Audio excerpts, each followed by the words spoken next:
没有意见。当然没有。众多族长斗圣都是纷纷摇头，开什么玩笑？先不提萧炎的确是此战的首功，甚至可以说是关键大功。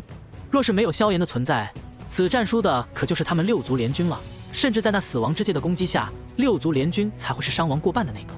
一切的胜利都是因为萧炎的出现。不过，在看到古元那得意的不行，快要咧到耳后根的嘴角之后，他们还是不由得嘴角微微抽搐。也难怪这老东西此刻如此的得意，有了这么一个女婿，无论是谁恐怕都得嘚瑟一下吧。毕竟有了萧炎的帮助，古族如今算是真真正正堪称斗气大陆的霸主了。哼，此战过后，魂族对我六族便是再也没有了多大的威胁。既然如此，我倒是提议咱们六族应当设宴，好好欢庆一番，顺便好好犒劳一下萧炎啊。不知道是哪位族长率先开口，其余人很快便是附和了起来。是啊，此番大胜，我各族应当好好庆贺一下，特别是萧炎，我觉得咱们各族都该拿出来一些东西犒劳一下大功臣。药族族长药丹更是直接开口道：我药族倒是还有着一准九品玄丹，便是作为药族对萧炎的答谢了。什么准九品玄丹？不就是九品宝丹吗？瞧你那抠搜样！我雷族有一天星雷拳，乃是我族先祖雷帝亲自铸就，其中每100年可酝酿出一天星雷珠。萧炎，此物的价值堪比九品玄丹。雷银开口则是更加大方。天星雷拳是雷界最为核心的宝地，在雷族只有最有希望成为斗圣的天骄才能进入其中得到洗礼，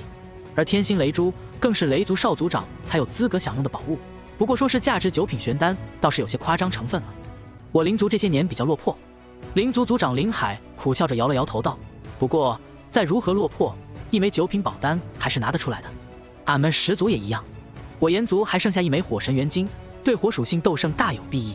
5大族长纷纷开口了，每一位开口最低也是打算出一枚九品宝丹犒劳萧炎。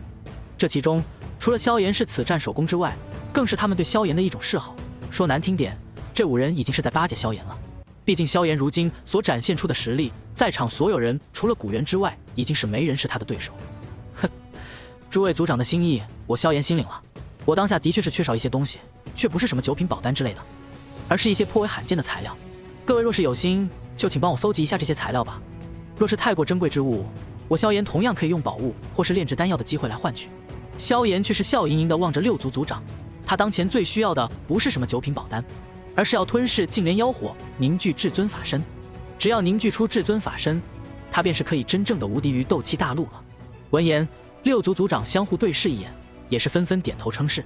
对于萧炎的需求，他们现在是恨不得马上去办，争取给萧炎留下一个好印象。这不光是因为萧炎现在展现出的超强战力，更是萧炎的潜力要远超古元。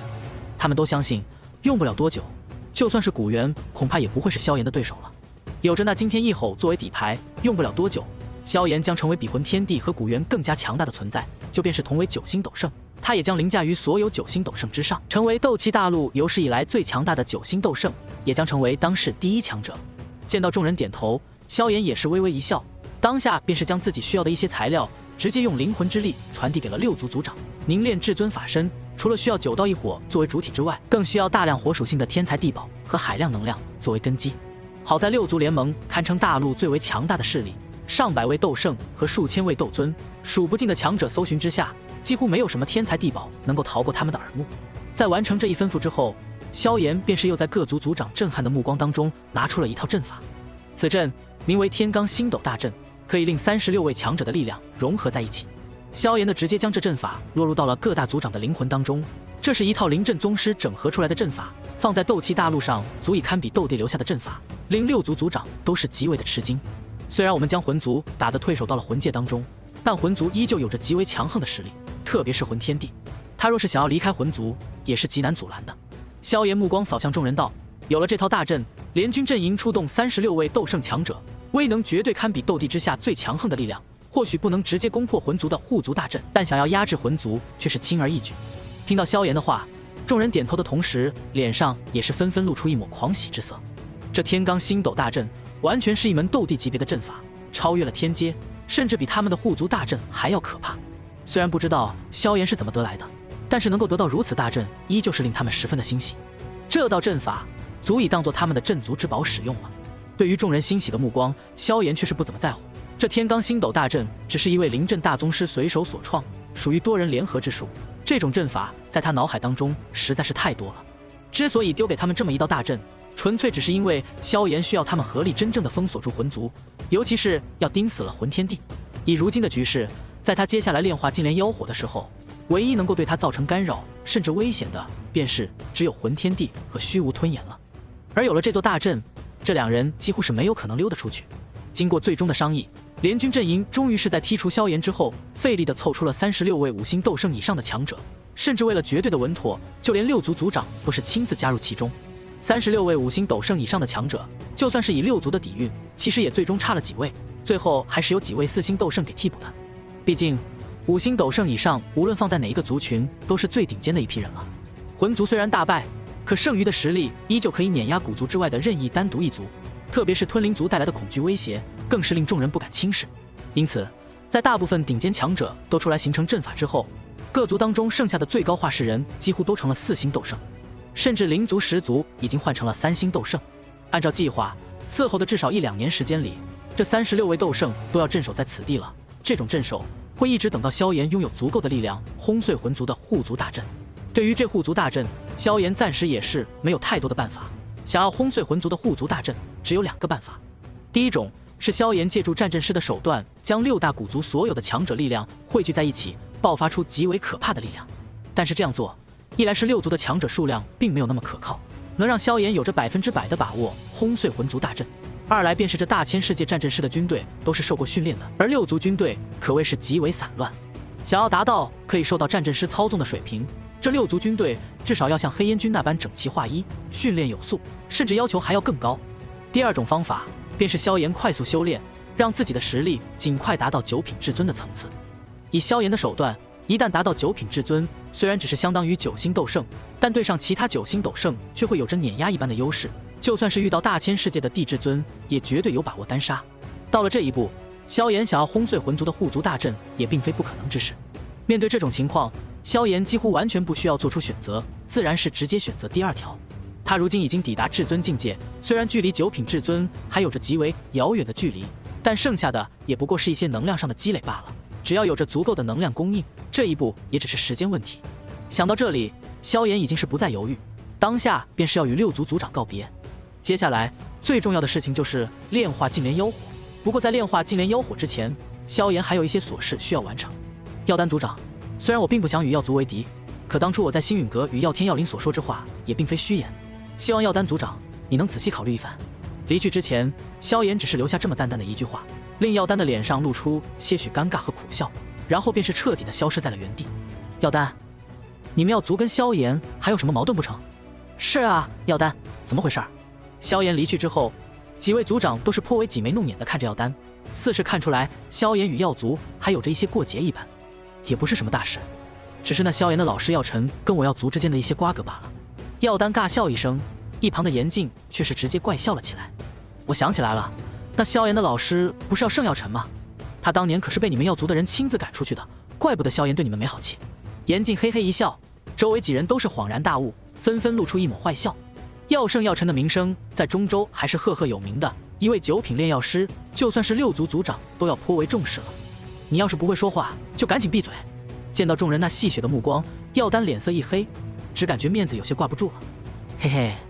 你们药族自己干出这么尿血的事，还不让人说说了？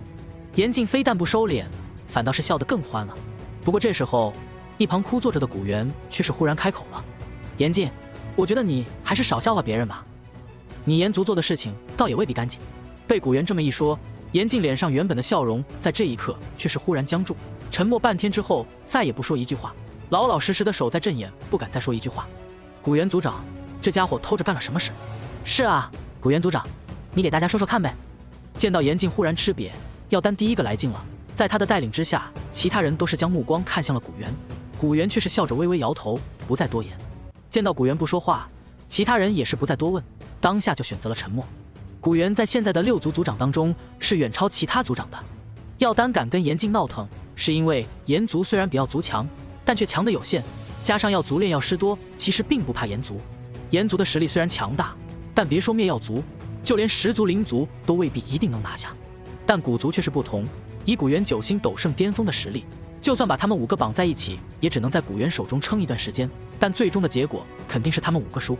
而且古族是真的有实力强吃下其他古族，特别是在有了一个如此可怕的女婿之后，古元的地位更是一路狂飙，在众人心中的影响力已经超过了浑天帝。可以说，如果不是因为他们远古八族族长身份的原因，他们已经没有资格跟古元开玩笑了。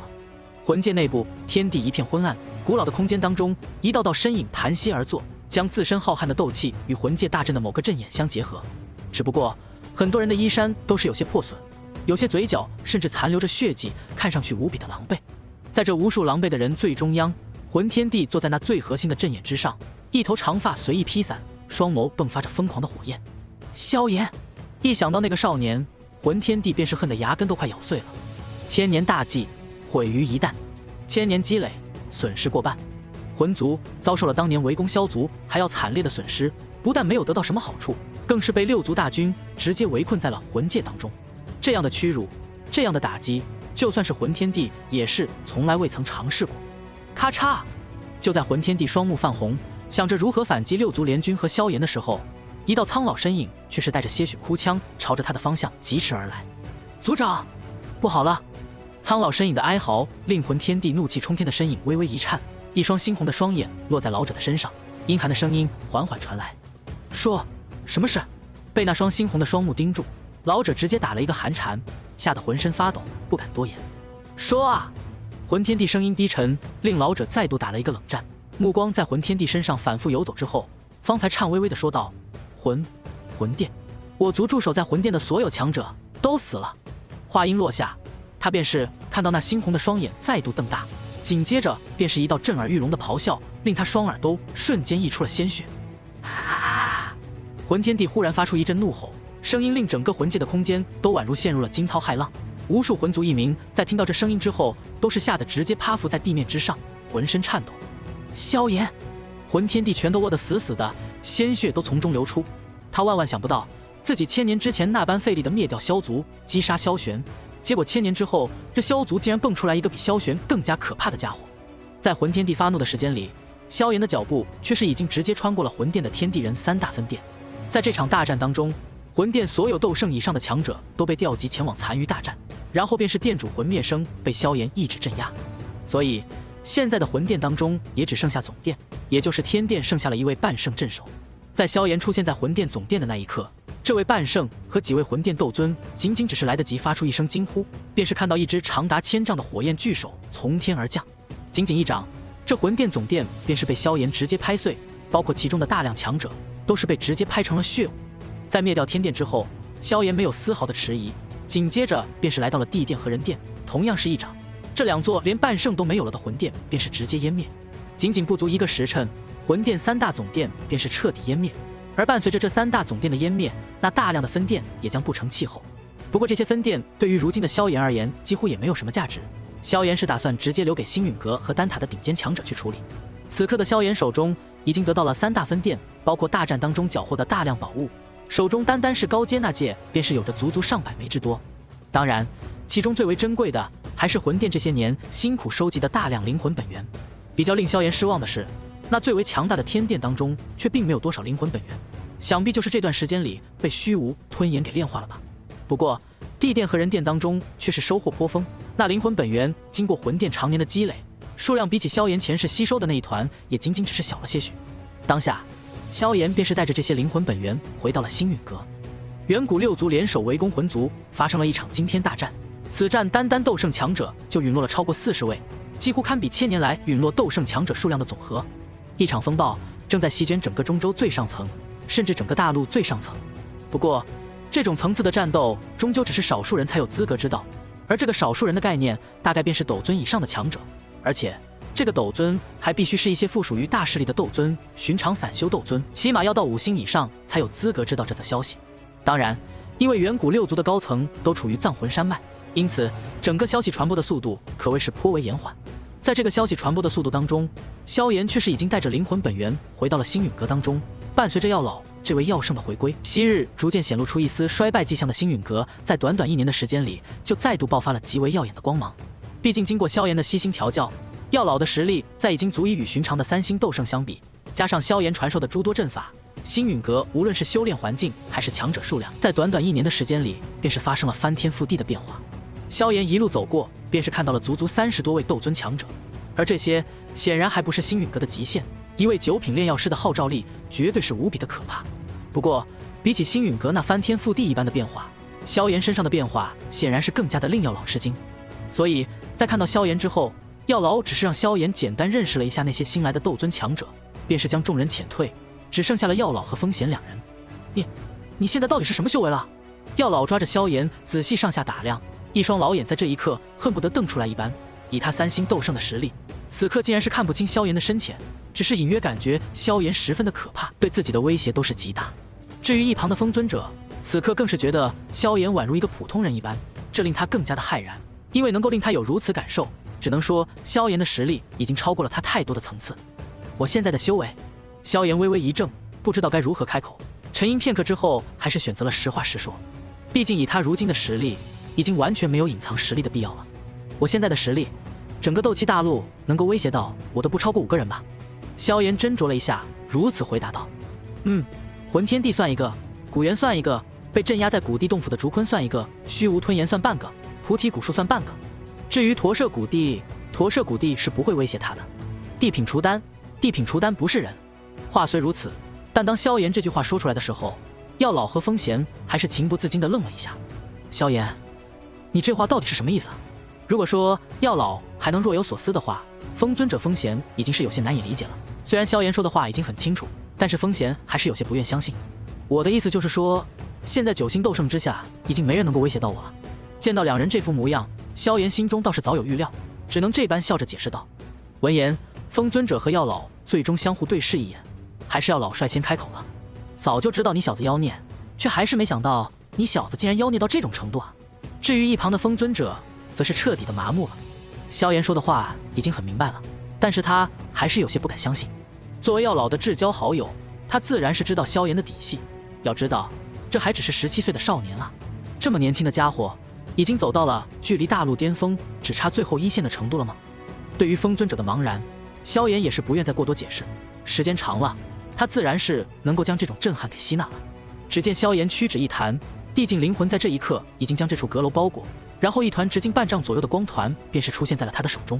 光团呈现出一种淡淡的透明之色，一丝丝晶莹明亮的光晕落在其中，仅仅一丝丝的气息，都是令药老和风尊者感到灵魂有着一丝丝渴望的悸动。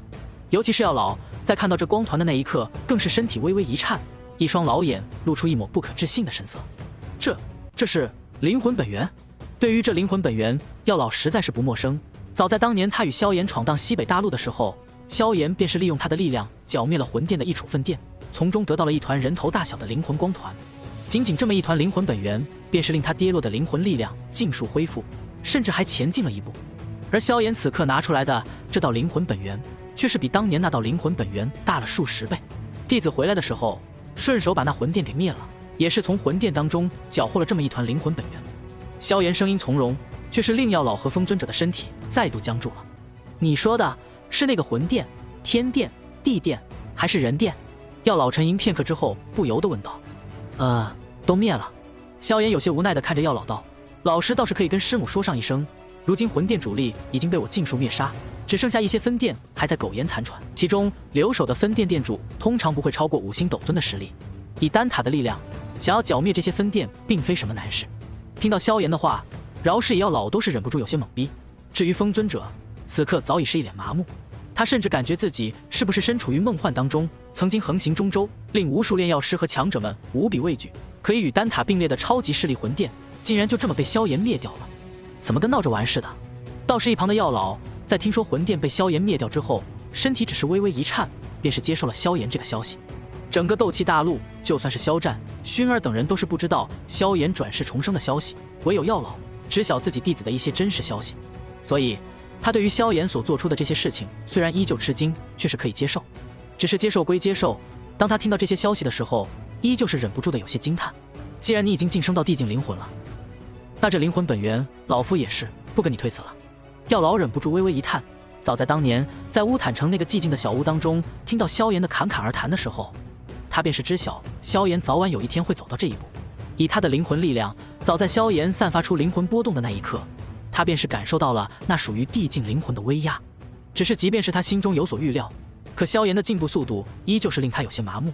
在将一道灵魂本源分给药老之后，萧炎也是不再多言，闲聊2句之后，便是离开了这处小阁楼，只剩下一脸复杂的药老和一脸茫然的风尊者。药尘，我不是在做梦吧？萧炎已经成长到了这种程度吗？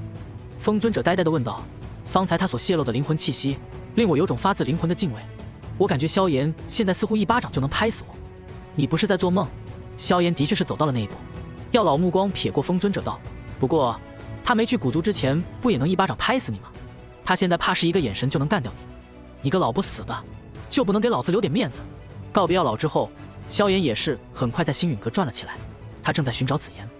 如今大战结束，魂族对他再无威胁，魂殿更是被他随手覆灭。他接下来最重要的事情便是要炼化净莲妖火。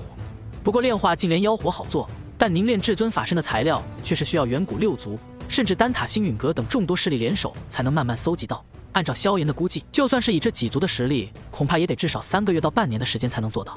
趁着这段时间，萧炎也是正好有些事情要做。第一，他要先将血刀圣者复活，一位半圣强者，虽然对他的实力没有任何提升，却是可以帮他办上不少事。尤其是天幕当中那些强者的真灵，更是需要血刀圣者送到炎盟，安排一户好人家投胎转世。第二，便是炎盟众女。随着萧炎的实力飞速提升，魂族被打得退守魂界，斗气大陆上已经暂时没有能够威胁到萧炎的人或事了。萧炎打算将几女都给接回到中州，如此才有更好的修炼条件。同时，随着他逐渐登临斗气大陆的巅峰，也是时候让薰儿跟几女见见面了。这是他当下唯一略微感到有些棘手的问题了。第三，便是紫妍这个妮子了。萧炎要趁着这段时间，将这小丫头欠缺的机缘都给弥补上，比如那龙皇本源果，比如古龙岛的一些事情，都是需要萧炎帮这丫头处理一下，顺道取一下虚空雷池的机缘。有了萧炎的帮助，想必等到萧炎凝练出至尊法身，这妮子估计也真正踏足斗圣行列了。第四，萧炎还要搜寻一下净莲妖圣的残图。虽说他现在即便是不借助妖圣残魂，也能炼化净莲妖火，但净莲妖圣同样是一代枭雄，他的状态比起萧玄还差，只能用真灵转世的方式另类重生了。第五，便是找到当年的那枚九彩原石，带彩铃寻找一下九彩一族的机缘，顺道取走那黄泉妖圣的精血，若是有可能，也可以帮黄泉妖圣转世一番。做完这些，萧炎凝练至尊法身所需要的材料，想必也已经搜刮的差不多了。那时也该到了他登临斗气大陆巅峰的时候了。因此，在走出阁楼之后，萧炎那递进层次的灵魂一个扫荡，便是已经将整个星陨阁给探查清晰。只不过，当他找到紫妍的位置之时，其脸庞之上却是罕见的露出一抹古怪之色。这是凤七儿。在萧炎的感知当中，3个偷偷摸摸的身影正悄然出现在星陨阁内一处山峰的后山当中。这是3个女人，不过这3人虽然都是成熟女性的身体，但若是看脸上的表情，却总感觉有着一种稚气未脱的感觉。为首的女人一头紫发，虽然身材已经发育成熟，但一张精致美丽的脸蛋上却总是带着一抹鬼鬼祟祟的模样。在她的手中正握着一颗长达数丈，有点像某种植物根茎的东西。在她身后，一高挑一小巧2道身影也是鬼鬼祟祟的跟在他们身后。小巧之人不必多说，自然是穆青鸾了，而高挑身影却是前世与萧炎有着些许矛盾的凤青儿。大姐头，咱们就这么把阁主的千年黑乌根给挖了，阁主不会生气吧？穆青鸾跟在紫妍身后，一张小脸上还是带着些许的后怕。紫妍手里的根茎可是许多7品丹药的主材料，千年黑乌根是要老回到星陨阁当中亲自种下的一片药田当中的一处作物，由一位7品炼药师亲自照料。不过，在这么一段时间里，这片药田的一角已经被紫妍偷偷摸摸挖走了大半了。听到穆青鸾的话，紫妍却是极为豪横的大手一挥：“怕什么？他是萧炎的老师，也就是我的老师。当徒弟的吃老师一点东西怎么了？我将来又不是不报答他，你说是不是？”小凤凰。紫妍一边说着，还一边将目光看向了身后的凤青儿。凤青儿一张脸庞已经越发成熟，论起容貌，比起紫妍真是差不了多少。只不过她在这个年纪看上去也是颇为的年轻，比起萧炎前世的印象，显然是还有着几分稚气。算算年纪，此女倒是与萧炎年龄相仿，在这个年纪似乎的确是还未彻底成熟。不过虽然尚未彻底成熟，但其脸上已经带着些许属于天妖皇族的骄傲了。听到紫妍的话之后，凤青儿下意识的想要反驳，但是看到紫妍那微微眯起的双眼，却又将到嘴的话咽了下去，默默点了点头。自从他来到星陨阁之后的这些时日，可是没少被紫妍欺负。论起修为，双方或许差的不是很大，但若是论起血脉之精纯，紫妍却是能够碾压他。在从风雷阁离开之前，凤青儿也是没有想到自己来到星陨阁之后会遇到太虚古龙一族的人，而且还是一头纯血太虚古龙。嘿嘿，见到凤七儿屈服，紫妍这才满意的点了点头。别天天装得这么高冷，搞得这段时间你们没有提升修为一样。一边说着，他手掌化作刀芒，便是将那千年黑乌根一分为三，然后自己挑选了最大的一块，直接啃了起来。见到千年黑乌根被切开，穆青鸾也是眼睛一亮，迅速拿起另一块啃了起来。凤七儿黛眉微皱，还是选择其中一块也啃了起来。该说不说的，虽然这种偷鸡摸狗的事情挺丢份的，但是隔三差五的偷吃这些高阶药材，对于实力的提升真的很快。他来到星陨阁不过1个月的时间，修为便是已经提升了1星左右。而且紫妍的眼光是真的好，每次偷来的药材都是很好吃。凤七儿一边想着，一边啃了一口千年黑乌根，真香。他正想着，却是看到紫妍身后不知何时出现了一道黑衣身影。那黑衣身影出现的无声无息，莫名其妙的就出现在了他的面前，令凤七儿脸色一变，脸蛋都吓得有些微白，手里的黑乌根当场就掉落在地。能够做到如此无声无息的出现，甚至连紫妍这个太虚古龙都看不到，说明此人的实力绝对是极为强横，至少普通斗尊是做不到这一点的。喂，你不吃就不吃，不要浪费粮食行吗？见到凤七儿手中的黑乌根掉落，紫妍美眸一瞪，当下便又想要出手教训一下凤七儿。此女简直是他收过的所有小弟当中最不听话的一个，一点都不如身边的穆青鸾，更不如远在西北大陆的青灵。你身后。凤七儿没有多言，只是指了指紫妍的身后。紫妍这才警惕地转过头来，看到一张黑着的年轻脸庞。萧炎师兄。穆青鸾此刻显然也是发现了这道身影，小脸微微一变，连忙将黑乌根藏了起来。唯有紫妍在看到那张脸庞之后，先是微微一僵，然后便是一脸欣喜地扑了过去。萧炎，你回来了。紫妍身形还未落下，便是被萧炎直接捏住了脖颈，然后便是直接消失在了原地。望着这一幕，穆青鸾小脸瞬间变得发苦。至于一旁的凤七儿，此刻更是脸色微白，不过在听到两人的称呼之后，其美眸却是微微一亮。青鸾，方才那个黑衣少年就是星陨阁的少阁主萧炎吗？凤七儿将目光看向身旁的穆青鸾，穆青鸾却是苦笑着点了点头。完蛋了，被萧炎师兄抓到，可比被师伯抓到下场还要凄惨吧？望着穆青鸾那宛如苦瓜一般的小脸，凤七儿脸上的苍白却是少了几分，一双美眸在这一刻却是闪烁着莫名的异彩。他就是那个大陆第一天才萧炎吗？对于萧炎这个名字，凤七儿可谓是如雷贯耳。早在1年多以前，萧炎击杀血河天尊的事迹便是已经传遍了斗气大陆，从此奠定了他大陆历史上第一天才的名声。在这个名声面前，任由你是哪个古老种族的核心传人，又或者是不世出的绝世天才，都是显得如此的黯然失色。他的出现以一种降维打击的姿态碾压了斗气大陆这一代所有的天骄，甚至是斗气大陆历史上的所有天骄。同样的，在这等名声面前，没有哪个少女会对这个少年没有一丝丝的幻想。人都是希望身边的事物越好了越好，没有人会嫌弃自己的伴侣太过优秀，这一点便是凤七儿也是不例外的。所以在听到萧炎的名声之后，他与中州乃至斗气大陆无数的天才少女一样，都对于萧炎有着一丝憧憬与幻想。当然，比起其他天才少女，他能够真正的在族中长辈的推动之下来到星陨阁，而事情的起因还是要归根于2个多月前萧炎连斩魂族3圣之事说起。2个月前，萧炎连斩魂族3圣的事情在古族当中传开之后，也是渐渐的传到了其他各族当中，这其中恰巧就有天妖皇族的一位长老。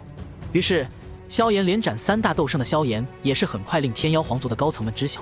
这些天妖皇族的高层在听到萧炎爆发出如此战力之后，也是陷入到了短暂的懵逼当中。不过很快，他们在认清了这个可怕的现实之后，也是如同其他各族一般，想到了萧炎那无比可怕的潜力。这般年纪就能击杀3尊魂族斗圣，若是让此子成长起来，那还了得。当下本就对星陨阁略微示好的天妖皇族，这一次更是加大了力度，下定决心一定要与星陨阁或者是萧炎交好。如果说药老的实力和9品炼药师的地位只是令他们天妖皇族比较重视的话，那萧炎的实力和潜力便是足以令天妖皇族感到惊惧了。于是天妖皇族在思虑良久之后，选择了让凤七儿这个风雷阁阁主的弟子以类似于交换生的身份来到了星陨阁，企图给双方加固一些关系。毕竟天妖皇族再如何也是中州当中的大族，实力相当不弱。在九幽地冥蟒偏居异于太虚古龙销声匿迹的年代里，天妖皇族几乎已经算是魔兽界最顶尖的族群了。让他们直接来跪舔星陨阁，似乎也实在太过丢人，更何况这般做也是太过丢粉。所以这些族中的老家伙们思虑片刻之后，还是选择了派凤七儿以这个身份进入星陨阁。凤七儿的天赋或许不是天妖皇族当中最好的一个，但容貌却是天妖皇族这一代最为美丽之人。在天妖皇族的强者设想当中，如果凤千儿能够跟萧炎扯上一些关系，那将来对于天妖皇族绝对是有着莫大的好处的。只是凤千儿也没有想到的是，他刚刚来到星陨阁不久，便是遇到了那宛如混世魔王一般的紫妍。以双方太虚古龙和天妖皇血脉的冲突和仇视，双方很快便是发生了一场大战。说是大战，几乎是凤千儿单方面的被欺负。毕竟紫妍这一世被萧炎提前找到重点培养，从炎盟回来的这1年多的时间里，已经达到了6阶巅峰的层次，距离突破7阶都是相差不远了。而凤千儿的血脉天赋，即便是有着天妖皇族的培养，这个年纪其实也不过刚刚踏入到6阶而已，实力、血脉都被紫妍压制，自然是被单方面吊打。不过也不知道紫妍这丫头到底是怎么想的，也并未对凤千儿下杀手，反倒是有种将之收为小弟一般的心思。不过，就算这妮子真要下杀手，药老怕是也不会同意。真要这么干了，那星陨阁可就要跟天妖皇族开战了。这就是他进入星陨阁的经过。另一处山巅之上，萧炎目光落在紫妍的身上，狐疑地说道：“就是这样的。”紫妍乖巧地点了点头，手里还不忘啃着那块黑乌根。听到紫妍讲述着来龙去脉，萧炎也是感觉有些哭笑不得。虽然紫妍的版本与天妖皇族的版本有所出入，但以他的智慧，自然是想到了天妖皇族的目的是什么。只是想到前世那数次跟自己作对的天妖皇族竟然做出这般追捧之事，萧炎也是忍不住有些唏嘘感叹。前世的自己所展现出来的潜力与天赋，虽然也算惊艳，却始终没有到了一种令所有人都震撼忌惮的程度。所以一路走来，无论是到了怎样的层次，都会有一些不长眼的家伙跟自己作对。然而这一世，他表现出的潜力和实力已经吓坏了众人。在他连斩3胜的时候，就已经足以位列大陆巅峰强者行列了。哪怕是天妖皇族都要无比重视，甚至主动示好。就是不知道自己在7族大战当中的消息流露出来之后，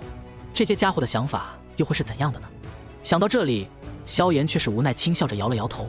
对于天妖皇族，他并没有太多好感。毕竟这个种族哪怕跟他没有了利益瓜葛，却依旧是那种骨子里高高在上的一群家伙。当然，倘若天妖皇族没有主动招惹萧炎，也没有主动做出一些令萧炎太过厌恶的事情，萧炎也是懒得再理会这些家伙。至于给什么好脸，那就得看萧炎的心情了。不过天妖皇族跟萧炎没了恩怨，跟太虚古龙一族却是有着莫大的恩怨啊。想到这里，萧炎也是忍不住的将目光看向了身旁的紫妍。天妖皇族跟你们太虚古龙一族可是死敌啊，你确定能够跟这些家伙玩在一起？听到萧炎的话，紫妍却是咧嘴一笑，然后摇了摇头道：“我出生以后就没有在太虚古龙一族待过太久，虽然的确看那家伙不太顺眼，却并没有其他古龙那般仇视。而且……”紫妍忽然握紧了拳头，嘿嘿笑道：“他们要是不服，我就把他们打服。”听到紫妍的说法，萧炎也是不好再多说什么了。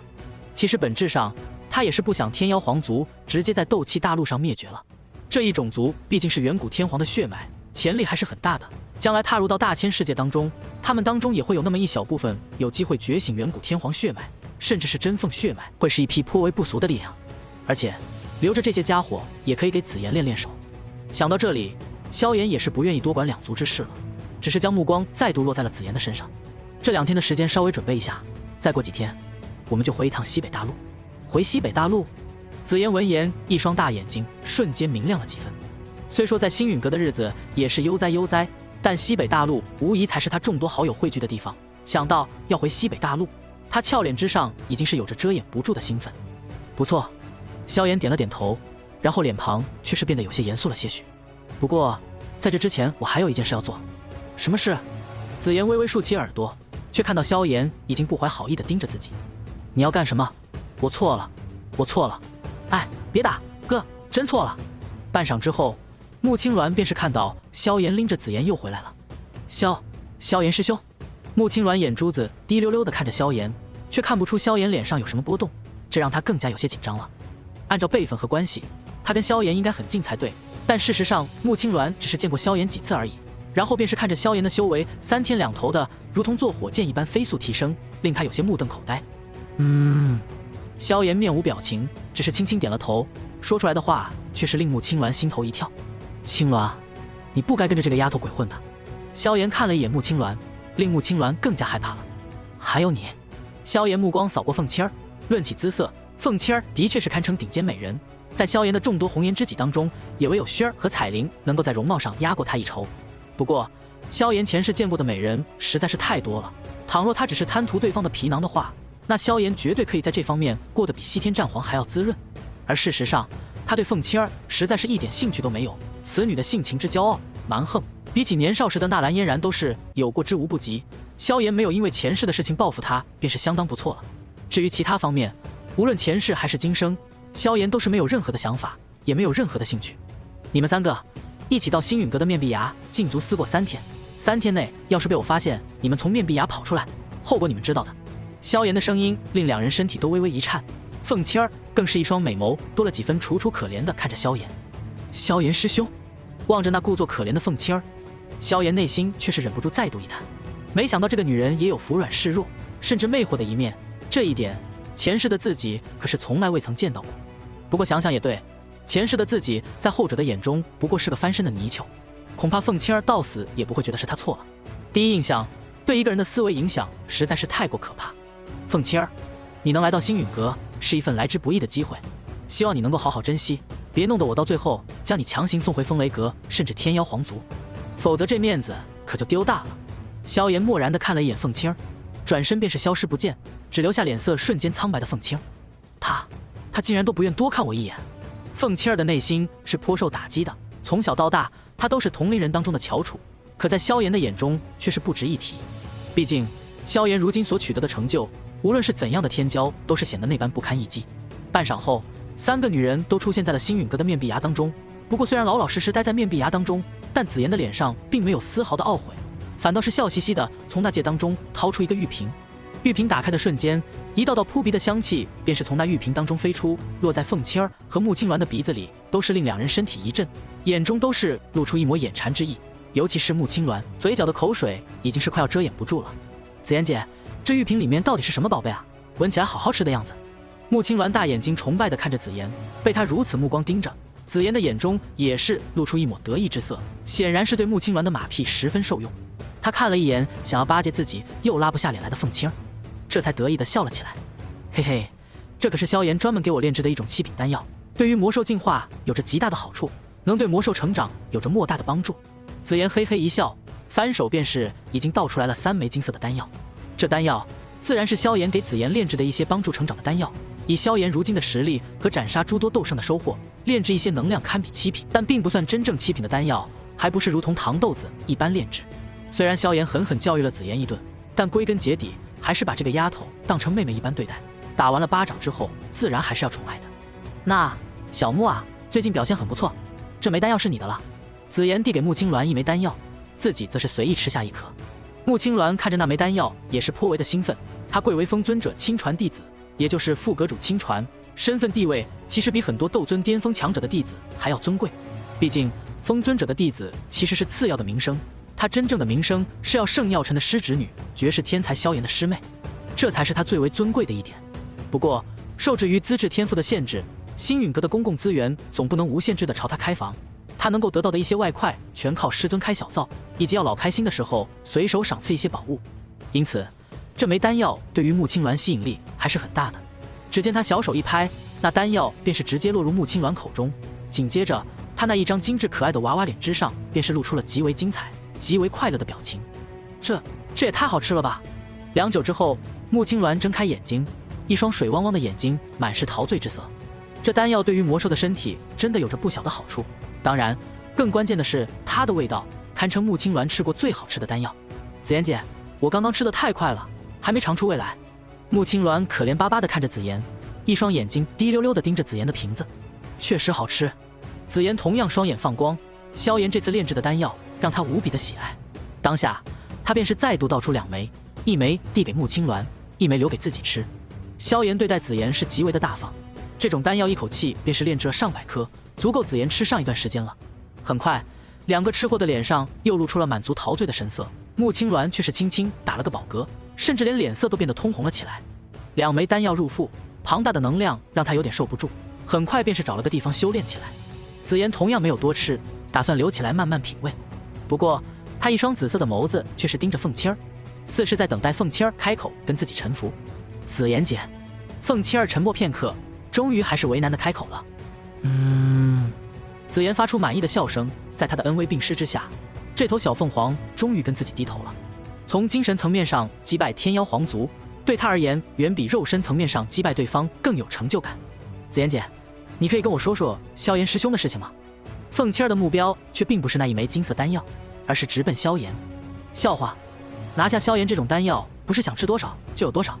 只是当他提起萧炎的时候，紫妍那原本满是玩味的俏脸，却是缓缓变得冰冷起来。下一刻，一只修长如玉、隐隐有着些许紫金光泽的玉手，便是瞬间越过空间，直接握住了凤七儿那修长的玉颈。你要干什么？凤七儿美丽脸蛋变得涨红无比，一双美眸有些惊恐地盯着紫妍那漠然的神色。到了此刻，她才发现自己之前所见识的只是紫妍实力的冰山一角，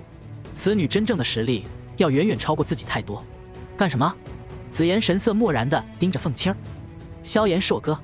而你只是一个被我耍着玩的杂毛鸟罢了。一边说着，他的指甲已经将凤七儿雪白脖颈处划出了几个深深的血痕。再让我听到这种话，我就生吞了你，甚至灭了你们天妖皇族。星陨阁的另一处，萧炎却是将这一幕轻松看在眼里。望着那脸色惨白的凤七儿，萧炎却只是笑着摇了摇头，随手一翻，一具魂族斗圣的尸体便是出现在了他的面前。我这该死的魅力！萧炎无奈地叹了口气，再一翻手，雪刀圣者的魂魄已经出现在了掌中。盟主大人！雪刀圣者在被萧炎释放出来的那一刻，灵魂便是微微颤抖了起来，脸上布满了兴奋与激动。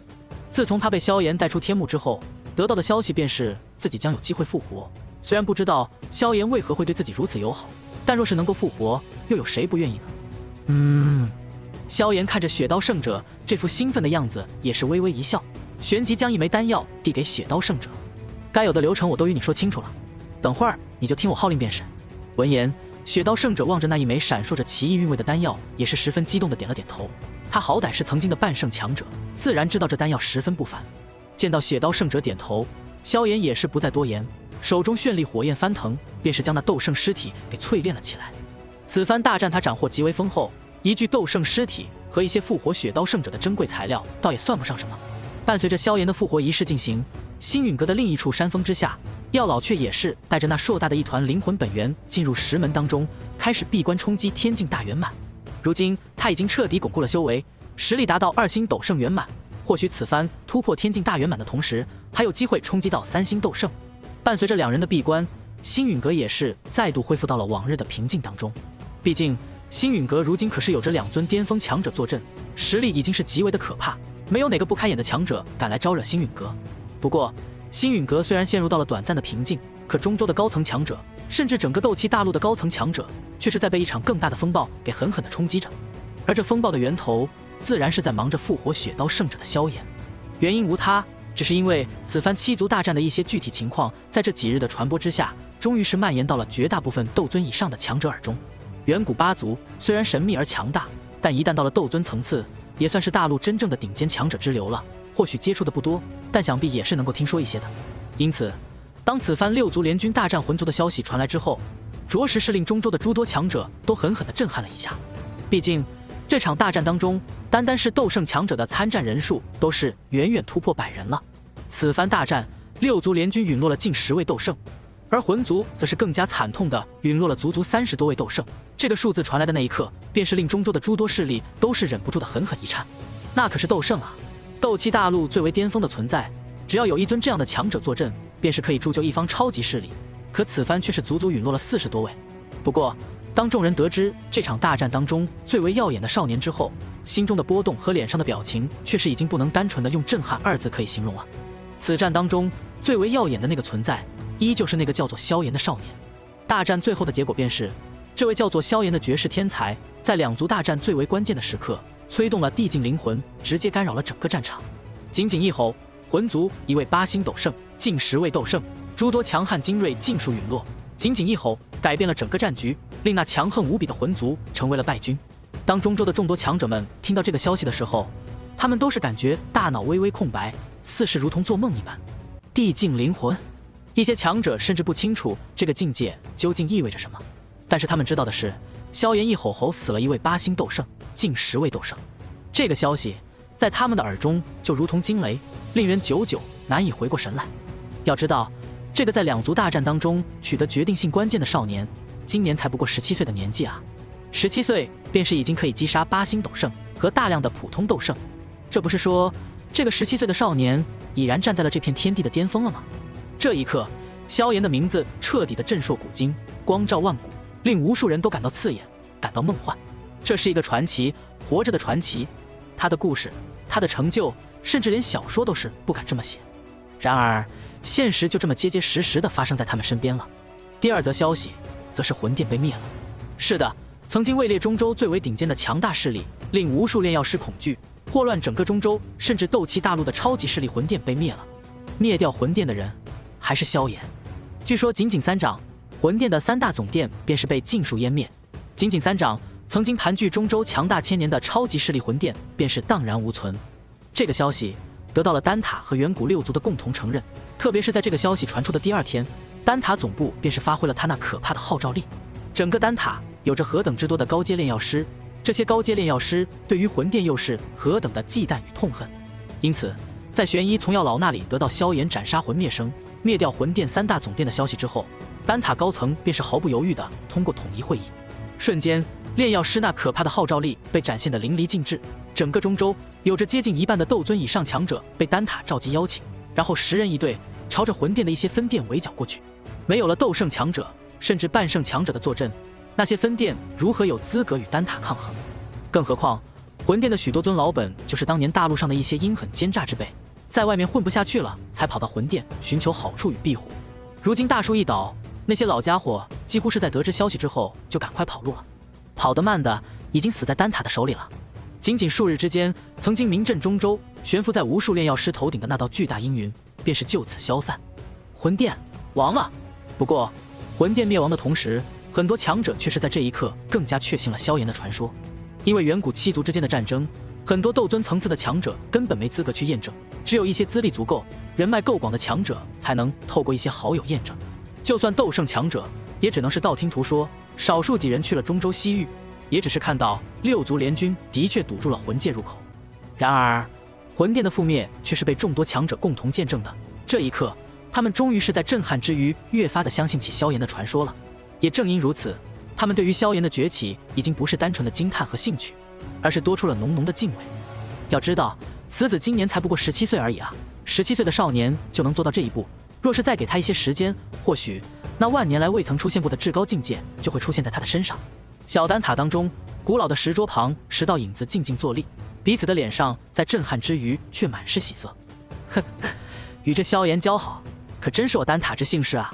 几名长老彼此笑着，目光却是更加羡慕地看着那一袭红袍的美妇人身上。玄烨，你这下可是大发了。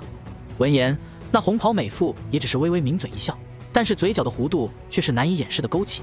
这小家伙每次都是搞出这么大动静，真是挑战人的心态啊！玄烨高兴之余，心头也是略微有些无奈。当初他刚刚从药老那里得知这一消息的时候，也是惊得有些目瞪口呆。焚炎谷谷主唐振被老祖宗火云老祖给叫了过去，去准备一份厚礼。算了，老夫自己准备吧，你叫火儿准备一下，老夫要带着火儿去星陨阁拜访一下萧炎。火云老祖轻轻抚摸着胡须，双眼微微眯起。去星陨阁？唐振很快便是明白了，这是要去见那个萧炎吧？老祖，那我呢？我也想去。唐振脸上露出一抹向往之色。当初药老回归的时候，他作为焚炎谷谷主，便是去过一次星陨阁。只可惜萧炎当时正在闭关，他并没有遇到这个传说中的天才。你还是留在焚炎谷看家吧。火云老祖瞥了一眼唐振，令后者顿时急了。然而急了也没有什么用。火云老祖大手一挥，唐振便是被直接送出去了。不过在离开之前，一道声音却还是传到了他的耳中，让火儿打扮得漂亮一点，能不能抓住这个机会就看他自己的了。花宗太上长老花玉面色红润，他这些年受到的一次致命伤已经被药尘送来的一枚高阶丹药给治好了。花玉，这次去星陨阁的任务就交给你了。另一名太上长老笑道，这次去带上几个咱们花宗最杰出的女弟子前去拜访吧，若是他们有机会，倒是他们的福气了。闻言，花玉的脸上也是带着一抹笑容，轻轻点了点头。当然，比起花宗来，另一个同为中州2宗的天明宗在这一刻却是选择了沉默。你去给星陨阁送上一份贺礼，至于天明宗的其他人，包括下属3宗的强者，最近都给老夫老实一点。天明宗老祖天明老妖在听到萧炎的消息之后大惊失色，在严令下属老实一些之后，便是匆匆闭关而去。他他们天明宗也都是一些凶残狡诈之辈，与魂殿虽然算不上什么盟友，但也有着一些交易瓜葛，可谓是一丘之貉。如今在得知萧炎的强大之后，天明老妖只感觉心中一紧，莫名的有些慌张，生怕萧炎将他们天明宗当成魂殿一起对付了。倘若萧炎真要对付天明宗，那天明宗的实力大概也是抗不过萧炎一巴掌的。同样的事情还发生在中州的许多势力当中，如那阴谷、冰河谷都是准备厚礼，想要拜访萧炎。至于四方阁的其余3阁，在如今的星陨阁面前已经显得有些太过弱小了。倘若不是大家以前有所交集，以其余3阁的实力，现在已经快要没有资格去拜访星陨阁了。当然，风雷阁的雷尊者此刻并不是这么想的，他正与天妖皇族的一位长老饮酒，两人的眼中却都满是兴奋之色。希望青儿能够引起那萧炎的注意吧。是啊，青儿若是成了那萧炎的女人，哪怕不是正妻，对我等都是有着不小的好处啊。天妖皇族的长老萧炎点了点头。萧炎的事迹传出之后，整个天妖皇族都是无比的震惊，所有斗圣一级的强者统一的意见就是讨好拉拢萧炎。这样的消息，就连九幽地冥蟒一族都是有所耳闻，真是少年奇才啊！九幽地冥蟒的现任族长妖啸天长叹一声，也是叫来一名斗尊强者去星陨阁拜贺。至于他本身，却是并没有动身。在他看来，魔兽与人类几乎是互不相干，没必要太过热情。一时之间，随着消息的不断散播，中州无数势力都是纷纷震动，派遣了诸多强者前往星陨阁祝贺。就连萧炎前世与他敌对过的势力也是丝毫不例外，因为这个仅仅17岁的少年已经站在了整个大陆的巅峰，那是真正的巅峰，连诸多斗圣强者都要仰望的巅峰。放眼如今的斗气大陆，也只有古元和魂天地才能在实力上稳稳压过萧炎一头。更为关键的是，萧炎能够在这个年纪就走到这一步，那将来呢？这个斗气大陆有史以来最妖孽、最变态的少年，究竟能否冲击那个消失已久的斗帝境界？这一点是更加令人心悸的。这就是绝对实力带来的威慑力，在这威慑力的面前，没有人愿意与你为敌，都巴不得能与你成为朋友。这就是萧炎这一世崛起太快所带来的变化。除去中州这些大大小小的势力，远古6族的族长们同样在准备着这一刻，他们同样在准备一场盛大的庆功宴。这场庆功宴的主角是远古6族，也是萧炎。但所有人都知道，这场庆功宴最闪亮的主角就是萧炎，他的光芒已经压过了6族的所有强者，他的实力也压过了古元之外的所有强者。所以，萧炎在帮助6族赢得这场战争的同时，也成为了其他5族都要尊敬的超级强者。他们将会像对待古元那样对待萧炎，甚至更加敬畏，因为萧炎的潜力比古元要更加可怕。就比如此刻的药族当中，药族族长药丹的一道傀儡分身已经站在了一名老者的面前。万龟啊，你是个聪明人，我跟你说的这些话，你应该知道是什么意思吧？族长，我……药万龟站在药丹的面前，一张脸庞此刻都是微微涨红，眼中饱含惊怒之色。药丹没有多说什么，只是有些冷漠地看着药万龟，如何抉择，他的心中早已有了定数。无论如何，萧炎都是他下定决心绝对不能得罪的。既然不能得罪萧炎，那就只能让药万龟难受了。希望药万龟能够识时务一些，不要逼得他这个族长太过冷酷无情。毕竟萧炎在那场大战当中的表现实在是太过惊天动地了。其实以萧炎如今的实力，即便是没有古族的帮助，他依旧可以直接杀来药族，甚至以一己之力攻破整个药族。到时候他或许不会心狠手辣到灭掉药族，但是强杀药万龟这种事情，他应该也是做得出来的。一旦萧炎这样做了，药族不但会损失一位4星斗圣级别的强者，更是会颜面大失，便是在灵族10族面前都是在难抬起头来。药万龟看着药丹，心中同样是无比的难受。早在当初萧炎一拳将药天打晕之后，他便是明白，这个萧炎绝对不是什么池中之物，他的威胁将会远远超过已经成为斗圣的药尘。但是药万龟心中还是抱着侥幸的，他的侥幸正是因为萧炎太过耀眼，他相信以萧炎表现出的这般潜力，绝对会遭到魂族的重视，会被魂族出动高手灭杀。而事实其实也是如他所预料的那样，魂族的确直接出动了斗圣强者前去击杀萧炎，只可惜最后的结果却是被萧炎接连斩杀了3位斗圣。当这个消息被药万龟知晓的时候，他整个人的身体都是直接僵硬，冷汗直流。然后又是仅仅几个月的时间过去，6族联军大败魂族，萧炎以地境灵魂直接轰杀8星斗圣的事迹也随之而来。当听到萧炎能够击杀8星斗圣，并且成为这场大战最关键的强者之时，药万龟只感觉浑身冰凉，如坠冰窟。他有些庆幸这场大战药丹没有将他安排到6族阵营当中，而是留他镇守药族。倘若他此战去了，那么大战之后，萧炎或许就会拿他开刀了。只是虽然逃过了这一劫，但跑得了和尚跑不了庙，以他与药尘之间的恩怨，萧炎迟早会找上门来，因此药丹才会让他主动上门认错，算是负荆请罪了。如此一来，以药尘和药族的渊源，加上药丹亲自出马恳求萧炎，他要万归或许会保住一条小命。当然，保住这条小命的前提是他要万归的面子会彻底的丢尽，朝着一个昔日被他赶出宗族的家伙下跪道歉，这是何等的耻辱，何等的丢人。只是他已经没有了选择，要么丢脸，要么丢命。所以他的脸上在经过一阵青一阵红之后，最终选择了乖乖的低头。族长，我愿意。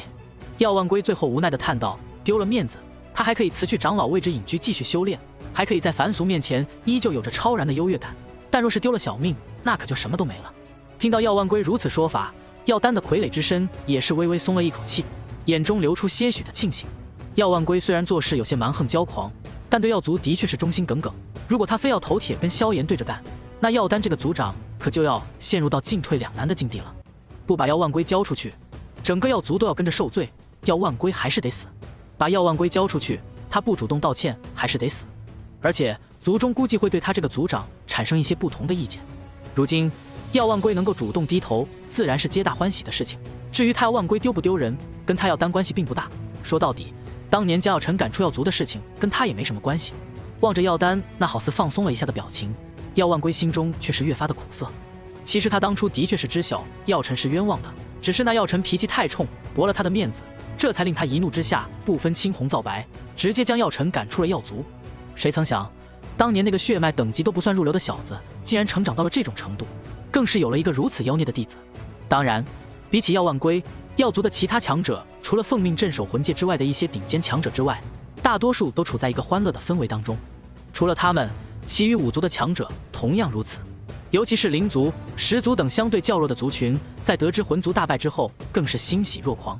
毕竟，当知晓魂族有着吞灵族的手段和那隐藏的强大实力之后，他们的心头便是十分的惊惧，生怕魂族哪一天会出手灭掉对付他们。如今魂族大败，他们心中的压力自然是减缓了许多。再过一段时间，我们6族会举行一场庆功宴，到时候族中最为杰出的弟子都随我赴宴吧。诸多远古种族的族长们在庆祝之余还吩咐道，他们的目光甚至尤其关注自家最漂亮最杰出的女族人。虽然萧炎是古元的女婿已经是板上钉钉的事情，但他们依旧有些不死心，毕竟他们还没有像严禁那般碰壁。古族在胜利之后同样举行了一场欢快的宴会，只是在那宴席之上，所有古族天骄的目光在看向那淡然浅笑的青衣少女之时，脸上的表情却是与以往截然不同。曾经对薰儿无比眼热的一群古族青年，如古妖等人，此刻看向薰儿的目光已经再也不抱有以往的任何希望。七族大战打碎了魂天帝的野心，也彻底打垮了古族众多天骄的女神梦。当得知萧炎战力的那一刻，许多古族天骄都是脸色惨白，有些甚至直接道心失守，险些走火入魔。他们都是明白，那个少年已经彻底的凌驾在他们的头顶，他们毕竟都不可能有超越他的希望了。萧炎根本无需出手，仅仅一个名字便是令这些古族天骄有些喘不过气来。比起这些男性天骄，少数几个资质血脉同样不错的女族人看向薰儿的目光则满满都是艳羡。这个女孩无论出身、容貌还是资质，过去都是狠狠地压着他们一头，如今更是有了如此好的一个男友，实在是令他们心中一点比较的欲望都没有了。哈哈，薰儿，萧炎每次出手都是这么的惊天动地啊，我可真得好好恭喜你了。比起这些天骄，古清扬的脸上却是写满了淡然，与那些长老一样，都是端着酒杯冲薰儿一笑。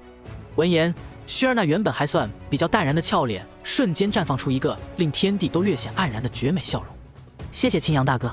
望着这个一提到某个家伙名字就满脸笑容的女孩，那些古族天骄的心头再度微微一颤，只感觉心都要裂开了。不过，在这整个中州都被萧炎的名字和展现的实力所震撼的时候，萧炎却是坐在星陨阁当中的某处湖泊之旁。在他的面前，除了副阁主风尊者之外，还有丹塔三巨头之一的玄一，以及另外一名老者正满脸善笑地望着萧炎。老者面容枯瘦，但脸上总是有着几分奸商的意境，此刻看向萧炎的眼神却是敬畏与火热都有。此人也是一位散修的斗尊强者，不过在中州却是并不算很出名，平时颇为低调。不过低调归低调，但斗尊终究还是斗尊，随着这些天萧炎的消息不断传播，他也是有资格知晓萧炎的事迹的。因此当他被丹塔的长老们找到，说星陨阁萧炎找他有事的时候，他也是有些受宠若惊。毕竟面前这个不过17岁的少年，其实已经是名震整个中州，足以位列斗气大陆巅峰的超级强者了。老先生，把你手中的七彩原石让给我，我出价1枚天尊丹。萧炎见到老者，也是丝毫没有拐弯抹角。这老者正是他前世拍卖会见到的那手中有着9彩原石的老者。萧炎在复活血道圣者之前，便是嘱托风尊者和玄一寻找2个老家伙，而这2个老家伙自然便是当年手持妖火残图的宝山老人和另一名手持9彩原石的强者。不过那宝山老人行踪太过神秘，而且最近似乎处于一种闭关状态，即便是以丹塔的实力，竟然都没有在这几天的时间找到。好在这名有着7彩原石的老者十分好找，仅仅3天便是有了消息。而后2天，此人便是被请到了星陨阁。1枚天尊丹，那老者闻言，心头便是微微一颤，脸上的笑容根本就遮掩不住，当下便是连忙笑着点了点头。没问题，萧炎大人如此大方，老夫自当成全。老者满脸堆笑，没有丝毫讨价还价的意思。1枚天尊丹价值其实是远远超过7彩原石的，他已经是大赚一笔了。至于跟萧炎讨价还价，他虽然颇为奸诈，但并不傻，人家开了这么高的价格，自己要是再讨价还价，那就是他自己不懂事了。软的不行，若是换成萧炎动手来抢，如今斗气大陆可没有一个人能给他撑腰，能够卖给如此人物一个面子，还赚了不少，他已经十分知足了。见到老者如此懂事，萧炎也是满意的点了点头，用1枚天尊丹换来了这枚看似7彩实则9彩的原石。此物他在前世只用了1枚3色丹雷的8品丹药便是换到了，这一世出手1枚天尊丹，对这老家伙也算颇为优待了。好在这老家伙颇为识趣，没让萧炎用别的方式讲道理。得到9彩原石，将老者打发走之后，萧炎才将目光再度放到了玄一和风尊者的身上。师娘，师叔，宝山老人的事情就交给你们了。闻言，2人也是微微点了点头，没有任何的异议。不过风尊者沉吟片刻之后，还是有些烦恼的开口了。自从你那场大战过后，这些天来星陨阁拜访的人可谓是络绎不绝，你就不打算见见他们？听到风尊者的话，萧炎这才略微有些头疼的挠了挠头。他回归星陨阁已经有7天的时间了，前面几天一直在忙着复活血刀尊者，最近2天才刚刚出关。以他如今的名声，几乎整个中州所有的强大势力都来拜访他了。毕竟萧炎如今的名声实在是太过响亮，这其中也不乏有着一些与萧炎颇为熟悉的势力，比如丹塔、焚炎谷、花宗等等。不过萧炎也不是什么大闲人，总不能待在星陨阁一直招待客人。他沉吟片刻之后，才微微笑道：“那师叔就跟他们说一声，等到老师出关之后3天，我星陨阁会再度举办庆典，到时候会邀请他们一起。”闻言，风尊者这才轻轻点头，而玄一的目光则是有些不善。听说这次连花玉那个老太婆都出来了，这老女人都过去这么多年了，果然还是死性不改。还有那老东西，果然还是没有忘记这个女人，一回来就送上上好的8品丹药，用来救助那个女人。听到玄一的冷哼抱怨，萧炎和风尊者对视一眼，都是苦笑一声，不敢多说什么。这2个女人之间的事情，就让药老自己头疼去吧。萧炎自己的后宫问题还没有处理完毕，可不愿意去触碰这个眉头。心中正如此想着，星陨阁那原本平静无比的空间，在这一刻却是骤然微微颤动起来。下一刻，一道庞大的气息便是瞬间笼罩了整个星陨阁，令风尊者和玄一都是脸色微变。这股气息是斗圣强者。玄一的目光有些诧异和惊愕地看着星陨阁当中的一处峡谷，在萧炎与药老的帮助之下，他也终于踏入到了半圣境界，对斗圣的气息感知还是颇为敏锐的。而风尊者在沉吟片刻之后，却是微微瞪大了双眼，看向了萧炎。这股气息，不会是你复活的那个家伙吧？闻言，萧炎却是微微笑着点了点头，脸上也是露出一抹满意的笑容。那血刀圣者在天幕当中积累1000年，虽然资质比较老弱了许多，但胜在死亡时间较长，加上萧炎用灵魂本源喂养以及魂族斗圣的尸体作为材料，他在复活之后也终于是突破了半圣门槛，真正的踏入到了斗圣境界。不过他这斗圣只能算是1星斗圣，而且在1星斗圣当中也是相对较弱的那种，跟药老还是没法比的。药老能在今后踏足大千世界之后修炼到仙品天至尊的境界，除了萧炎的帮助之外，与他自身的悟性也有着莫大的关系。不过无论如何，血刀圣者算是真正复活了，他的实力也算是真正的踏入到了斗圣层次。既然此人已经复活，萧炎也是再懒得等待，在通知紫妍与血刀圣者之后，3人便是即刻出发，朝着岩盟的方向赶回。星陨阁之外，一片原本名为清风门的山门之上，萧炎望着那已经全部撤走的清风门山门，也是满意的点了点头。清风门本就是星陨阁统治范围内的一个小宗门，其宗门最强者也不过是一名斗宗强者，而且从来未曾出现过斗尊，底蕴甚至比起云岚宗都是不如。所以，在不久之前，这个传承并不久远的宗门便是被星陨阁直接收编了。宗门斗王以上的强者及天才弟子被归纳为星陨阁的一个小分支，其余弟子各自分发了一笔补贴，然后就遣散了。星陨阁在没有经过药老回归、萧炎崛起之前，便是四阁之首。如今在两人出现之后，更是空前强大，自然不是什么人都要的。这些家伙也是趁着现在命好，还有机会成为星陨阁的外门弟子。若是再晚上几年，一些没有潜力成为斗宗的斗王、斗皇都是没有资格成为星陨阁外门弟子的。这超级势力的竞争之间，斗王也只是炮灰而已。只有到了斗宗层次，才勉强算是一员精兵。不过，对于这些清风门强者的心思，萧炎自然是懒得理会。他之所以选定了这清风门的山门，主要便是看中了此地的位置。此地距离星界不足300里，位置可谓极为接近，而且空间相对稳定，极为适合开辟空间虫洞。此地将成为星陨阁下一步与西北大陆的一个空间通道。而随着这道空间通道的出现，此地必然会比过去更加繁华。萧炎其实也不怎么在乎这里会不会繁华，他只是单纯的想在中州给炎盟的人开辟一条便捷路线而已。于是他很快就动手了。轰隆隆，只见他双手挥动之下，浩瀚的灵力直接撕裂空间，然后勾动着一道道空间之力，在那浩瀚无尽的空间乱流当中不断勾结旋转，最后形成一道道空间看似薄弱，实则无比坚固的空间魔壁。开辟空间通道的根本原理，其实就是在两地之间用空间之力构架出一道空间通道。通道所过之处，不但能够令其中飞行的强者速度加快，阻力减小，更是能够庇护其中的人不受空间乱流的干扰。毕竟，即便是最弱小的空间乱流，都是能对斗宗之下的强者产生巨大威胁的一些强大的空间乱流，甚至连斗尊强者都要暂避锋芒。不过，在如今的萧炎面前，再如何强大的空间乱流都不过是清风拂面。他将丝丝地岩融入到自己调动的空间之力当中，顿时使得这空间通道更加稳固，然后以一个极为迅猛的速度朝着西北大陆的方向疾驰而去。这种速度比起萧炎本身的飞行速度也只是慢了一半左右。于是乎，短短1天的时间，萧炎便是在那浩瀚无尽的空间乱流当中开辟出一条长长的通道。我们走吧。早在当初离开西北大陆之前，萧炎便是在炎盟的地盘上留下了一处信物作为空间坐标。如今随着这空间坐标的出现，他也是感到空间通道的尽头已经找到了那里。这也就意味着这处空间通道已经建立的差不多了。闻言，萧炎身后的紫妍也是有些兴奋的点了点头。他在西北大陆的朋友更多，自然也是想要回去好好见见他们。比起紫妍，雪刀圣者则是恭敬的多。他心中太过清楚萧炎的手段，虽然自己复活之后已经踏足到了斗圣层次，可是死在萧炎手中的斗圣强者却是数不胜数，就连8星斗圣都是有着一位。他又算得上哪根葱？尤其是方才萧炎开辟空间通道的那一手，对于空间的掌控简直达到了一个匪夷所思的程度。他仅仅是在一旁观摩萧炎开辟空间通道，都是感觉受益匪浅。看到两人这副模样，萧炎也只是一笑，大袖一挥，两人没有丝毫反抗，便是被他裹挟着进入了空间通道。1个时辰之后，加玛帝国云岚宗100里之外的一座山峰之上，平静的天空忽然骤然波动，方圆数百丈的空间忽然宛如海啸一般疯狂滚动，最后轰然碎裂。伴随着大片空间的碎裂，3道身影也是从中缓缓走出，正是萧炎、紫妍和雪刀圣者。而此刻，雪刀圣者看向萧炎的目光则是更加畏惧了几分，因为萧炎所展现出的可怕速度实在是令人有些胆寒。而如今，作为加玛帝都的炎盟上空忽然出现了这么大的空间波动，也是很快惊动了炎盟的众多强者。顷刻间，一道道灵力气息便是从加玛帝都当中飞出。感受到那一道道强大的气息，甚至其中有着众多熟人之后，萧炎的嘴角也是露出一抹笑容。1年时间不见，这些家伙的实力显然是有了明显的提升啊！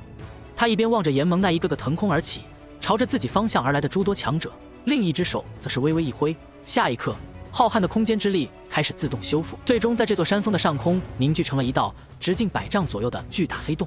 至此，连同星陨阁与炎盟的空间通道便是被他迅速建成，整个过程总共用了不到2天。而在萧炎将空间通道的入口构建完毕的同时，炎盟当中的一道道身影在这一刻也都是纷纷来到了此地。当先一人浑身有着宛如滔天火焰一般的炙热气息，双眼有着凶光闪烁。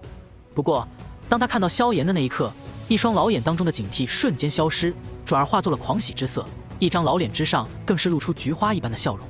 此人正是天火尊者。在天火尊者出现后，仅仅片刻，又是10多道强大身影出现，而这10多道强大身影赫然是一位位斗尊强者。这些人除了一部分是先前萧炎招揽的几名强者之外，还有几人则是后面加入炎盟的。但毫无疑问的是，这些人的实力都是达到了斗尊层次。而在这些斗尊强者出现之后，不足刹那，两道曼妙倩影便是随着空间扭动缓缓浮现。当这两人看到萧炎之后，原本还算平静的美眸在这一刻也是瞬间一颤，似乎是有些湿润一般。彩玲姐，小医仙姐姐。见到两女出现的刹那，紫妍便是化作一道紫色残影，直接扑到了两人的面前。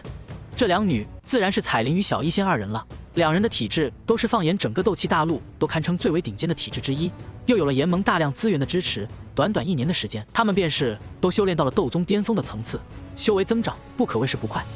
在彩玲和小医仙出现后不久，炎盟当中一位位斗宗强者也是纷纷出现在了萧炎的面前，对着萧炎顶礼膜拜。很快，云韵和亚飞的身形也是缓缓出现在了天际。1年的时间里，云韵的修为也是提升到了6星斗宗的层次，而亚飞也同样达到了斗王巅峰。这般实力虽然在炎盟当中依旧有些不出众，但萧炎也不在乎他能实力多强。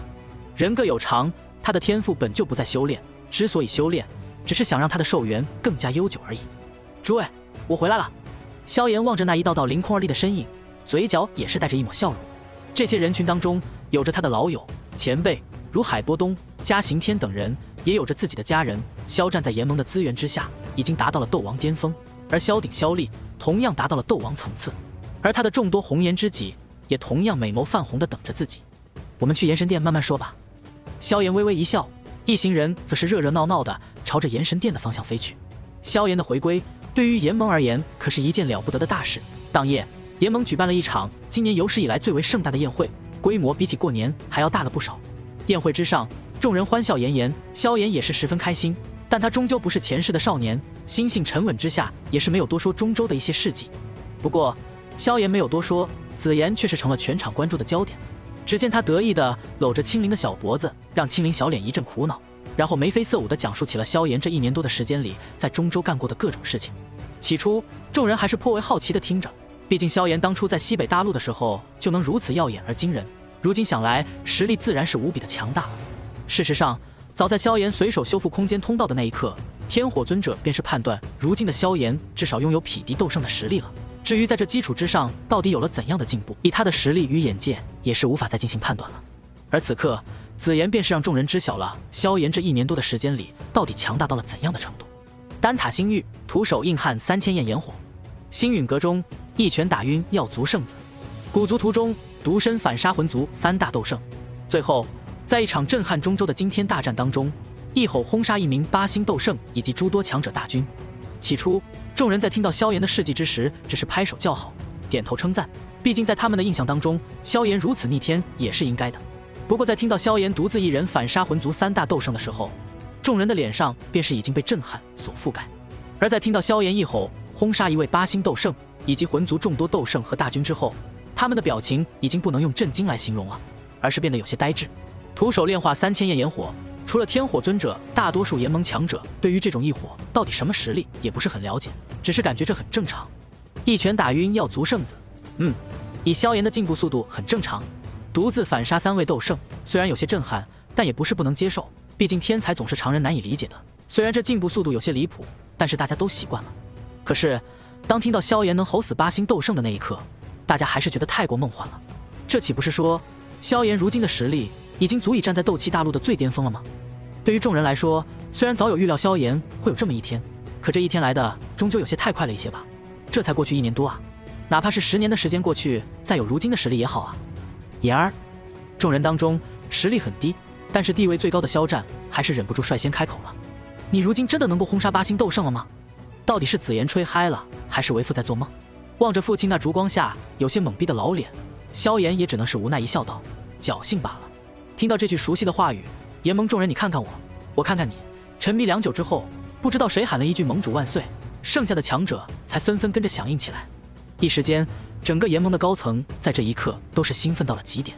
萧炎实力提升的速度超乎他们的想象，但超乎想象之外，他们便是迅速兴奋了起来。萧炎的不断强大对他们而言没有任何坏处，相反，萧炎越强，他们这些早期加入炎盟的强者地位也是能够跟着水涨船高。毕竟将来出去喊一嗓子我乃炎盟早期元老之后，谁不都得礼让自己3分？没听紫妍说盟主旁边那个叫做雪刀圣者的强者是一位货真价实的斗圣吗？嘿嘿，他还冲咱笑呢。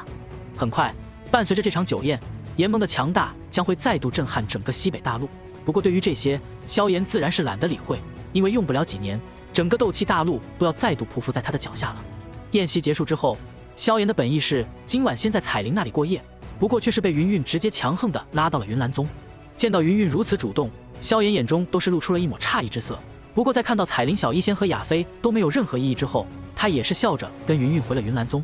一路上，云岚宗老宗主云山还一如既往的如同老管家一样汇报着关于炎盟和萧家的一些情况。见到他这副忠心耿耿的模样，萧炎心中再度升起那种古怪的异样感。1年多不见，这老东西实力也是增长了许多，同样达到了6星斗宗的层次。老家伙贪了不少吧？萧炎心中默默吐槽，但看在云山如此懂事的份上，他也是懒得追究。只要云山没有越过萧炎的底线，萧炎自然是不可能当众惩罚云山。反正这老家伙生死都掌握在自己手里，自己想惩罚他实在是太容易了。不到万不得已，他也不愿意再弄死云山一次了。不是因为心慈手软了，只是不想再看到眼前这个傲娇的女人再痛苦的抉择一次了。想到这里，已经走进了宗主寝殿的萧炎已经将宗主大人挤到了墙角。宗主大人，这次怎么这么着急了？难道这1年的时间不见，已经想我想到这种程度了吗？萧炎望着那雪白脸蛋微红的云韵，忍不住调笑一声，正欲探索下去，云韵却是直接拍开了他的爪子。讨厌，我有正事跟你说。云韵娇嗔着瞪了萧炎一眼，这个比自己小了许多的少年总是让他这般的无力。心思从这种情绪当中跳出来，他这才有些失落无奈地叹了口气。嫣然失踪了。失踪了。当萧炎听到这一消息的时候，也是忍不住微微一怔，脸上露出一抹诧异之色。纳兰嫣然虽然实力不强，但在炎盟核心，又身处云岚宗腹地，总不可能会悄无声息的失踪吧？见到萧炎脸上的诧异，云韵这才开口解释：当初你离开炎盟之后，我便是感觉到嫣然有些不对劲的地方。后来宗门出了一些魔力弟子的任务，嫣然便是主动接下了一道击杀4阶魔兽的历练任务，结果这一去便是再也没有回来。他这一消失足足半个月的时间，我也是感到有些不太对劲，这才冲进了他的房间，结果便是看到了他桌子上留下的一封书信，说是已经外出游历，不知何时才能回来。听到这里，萧炎这才微微松了口气，他还以为纳兰嫣然是被什么人给掳走了，没想到是自己主动外出游历了。虽说外出游历也会伴随着一些风险，但对自身的成长往往也是大有好处的。纳兰嫣然也不是什么傻子，身上有着云岚宗的诸多底牌，只要不主动作死，也不会有太大的风险。他萧炎前世不也是在一次次生死磨砺当中慢慢崛起的？见到萧炎这松了口气，甚至还露出一抹笑容的表情，云韵那一张俏脸在这一刻却是缓缓拉了下来。你竟然还笑得出来？要不是你这家伙对嫣然的打击太大了，他怎么可能做出这种傻事？被云韵凭空扣上一顶帽子，就连萧炎都是微微一愣，有些摸不着头脑的看着这个忽然变脸的女人。跟我有个毛关系？萧炎也是有些不爽的看着云韵，这对师徒真是一个模子出来的，对人好的时候是真好，耍起脾气来也是顶得人有些难受。你当初若是愿意给嫣然一个机会，她又怎么会被你打击成现在这副模样？她才刚刚突破到斗灵，万一遇到危险可该怎么办啊？云韵气呼呼地看着萧炎。纳兰嫣然当初拜入云岚宗的时候不到10岁，先是被他直接收为记名弟子，然后又收为亲传弟子。云韵一路看着那个活泼灵动的小丫头渐渐出落为一个大姑娘，她对纳兰嫣然的感情早已不是单纯的师徒感情，更像是看待妹妹看待女儿的感情。因此在纳兰嫣然失踪1年以来的种种担忧都被她化作一道小埋怨抛在了萧炎的身上。只可惜萧炎虽然脾气温和沉稳了许多，可也同样是个不愿吃亏的主，当下便是双目一瞪，有些不满地盯着云韵。我就是对她不感兴趣，怎么？难道我为了你们的心情就得娶一个我不喜欢的女人？你把我萧炎当成什么人了？被萧炎这么一呵斥，云韵也是发现自己似乎有些太过蛮横了一些，只是内心积累了1年的情感，再加上被萧炎这么一呵斥，她却是有些委屈的一股情绪无处发泄，顿时一双美眸竟然微微泛红，多了几分晶莹的泪花。见到她这副模样，萧炎也是瞬间心头一软，无奈地将她霸道地揽入怀中。事实上，面前这位看似高贵强大的女人，才是萧炎众多女人当中内心最柔软、最幼稚的一个。怎么，这么想我把纳兰嫣然也弄到我的后宫当中不成？萧炎轻轻揉了揉她的脸蛋，难不成云宗主还这么想要师徒共侍一夫不成？见萧炎还如此调笑自己，云韵更是气不打一处来，玉手轻轻一拍萧炎的胸膛，当下便是不想再见到面前这个欺负自己的家伙。只是他想跑，萧炎却不会给他这个机会，一把便是将云岚宗宗主抱了起来。讨厌，你滚开啊！就知道欺负我。云韵的声音带着点哭腔。姐姐，我就喜欢你这个受气包的模样。萧炎实话实说，他的确是很喜欢看着这位高贵的云岚宗宗主在自己面前委屈巴巴的，如同小女人一般的模样。1日之后，萧炎满足地离开了云岚宗，只剩下云韵无力地缩在被窝当中。狗东西！在云韵轻声轻骂的同时，萧炎已经来到了亚飞的房间当中。所幸亚飞并没有那么多的情绪抱怨，他只是轻笑着望着萧炎，随意地跟他聊着一些联盟的经济问题。在这方面，他总是有着一种迷人的自信。萧炎对于这些并不太喜好和擅长，但他终究经营过几个超级大势力，也是有所耳闻，只是轻笑着听他讲述，然后帮他宽衣解带。对于萧炎的动作，亚飞也只是俏脸微红，却是没有多说什么。两人很自然地进行到了最后一步。他没有什么惊人的修炼天赋，却是对人心极为的了解，知晓萧炎外出并不容易。四目相对，两人并没有说太多话，便是已经知晓了彼此的心意。翌日清晨，伴随着一声压抑许久的尖叫之声，亚飞的气息终于突破了斗王关卡，来到了斗皇层次。以萧炎如今的实力，双方在进行双修，对于亚飞的帮助实在是太大了。如果不是萧炎怕伤了他的根基，怕是一晚上就能帮他提升到5、6星斗皇的层次。经过了2日的战斗，伟大的盟主大人终于是愿意抽出身来关心一下联盟近日的发展情况和有无欠缺。在副盟主彩铃、副盟主萧鼎的陪同之下，萧炎对于联盟现在的发展还是非常满意的。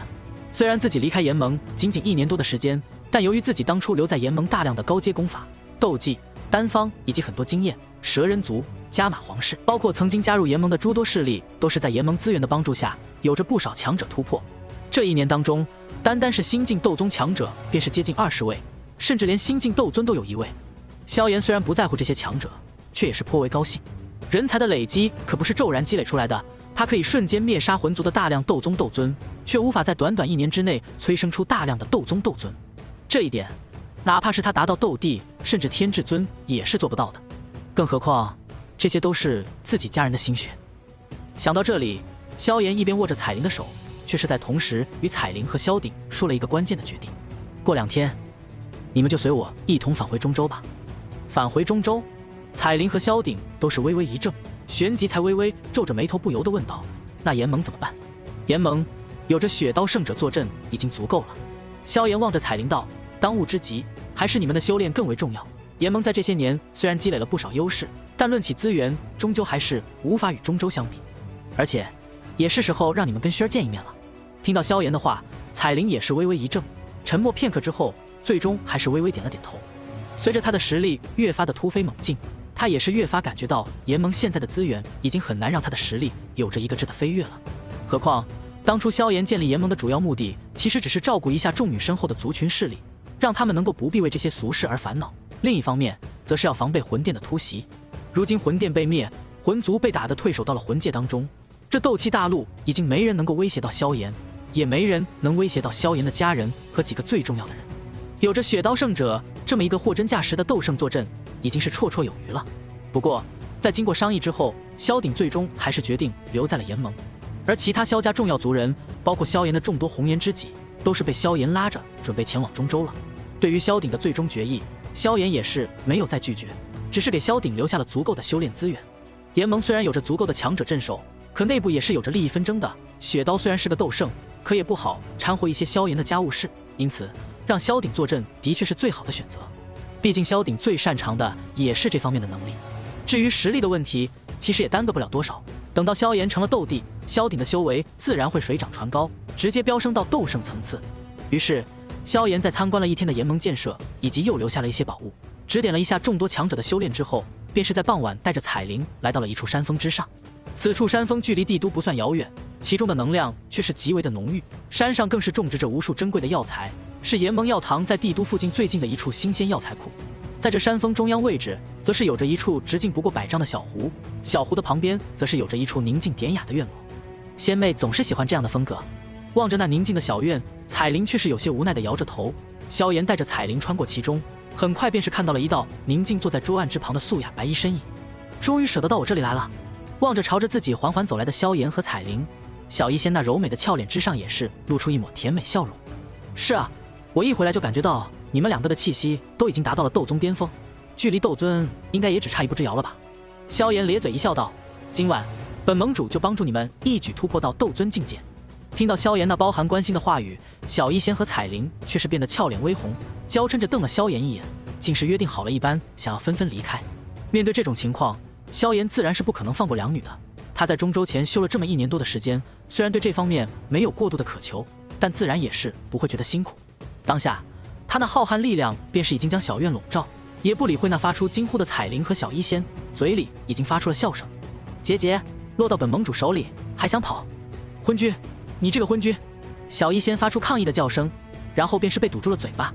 彩铃想要帮忙，却是同样被萧炎拦住。当夜，萧炎以1敌2，依旧不落下风。只是二女终究是达到了斗宗巅峰，即便是萧炎想要通过双修的方式帮助他们突破，也是颇为不易。所以，这场预计1晚上的大战，也是足足持续了3天3夜的时间，才令两女最终突破到了斗尊境界。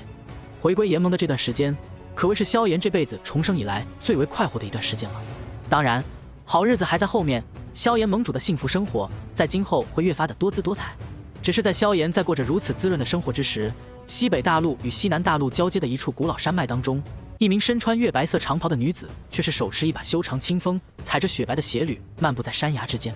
月光清冷如水，照在女子的月白长袍之上，没有丝毫的突兀，反倒是交相辉映，令她仿佛融入了月光一般。在那月光的照耀之下，一张极为美丽的年轻脸庞从那偶尔落下的几缕青丝之间露出，令月光再度增添了3分颜色。此女正是纳兰嫣然。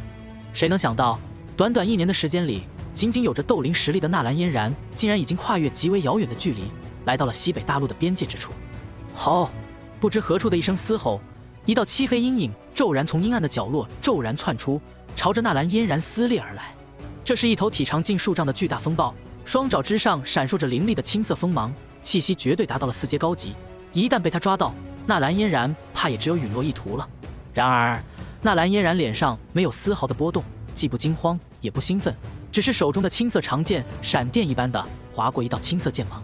下一刻，丝丝血滴自剑尖滑落，风暴的脑袋瞬间掉落，大量的鲜血喷涌，却是穿不过纳兰嫣然体表一层薄薄的护体钢锋。仅仅一剑，实力才达到5星斗灵的纳兰嫣然，便是解决了与他相同等级，甚至要比他还略强一筹的魔兽风暴。他平静地抬起脸庞，1年的磨砺之下，那张曾经带着几分骄傲的美丽脸蛋略显消瘦，却是褪去了过去的骄横，取而代之的是几分清冷的美感。天风婆婆，这处山脉就是您说的那处机缘所在吗？纳兰嫣然望着脚下的无尽山脉，似是与人对话。下一刻，他手中长剑剑柄之上的一块宝石也是散发出丝丝毫光。下一刻，一道身影便是从中钻了出来。虽然被称为婆婆，但这道身影看上去除了一头长发已经花白，也并不显得苍老，而是一副30出头的少妇模样。听到纳兰嫣然的询问，这位天风婆婆却是沉吟片刻，最后才有些无奈地叹了口气。机缘的确就在此地，可却是危险无比，用九死一生来形容都是有些不足。以你的天赋，其实大可不必如此的。天风婆婆望着纳兰嫣然，此女的资质虽然算不上绝佳，可却最是适合她曾经的宗门，换句话说，便是最适合继承她的衣钵。有了她的传承，纳兰嫣然修炼下去，成为斗尊应该不会遇到任何的难度，就算成为斗圣，也是有着不小的几率的。然而，在自己说出那个神秘之地以后，纳兰嫣然的目光便是执着在了那里。闻言，纳兰嫣然却是有些偏执地摇了摇头。萧炎如今已经可以击杀斗圣了，我想要超越他，甚至赶上他，只有如今这么一条路了。听到纳兰嫣然的话，那天风婆婆也是微微一怔，最后无奈地摇头一叹：痴儿啊，你应该知道，人各有命，世上不是每个人都能走到那一步的。说到这里，即便是天风婆婆都是对那个叫做萧炎的小家伙无比的好奇和惊异。毕竟，即便是他漫长的生命岁月当中，都是未曾听说过萧炎这般可怕的事迹。此人的天赋已经强到了一个令无数天骄都要绝望的程度。听着天风婆婆的劝导，纳兰嫣然却是轻轻摇头，细长的红唇抿过一个苦涩的笑容。我只是不想再被这个家伙打击了。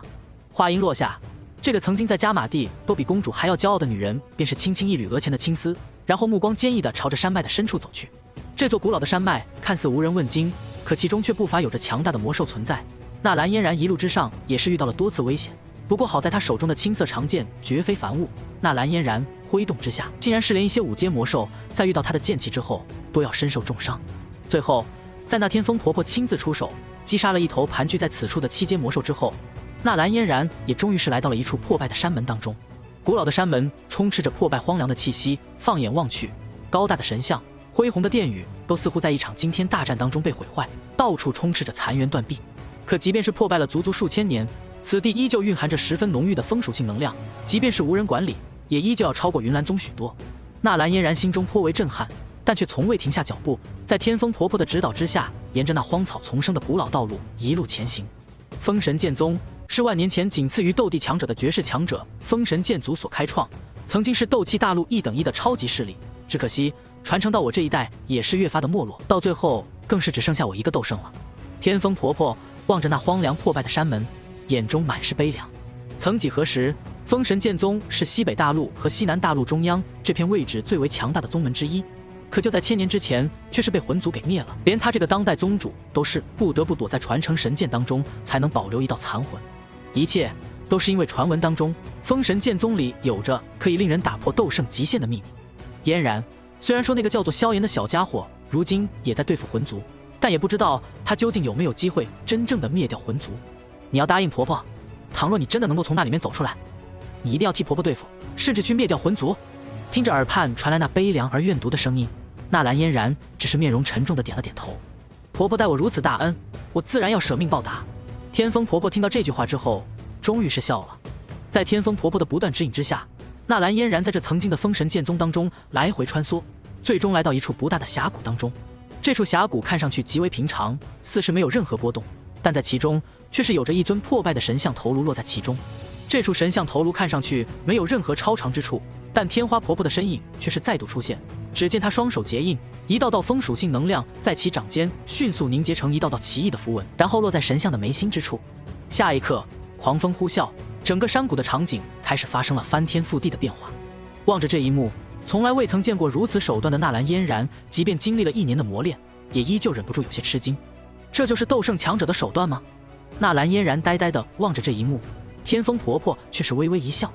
这的确是斗圣强者才能拥有的手段，只不过寻常斗圣强者却是根本做不到这一点，否则这处神秘之地当年早就被魂族发现了。一边说着，他的手指却是指向那渐渐出现的一座古老石碑，和石碑旁出现的散发着些许沧桑的古老白骨。这是我封神剑宗的老祖亲自改造，是9星斗圣强者才拥有的手段。放眼天下，也唯有同为9星斗圣的强者才能在没有秘法的情况下找到这里，而且必须极为认真才有希望。一边说着，他已经带着纳兰嫣然来到了那沧桑白骨的面前。这位便是我封神剑宗的祖师爷，封神剑祖嫣然，现在可以给祖师爷磕头了。听到天风婆婆的话，纳兰嫣然也是没有丝毫的迟疑，当即便是跪下磕了一个响头。先不说他要接受封神剑宗的传承，云岚宗当年的开山老祖云破天也是得到了封神剑宗的一些传承，才最终开辟了云岚宗这一势力。见到纳兰嫣然点头，天风婆婆的脸上这才缓缓露出一抹笑容，然后才带着纳兰嫣然将目光看向了那座古老的石碑之上。紧接着，天风婆婆的神色忽然变得无比严肃了起来。嫣然，我接下来要跟你说的事情，可以说是斗气大陆上最大的秘密之一。当年我封神剑宗就是因为有些许的消息泄露，才惹得魂族贪心爆发，派遣强者前来灭了我封神剑宗。闻言，纳兰嫣然也是俏脸严肃，无比郑重地点了点头。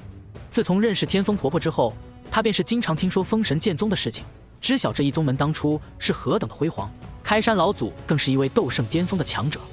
按照天风婆婆的说法，这个秘密甚至有着令人突破斗圣至骨，踏足传说中的斗帝之境的希望，否则也不会引得魂族那种超级势力的贪婪。当初我封神剑宗的秘密泄露了些许之后，那魂族便是带着贪婪前来，为的便是那突破斗帝的机缘。天风婆婆望着纳兰嫣然，却是忽然不屑地冷笑了。其实我封神剑宗的这一秘密，可不止能够令斗圣巅峰强者踏足斗帝境界。话音落下，他手中一道淡淡的风属性能量落在那古老石碑之上，下一刻，那古老石碑之上便是爆发出一阵青色的神光，紧接着5个古老的字体便是出现在了纳兰嫣然的面前。风灵月影宗。望着那5个古老的大字，纳兰嫣然瞳孔微微一缩。嫣然，你可知晓，我封神剑宗的封神剑祖，其实也只是这风灵月影宗的一名外门弟子而已。天风婆婆笑着看向纳兰嫣然，说出来的话却是令纳兰嫣然头皮发麻。外门弟子。纳兰嫣然轻轻咽了一口口水，只感觉大脑都有些空白。一位9星斗圣巅峰的强者，竟然只是这所谓风灵月影宗的一个外门弟子，疯了吧？这种人物便是放在当年斗帝未曾消失的时代，那也是斗气大陆的巅峰强者啊。如此强者，竟然只是这风灵月影宗的一个外门弟子，那这宗门的内门弟子该是何等的强大？难不成要成为斗帝才能成为其中的内门弟子吗？望着纳兰嫣然这副震撼的模样，天风婆婆也是轻轻一叹，笑道：“我当初知晓这个秘密的时候，也是被深深的震撼了。虽然不知道这风灵月影宗到底强大到了什么程度，但想来就算是斗帝强者在其中，应当也算不得太过高层吧。这个秘密，宗门当中只有历代门主才有资格知晓。不过如今宗门里只剩下你一个人了，便是告诉你了也无妨。”说完这些，他才再度严肃地将目光看向了纳兰嫣然。这里并不是什么风灵月影宗的山门，应当只是这个远古强大宗门的一个考核之地。只要通过了其中的考核，便是能够顺利地成为其外门弟子。而且其中的资源完全可以够你很快修炼到斗圣。天风婆婆的话令纳兰嫣然心头直跳，成为外门弟子，便是能够在其中快速成为斗圣，这是何等的机缘！便是那传说中的诸多远古种族，现在也没有这般手段吧？但纳兰嫣然同样知道，如此机缘并不是所有人都能得到的，否则这斗气大陆怕是人人都能成为斗圣了。想要得到这个机缘，必然会付出极为可怕的代价。想到这里，他的目光也是看向了天风婆婆。而天风婆婆也是会意的点了点头，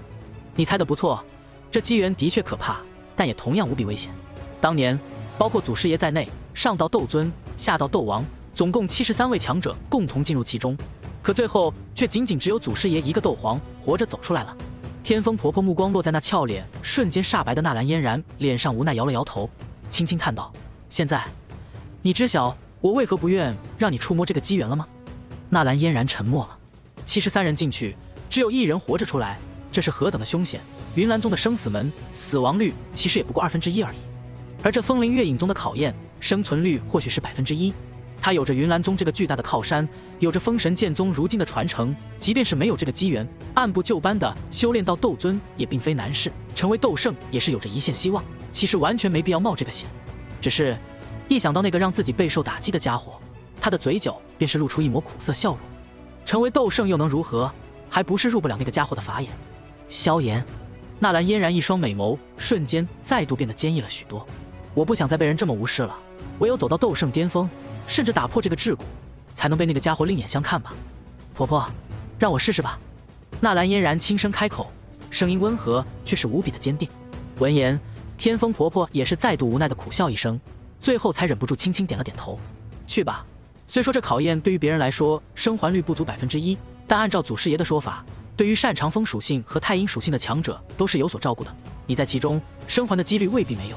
闻言，纳兰嫣然也是极为郑重的点了点头，目光望着这座古老的石碑，坚定的走了过去。我要死了！彩铃和小医仙无力的靠在萧炎肩上，盟主大人左拥右抱，那叫一个惬意，丝毫不晓得纳兰嫣然现在是个什么状态。在他这3天3夜的辛勤劳作之下，小医仙和彩铃都是顺利的从斗宗巅峰突破到了斗尊境界。想到这里，萧炎内心的成就感也是油然而生，正欲继续作怪，却是被2人同时拦了下来。饶了我吧！小医仙委屈巴巴地看着萧炎，我体内斗气还未稳固，不能进行激烈运动。彩铃则是一脸正经地说道。望着两女这副模样，萧炎也只能点了点头，没有再继续。不知道的还以为他是什么荒淫无道的家伙呢。接下来萧炎又在炎盟的地盘上安排好之后的后手，留下萧鼎在此地负责镇守之后，他便是不再多言，而是带着众人一同离去。这一趟，萧炎没有像来时那般直接带着2人飞走，毕竟此番人数众多，萧家大半的族人除了萧鼎和几个心腹萧玉、萧宁等人留在迦南学院，其余人都是被萧炎一同带走，而他的诸多红颜知己也是同样要带走。好在萧炎早在来之前便是准备好了一艘空间宝船，这种器物对于普通势力而言自然是珍贵无比，但对萧炎而言却是不值一提。随便找古族要一个，或是自己炼制一个，都是足以令斗圣强者乘坐也不会感到多慢的那种。于是乎，一行人纷纷登上宝船，然后朝着中州的方向再度进发。宝船之上，萧炎手中握着那枚9彩原石，看了看紫妍与彩铃的2人，沉吟片刻之后，还是选择了先帮紫妍一把。虽说太虚古龙一族当中有着诸多机缘，但九幽地冥蟒一族其实同样蕴含着莫大的秘密。既然如此，那便先将太虚古龙一族的事情彻底解决了再说吧。空间宝船在通道当中以一个极为迅猛的速度飞驰，其体表隐隐有着一层空间之力弥漫，令这空间宝船的速度再度有所增加。虽然萧炎早已习惯，甚至彩铃等人同样不陌生，不过萧家一些旁系子弟对于这空间通道的变化依旧是无比的好奇，时不时走到船上张望一番。萧炎在这2日当中也是没有过多的刻苦修行，更多的是陪伴家人和老婆们。毕竟一旦到了中州，他便是又要陷入到忙碌当中了。不过温馨的陪伴终究是有着终点的。在经历了2日的时间过后，一行人终于是走出了空间通道，来到了星陨阁不远处的清风门。然后在萧炎的带领之下，一行人也是终于来到了星陨阁。很快，在萧炎的安排之下，一行人也是暂时入住到了星陨阁当中。星陨阁的星界规模很大，在其中单独开辟出来一道山峰，供众人居住也是足够的。将众人引入到了星陨阁当中之后，萧炎也是带着众人转了一转，认识一下星陨阁的众多强者。同样的，对于萧炎的家属，星陨阁的所有强者都是不敢怠慢。不过，在那众人的角落当中，当风雷阁交换生凤七儿看到萧炎的几个红颜知己之后，一张骄傲的脸庞上却是变得略微苍白了起来。萧炎的几个红颜知己，论起颜值，竟然都丝毫不弱于他，甚至连修为和天赋都要胜过他。这一刻，他终于明白萧炎对自己为何如此的不屑一顾了。对于凤七儿的想法，萧炎自然是不知道，也是懒得理会。毕竟如今的凤七儿无论如何都是难以引起他的重视。在将众人安排好，由药老牵头在星陨阁举办了一场迎接的晚宴之后，他便是带着紫妍朝着太虚古龙一族的方向飞了过去。当得知萧炎带着自己即将前往的地方之时，紫妍那向来古灵精怪、时常带着调皮捣蛋笑容的脸庞，在这一刻也是终于缓缓凝固，在萧炎的视线当中，竟然还多了些许的紧张之色。见到他这副模样，萧炎也只能是无奈的摇了摇头，手掌轻轻揉了揉他的脑袋，然后便是直接撕裂空间，朝着古龙一族的方向前进。虽然古龙一族尚未发现紫妍的存在和踪迹，但以萧炎的记忆，自然是清楚古龙岛所在的位置。以萧炎如今的实力，仅仅带着紫妍一人想要抵达古龙岛也是十分迅速，短短不到1个时辰的时间，两人便是撕裂了那大量的空间风暴，来到了一处模糊的壁障之外。这是一层银色的，完全由空间之力构建而成的一处空间壁障，壁障之下则是一片面积极为庞大的岛屿。这处岛屿的面积虽然不如斗帝空间那般浩瀚，但也是极为庞大，远超一般的斗圣空间。此处便是那太虚古龙一族的东龙岛所在了。太虚古龙一族，其血脉完全可以延伸到真龙这一足以在诸天万界都名列前茅的顶尖生物身上。这一族祖上是出过真正的妖帝、斗帝级别的强者的，因此曾经的古龙岛便是一处完整的斗帝空间。只是随着竹坤的消失，这古龙岛的另外3大龙王也是被彼此的野心所笼罩，最终4大龙族对立，将古龙岛生生打碎成了4块。对于这些，萧炎自然是无比的了解，他此趟前来正是为了这件事情而来。那曾经需要他仰视、令他十分头疼的3大龙王，如今在他的面前却是没有了任何威胁。刚好龙皇本源果距离彻底的成熟还有着颇为遥远的距离，若是能够击杀一头斗圣级别的太虚古龙，那其中所蕴含的浓郁能量和龙血之力，绝对可以让龙皇本源果提前成熟了。萧炎心中如此想着，便是带着紫妍直接一头撞进了那一层宛如光照一般的银色障壁当中。在两人进入那银色障壁的同时，紫妍便是没有任何阻拦的直接钻了进去。反观萧炎，其周身的银色空间之力却是强悍的可怕，不断的产生着一种强横的反弹之力。那般可怕的反弹之力，足以将一名普通斗尊硬生生的挤爆。然而，这种层次的反弹对于萧炎却是没有任何的威胁，他脚步一踏，便是直接将这些可怕的反弹之力直接硬抗抵消。不过，在萧炎硬抗了这些空间之力的同时，这空间壁障也是因为萧炎的冲击而直接将那可怕的力道泄到了整个东龙岛的空间当中。刹那间，整个东龙岛的空间在这一刻都仿佛是池塘当中丢入了一颗石子，泛起了丝丝涟漪。这般涟漪对于寻常强者而言或许并不明显，但对于最为擅长空间之力的太虚古龙一族而言，却是再也清晰不过。于是，在萧炎冲入这东龙岛的瞬间，原本平静的东龙岛在这一刻瞬间有着近100道强悍的气息冲天起，其中最弱的都是达到了斗尊的层次。太虚古龙一族能够成为魔兽界真正的王者，即便是分裂之后依旧不将天妖皇和九幽地冥蟒放在眼里，自然是有着他们的实力。单单是东龙岛，在老龙皇竹坤消失之后，依旧还有着足足4位斗圣坐镇，而半圣也是有好几位。此刻，在萧炎闯入这东龙岛的刹那，一道道龙吟便是在东龙岛传来。那龙吟当中带着极为可怕的威压，对于寻常魔兽而言，简直是极为恐怖的压力。但在萧炎的面前，却是没有任何的威胁可言。萧炎在成为主宰、闯荡整片宇宙的漫长岁月里，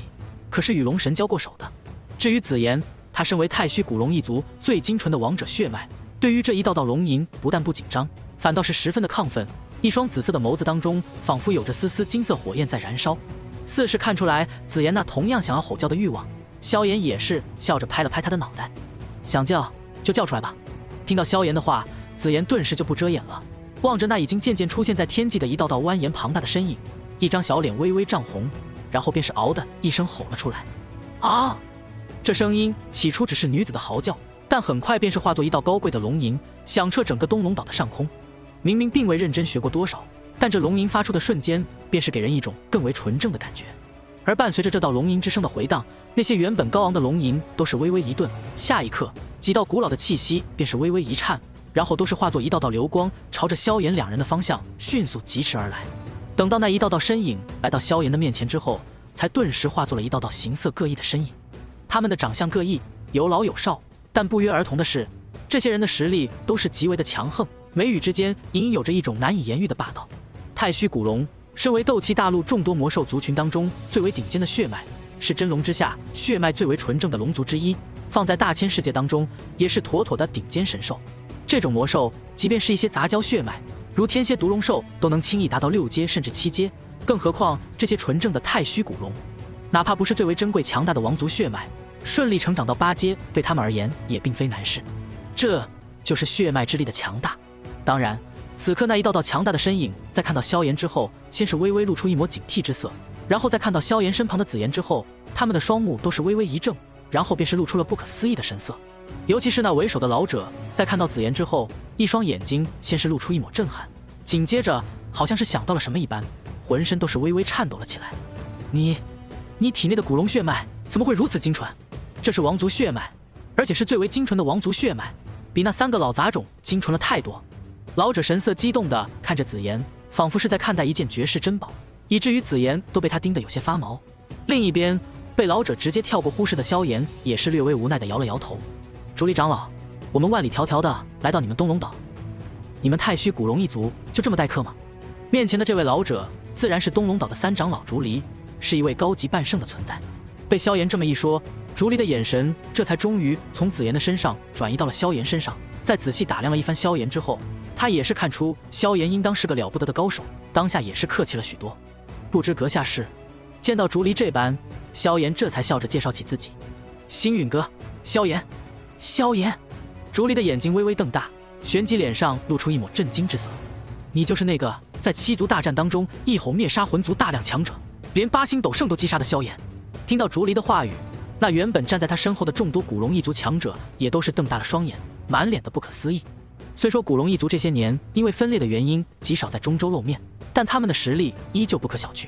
4大龙岛的麾下都是有着大量拥有些许古龙血脉的魔兽族群作为附庸，他们对于中州的消息或许没有那般敏感，却也绝对不弱。萧炎的名声在震撼了中州之后，自然而然的也在这段时间里传到了古龙一族当中。对于这位斗气大陆有史以来的第一天才，就算是古龙一族也是十分的敬仰，只是碍于环境条件，他们倒是并没有前往星陨阁拜访。谁想到他们不去拜访萧炎，萧炎却是主动寻来，甚至带来了一个让他们都感到来自血脉威压的小姑娘。很快，在竹离的带领下，萧炎一晃成了东龙岛的贵客，就连那3位闭关的斗圣长老，在得知萧炎和紫妍的消息之后，都是纷纷出关。东龙岛龙皇圣殿的一处会客大厅当中，几名老者在得知萧炎带来的大量消息之后，此刻已经是激动得无以复加。尤其是在得知萧炎所说出的大量消息，特别是竹坤还活着的消息之后，几个年老的长老在这一刻竟然是险些抱头痛哭起来。虽然没有如此失态，却也是老眼通红，满是激动。太虚古龙一族自从竹坤消失之后，便是日复一日的衰败。这种衰败并不是像远古8族那样血脉上的衰败，而是因为内部的分裂内耗而导致的。自从竹坤消失之后，3大龙王的野心便是日益膨胀，最终在几百年前发生了一场大战，将整个古龙岛都打成了4块。因为内部的分裂，太虚古龙一族也是不再像过去那般耀眼，那魔兽一族至高无上的位置也是日益动摇，甚至连天妖皇族都敢对他们挑衅1、2了。这一切都令这些老龙心痛，也无比的怀念竹坤所在的时代。如今在得知竹坤未死，紫妍更是其亲生女儿之后，这份激动之情便是彻底的化作了关爱，赋予在了紫妍的身上。很快，紫妍便是如前世那般再度成为了整个东龙岛的宝贝，几乎每个长老都无比的重视她。在找到自己的大量族人之后，紫妍也是十分的开心，但在开心过后，她那张宛如瓷娃娃一般的脸蛋上也终于是露出了一抹罕见的忧伤。对于她的这般失落表情，萧炎自然清楚她心中在想什么。想到这里，他也只是轻轻揉了揉她紫色的脑袋。有些事情也不能怪你父亲，这些事情我在星陨阁的时候就跟你说过吧。紫妍轻轻点了点头，却没有多说什么。萧炎见状也是不再多言，只是笑着将目光转向了其他的几位太虚古龙长老。各位，我这趟来古龙岛，就是给我这调皮捣蛋的妹妹帮帮场子的。古龙岛分裂了太久，也是时候统一了。听到萧炎的话，几大长老都是微微一怔，旋即脸上便是露出了无比激动的神色。萧炎兄弟，你这话的意思是，东龙岛年龄最大、资历最老，也是如今实力最强的太上长老烛火忍不住将目光看向了萧炎。见到他们的表情，萧炎也只是微微一笑。麻烦烛火长老帮我把三大龙王都约出来吧。帮你把三大龙王都约出来。烛火微微一怔，旋即脸上便是露出一抹狂喜之色。他看了一眼萧炎身边的紫妍，眼中的兴奋难以言喻。从萧炎进入东龙岛开始，随着众人的交谈，他们便是很明显的察觉到萧炎与紫妍的关系可谓是相当的亲密。不过尽管知晓两人的关系十分亲密，但这毕竟是古龙一族的家事，他们也不敢直接跟萧炎开这个口。但在听到萧炎愿意主动帮忙之后，他们自然是无比的兴奋与激动。毕竟萧炎的实力早在七族大战当中便是被得到了证实，以萧炎的实力，哪怕是三大龙王共同联手，也绝对不是萧炎的对手。一想到分裂数百年的古龙一族即将再度合一，他们怎能不激动与兴奋？当下烛火甚至没有犹豫的点了点头，转眼便是答应自己马上去办。至于其他几位古龙一族的长老，此刻更是激动地看着萧炎和紫妍。这位太虚古龙一族的公主，未来的龙皇大人一回来便是带来了这样一个莫大的惊喜。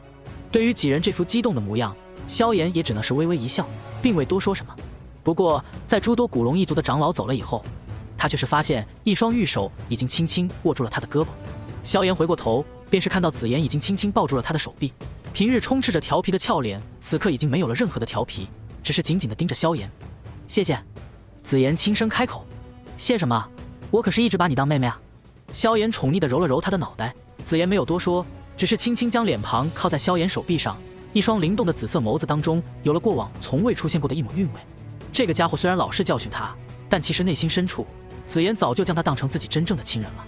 在得知萧炎打算出手帮忙之后，那烛火长老甚至没有丝毫的犹豫，当下便是直接派人给其余三大龙王传送信息，说是有要事相商。他作为东龙岛最古老的斗圣，实力已经达到4星斗圣，只是当年的分裂一战受了很重的伤势，所以暂时将东龙岛的大权都交给了东龙岛的大长老青山。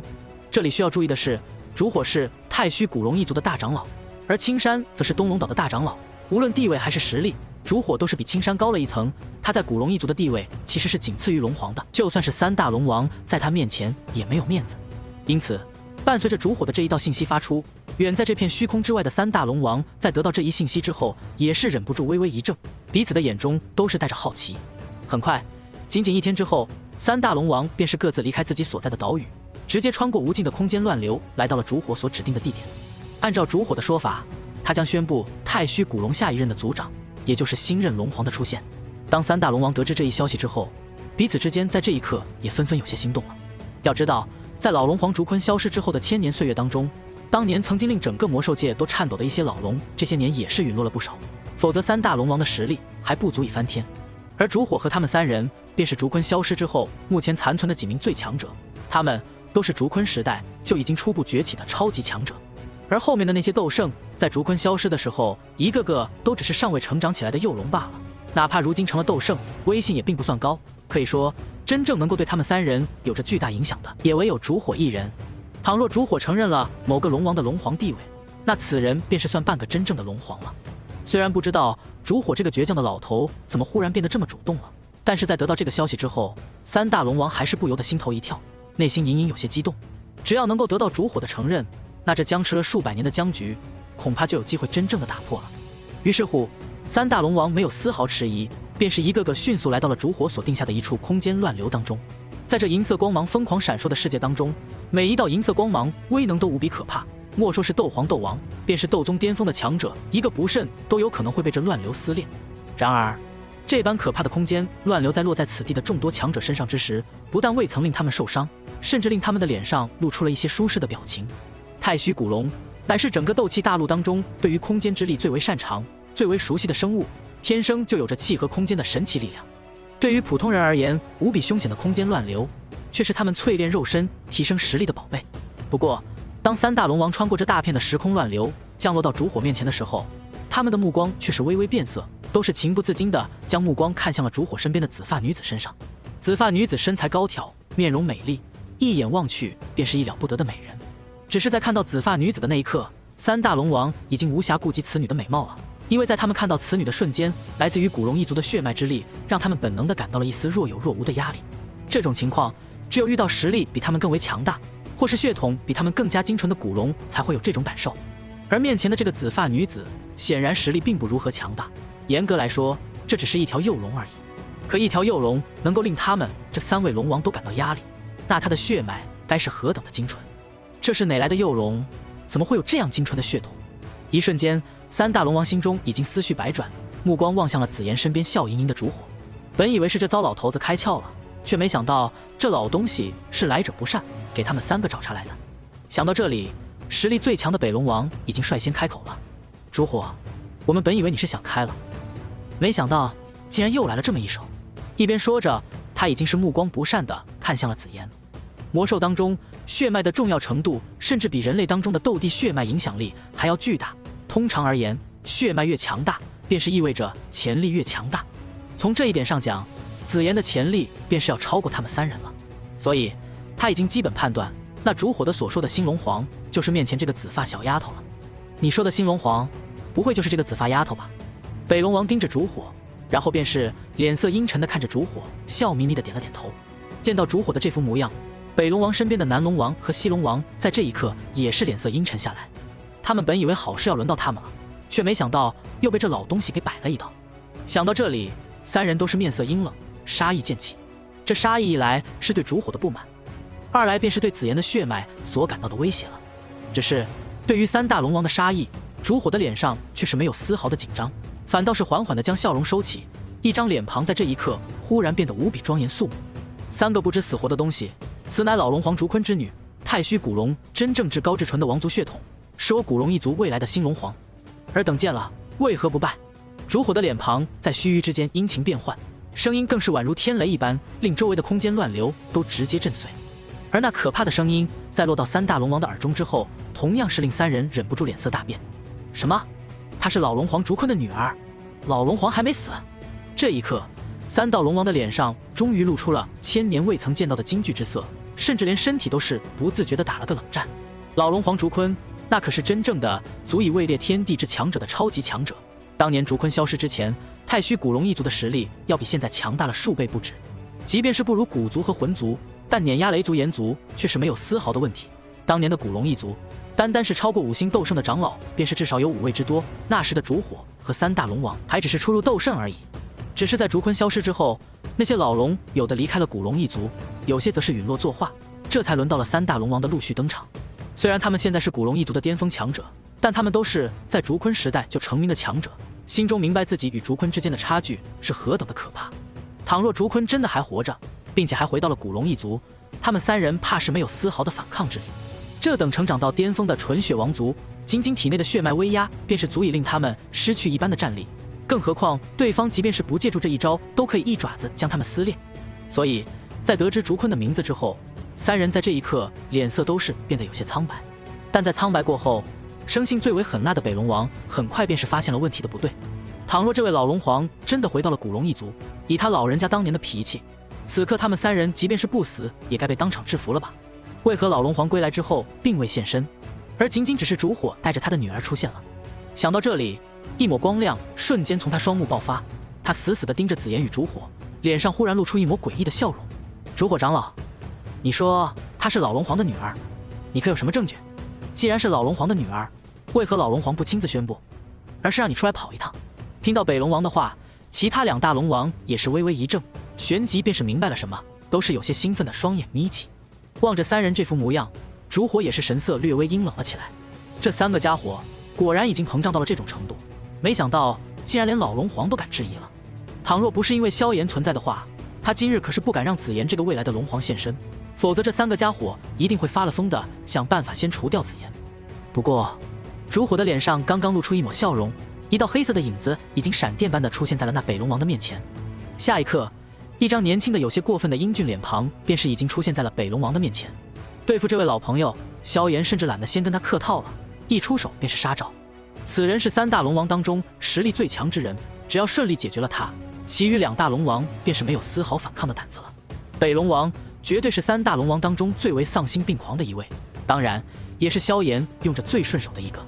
出手即杀招，当北龙王看到那瞬间出现在自己面前的人类青年之时，他的瞳孔便是已经缩成了针眼大小。最初看到这站在紫妍旁边的人类青年，他也只以为是烛火所找来的一位人类帮手，虽然感觉此人实力不俗，但在看到这般可怕的速度之后，一股惊恐便是从他的心底升起。此人的实力绝对无比可怕。北龙王心中惊恐，体表皮肤几乎是在瞬间化作一道道宛如金铁一般的漆黑鳞片。然而他的身体甚至尚未完成融化，那人类青年便是已经笑着开口了。哞！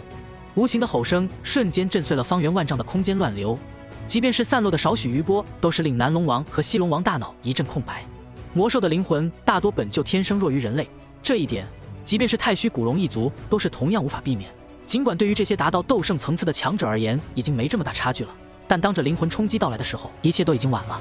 北龙王甚至还没来得及意识到发生了什么，便是感到灵魂传来一阵阵撕裂的剧痛，他的脸庞在瞬间变得无比煞白，尚未发出一声痛苦的嘶吼，便是已经彻底的失去了自己的意识。单纯论起战力，他或许要比魂灭生还要强大，可若是论起灵魂力量，他反而是比很多天境大圆满要弱了不少，顶多也只是比寻常天境后期要强上些许。为了保留这家伙的肉身，萧炎甚至没敢用炎神之怒，仅仅一个黄泉天怒便是将他的灵魂彻底震碎。仅仅一个照面，这头祸乱太虚古龙一族数百年的罪魁祸首便是已经陨落。北龙王死！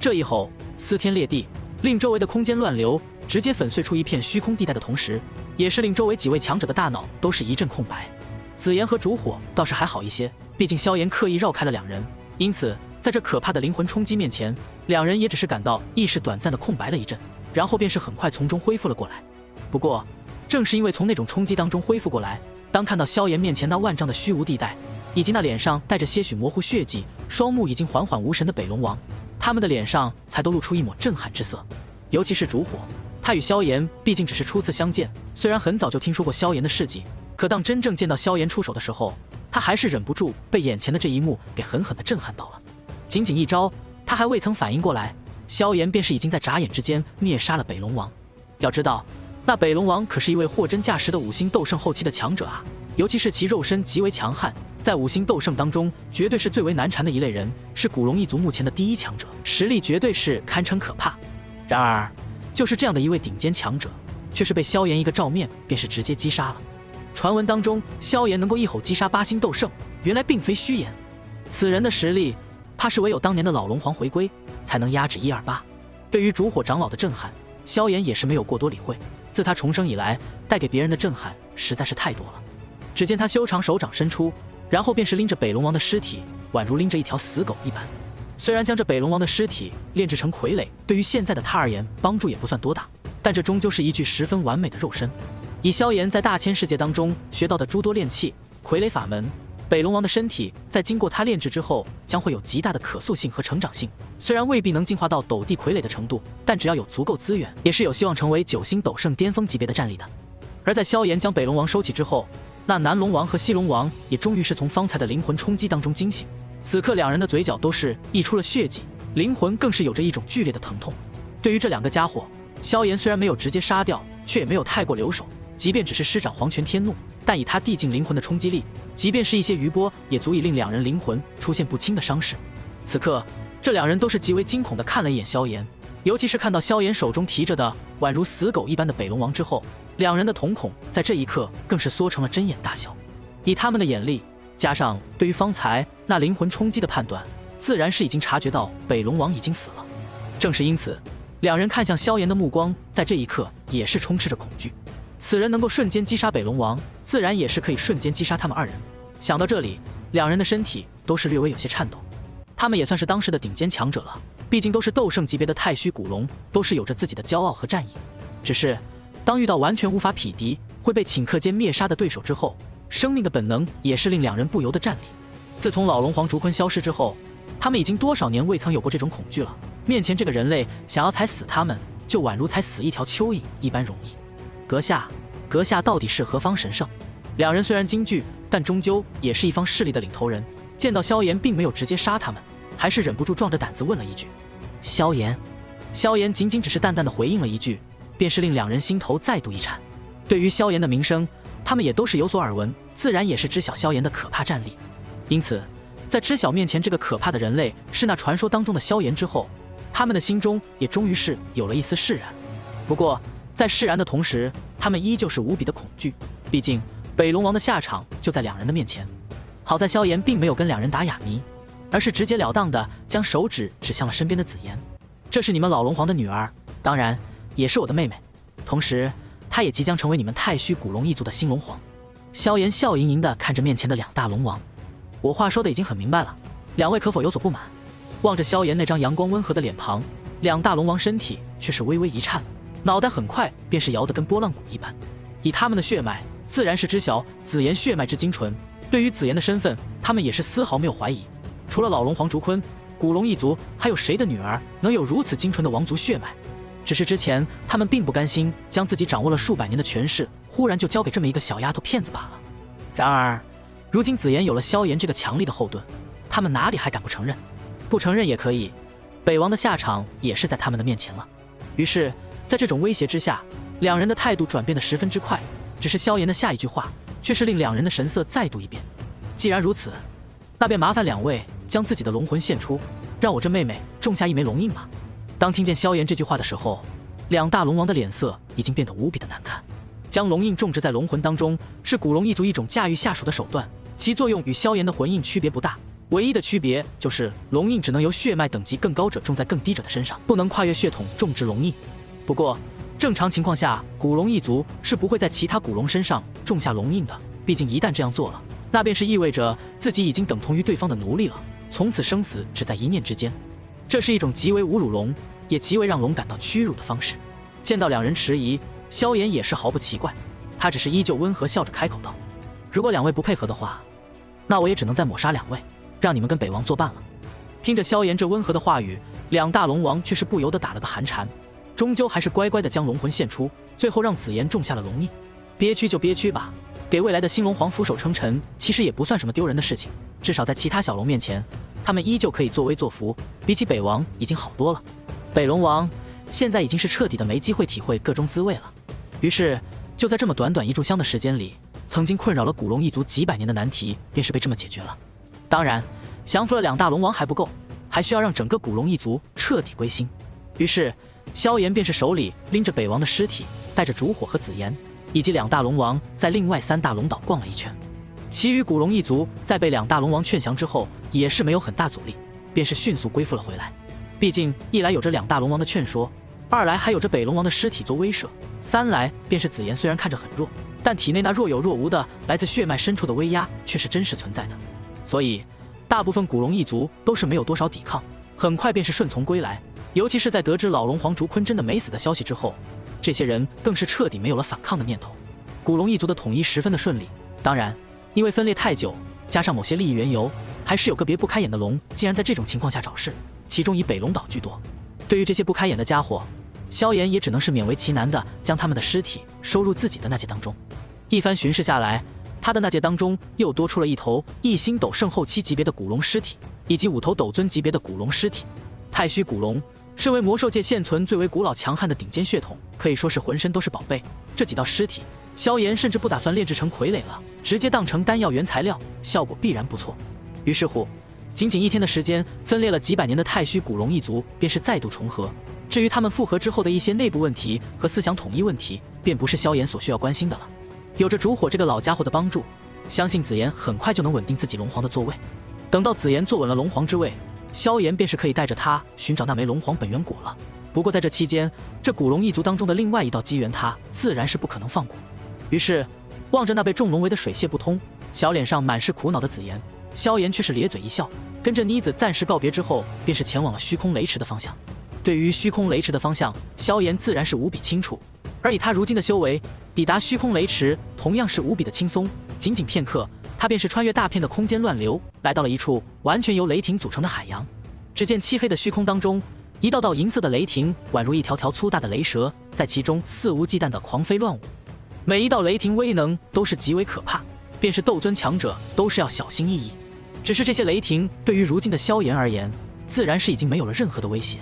只见萧炎微微一笑，绚丽的火焰便是已经缓缓地出现在了萧炎的体表，然后他便是闲庭信步地朝着那无尽雷海的中央位置走了过去。一路之上，一道道银色雷霆落在萧炎身上，却是在眨眼之间便是被萧炎体表的绚丽火焰给吞噬。自从吞噬了虚无吞炎的紫火之后，萧炎的异火便是再度进化。过去他的异火虽然同样有着炼化万物的能力，但在得到虚无吞炎的部分属性之后，却是有了主动吞噬的能力。到了这一步，他的地炎虽然还难以直接比肩净莲妖火，却也相差不大了。若是萧炎再将火焰大道加持其中，那威能便是真正的可以与净莲妖火一较高低。穿过大片普通的雷海，然后便是一道道令斗尊巅峰都要小心翼翼的黑魔雷。只是这些对于寻常强者都无比危险的黑魔雷，萧炎却依旧是照单全收，没有任何的威胁可言。直到穿过无尽雷海，看到了那盘踞在雷海深处的庞大金色巨龙之后，萧炎的嘴角才终于露出了一抹笑容。啊！在萧炎发现九玄惊雷的那一刻，九玄惊雷也是同时发现了他的踪迹。出于一些基本的本能，他对着萧炎发出了警戒的吼声。对于这一点，萧炎没有丝毫的吃惊，他只是笑盈盈的抬起手掌，下一刻，丝丝灵光便是在掌心汇聚，最后化作一道充满灵性的光团。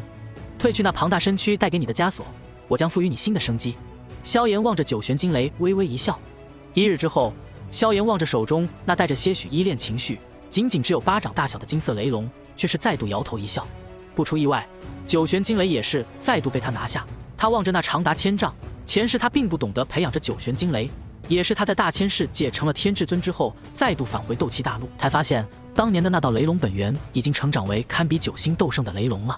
而这一世，他有着更好的法门去培养着九玄惊雷，相信用不了多久，这九玄惊雷在他的培养下，便是将成为极为可怕的一尊战力。到我袖子里好好待着。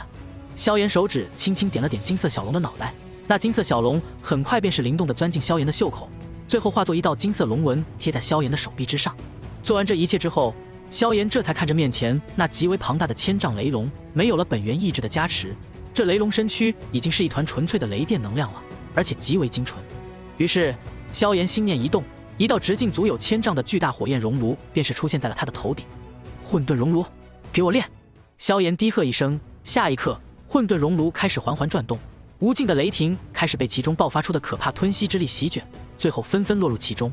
无论是金色的九玄惊雷，还是霸道的黑魔雷，甚至是外界的无尽雷海，都是被萧炎毫不客气的尽数吞吸。这一次，他要炼化整个虚空雷池。轰隆隆，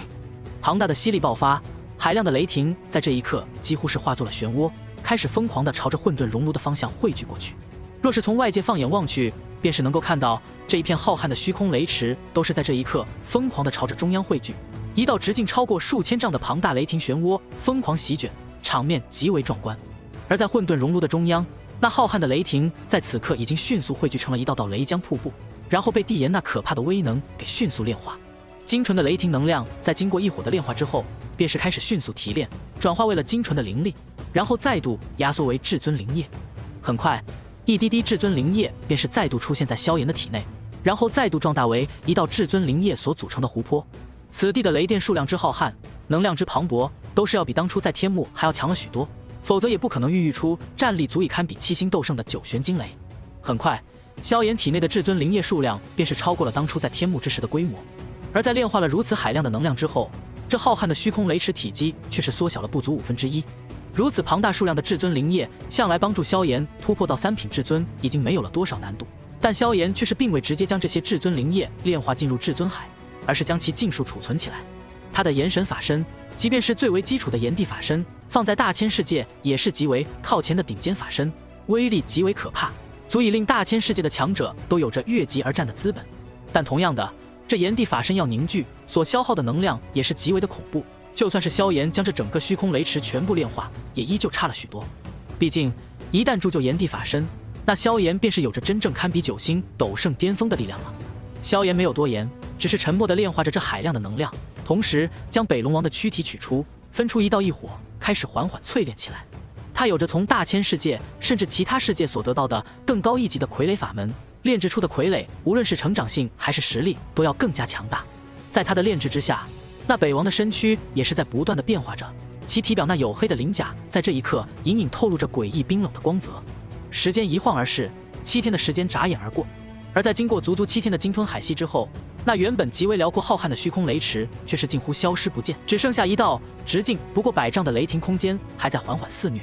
整个虚空雷池积累了1000年的磅礴能量，在这一刻几乎被萧炎尽数炼化为极为磅礴的至尊灵液。这般庞大的能量，若是被萧炎尽数炼化的话，怕是足以令萧炎一跃成为4品巅峰，甚至是5品至尊的程度。不过如今并无外敌威胁，萧炎也懒得动用这般浩瀚的能量，全部准备留在最后冲击至尊法身。7天的时间过去，不但是萧炎的至尊灵液积累到了一个极为恐怖的数量，就连北龙王的身躯也是被淬炼成型，成了一尊新的北王。这具傀儡经过大千世界的手法炼制，虽然尚未达到巅峰，但实力却是已经足以堪比6星斗圣。这道傀儡对我如今虽然帮助不大，但用来留守家族或是办一些事情还是可以的。萧炎收起北王之后，却是并没有离开，反倒是将目光投向了虚空雷池的中央。那里有着一件他前世尚未发现的宝物。斗气大陆是有着诸多秘密的，这些秘密无论是前世刚刚成帝的萧炎，还是一些其他远古时期的斗帝，都是不怎么清楚。倘若真要细细追究，那时间怕是能够追溯到数万年前，甚至更加久远的时代。当然，这些秘密在萧炎成为天至尊之后，也是终于慢慢揭晓。而在萧炎成为主宰境界之后，才真正明白了斗气大陆所有的秘密。想到这里，饶是萧炎也是忍不住一叹，脚步迈出，很快便是来到了虚空雷池的中央。在那里，一柄闪烁着银色光华的长枪正静静地躺在其中，但从外表来看，这银色长枪虽然华丽，却也没有太多的惊艳之处。但若是有斗圣之下的强者走到这银色长枪的面前，感受到这银色长枪之上释放的若有若无的威压之后，便是会瞬间惊颤，甚至足以情不自禁地跪下来。原因无他，只因这银色长枪之上有着一种独属于斗帝强者的气息，虽然微弱，但却是真实存在的。这是一件圣物，当然，这是用大千世界的品级来评价的。若是放在斗气大陆，那便是一把地气；而若是换作大千世界之外的诸多世界，则是可以称之为神器、元兵、道兵等种种称呼。总而言之，这是一件可以在斗帝强者的战斗当中都有着些许助力的宝物。它的内部被人为的炼制进了一缕雷之本源，这是一种与斗气大陆上的地之本源相似的东西，不过区别是，这缕本源是有属性的。也正是因为这一缕雷之本源，才令这银色长枪拥有了聚集雷霆的可怕威能。数千年甚至更久的岁月下来，这银色长枪日夜不停地吸引着周围的雷霆汇聚，最后在这太虚古龙的地盘上汇聚成了这一座虚空雷池。望着这一道地气，萧炎却是微微一叹，却是并没有对这杆长枪起什么贪心。此物本身材质便是圣物当中的极品，再加上有着一丝雷之本源的加持，绝对是上品圣物当中的极品，甚至说是准绝世圣物也是足够，放在大千世界也是了不得的宝物。当然，对于萧炎而言，也并非什么了不得的东西。他真正感叹的是斗气大陆那曾经辉煌的历史。斗气大陆的历史其实主要分为2个阶段。第一个阶段的时候，斗气大陆的名字并不叫斗气大陆，而是有着另一个名字焚天界。那时的斗气大陆甚至不在大千世界所管辖的范围当中，而是在另外几个与大千世界类似的大世界的中央位置。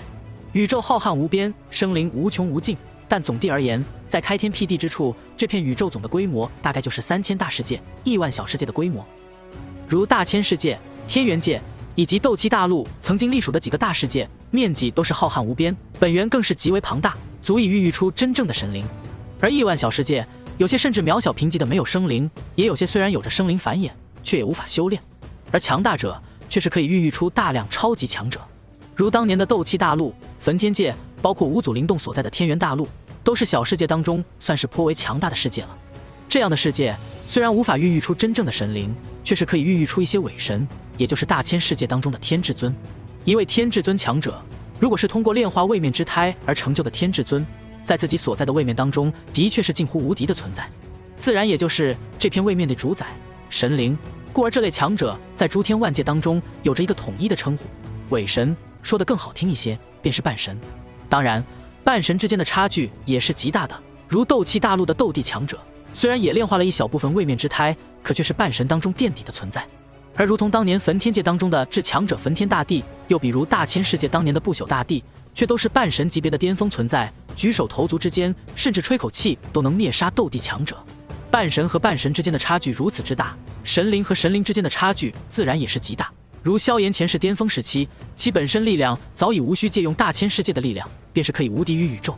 甚至他的实力已经强大到可以毁灭大千世界这种大世界的程度。放眼当初的整个宇宙，能够与萧炎匹敌之人也不超过10指之数。当然，这些都是今后才会面临的事情。当下的故事还是关于斗气大陆的故事。当年的焚天界，在焚天大帝，也就是焚诀的创始者的经营之下，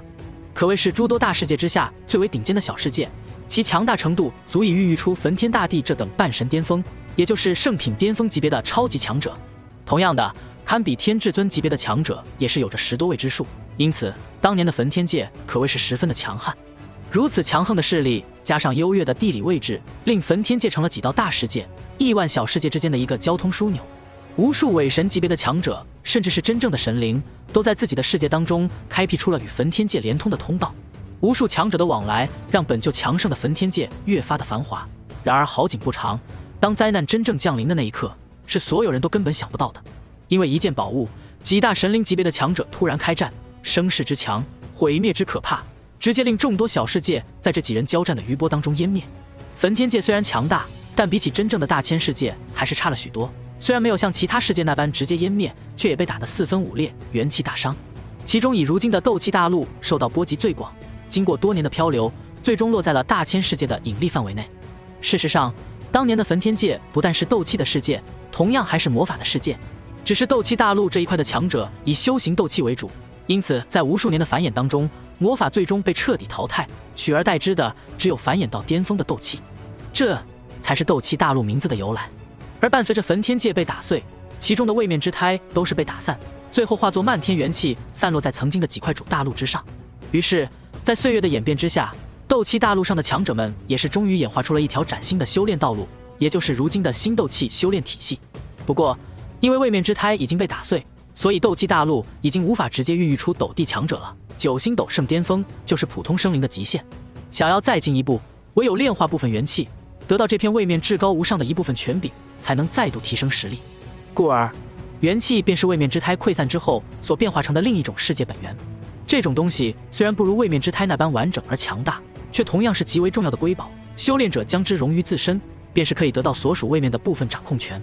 将之融入丹药当中，同样可以得到令天至尊都不敢轻视，令地至尊无比疯狂的超级丹药。将之融入武器、空间、阵法当中，都是极为可怕的宝物。就比如远古8族的斗帝空间，就比如面前这杆银色长枪，都仅仅只是融入了一丝元气而已。这就是元气的来由和作用。此物在某些世界也被称之为玄黄之气、太初之气，叫法各有不一，但归根结底是这个一个世界的本源所在。很多修炼魔道的半神，甚至会为了提升修为或是炼制宝物，会专门毁灭一方实力较弱的下位面，抽取其中的位面之胎或是元气作为养料或是材料。同样的，正道也同样无比重视，比如大千世界的一些超级势力，麾下都会养着很多下位面，因为只要有一道下位面孕育出了位面之胎，那便是意味着他们的族中将出现一位天至尊。而且炼化了位面之胎的天至尊潜力往往更大，借助着位面之胎的种种玄妙，他们走到仙品巅峰要比其他天至尊容易许多。不过寻常位面之胎再如何玄妙，其威能也就到此为止了。想要在修行路上走得更久，更多的还是要看天赋和心性。这里的天赋早已不是身体修炼的天赋，更多的是悟性，是对宇宙大道的感悟。而这也是萧炎真正的天赋所在。比起自己的修炼天赋，萧炎的悟性更加可怕。如果说萧炎的修炼天赋只能算是在一方小世界名列前茅的话，那他的悟性却是在一方大世界都极为罕见。这才是萧炎成帝之后依旧能快速进步的真正原因。以上便是斗气大陆的来由，以及元气与斗帝之间的秘密，以及萧炎自身的一些感受。这些都可以归纳为斗气大陆历史的第一个阶段。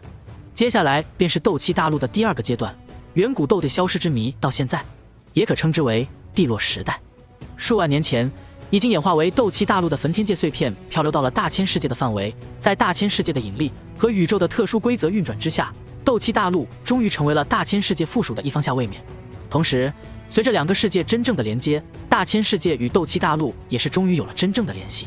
从这一刻起，斗气大陆的强者便是有了新的上界可以飞升。于是乎，无数的强者开始朝着大千世界的方向飞升过去。世界似乎再度恢复了以往的平静。然而好景不长，49000年前，域外邪族入侵大千世界，无数生灵被灭亡，诸多顶尖强者战死沙场，大千世界迎来了一场极为惨痛的灾难。幸亏那不朽大帝横空出世，最终镇压了天邪神，抵挡了这场可怕的灾难。只是灾难并不只是波及到了大千世界，大千世界麾下的无数小世界，在这场动乱当中也是同样被波及到了。比如天玄大陆，比如斗气大陆，除了极少数被位置实在隐蔽的幸运地方之外，大多数下位面或早或晚的都是被域外邪族的强者给盯上了。位面之胎不但对于大千世界的强者有着巨大帮助，对于域外邪族，对于其他修行者同样有着巨大的帮助。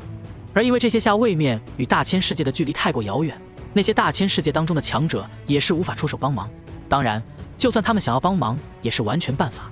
因为他们那时候甚至自身难保了。于是乎，域外邪族的其中一支盯上了斗气大陆，他们是炎魔族的其中一支。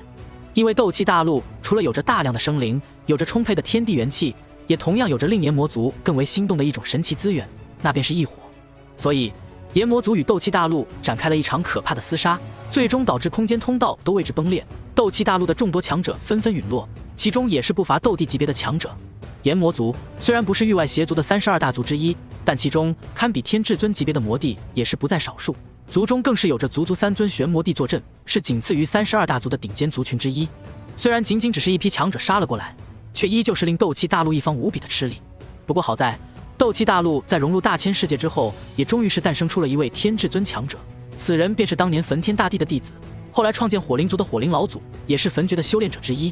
一场大战过后，炎魔族的军团全军覆没，火灵老祖却也身受重伤，回归到火灵族之后不久便是彻底的作化。而在这一战之后，斗气大陆斗帝强者也是死伤过半，就连空间通道都被打碎，至此几乎与大千世界彻底的失去了联系。然而在炎魔族被消灭之后不久，另一个魔族却是盯上了斗气大陆，他们的实力比炎魔族更加可怕，他们的手段比炎魔族更加诡异，他们便是那当年所谓的吞灵族。在域外邪族当中，他们有着另一个响亮的名字——吞魔族。吞魔族是域外邪族当中真正的大族，就算是在32大巅峰族群当中也是颇为靠前的存在，毕竟这一族当中连天魔帝层次的强者都有2位，足以看出其实力之可怕。尽管这次前来的也仅仅只是吞魔族的一个小小分支，可却依旧令斗气大陆再度陷入到了绝望当中。斗帝强者因为炼化了天地元气的缘故，虽然从等级上说只是类似于大千世界的帝至尊，但因为元气的特殊性质，令他们所发挥出的实力却是可以堪比上位帝至尊甚至的至尊大圆满。尤其是到了斗气大陆之后，更是可以借助对于天地的独特号令发挥出准天至尊的实力。这是一种极为强大的力量，在斗气大陆是近乎无敌的存在，但域外邪族却是格外的强大，毕竟他们有着真正的魔帝，那是堪比真正天至尊的存在。这种等级的强者，一位便是可以同时击败10位斗帝强者。在斗气大陆即将陷入绝望的时刻，其中一人却是再度挺身而出，此人便是驼舍古帝。驼舍古帝其本身其实是当年焚天大帝的一缕残魂融合异火所产生异变所诞生的，历经无数岁月苦修，吞噬无数异火，最终成为了斗气大陆的最后一位斗帝强者。他团结了斗气大陆的最后10多位斗帝，其中包括远古8族的祖先，耗尽了斗气大陆最后的所有天地元气，最后将那吞灵族的魔帝给击败封印，同时击杀了吞灵族大量的强者。然而这一战之后，众多斗帝却是已经油尽灯枯，大战之后不久便是彻底陨落。不过在陨落之前，他们却是纷纷离开了斗气大陆，将自己体内的元气灌注到了那崩坏已久的空间通道当中，等待岁月的流转，让这空间通道缓缓修复。如此无数年之后，斗气大陆的强者便是有希望进入到大千世界当中了。即便是没有了元气，他们依旧有着超越斗圣的希望。当然这一过程自然是无比的漫长，以至于足足数万年之后，到了萧炎的这一时代，这空间通道才缓缓的修复完毕。而那大量磅礴的元气，虽然因为修复空间通道消耗了些许，但其实也是残余了许多。这也就是为什么后来的萧炎在突破斗帝之后可以勾动天穹，引来大量元气的原因。而在众多斗帝陨落之后，长达数万年的帝落时代当中，斗气大陆倒也并非是毫无波澜。吞魔族虽然陨落了大量的强者，却也残留了诸多强者，他们与斗气大陆的众多强者再度展开了惨烈的厮杀。在这个过程当中，甚至再度有着2个斗帝家族都被灭绝，血脉之力被吞灵族尽数吞噬。最终当时以远古8族为主体，联合了整个斗气大陆所有的斗圣强者，将吞灵族彻底灭绝。至此为止，斗气大陆才算是恢复了往日真正的平静。当然吞灵族被灭绝之后，最后一头吞灵族的族长也就是一头魔将级别的吞灵族人而已，毕竟远古大战当中所有魔王级别的强者就已经被尽数斩杀了。而这头魔将级别的吞灵族，在落入魂族上一任族长手中之后，便是被已经加入到魂族阵营的虚无吞炎给吞噬了。自此，虚无吞炎拥有了吞灵族的部分能力，成为魂族最为重要的一个强者，其重要性有时候甚至比魂族族长更加重要。不过那时的远古八族实力都是无比强大，所以魂族也只能选择低调蛰伏，直到各族的血脉开始缓缓出现枯竭的征兆，魂天帝也正式接任了魂族族长。自此，魂族长达数千年的计划便是在这一刻真正的开始。此后的数千年里，石族、灵族、药族相继衰败，雷族、炎族也相继出现些许颓势，唯有萧族、古族虽然血脉强者已经开始不如魂族，但却依旧强势。当然，比起保守胆小的古元，胆大心细的萧玄无疑令魂天帝更为忌惮。于是，在吞灵族湮灭之后，斗气大陆近万年之间最大的动荡开始了。魂天帝抓住机会，在萧族、举族凝聚血脉之力，要帮助萧玄突破斗帝的关键时刻，发动了偷袭。此时正是萧族最为虚弱的时刻，魂族在付出了巨大的代价之后，终于是击败了萧族主力，让曾经极为强大的萧族直接跌落到谷底，只剩下一些弱小的残肢侥幸逃脱。而萧玄也在重伤之下最终陨落，灵魂在无数追杀当中，带着萧族的最后一点血脉之力融入到了天幕当中。萧玄陨落之后，当时的其余6族虽然暗自惋惜，但其实是微微松了口气的。对于不知道虚无吞炎真正实力的他们而言，萧族对他们的威胁其实更大。毕竟萧玄若是真的成了新的斗帝，那么他们这些曾经地位相当的古族便是要开始朝着萧玄臣服了。这也就是萧族魂族的大战当中，大多数人只是持旁观的态度。对他们而言，两族若是能够斗得两败俱伤才是最好。只可惜他们太过低估了魂族的实力。当然，命运总是造化弄人的，魂天帝以为灭掉了萧玄魂族的千年大计便是再无阻碍了，事实上本来的确是应当如此的。只可惜一个小小的乌坦城却是走出了一个令他幻想最终破灭的少年。这些便是萧炎前世成帝之前关于斗气大陆漫长历史的所有故事了。当然，在萧炎成帝之后，斗气大陆也最终迎来了他的第3个阶段的历史——炎帝时代。这个时代当中，萧炎则是带领着斗气大陆再度崛起，甚至远远超越了前面的2个时代。当然，这些都是后话了。萧炎相信这一世的自己可以将斗气大陆发展得更好。在脑海当中将诸多往事回忆一遍之后，萧炎这才将目光看向了那一杆银色的长枪。对于这杆地气，他倒是并没有直接出手炼化，雷属性的长枪对他而言帮助并不大。此物是在焚天界时代就已经存在的地气，后来又曾被雷帝改造重新炼制，然后因为某些原因又被太虚古龙一族的老祖宗得到，最后丢在了这里。经过数千年的演化，这才最终凝聚成了虚空雷尺。此物虽然珍贵，但对萧炎帮助并不算大，还是留在古龙一族吧。等到萧炎飞升到大千世界之后，想要炼制这种层次的宝物其实是十分轻松的一件事情。心中念头流转，萧炎手臂微微一抖，一条不足手臂长短的金色小龙却是从他的手中出现。此物正是那9玄惊雷化灵之后诞生的雷灵，虽然看似弱小，对那成长起来却是潜力无限，给他足够的时间，将来也会有着极大的成就。啊！金色小雷龙出现之后，用脑袋轻轻蹭了蹭萧炎的手臂，眼中带着些许的不舍。萧炎却是笑着用手指点了点头他的脑袋，在这里好好成长，将来我再把你带走。金色小龙听不懂人类的语言，但万物有灵，他隐隐察觉到了萧炎的意图，最后也只是无奈的点了点头，身形一转，便是极为滑溜的钻进了那最后小小的100丈雷海当中。见到这一幕，萧炎也是微微一笑，然后便是不再犹豫，脚下光芒闪烁，便是离开了虚空雷池，解决了古龙一族的内斗，炼化了虚空雷池。古龙一族的事情已经差不多了解了，接下来便是带着紫妍去寻找那龙皇本源果了。我不吃。萧炎一走进东龙岛，便是看到紫妍满脸嫌弃的看着烛火，而烛火却是一脸讨好的望着他，手里拿着一枚可以作为8品丹药主材料的果实。哎呀，我的小祖宗，你就吃一口吧，这东西吃了对你身体好。烛火看着双手抱胸的紫妍，一张老脸之上满是苦笑。萧炎灭杀北王，降服古龙一族其他强者之后，便是去了虚空雷池闭关，所以剩下的这段时间里，都是紫妍和烛火几位东龙岛曾经的心腹在帮忙。不过在初步稳定了古龙一族的形势之后，烛火等人便是如同看待宝贝一般的将目光再度转移到了紫妍的身上。作为血脉最为精纯的太虚古龙王族，紫妍的潜力毫无疑问是极为巨大的。在老龙皇烛坤尚未归来之际，他便是真正意义上的龙皇。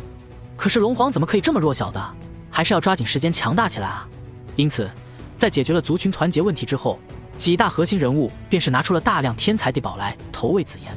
古龙一族作为堪比远古斗帝家族的魔兽霸主，他们的实力库存自然是无比的丰厚。以紫妍的血脉资质，便是将他硬生生喂到斗圣都是轻而易举。然而，当他们拿出大量的天材地宝之后，却发现这小祖宗竟然有着一个令他们极为头疼的小毛病：挑食。那些足以被一些炼药师追逐，令许多强者疯狂的珍贵宝物，被紫妍嫌弃的原因却仅仅只有一个：难吃。正在烛火无比头疼的时候，一道身影却是泛起一道空间涟漪，出现在了两人的面前。望着这个突然出现的身影，两人都是微微一愣，旋即脸上都是露出了狂喜之色。萧炎，萧炎！不约而同的声音响起，意味也是完全不同。当然，两人都是无比的欣喜，尤其是那烛火长老，此刻更是高兴的几乎要流出眼泪来了。萧炎来了，就终于有人能治得了这个小祖宗了。于是，在烛火长老惊喜的目光当中，萧炎却是微微点了点头，随后才笑盈盈的看着这位烛火长老。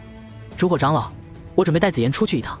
萧炎话音落下之后，烛火明显是微微一怔，脸上露出一抹茫然之色，旋即才微微一变，有些忐忑的看着萧炎，有些不知所措。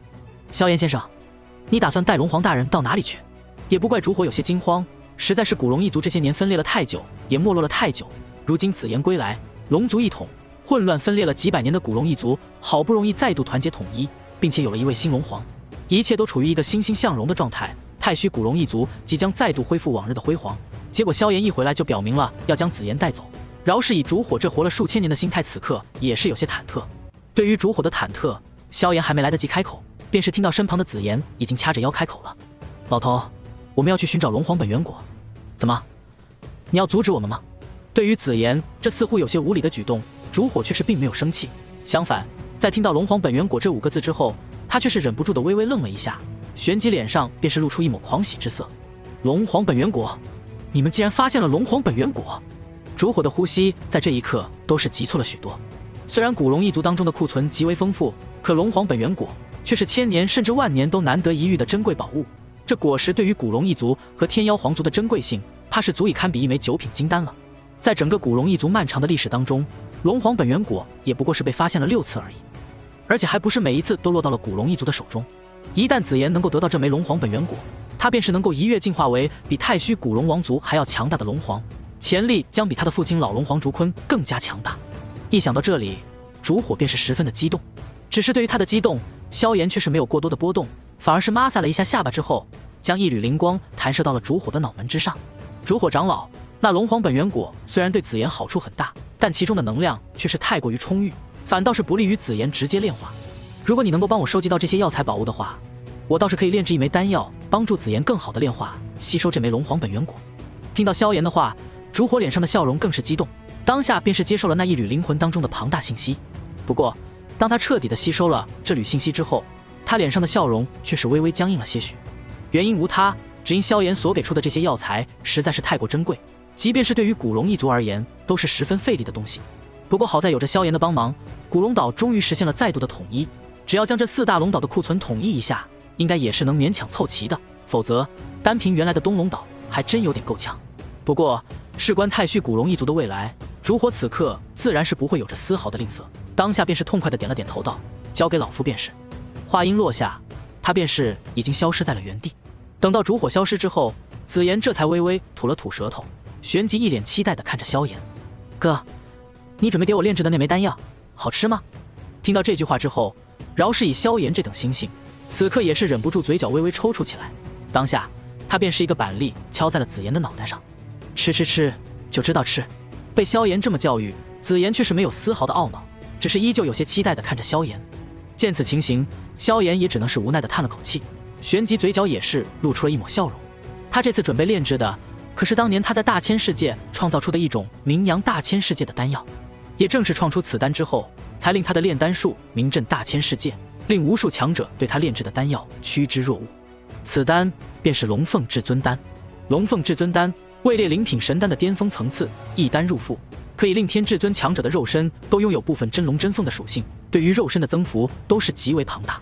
对于很多不擅长肉身修炼、近身战斗的天至尊而言，吸引力更是无与伦比。此丹的主要材料主要分为3种，分别是真龙之血、真凤之血以及龙皇本源果。不过比起前2者而言，那在斗气大陆几乎堪称绝品的龙皇本源果却并不是最为珍贵。毕竟大千世界的龙类强者实在是太多。虽说太虚古龙血脉之强大在龙族当中也是名列前茅，但比起真龙而言，还是差了一个级别。大千世界当中能够与太虚古龙一族并列的龙族分支也是有着一些的。同样的道理，与天妖皇甚至远古天皇并且的真凤亚种也是有着许多。这些虽是亚种，却丝毫不比一些顶尖神兽要差，自然也是能够孕育出龙皇本源果的。故而在大千世界，龙皇本源果虽然罕见，但对天至尊强者而言，只要用心还是能够得到的。反倒是真龙真凤之血，却是并不比龙皇本源果容易得到。毕竟真龙真凤都是龙类和凤类进化的极致，他们的实力同样达到了天至尊，且有着自己附属的族群。这两大神兽的王者族群实力丝毫不弱于五大古族，甚至比他们还要略胜一筹。当然，现在的斗气大陆也没有这等强者的精血，萧炎也只能暂时用太虚古龙和远古天皇的精血去代替。他所炼制出的这枚龙凤至尊丹，自然没有前世炼制的那样强大。虽然没有这般强大，但却同样达到了9品金丹的层次。而且，由于紫炎太虚古龙体质的缘故，他对于这枚丹药的吸收效果将会远远超过普通人类，对他的好处将会比直接吞下龙皇本源果要好得多。有了这枚丹药，他将来突破天至尊的时候也不会那般艰难了。不过，此刻的紫炎自然是不知道萧炎即将为他炼制的是一枚9品金丹。半晌之后，烛火长老很快便是火急火燎地拿着一枚高级纳戒出现在了萧炎的面前。这是一枚通体泛着金色龙纹的纳戒，仅仅一眼望去便是十分的不俗，想必是一枚斗圣强者才有资格拥有的高级纳戒。当然，此物对于古龙一族并不算什么，对于萧炎而言并不算什么。在将这枚纳戒交给萧炎之后，烛火长老这才一脸期待地看着萧炎。萧炎先生，你要的东西都凑齐了，就是那天黄金血，我族却是真正没有了。烛火说到这里，最终还是忍不住咬了咬牙说道：不过你放心，如今我古龙一族已经再度统一，实力虽然远不如当年，却也远超他们天妖皇族。我这就召集古龙一族的所有斗圣强者杀向天妖皇族，他们若是不肯交出天皇精血，那我等便强行杀进天妖皇族，看他们给不给。说到这里，烛火脸上已经没有了以往的祥和宁静，取而代之的是丝丝杀意和一脸的匪气。能够修炼到斗圣的强者，除了自身天赋可怕之外，哪一个不是心狠手辣之辈？更何况太虚古龙一族已经称霸斗气大陆魔兽界多少年？如今古龙一族统一之后，单是斗圣强者数量便是超过10人，而且个个都是肉身无比强悍，在同级斗圣当中不说无敌，却也占据很大的优势。即便是衰败了许多，但要对付天妖皇族依旧是轻而易举。不过他的建议最终还是被萧炎摇了摇头拒绝了。若是古龙一族真的杀上门去，那此番双方怕是都要陨落一些强者了，而这仇怨怕是也要不死不休。若是如此，萧炎怕是要干脆利落的直接将天妖皇族从斗气大陆当中抹去了。不过萧炎也不想将事情做绝，毕竟天妖皇族的血脉也还算珍贵，对于将来的斗气大陆一脉还是有用的，只是如今这一代的领导层差了些意思，所以萧炎决定亲自出手一趟。于是乎，萧炎收起了那枚金色龙纹纳戒，带着紫炎一转身便是撕裂空间，来到了天妖皇族的地盘之上。这两族之间的距离虽然十分遥远，但归根结底还是同样处于受域的位置，以萧炎如今的速度，自然是很快就到了。于是乎，当萧炎来到天妖皇族的消息传开之后，那名原本还对萧炎不屑一顾，甚至想要对紫炎出手的天妖皇族长老当场就跪了下去。紧接着，天妖皇族高层集体出来迎接。开玩笑，如今的萧炎可是足以瞬杀8星斗圣的存在，而天妖皇族如今的实力却是连10族灵族都比不上。萧炎若是强行闯入天妖皇族，吼上一嗓子，那整个天妖皇族便是没了。对于这等人物，他们巴结还来不及，又怎么敢去得罪？所以，当萧炎进入天妖皇族之后，当代天妖皇族族长黄天便是直接笑脸相迎，包括身后的众多天妖皇族的强者都是表示热情隆重的欢迎之情。对此，萧炎也是沉默片刻，在略微客套一番之后，才说明了自己的来意。黄天族长，实不相瞒，我此番来到天妖皇族，实在是有要事相求。闻言，黄天也是微微一怔，眼底在此刻都是莫名其妙的出现了一抹喜色。难不成青儿已经拿下这萧炎了不成？这萧炎莫不是来我天妖皇族提亲的？想到这里，黄天脸上的笑容也是浓郁了几分。萧炎先生但说无妨，只要是我天妖皇族能够办到的，我天妖皇族必然会竭力相助。望着黄天这殷勤的笑容，萧炎也只能再度无奈的一叹人心之变化。前世的时候，天妖皇族的这些家伙对自己可不是这么个态度，不过这些家伙如此配合，他也乐得不要出手。于是萧炎最终开口了：我想要一些远古天皇的精血，不知道天妖皇族是否能够满足我这个愿望。当萧炎这句话说出的刹那，原本还热闹无比的天妖皇族大殿，在这一刻便是彻底的寂静了下来。一瞬间，天妖皇族的众多强者脸色都是隐隐有些阴沉。之所以说是隐隐，是他们还在竭力克制着自己的表情，不想让萧炎看出来。天妖皇族对于血脉和精血是无比看重的，是最不想让自家的血脉外流的魔兽种族之一。然而今天萧炎不但走到他们的面前来要精血，甚至还要他们老祖宗的精血。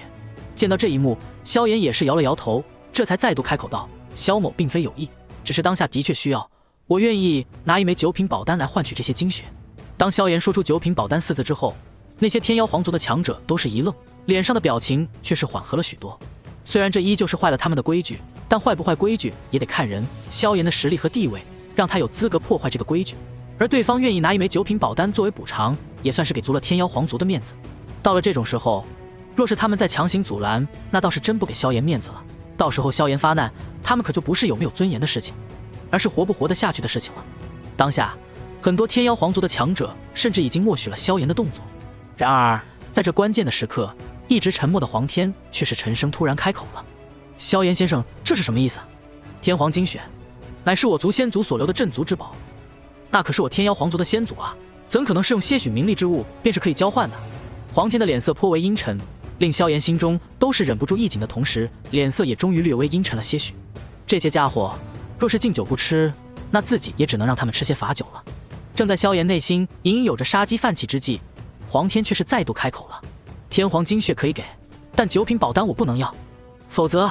这就是对我族先祖的侮辱。话音落下，整个现场都是陷入到了短暂的寂静当中，就连萧炎也是陷入到了短暂的沉默和错愕。他也是万万想不到，这黄天竟然会说出这样的话。这番话语说出来，几乎就等于是抛弃了天妖皇族的尊严，刻意巴结奉迎他萧炎了。不过在错愕之后，萧炎的心头却是再度忍不住轻叹一声。果然，实力强，拳头大就是绝对的硬道理。前世的时候，这黄天敢对自己如此嚣张，敢招惹自己，归根结底还是因为他萧炎的实力还达不到绝对强大。而如今，萧炎不但有着绝对强大的实力，更有着令人心生绝望的潜力。在很多人的眼里，萧炎将来或许便是能够打破那万年来无人登顶的斗帝之境了。这般年纪，便是已经站在了斗气大陆的巅峰，谁能保证将来的萧炎不能迈过那一步呢？所以黄天如此底下透露去巴结萧炎，倒也不无道理。不过黄天如此做，萧炎还是与他好好的客气了一番。萧炎先生，我已经说过了，天妖皇族祖先的血脉高贵尊崇，绝不允许被拿来做交易这样侮辱祖先的事情。黄天义正言辞地看着萧炎，倘若萧炎不是有着无数经历的老怪物，而真的是一个17岁的少年的话，怕是都要被他感动到了。不过难得对方如此识相，萧炎也是不好打消了这位一族之长的好意。沉吟片刻之后，还是勉为其难地点了点头。也罢，今日便算是我欠了你们天妖皇族一个人情。萧炎没有再多说什么，只是默默地给天妖皇族留下了一个名额。不过这些天妖皇族的强者品行，他实在是太过清楚，所以并没有培养这些家伙的打算，只能等着天妖皇族将来能够出现一个真正令萧炎满意的天才。到时候，萧炎也会让天妖皇族再度重现远古时代的荣光。在经过此番商议之后，萧炎便是静静地坐在那里喝茶，等待黄天前往天妖皇族的祖地区取来一些天皇精血。天皇精血是天妖皇族最为珍贵的一种资源，也是他们最为看重的宝物。将此物拱手献给萧炎，令很多天妖皇族的强者都是心生不满。然而，尽管心中生出了诸多的不满，但却无一人敢对着萧炎大呼小叫，因为他们都是清楚，面前这个静静喝茶的年轻人到底有着怎样的本领。片刻之后，黄天便是带着一个通体呈现紫金色泽的金属瓶子来到了萧炎的面前，其脸上并没有丝毫将祖宗之物献给外人的屈辱，反倒是看待萧炎的目光仿佛挚友一般。萧炎先生，我族先祖早已陨落多年，如今天皇精血的数量也是越来越少了，不知道这些可否够你使用？黄天虽然面带笑容，但眼底却是恰到好处的露出一抹肉痛之色。倘若萧炎不是前世就知道这家伙的真实模样，此刻怕是也会被他弄得有些不好意思了。于是萧炎接过紫金瓶，灵魂之力直接透过那层极为珍贵强悍的金属，看到了其中的天皇精血。够了！见到其中的天皇精血已经足够，萧炎也是没有再狮子大开口。难得这黄天如此识时务，自己也是不好再去做那恶人。听到萧炎点头，黄天这才微微松了口气，然后才再度满脸笑容的看着萧炎拉家常。萧炎先生，我记得我族这一代有一族女名为凤青儿，曾经拜入风雷阁，成为那雷尊者的弟子，现在又去了星陨阁修行。黄天若有所示地看了萧炎一眼，萧炎却是明白了这老家伙的意思。他回头一看，很快便是看到天妖皇族几个大人物的目光，此刻也是十分关注。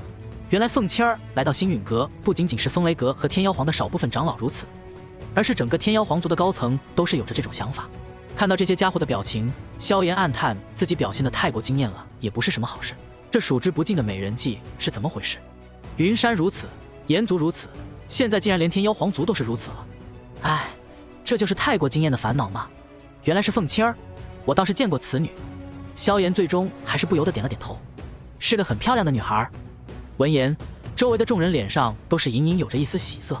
不过萧炎的下一句话，便是令他们再度失望了起来，就是资质有些差。不过黄天族长放心，我会适当指点他一二，或许天妖皇族将来便是会再度出现一位妖圣。萧炎说这句话的时候，神态倒是无比认真，就是因为太过认真，众人都是看到了他眼中并没有那种欲望。正是如此，才有些失望。看来萧炎对凤千儿并没有什么兴趣。至于将他培养成斗圣之类的话语，虽然也有一定的可信度，但却并不是他们最想要的那种。传言当中，这萧炎身边的红颜知己也是不在少数，说明这萧炎并非是不好色才对啊。一群天妖皇族高层都是有些郁闷，但最终还是无奈的点了点头，因为萧炎在得到天皇精血之后，便是准备告别天妖皇族了。既然目的已经达到，自然也就不必再久留。毕竟，即便是黄天给萧炎来了这么一手，萧炎对于天妖皇族的好感也是有限。于是，萧炎很快便是告别了天妖皇族。等到萧炎离去之后，原本还带着告别笑容的天妖皇族强者们，脸庞在这一刻也是瞬间变得阴沉了下来。不少人更是有些不满地看着族长黄天。少数几个脾气暴的老头终于是忍不住开口了：“族长，这等行径未免也太过丢我族的面子了吧？我们如此卑躬屈膝地迎合那萧炎，连祖先的精血都是主动献了出去，我族尊严何在啊？”伴随着老者的开口，其他人也终于是纷纷开口了：“都给我闭嘴！”面对众人的责难，黄天却是暴喝一声，可怕的声浪令众人耳膜都在阵痛。瞧你们现在一个个大义凛然的样子，刚才那萧炎在这里的时候，你们怎么不敢跟他干一架呢？黄天冷着脸盯着众人，还不是你们也不敢得罪那萧炎？话音落下，那些人的脸上也是终于有些阴晴不定了起来。黄天说的确是不错，萧炎在这里的时候，他们也是不敢有着丝毫的怨言，尽管心中有着诸多的不满，却也是不敢说出。原因无他，一旦将萧炎惹怒了，那遭罪的可不仅仅只是一人而已。毕竟现在的萧炎是有着将整个天妖皇族连根拔起的实力的。萧炎是六族联盟当中仅次于古元的顶尖强者，还是古族的女婿，本身更是可以灭杀8星斗圣的存在。任何一个身份，任何一种实力，都是可以将天妖皇族连根拔起。对于这种人物，天妖皇族根本得罪不起。不给天皇精血，那就举族与萧炎展开大战吧。可是现在的天妖皇族早就不复当年的辉煌了，就算是举全族之力，怕依旧不是萧炎的一合之敌。到时候，不但天皇精血保不住，天妖皇族都将从斗气大陆上除名。多少年来，这个在魔兽界称霸多年的族群，第一次感到这般的无力。对此，黄天却仅仅只是摆了摆手，既然反抗也不是对手，那倒不如主动讨好，成为朋友。至于丢失了先祖精血的骂名，便由我一人来扛便是。族长，一群天妖皇族的长老眼睛都是微微泛红了。黄天却是轻轻摆了摆手，没有多说什么。天空一片湛蓝，萧炎却是早已带着紫妍离开了天妖皇族。在天妖皇族还在因为他的出现而出现种种变化的时候，他却是早已带着紫妍来到了骸骨山脉。此地还是如同他记忆当中的那般白骨遍地。此时距离那远古遗迹出现的时间，怕是还有着整整10年之久。对此，萧炎却是已经没有耐心去等待。只见他手掌缓缓伸出，一道完全由能量组成的巨大手掌便是已经凭空出现。下一刻，浩瀚的空间波动便是被那巨大的手掌给勾动，然后开始引动那隐藏在空间之下的古老遗迹。在这浩瀚空间波动的引动之下，那隐藏在空间屏障之下的古老遗迹便是很快出现。以萧炎对于空间之道的熟悉，加上他如今的可怕实力，想要直接强行召唤出这处遗迹，实在不是什么难事。所以在召唤出这遗迹之后，萧炎也是没有丝毫的迟疑，便是直接撕裂空间，带着紫妍走了进去。两人进入其中之后，萧炎先是略带怀念的将此地转了一圈，然后便是顺手取走了一些如魂因果之类的天材地宝。毕竟实力再强，他也还没恢复到可以不借助任何药材凭空炼丹的程度。这些药材对他自身帮助不大，但对于身边的人依旧有着不小的助力。至于大天造化掌之类的功法斗技，萧炎却是并没取走。如今的他脑海中有着无数更多高级的功法斗技，此物对他帮助已经不大，还是留给今后的有缘人吧。因为自己的原因，这处遗迹已经算是提前出世，想必不久之后便是会在中州引起一场不小的风暴，无数新的故事和传奇或许便是会在此处成就。做完这一切之后，两人这才进入了那处同时陨落了太虚古龙和远古天皇的古老祭坛空间。当看到那古老祭坛中央仅仅丈许高大的小树，又看到那上面足足巴掌大小的有着龙黄两种纹路的紫金色果实之时，紫妍那一双一直期待无比的眸子在这一刻终于是瞪到了最大。这一刻紫悠悠的光芒都是从他眼里闪烁，如果不是萧炎捏着，他怕是口水都快流下来了。将紫妍暂时拉开之后，萧炎这才走到了那龙皇本源果的果树面前。龙皇本源果只有血统等级极高的龙族和凤族同时陨落的地方，才能有着1成的几率诞生一颗。这里的血统等级大致便是指太虚古龙、远古天皇这种放在大千世界甚至其他大世界都足以名列极为高等的兽族血统了。而且仅仅只是血统高级还不行，还至少得是达到斗圣层次的龙皇。陨落龙皇的等级越高，诞生龙皇本源果的概率也就越大，效果也就越好。倘若是一头9星斗圣级别的太虚古龙和远古天皇同时陨落在这里，那几乎是必然可以诞生出一枚龙皇本源果了，而且是最为完美品质的。只是在斗气大陆，这几乎是一件不可能的事情了，因为这意味着要同时灭杀2头9星斗圣级别的魔兽。当然，这种事情在大千世界就没有这么罕见了。不过，这种不罕见也仅仅只是相对于天至尊强者而言的。毕竟，灭杀2头9品至尊级别的神兽，对于天至尊强者而言，的确不是很费力的一件事。而此地陨落的太虚古龙和远古天皇，萧炎在当年成帝之后曾经来此探寻过一次，其实力也不过仅仅只是6星初期和5星巅峰而已。所以，此地能够诞生一枚龙皇本源果，的确是十分不易的一件事。至于这果实还没有达到完美的品质，萧炎现在可没那个能力让这果实更完美了。如今的斗气大陆，去哪里找2头9星斗圣级别的古龙和天皇？难不成还能把竹坤宰了不成？就算宰了，也还差个天皇不是？事情不能太过追求完美，前世紫妍生吃都有着如此效果，这一世萧炎亲自出手，已经是当下最好的条件了。所以，萧炎也是不再犹豫，屈指一弹，2道紫金瓶便是出现在了他的手中。只见他心念一动，足足18滴散发着强大能量波动的精血便是出现在了虚空当中。去！萧炎低喝一声，9滴天皇精血和9滴烛火准备的古龙精血便是落到了那龙皇本源果的根部。这2种精血，萧炎都是提前探查过了，都是7星斗圣级别的强者生前所留，能量无比庞大精纯，用来催化这龙皇本源果最好不过。有了这些精血的催化，原本需要近10年才能彻底成熟的龙皇本源果，最多3天便是可以彻底的成熟。趁着这个剩余的时间，萧炎也打算提前做些准备。只见他张口一吐，一尊高达100丈的绚丽火焰熔炉便是出现在了天地之间。下一刻，无数珍贵的药材便是不要钱一般的从萧炎的诸多那戒当中飞出，最后纷纷落入到那火焰熔炉当中。伴随着这一道道药材的落入，无数绚丽的火焰便是迅速席卷而上，将那些药材尽数包裹。而在这一团团火焰将药材包裹之后，那原本一片绚丽炽热的混沌熔炉内部，道道火焰却是瞬间改变，顷刻间，一道道美丽的火莲便是从中绽放，各自将自己当中的药材炼化。在炼化这些药材的同时，萧炎同时还将那2个紫金瓶当中古龙精血和天皇精血都给投入其中。时间一晃而逝，3天的时间眨眼便是过去，萧炎和紫妍的脸上都是没有任何的疲惫之感，一个精神奕奕地炼制着丹药，一个蹲在那里同样聚精会神地看着他炼丹。直到3天之后，那原本就看上去颇为饱满的龙皇本源果，终于是成长得彻底圆满。几乎是在这一刻，一道极为璀璨耀眼的紫金色光芒，终于是从那龙皇本源果的身上爆发出来。一瞬间，整片祭坛空间在这一刻都是被这层紫金色光芒所覆盖，看上去颇有一种尊贵奇异之感。待到那紫金光芒散去，一枚宛如浑然天成、隐隐蕴含着天地韵味的紫金色果实，便是出现在了2人的面前。龙皇本源果在斗气大陆上的确是堪称最为顶尖的天才地宝了，即便是放在大千世界也是极为珍贵，连地至尊都要眼馋。天至尊虽然不至于疯狂，但想要弄到也并非很容易。不过萧炎见到的宝物实在是太多了，心中却是没有任何的波动，伸手一吸，便是将那枚龙皇本源果直接吸出，然后随手便是丢入到了药鼎当中。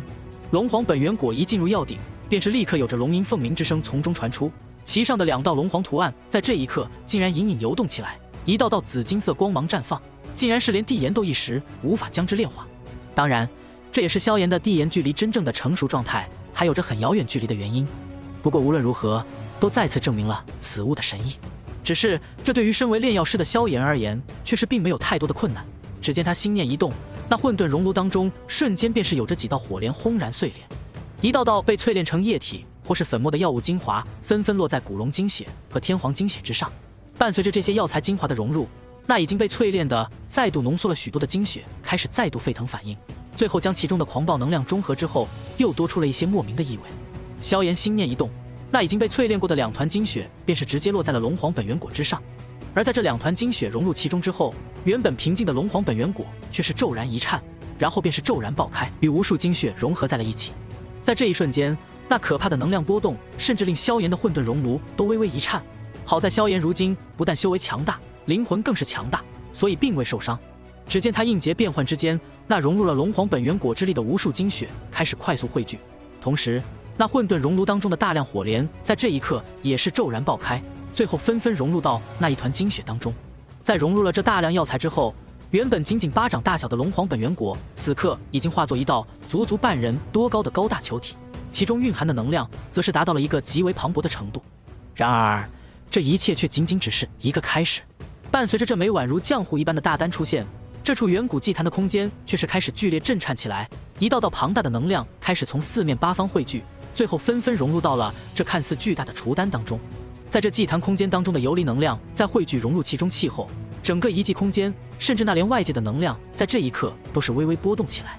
最后在这祭坛空间的上空凝聚成一个直径达到1000丈的庞大能量漩涡。这一刻，宛如瀚海一般的能量开始疯狂灌注到混沌熔炉当中，看得一旁的紫妍都是忍不住有些目瞪口呆起来。如此浩瀚的能量，若是真的炼制成一枚丹药，那他能够吃得进去吗？这要是真吃进去，那岂不是会被直接撑爆？对于紫妍的心惊肉跳，萧炎却是始终不动声色，稳如泰山。只见在混沌熔炉的疯狂淬炼之下，那庞大的药团在这一刻正在缓缓缩小，当然其中所凝聚的能量也是越发的可怕。这种压缩在足足持续了3天之后，整个混沌熔炉当中的所有药材已经被彻底的炼化成药材精华，最后融入那已经融入到足球大小的雏丹当中。也就是在这雏丹被淬炼到仅仅只剩足球大小之后，那已经隐隐有着紫金光芒闪烁的雏丹终于隐隐有着龙吟凤鸣之声传来。也就是这一刻，萧炎忽然将目光转向了一旁的紫妍，将你的一道精血和一缕龙魂分给我，要快。听到萧炎的声音，紫妍先是微微一怔，旋即便是连忙点了点头。对于萧炎，他向来没有丝毫的怀疑，当下便是心念一动，直接在雪白手腕上划开一道口子，将一道精血喷出，然后又是一丝龙魂被他强行从自己的魂魄当中分出。做完这一切之后，紫妍的俏脸瞬间苍白了许多。损失一些精血对他而言虽然会有些难受，但只要不损失太多，休养些许时日便是能够恢复过来。但是龙魂却是完全不同，此物便是如同人类的灵魂一般，甚至更加重要，分出一缕便是会令他十分痛苦。对于紫妍这般痛苦的表情，萧炎却是并未多言，只是抓住那一道精血和一缕龙皇，然后用自己的灵魂之力包裹着二者，直接融入到了那足球大小的雏丹当中。先是一团紫色精血落入其中，令那雏丹瞬间一颤，然后便是再度产生变化，仿佛有着一种新的生机诞生一般。紧接着那一缕龙魂也是瞬间融入其中，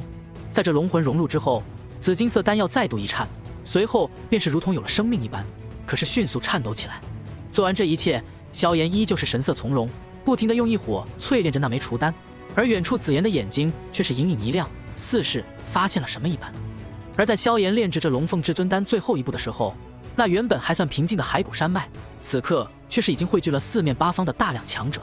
这些强者大多数是一些隐匿在骸骨山脉潜修之人，也有一些诞生在骸骨山脉本土的魔兽强者。他们在这最近的几日当中，都是被此地那浩瀚可怕的能量波动给吸引了。如此可怕的能量波动，实在是令人心颤。心颤的同时，也是更加的心动，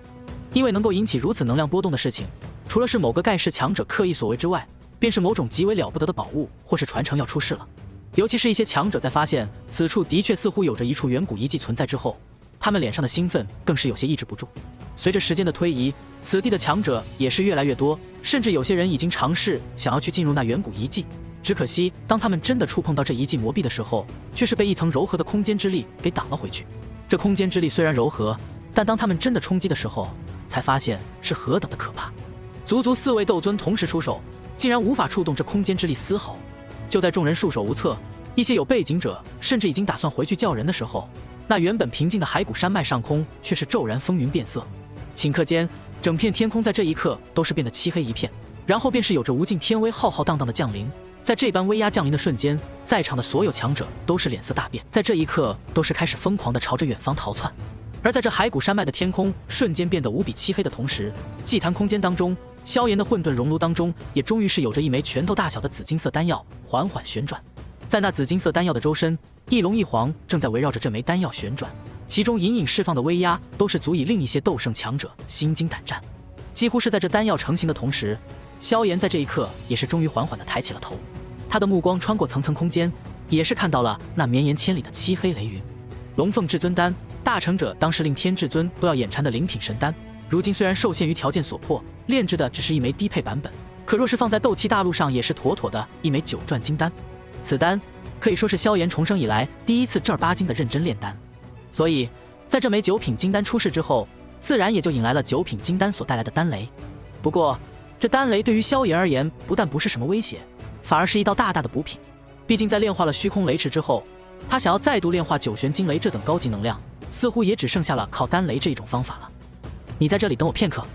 萧炎看了一眼紫妍，紫妍一脸兴奋而乖巧的点了点头。他的一缕龙魂已经融入到了这龙凤至尊丹当中，能够感觉到一旦这丹药度过了雷劫，那对他而言将是有着无比巨大的好处。见到他这副模样，萧炎也是忍不住摇头一笑。下一刻，他的身形便是跨越2层遗迹空间，出现在了天空之上。快看，那里有人出来了！他是何方神圣，竟敢与天威对抗？骸骨山脉的边缘位置，许多强者凌空而立，有些惊骇而不甘地望着那遗迹出现的方向。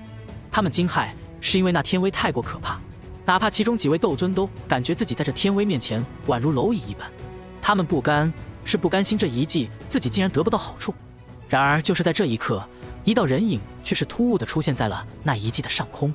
紧接着，这些强者便是看到了他们一生当中都极为难忘的一个场面。只见在这道人影出现后不久，一道毁天灭地的金色雷霆便是骤然落下。仅仅一道雷霆，直接震碎了方圆万丈的空间，可怕的威势令骸骨山脉脚下的无数白骨都直接成了粉末。那可怕的威能，令一些斗尊都有着一种自己回归到凡人时期的无力与恐惧。9玄惊雷，这是传说中的9玄惊雷。无数人的围观当中，一名来自丹域在此寻找药材的7品巅峰炼药师忽然惊呼一声。这一声惊呼，也终于是令一些听说过9玄惊雷的强者脸色再度一变，紧接着他们的脸上便是露出了前所未有的狂热之色。9玄惊雷对于这些知晓此物的强者而言，自然是知晓此物究竟意味着什么的。它的出现意味着一种近乎神迹的东西即将再度出世，那便是传说中的9品金丹。至少那名来自丹域的炼药师已经是直接跪伏在了天际，眼神火热的同时却是热泪盈眶。9品金丹啊，哪怕是丹塔的历史都是明确记载，斗气大陆已经数千年没有人炼制出9品金丹了，而他即将见证奇迹，斗气大陆将再度出现一位可以炼制9品金丹的巅峰炼药师了。这种级别的炼药师对于所有炼药师而言都是传说，是神话，是毕生追求的梦想和遥不可及的梦。然而今天他或许就出现在了自己的面前，只是这位伟大的炼药师是否能够扛得住9玄惊雷的轰击呢？只见下一刻，那位站立在无尽黑云之下的渺小人影张开了双手，似乎是在虚报那一抹雷霆，然后便是有着无数的绚丽火焰凭空出现，最后在眨眼之间凝聚成了一尊仿佛可以容纳天地的巨大火焰熔炉。最后在所有人震撼的目光当中，那一道9玄惊雷在落入这绚丽的火焰熔炉之后，仅仅只是令那熔炉微微一颤，便是再也没有了任何的动静。此后任由天际如何轰鸣，可怕的震动甚至引得少数2位斗圣强者都来观看。那看似可以撕天裂地的9玄惊雷，却始终无法撼动那可怕的火焰熔炉。而伴随着这些顶尖强者的不断出现，终于是有着一位外出游历的斗圣强者认出了那道火焰熔炉主人的身份。萧炎，他是萧炎大人。伴随着这位斗圣的惊呼，那一直在一旁震惊观看这一幕的众多强者都是身体一震，眼中露出惊骇之色。不过在惊骇之后，他们的脸上却是同时露出了释然的表情。这般惊天动地的场景，若是放在别人身上绝对是一个巨大的奇迹，可若是放在萧炎的身上，虽然依旧令人感到震撼，但大家似乎都已经习以为常，并不觉得有什么太过新鲜的地方。自从当年的联盟一战之后，萧炎的名字在这些年里便是如同彗星一般的从斗气大陆上崛起，然后便是一发不可收拾，一次次的打破了斗气大陆所有强者心中对于天才这个名词的新概念。联盟之战、丹塔之行，连斩魂族3斗圣，最后大败魂族，翻手灭掉魂殿。这个少年就是这么一路势如破竹，一次次打破了所有人的认知。这也就导致了，虽然面前这位疑似炼制出9品金丹的强者仅仅不到18岁，可是在所有人的认知当中，这似乎也不是没有可能的事情。萧炎嘛，身上出现怎样奇迹的事情都是不足为奇的，因为他本身就是奇迹的代名词。于是在所有人的目光当中，萧炎也是将混沌熔炉尽数放开，肆意地吞噬着那从天而降的9玄惊雷。9玄惊雷作为斗气大陆近乎最高级别的雷霆，其中的雷属性能量极为精纯，哪怕对于如今的萧炎而言都是十分的受用。不过正是因为这种雷霆级别太高，所以想要天生地长实在是太过稀有，以至于萧炎都没办法寻找到太多。所以炼制9品金丹吸引9玄惊雷的确是很好的一个方法。不过以萧炎的实力炼制9品金丹或许不难，可对于如今的斗气大陆而言，想要凑出一份9品金丹的药材却是很困难。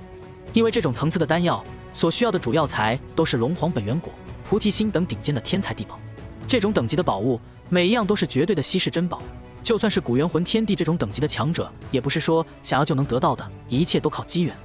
所以萧炎也是十分珍惜当前的条件，尽量不浪费任何一道9玄惊雷。这般浩瀚可怕的金色雷霆，直接将方圆千里的天空都照耀得金光闪闪，令无数生灵惊惧震撼，足足持续了1个时辰。那可怕的金色天雷终于是停止了震动。放眼望去，方圆数万丈的空间早已粉碎成了虚无，那天空之下的骸骨山脉在这一刻都是被些许的余波阵的白骨山石尽数成了烟粉。而这一刻，萧炎却终于是缓缓收起了混沌熔炉，感受着体内再度磅礴了许多的至尊灵液，嘴角缓缓露出一抹笑容。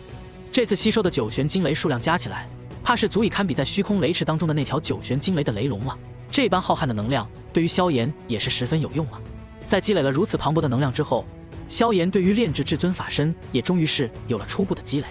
没有理会远处旁观的众人，萧炎身形一动，便是再度闪身消失在了虚空之上，回到了那龙皇祭坛当中。而此刻，那原本被龙凤缭绕的紫金丹药在这一刻却是已经消失，取而代之的则是凭空多出的一个新紫炎。是的，此刻的萧炎面前已经是2个紫炎都在看着自己。我是真的，他是假的。在看到萧炎出现的那一刻，2个紫炎都是眼睛一亮，然后又不约而同地朝着萧炎有着解释的意思，似乎生怕被对方当成假的一般。对于这2个一模一样的紫炎，萧炎只是淡淡瞥了他们一眼，便是无奈地摇了摇头。你这妮子，无论什么时候都是这么爱玩。萧炎话音落下，2只手指已经同时落下，弹在2个紫炎的脑门之上。哎呦！2个同样的声音发出，其中一个捂着脑袋，另一个却是直接身体险些溃散，其心脏部位一枚拳头大小的紫金丹药正在若隐若现。被萧炎识破了自己的把戏，紫炎也只能是无奈地撇了撇小嘴。伴随着丹雷消散的那一刻，这枚9品金丹便是已经彻底成型。通常而言，8品丹药便是已经有了灵性，很多8品巅峰的丹药便是可以化为生灵模样，9品丹药更是有着化为人形的神奇属性。不过萧炎在炼制这枚龙凤至尊丹的时候，却是用紫炎的一缕龙魂替代了这灵性的主导，所以在这龙凤至尊丹成型的那一刻，其中所孕育的灵性便是紫炎本身了。从某种程度上说，这枚龙凤至尊丹已经相当于紫炎的一道丹药分身了。9品金丹一成，那便是至少堪比人类7星斗圣初期的战力。而萧炎炼制的这一枚9品金丹，更是足以媲美7星巅峰甚至8星初期斗圣的能量。当然，这只是纯粹的力量而已。这些丹药虽然具备极为强大的能量，甚至灵智也不输人类，但若是真的战斗起来，怕是任何一位7星斗圣都有办法慢慢拿下它。除非是丹塔老祖、地品除丹那种历经岁月沉淀，自身也学习了无数人类手段的老丹，否则跟同等级的人类还是没法比。而且能够以一缕龙魂成为这丹药的灵智核心，除了萧炎本身炼药术太过强悍之外，还是因为这龙凤至尊丹与紫炎太过契合。否则若是人人都能用一缕分魂就能成为9品丹药的核心的话，那旁人想要拥有一尊斗圣级别的分身也就太过容易了。等会儿我就把你送回古龙岛，从今以后你就好好闭关吧。等你将这枚9品金丹当中的能量都给炼化了，你的实力怕也能够跻身到高阶斗圣的行列了。萧炎看着紫炎说道：我不想回去，我想跟你去星陨阁玩吗？紫炎却是眼珠子一转，似是颇为不愿回到古龙岛。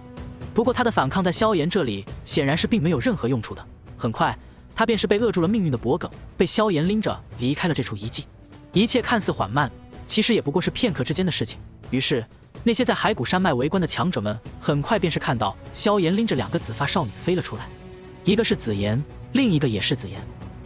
诸位，此处是一处远古遗迹，其中的天材地宝已经被我带走了许多，不过一些功法斗技还是剩下了不少的。你们若是有兴趣的话，也是可以进入其中探查一番。萧炎目光扫过围在骸骨山脉附近的众多强者，最后落在那2位斗圣的身上。二位，这其中的功法斗技虽多，但对斗圣而言帮助都已经不大，你们就不要去抢夺后辈的机缘了吧。听到萧炎的话，那2名斗圣也是微微一愣，旋即也只能是无奈的苦笑一声，冲着萧炎点了点头。既然萧炎大人都开口了，那我等自然是不好再抢夺这些小机缘了。不知不觉间，萧炎已经走到了连斗圣强者都要敬畏有加，称呼一声大人的程度了。闻言，萧炎也是满意的点了点头。这远古遗迹当中最为珍贵的宝物自然是龙皇本源果，至于其他宝物虽然珍贵，可最珍贵的也不过是天阶低级斗技大天造化掌和魂因果之类的珍奇宝物。在最珍贵的天材地宝被自己搜刮之后，剩下最珍贵的也就是大天造化掌了。不过此物对于2位斗圣的确是没有太多帮助，而萧炎当年也是从一弱小散修一步一步修行而来，自然是清楚，若是2位斗圣出手，其他人怕是连汤都不一定能喝上。念及于此，他也是想要给这些家伙一个机缘。天阶斗技对于2位出自远古种族的斗圣而言也谈不上太过珍贵，可对于这些散修而言却是足以改变他们的命运。他很想看看当年成就了自己一段时间的大天造化掌是否能够再度造就一段新的故事。诸位，机缘留给你们了，至于能不能得到，就看你们自己造化了。不过宝物虽然珍贵，还是不要造就太多杀孽为好啊。萧炎冲着远处兴奋起来的众人微微一笑，然后便是带着2个紫妍消失在了天际。伴随着萧炎的消失，原本还面带敬畏的众人脸上很快便是被狂热之色所代替，看向那遗迹的模样充满了炽热。只是这炽热还未下去，一道冷哼便是如同天雷一般在众人的耳畔炸响。众人目光惊骇地看去，便是已经看到一名来自雷族的斗圣目光冷冷地看着他们。方才萧炎大人的话你们都听到了。这位雷族斗圣望着众人淡淡道，萧炎大人不希望遗迹当中会出现杀戮，所以老夫也在这里简单讲明白一点，进去夺取机缘可以，但若是大肆杀戮者，就算是能活着从里面出来，也没法活着从老夫手中离开。尔等可明白？被这雷族斗圣一声呵斥，众人的脸色终于是清醒了一些，这才恭敬的点头，一个个面容和善的飞进遗迹。直到众人进入其中之后，另一名并非远古8族出身的斗圣才有些感慨的看着这位雷族斗圣，不愧是远古大族出来的斗圣强者，竟然连这一点都能想得到。闻言，那雷族斗圣却只是微微摇头，神秘一笑。这处遗迹究竟又会发生怎样的故事？大天造化掌会落到哪个幸运儿的手中？将来会不会再度出现一段新的传奇？对萧炎而言都是后话了。他在古龙岛放下紫妍之后，便是被烛火等一群东龙岛元老们一顿感恩戴德。对此，萧炎也只能是客气的笑了笑，最后在紫妍抱怨的目光当中离开了古龙岛。此番离去，便是又离开了足足半个多月的时间。在完成了古龙岛的事情之后，距离萧炎的计划也是更进一步。接下来便是再带着彩铃去一趟九幽地冥蟒一族了。不过在那之前，还有一件事情需要暂时处理一下，那便是药老已经顺利出关了。在炼化了魂殿数百年积累的成果之后，药老的实力再度提升，灵魂顺利达到了天境大圆满的层次，实力也是达到了3星斗圣的层次。二者相加，他的实力绝对远超寻常3星斗圣，勉强有着4星斗圣的战力门槛了。当萧炎看到这一幕的时候，脸上也是情不自禁地露出了一抹笑容。恭喜老师，实力竟然有了再度的突破。闻言，药老却仅仅只是摇头一笑，若是没有你这个便宜弟子，我这老东西怕是还在那界当中待着呢。师徒2人相视一眼，旋即便是放声一笑。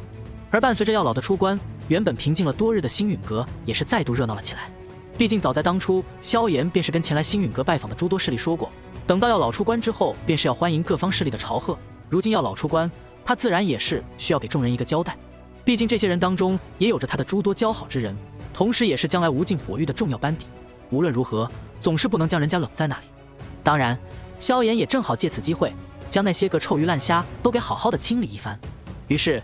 一场名义上是庆贺药圣药尘成功突破到天境大圆满，实在是拜访已经真正站在斗气大陆最巅峰的超级天才强者萧炎的宴会便是开始了。当日，星界甚至已经是毫无遮拦的打开，无数来自中州的顶尖势力，甚至就连远古8族的斗圣们都是亲自前来。古族、雷族、炎族、丹塔、花宗，一个个在中州无比响亮的名字，一个个闻名中州的顶尖强者，在这一天都是纷纷汇聚到了星陨阁当中。而当他们来到星陨阁的时候，也终于是发现这星陨阁的环境早已超过了当年一个中州普通一流势力该有的规模了。经过萧炎和药老的多重布置，此地已经初步有了一些超级势力才有的气象。而在这无数顶尖势力云集的众人当中，一名老者却是脸色阴沉地朝着星陨阁的方向走来，在他的身旁还有着一俊朗青年和一冰冷美艳的少女。这支队伍来自药族，那青年少女自然是药天和药灵二人。而在这种盛大宴会上，脸色却是如此的难看。如果不是特殊原因，古族自然不会派这种人前来星陨阁，否则那岂不是打萧炎的脸吗？真正这样做，最终的原因只有一个，那便是此人的名字叫做药万归。在药万归的身边，药族族长药丹的傀儡分身也是跟随在一旁。六族族长的真身此刻都是镇守在魂界入口，无法脱身。但此次前往拜访星陨阁，要真正拜访的可不是那药圣药尘，而是一个比药尘更加可怕了无数的强者，那就是萧炎。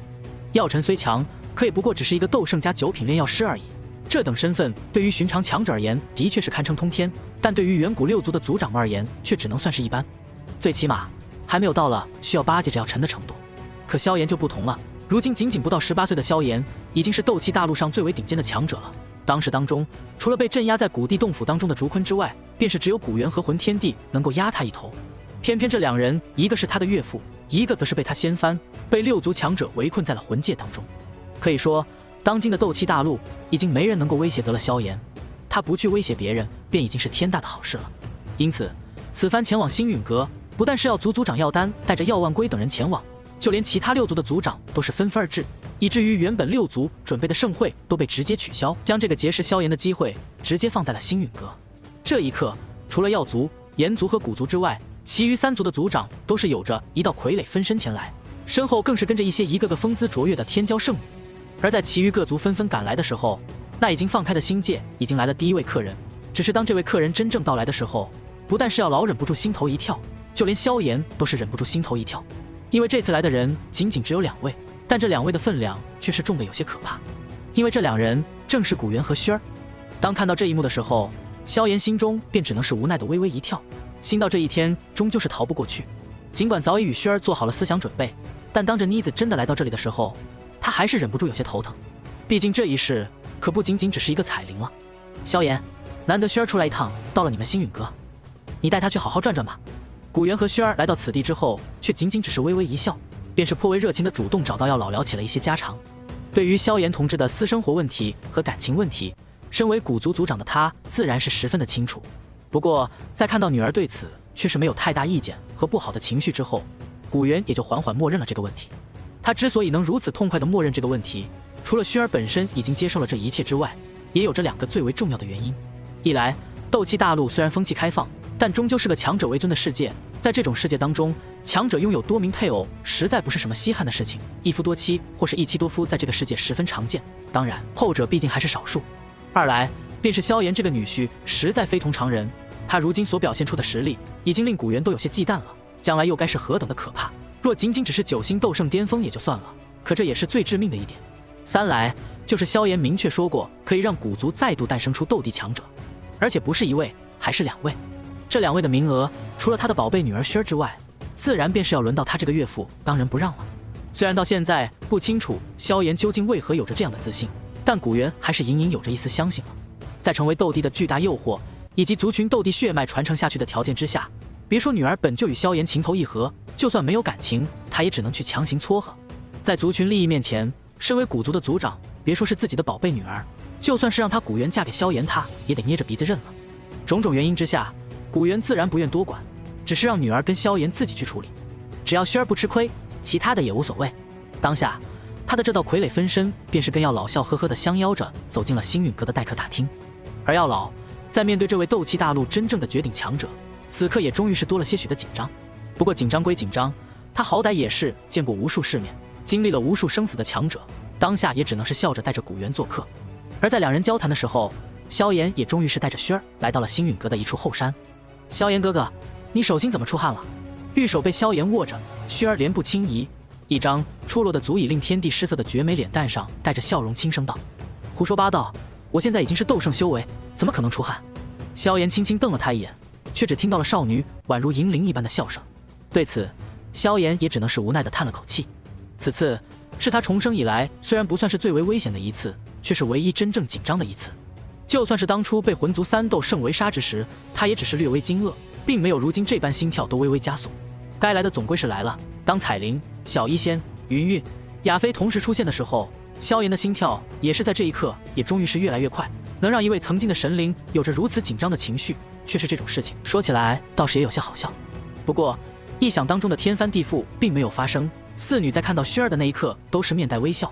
而薰儿也是同样如此，甚至几女都是很快的融入在一起，彼此以姐妹相称，令萧炎微微松了一口气。不过他很快便是愕然的发现，虽然没有发生自己想象中的可怕，可他却是忽然仿佛被忽略了一般，宛如一个陌生的局外人。似乎被孤立的并不是几女，而是他萧炎自己。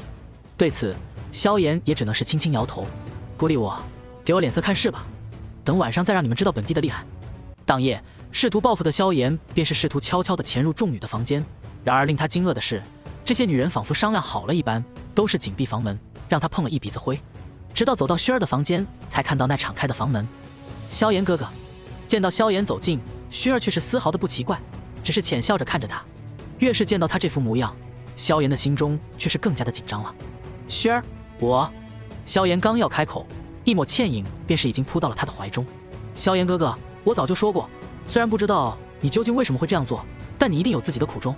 柔和的声音从怀中传来，令萧炎原本忐忑的心情缓缓放松了下来。轻嗅着怀中少女的体香，轻轻抚摸着她柔顺的头发，萧炎的心情也是再度恢复了往日的心境。果然，无论是什么时候，面前的这个少女都是对他这样的不离不弃。对此，萧炎也是无话可说。有妻如此，夫复何求？也就是在他恢复过来的这一刻，一股剧痛却是再度从胸口传来。感受到胸口的那一抹痛楚，萧炎嘴角也是微微抽搐，低下头，便是看到了少女那略微泛红的目光。萧炎哥哥，这可是最后一次了，今后可不要让薰儿再这么难过了。薰儿轻声说着，一双美眸却是略带晶莹，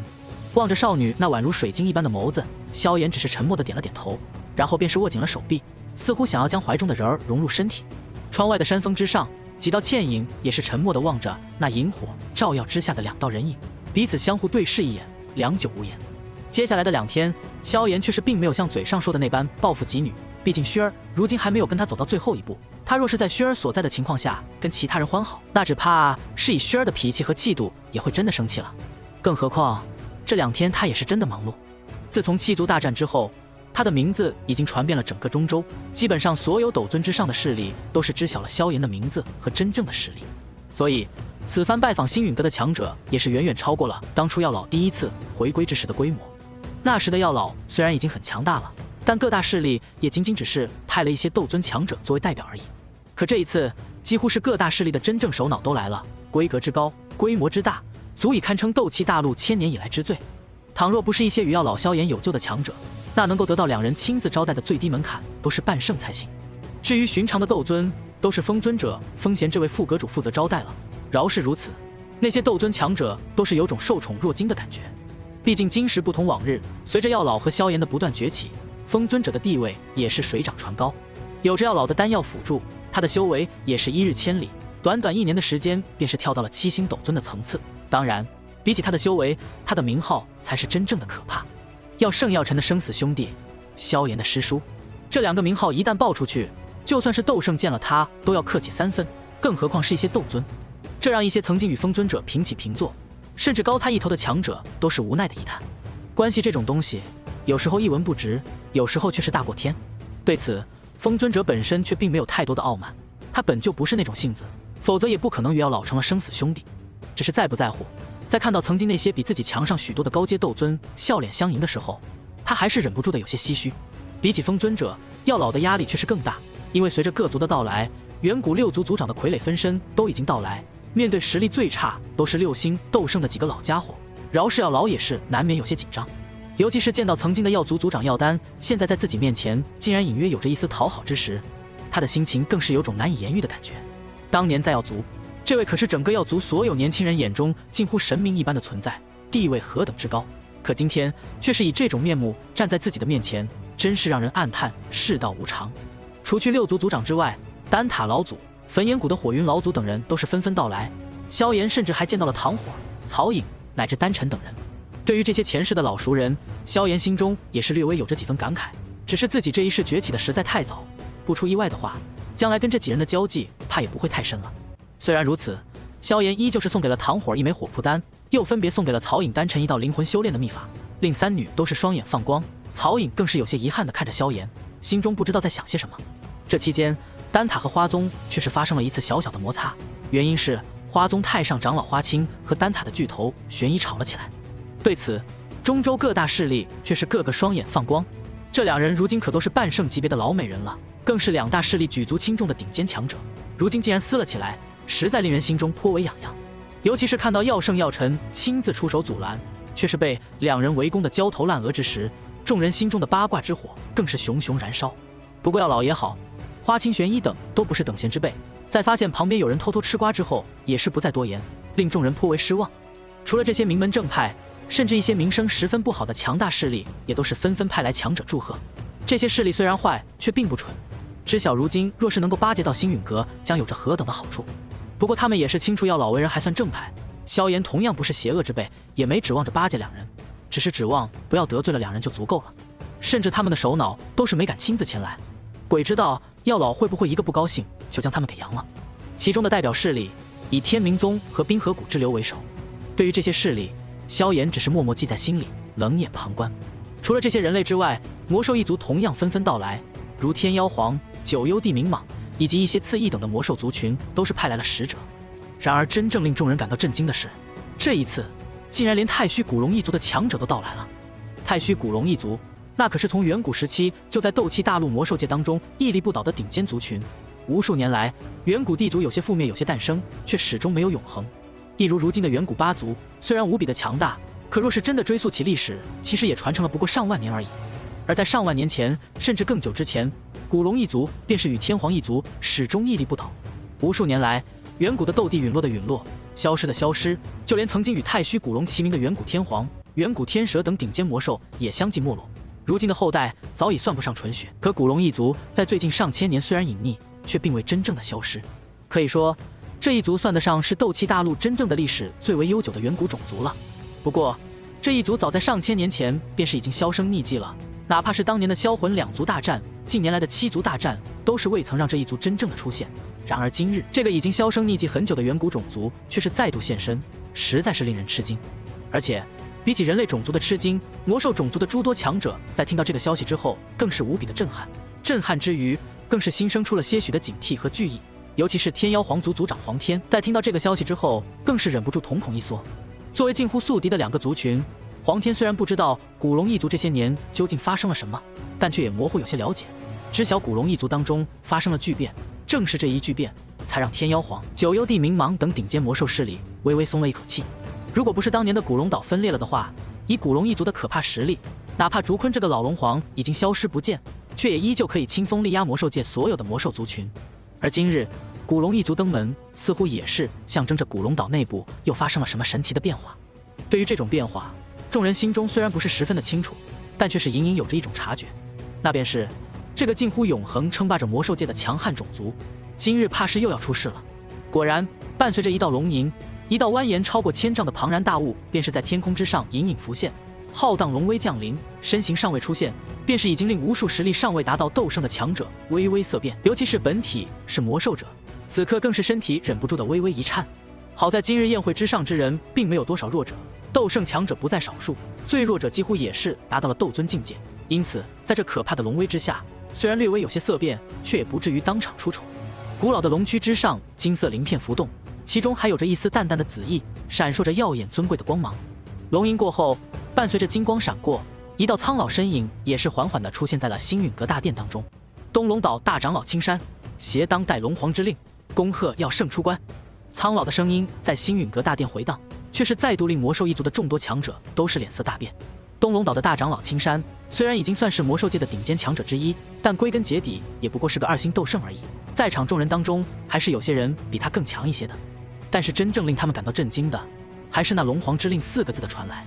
虽然众人都是不太清楚古龙一族这些年来的变故，但也有些人知晓那古龙族的老龙皇似乎消失已久。然而今日青山之言，聪明人都是从中听出了其中的意思。那便是那太虚古龙一族的龙皇似乎再度出现了，这让一些古老的魔兽族群此刻更加的震撼和惊惧。能够位列太虚古龙一族龙皇的强者，在这无数年来都没有一个弱者。古龙一族历史最为衰落的时代里，龙皇都是实力达到7星斗圣的顶尖强者。一位龙皇的诞生，无论是过去的老龙皇重新出世，还是有着新龙皇的出现，对于那些顶尖魔兽族群而言都不是什么好消息，因为这就意味着他们的头顶从此又要多出一片乌云，一座大山了。当然，对于这些家伙的内心究竟是如何想的，萧炎自然是懒得理会，他只是笑着欢迎青山落座。在最后的所有宾客聚集之后，也是宣布了宴会的开始。药老出关其实并不是一件很大的事情，但却是众人借着由头来找萧炎拜山的一个借口，因此这宴会也是异常的隆重。此番宴会，高阶斗圣坐一桌，中阶斗圣坐一桌，初阶斗圣凑了足足3桌，其中还有一桌是一些魔兽斗圣的专属。虽说魔兽界以3大族群最为强悍，却并不代表其他族群就没有9阶魔兽了，只是这些妖圣们的数量的确是少得可怜。当然，此刻的魔兽一桌气氛则是极为的玄妙，彼此之间的态度都是十分的诡异。对于众人不同的表情，青山大长老却是笑意从容。各位，别光喝酒啊，吃菜啊！斗圣之间都是如此热闹，至于斗圣之下的强者，那便更是数不胜数了。可以说，这一场宴会的确是汇聚了中州90%以上的顶尖势力了。而在这无数强者汇聚的场面当中，众人的视线却都是汇聚在了一个年轻人的身上，此人自然便是萧炎了。对于这位宛如彗星一般崛起的斗气大陆第一天才，将来或许也会成为斗气大陆的第一强者，实在是显得有些太过耀眼。尤其是一些年轻女性，此刻更是将视线若有若无地投向萧炎的方向。能够有资格来到这里的年轻女性，大多都是年纪轻轻就达到了斗宗斗尊的境界，也都是达到了适婚的年龄，可以说是各大势力当中的天骄人物。可在天骄，在萧炎的面前也是显得有些不值一提了。正因如此，这些昔日眼光甚高的女子，此刻也是难免将目光放在了萧炎的身上。越是这种心高气傲的天才，对于这种比自己更加强大的人物，才越是容易崇拜。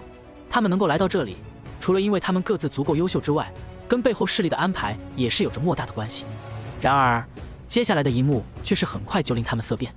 因为在萧炎的身边，不知何时已经出现了一群莺莺燕燕。这些女子各有千秋，但容貌无不是倾国倾城之姿，比起她们这些天之娇女都是丝毫不差，甚至更加多了几分韵味。这一幕令原本看着萧炎颇为留意的各大女性天才都是心头微微一颤，心中也是莫名其妙地升起了一抹苦涩。而雷族、石族和灵族的族长在看到这一幕之后，更是忍不住嘴角微微抽搐，却恰好看到了炎族族长幸灾乐祸。比起这些家伙，严禁的内心自然颇为开心的。虽然当初被古元阴阳了一顿，但好在这脸提前在家里丢了，而不会像这3个老家伙一样丢人丢到星陨阁了。要知道，这3个老家伙除了另外带了一个族中的斗圣长老之外，带的其余人都是清一色的年轻女子，明眼人一眼就能看得出这3个老家伙意在何为。不过令3人心中有个缓冲的是，此事也不是只有他们3个丢了人，很多中州的顶尖势力都是有着这样的目的，结果却就此落空。望着那一个个风华绝代的美人，众人看看自家的天之娇女，忽然觉得好像也就那样。尤其是十族族长望着自家那些魁梧的美少女壮士，更是有些羞愧难当的想要伸出手来捂住脸。而萧炎则是带着自己的如花美眷跟一些熟悉之人纷纷引荐，并且做好了自己最终的打算，待我成帝便是大婚之日。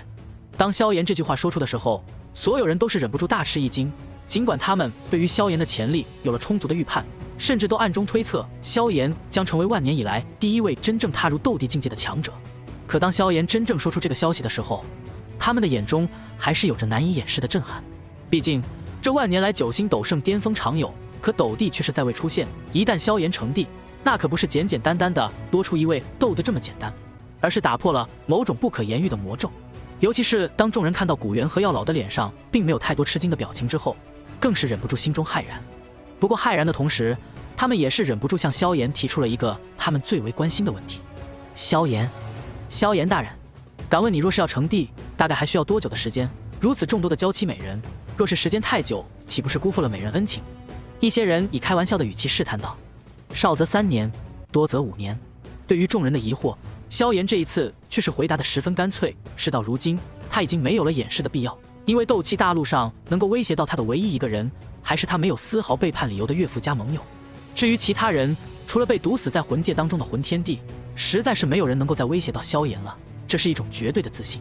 只不过，当这种自信落到众人的耳中之时，却是宛如惊雷一般回荡在他们的耳中。少则3年，多则5年，成为斗帝。倘若说出这句话的不是面前这个屡屡创造奇迹的少年的话，其他人一定会觉得面前这个家伙是疯了。可说出这句话的偏偏就是萧炎，所以众人都疯了，就连古元和药老此刻也还是忍不住看了一眼萧炎。而其余斗圣，甚至包括五族族长，此刻在看向萧炎的目光已经不再是友善和礼貌了，而是隐约的多出了一丝忌惮与畏惧。斗圣与斗帝虽然仅仅是一字之差，可实力却是天翻地覆。倘若萧炎未曾成帝，哪怕他达到了9星斗圣巅峰，甚至比古元魂天帝更加强大了，他们也不会感到由衷的敬畏。因为这种层次的强者虽然已经无比的强大，可当数量达到一定程度之时，也未必不能应对。但是萧炎若是达到了斗帝，那便是彻底的凌驾于所有人之上。他可以再度建立一个新的斗帝家族，一个新的萧族，他可以开辟出一个新的斗帝空间，万古长存。他同样拥有着夺天地造化之力，可以干出种种不可思议的事情。当然，最重要的是，到了那一步，他将真正的无敌，就算全大陆的强者都加起来，也未必能是他的对手了。到了那一刻，他们便是不能仅仅只是可以客气的以同级相处了，而是要俯首称臣，接受萧炎的统御。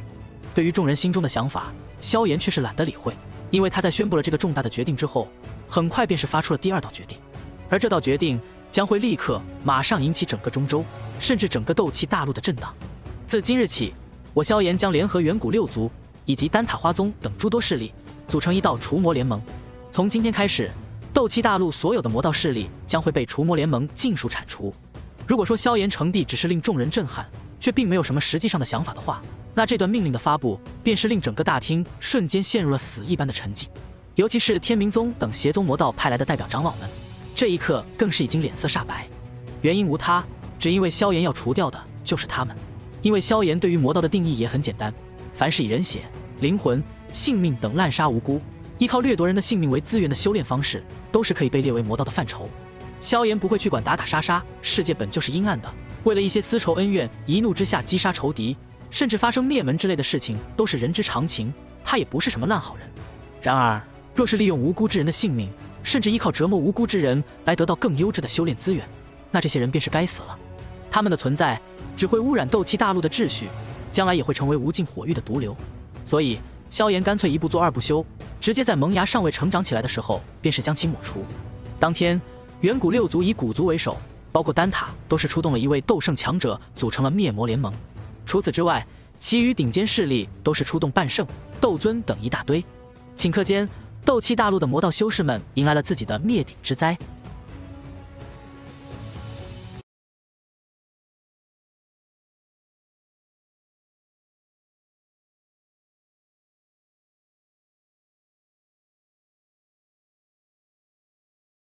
魔道在斗气大陆本就被大家十分不喜的势力，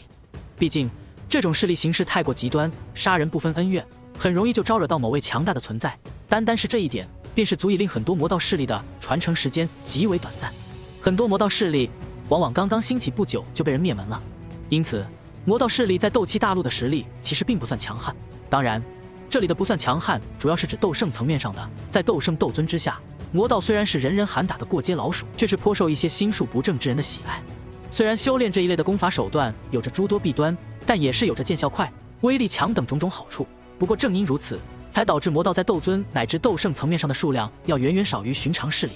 尤其是斗圣这道关卡，在没有绝对资源的情况下，心性在这一关绝对是无比的重要。这也就导致绝大多数有着心理缺陷的魔道强者根本迈不过这一道门槛。在萧炎颁布这道命令之前，斗气大陆上最为强大的魔道势力当属魂殿，这个势力仗着魂族撑腰，连远古8族都是不敢直接出手。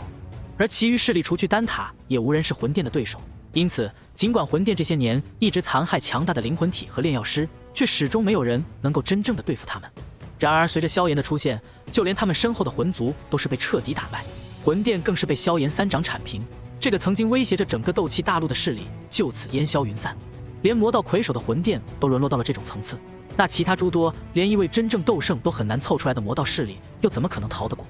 星陨阁大会结束后的当天，诸多宴席上坐立不安的魔道强者，便是一个个脚步发软的走出了星陨阁。萧老爷是个讲究人，当然不会在这种场合就干掉他们，而是将他们放了回去。不过放回归放回，他们却是想跑都是没法跑，因为他们的周围还有萧炎嘱托的帮忙照看一下的一些强者。这些强者都是从远古六族挑出来的一些斗尊强者，照看大部分魔道强者还是很轻松的。所以这些魔道强者即便是想丢掉自家宗门直接跑路，也是根本不可能的事情，只能在六族强者的照看之下乖巧地回到自家的宗门。因为萧老爷是个讲究人，一个宗门的人就是要团团圆圆的，所以这些人都是老老实实的回到了自家的宗门。然后已经提前准备好的除魔联盟强者们就出动了。宴会结束后第二天，天明宗全宗覆灭，出手的是除魔联盟的实际掌权者，一位古族派出的4星斗圣。天明宗很强，有着一位半圣老祖天明老妖亲自坐镇，在中州也算是屹立多年的老牌势力了，过去更是有着魂殿的一些关系。然而萧炎仅仅一句话，天明宗便是被无数强者包围，天明老妖竭力抵抗，然后被古族的那位4星斗圣一掌拍死。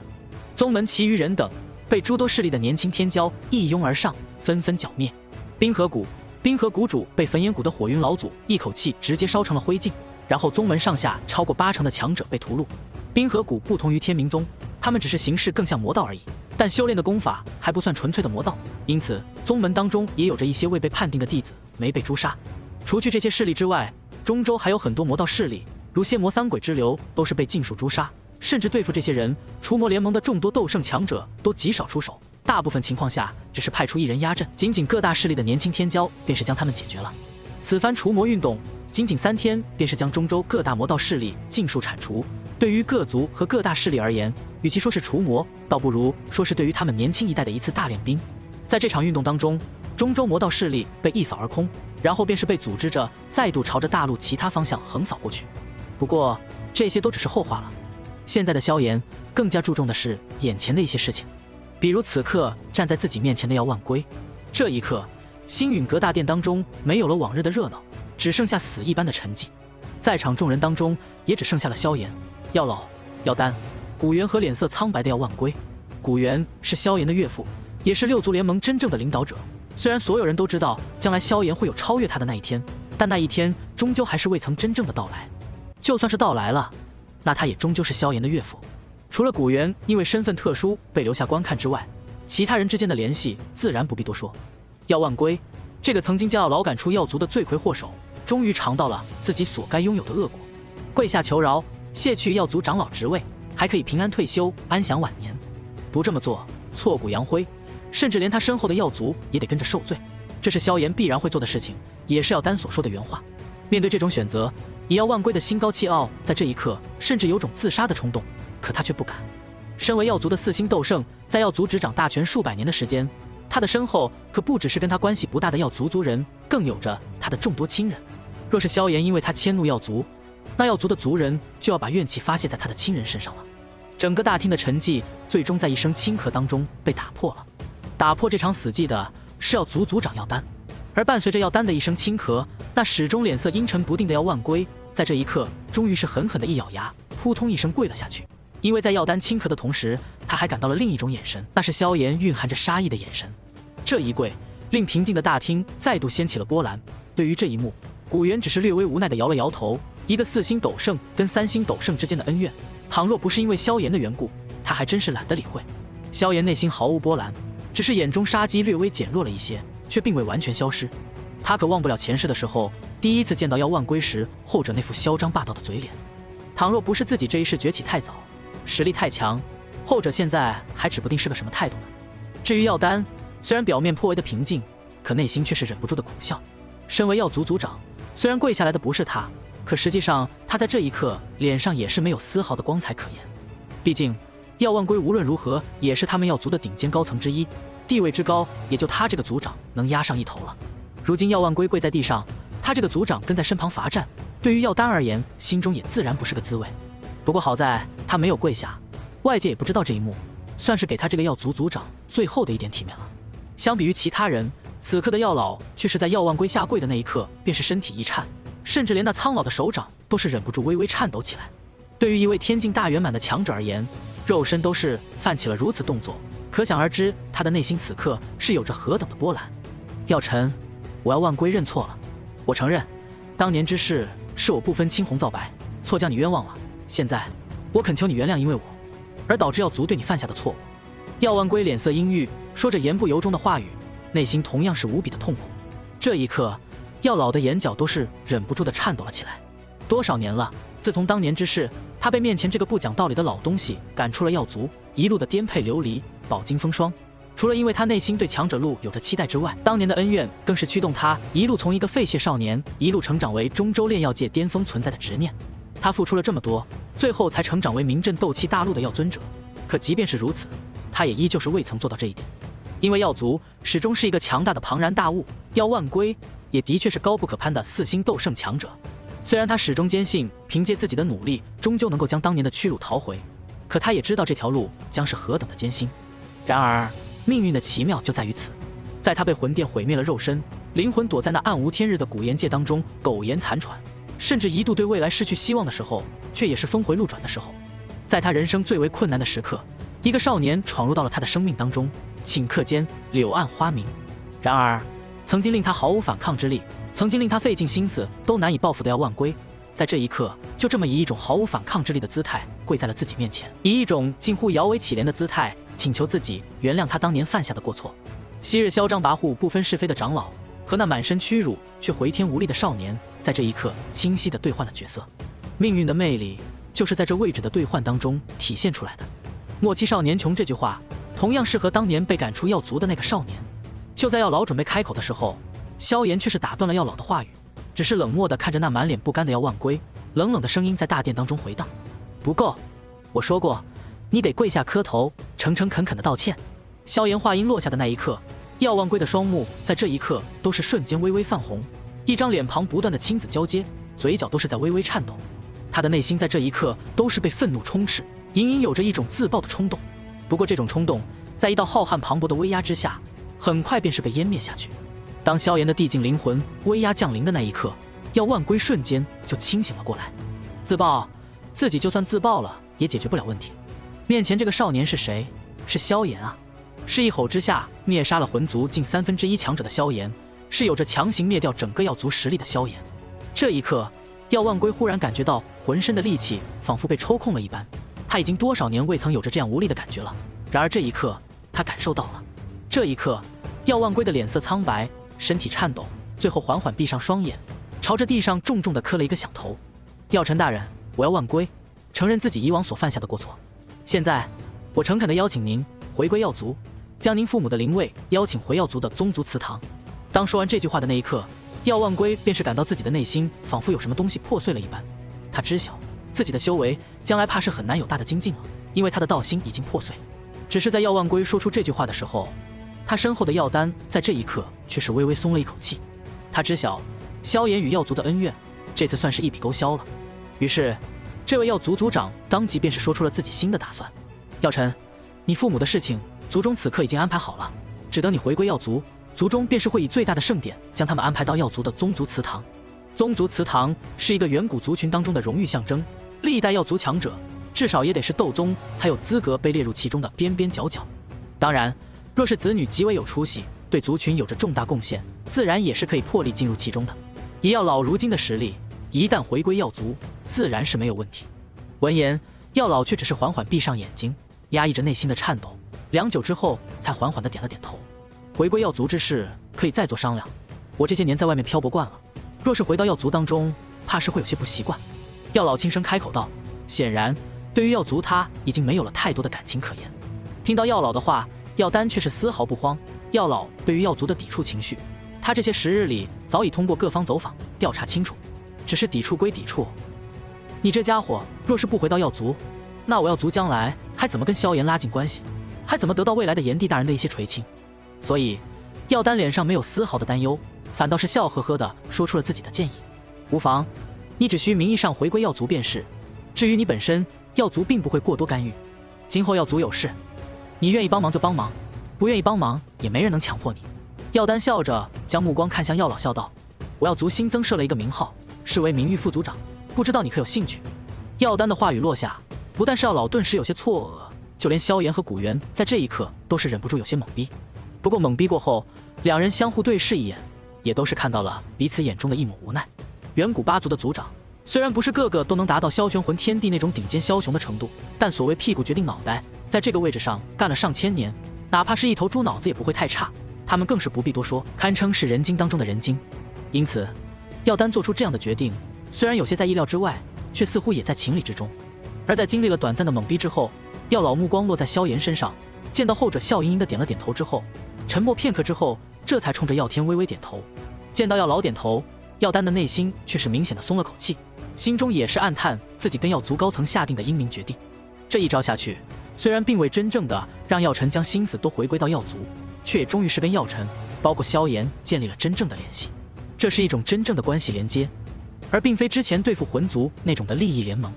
只要这药尘接受了这个称谓，无论他是否真的愿意出手帮助药族，药族都是挂上了萧炎一方真正的名号。今后动了我们药族，那就是打药尘的脸；打了药尘的脸，那就是不把萧炎放在眼里。更何况以药尘那在中州都被很多人称赞的名声，药族若是真的出了事，他恐怕也不会真的见死不救，不过也仅此而已。不过对于药丹而言，能够做到这一点已经达到他的目标和预期了。在完成了这一点之后，药丹这才笑着冲着药老三人拱了拱手告别。我等就先返回药族了，药尘，等你有空就回药族一趟吧，我药族一定会让这件事办得妥妥当当的。药丹说完这句话，便是带着药万归离开了星陨阁大殿，然后带着药灵、药天等人一同离开了星陨阁。等到众人离去之后，古元也是十分识相的离开了大殿，只剩下师徒两人默默地留在其中。这一刻，药老终于一屁股坐在了凳子上，往日虽然苍老但始终有力的身躯，在这一刻却是宛如脱力了一般，看上去有些软软的。这倒并非是如同药万归那般道心破碎，如同浑身力气都被抽干了一般的无力，而是那积累了100年的怨念不甘，一朝之间烟消云散了一般的解脱，就好像一根曾经紧紧将他绷紧的弦忽然断掉了一般，让他一时间忽然有些无所适从。良久之后，一滴老泪落下，苍老的声音才缓缓地从大殿当中回荡：“孩子，谢谢。”药老声音隐隐压抑着几分哽咽，却是看得一旁的萧炎心头都是忍不住有些心酸。眼前这个曾经名扬大陆的药尊者，如今更加光亮显赫的药圣药尘，其实也是有着极为心酸的过往啊。不过往日的苦难与困境并未压倒面前这个老人，反倒是令他一步一步的强大。强者之所以被称之为强者，不光是因为他们有着强大的实力，更是因为拥有着一颗强大的内心。老师不必如此，你我既是师徒，同样情同父子，这些都是我应该做的。萧炎轻声笑道：“另外，老师今后见了各族族长也不必如此客气，用不了多久，您就会超过这几个老家伙的，甚至在将来，他们也只有仰望您的份。”萧炎所说的话倒的确是事实。前世在飞升大千世界之后，药老的修为可是一路修炼到了仙品巅峰，直到遇到了圣品门槛，才最终被阻拦了下来。而同一时期的其他古族的族长，也唯有古元同样修炼到了仙品天至尊的层次，严禁雷影等人甚至都未曾修炼到仙品，仅仅只是灵品而已。更多的人甚至连天至尊这一门槛都未曾跨过。能从一个药族的废血少年一步一步成长为名扬大陆的药尊者的人，怎么可能是寻常之辈？不过这些都只是后话了。见到药老此刻情绪起伏太大，萧炎也是不再多言，很快便是暂时告别了药老。萧炎走后，空荡荡的大殿便是只剩下了药老一人。他静静坐在那里良久，目光穿过空间，直视药族的方向，最后才无声的喃喃一声：“爹娘，当年我曾许下的誓言，如今终于要实现了。我会让你们的名字流传万古，让所有的药族族人都知道你们的存在，知道你们的儿子不是一个废物。”又是许久之后，他的目光才转向了萧炎消失的方向。有一个这样的弟子，人生已经彻底的没有遗憾了。药万归事件之后的几天，萧炎的日子也是难得的略微清闲了一些，主要就是留在星陨阁当中陪陪自己的几个老婆，没事找古元药老喝喝酒吹吹牛，偶尔指点一下星陨阁当中的一些弟子，被那些少女怀春的女弟子们好好崇拜一下，过得好不惬意。不过这样闲暇的时光显然是不多的，毕竟现在的他还没有到真正可以休息下来的时候。因此在休息几天之后，薰儿便是与古元一同离开了。他现在的修为也不过是刚刚踏入到斗尊而已，虽然已经相当逆天了，但距离萧炎和古族的要求还是有着很大的距离的。而且萧炎接下来也是需要离开星陨阁前往炼化净莲妖火，因此对于薰儿而言，当下最好的选择便是回到古族好好修炼。萧炎哥哥，我会在古族等你。星界之外，少女依依不舍地抱着黑衣少年，萧炎也是颇为怜惜地揉了揉他的脑袋。好好修炼，等我成帝的时候，你可一定得修炼到斗圣啊，不然大婚的时候就不带你了。萧炎这句话的威慑力还是相当可怕的。薰儿在听到这句话之后，虽然知道萧炎说的是玩笑话，但是一张小脸在这一刻还是紧绷了起来。满脸严肃的点了点头，这才可怜巴巴的跟萧炎道别。望着这一幕，一旁的古元最终也只能是无奈一叹，最后才带着轩儿离开了星陨阁。轩儿走了，夜深人静，彩铃望着走进自己房间的萧炎，嘴角却是缓缓泛起一抹神秘的笑容。走了，萧炎轻轻点了点头，这才同样嘴角露出一抹神秘的笑容。接下来就让你看看我给你准备的那件宝贝。闻言，彩铃那张绝美的妖冶容颜此刻也是忍不住的有些聚精会神了起来。对于萧炎口中所说的那件可以帮助他再度进化的神秘宝物，他一直是十分的好奇。不过很快，他那带着几分慵懒的御姐声音在这一刻便是变了。怎么是这个宝贝？接下来的3天，萧炎又在小医仙、云韵、亚飞的房间分别停留了1日，确保3人的修为进程没有被落下之后，他这才满意的点了点头，然后便是带着彩铃直接离开了星陨阁。离开星陨阁之后，两人便是一路朝着九幽地冥蟒一族的地盘飞去。以萧炎如今的速度，即便是带着一人，也是仅仅1个时辰，便是再度降临了兽域当中。九幽地冥蟒一族真正的大本营是位于地底深处的九幽地渊，当然，在地表之上也是有着无数的九幽地冥蟒一族的分支。因为九幽地冥蟒更加注重数量的原因，也令他们这一族的数量成了3大魔兽种族当中数量最多的一个。只可惜，在以血统为尊的魔兽界当中，这种手段似乎并不是很好的方法。虽然数量上去了，但九幽地冥蟒当中真正的精纯血脉却是更加稀有了。事实上，在这种超级势力的角逐层次当中，斗尊之下的强者完全可以用炮灰2字来形容，甚至可以说，只有斗圣的数量才是真正决定各大势力真正地位的衡量标准。就如同古龙一族，哪怕是分裂之后，随便丢出一个分岛，也足以镇压九幽地冥蟒。天妖皇族若是没有一个皇天坐镇，同样会是这样的结局。当然，没有竹坤在，他们想要将这2族灭族就不可能了。毕竟这2族的祖先是远古天蛇和远古天皇，那都是诞生过比肩斗帝的超级魔兽，留下的些许边角都是足够这些种族镇守了。来到属于九幽地冥蟒一族的九幽地渊之后，萧炎并没有打草惊蛇。虽然对于九幽地冥蟒现任的族长和大长老并没有好感，但人家好歹是派遣使者去星陨阁觐见了，他也不好意思直接动手。当然，以萧炎如今的实力，想要进入九幽地渊而不被九幽地冥蟒一族的强者发现，实在是太过轻松。他只是一个念头，周围的空间便是已经自然而然地扭动起来，然后便是带着彩铃穿过了漫长黑暗的通道，最后来到了九幽地冥蟒一族的大本营。倒是沿途之上，彩铃在看到那无数通道当中的大量蛇人部落之后颇为惊异，萧炎也是笑盈盈地给他介绍着一些关于九幽地冥蟒一族的详细资料。穿越了九幽地渊当中的一座座蛇人部落之后，两人也终于来到了九幽的冥蟒一族的大本营冥蛇地脉。进入了冥蛇地脉，两人又再度前行了一段距离，穿过一道深不见底的深涧之后，也是终于再度见到了那极为庞大的湖泊。湖泊通体呈现一种深黄之色，而在深黄当中却是夹杂着一丝丝宛如鲜血一般的色泽，丝丝淡黄的气流带着血色从中不断的渗出，最后冲天而起。这里便是两人最终的目的地九幽黄泉。到了这里之后，仅仅是周围泄露的一些寒意，都是足以令人寻常强者难以忍受。斗宗之下，怕是在此地站立片刻便是有着冻成冰雕的危险。不过这种危险对于萧炎而言却是不值一提，而对于彩铃而言，虽然后者如今也不过只是斗尊实力，但因为体质的原因却是更加的适合。只见萧炎直接单手搂住后者的纤细的腰肢，然后大手一挥，那散发着惊人寒意的九幽黄泉便是自动分开一道通道。紧接着两人便是朝着下方急速深入。前世的萧炎仅仅刚刚迈入斗圣不久，身上更是仅仅只有4种异火便是能够深入其中，而这一世他的实力比那时还要强了不知多少。所以九幽黄泉对两人根本没有任何的威胁，就连那些隐秘生存在其中的生物，在想要偷袭萧炎的瞬间，便是被萧炎一声冷哼，直接震爆成了一滩血雾。一路深入，很快两人便是来到了九幽黄泉的深处。不过此地其实还算不上是九幽黄泉真正的最深处，在那本该属于这里的最深处，是一处前世萧炎都不敢深入的地方。直到后来他成帝之后，才真正的探明了此地的秘密。不过在揭晓这个秘密之前，萧炎还是需要先办一件事，那便是九幽地冥蟒一族原本该有的族长妖冥。只见他手掌伸出，属于地境灵魂的浩瀚力量便是已经汹涌而出，伸手一抓，无数淤泥巨石翻动，前世令他都头疼的锁链直接寸寸爆裂，露出了其中那骨瘦如柴的凄惨人影。认我为主，我助你夺回九幽地冥蟒一族的族长之位。萧炎看着妖冥淡淡道。对于萧炎的话语，那刚刚被救出还没有反应过来的妖冥先是一愣，然后很快便是选择臣服在了萧炎手中。因为在萧炎将他身上那5星斗圣都难以破开的锁链轻松捏爆，以及那浩瀚灵魂力量笼罩他全身的那一刻，他便是明白眼前这个少年是个怎样的存在了。对于这个家伙，便是他全盛时期都是没有丝毫的反抗之力，更何况是现在。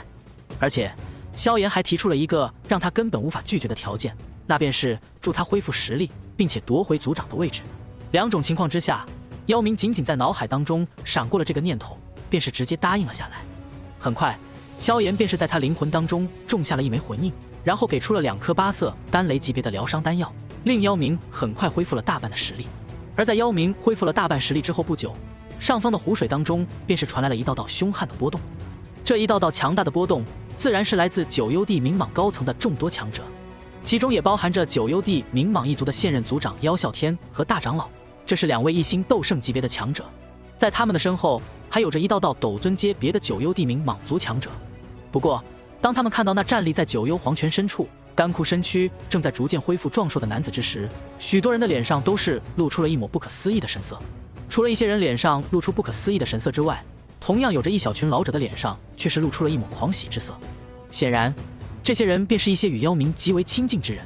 不过，这种不可思议的神色尚未持续太久，便是被一声积压了数百年的怒吼给打破了。妖啸天，我的好弟弟，这么多年来，你可还曾记得我这个哥哥？话音落下，浩瀚磅礴杀意直接令这深邃广阔的九幽黄泉深处都是激烈动荡起来。下一刻，妖明的身体便是已经冲天起，一杆有着漆黑圆球宝珠的古老黑色权杖已经出现在他的手中，然后带着势不可挡的杀意朝着妖天啸的方向杀了过去。妖明，你的实力竟然达到了2星斗圣！比起妖明的滔天杀意，妖啸天的脸上却是带着惊恐愤怒之色，尤其是看到妖明手中的冥蛇权杖之后，更是神色一变。与他有着相同状态的还有着旁边的大长老，不过他们此刻已经是来不及震惊和思考了，因为妖明已经带着一道磅礴巨力朝着2人杀来。一瞬间，3尊斗圣强者瞬间在九幽黄泉的地底展开了极为惨烈的厮杀，那般动静直接令周围观战的众多九幽地冥蟒族强者都心惊胆战。不过在震撼之余，他们也终于从3人的厮杀当中了解了其中的一些端倪。杀杀杀！妖明一出手，直接就是对着2人展开最狂暴的杀招，甚至不惜再度令身体受伤，也想要将2人给斩杀。不过他毕竟是被镇压在这九幽黄泉深处太久，哪怕有着萧炎的丹药帮助，但想要恢复到巅峰战力，还是有着不小的距离。虽然打得2人都有些吃力，可若是想要在短时间内击杀2人，还是有些不容易。甚至以他这干枯的身体状态，时间长了，或许会被对方反扑，也不一定。不过，这种反扑注定是不可能发生的了，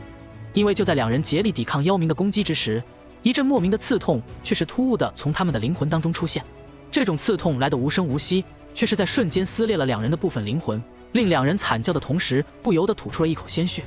而同一时刻，与彩铃躲在九幽黄泉一道模糊的空间波动当中的萧炎，却是有些不好意思的背起了手。方才的那2道灵魂攻击，自然是他所发出的。虽然说他其实完全不必在乎九幽地冥蟒一族的想法，不过这2个家伙也是给他送过礼的，他总不好意思直接出手，所以他就只是随意的发出了一道灵魂攻击，让2人状态下滑一些。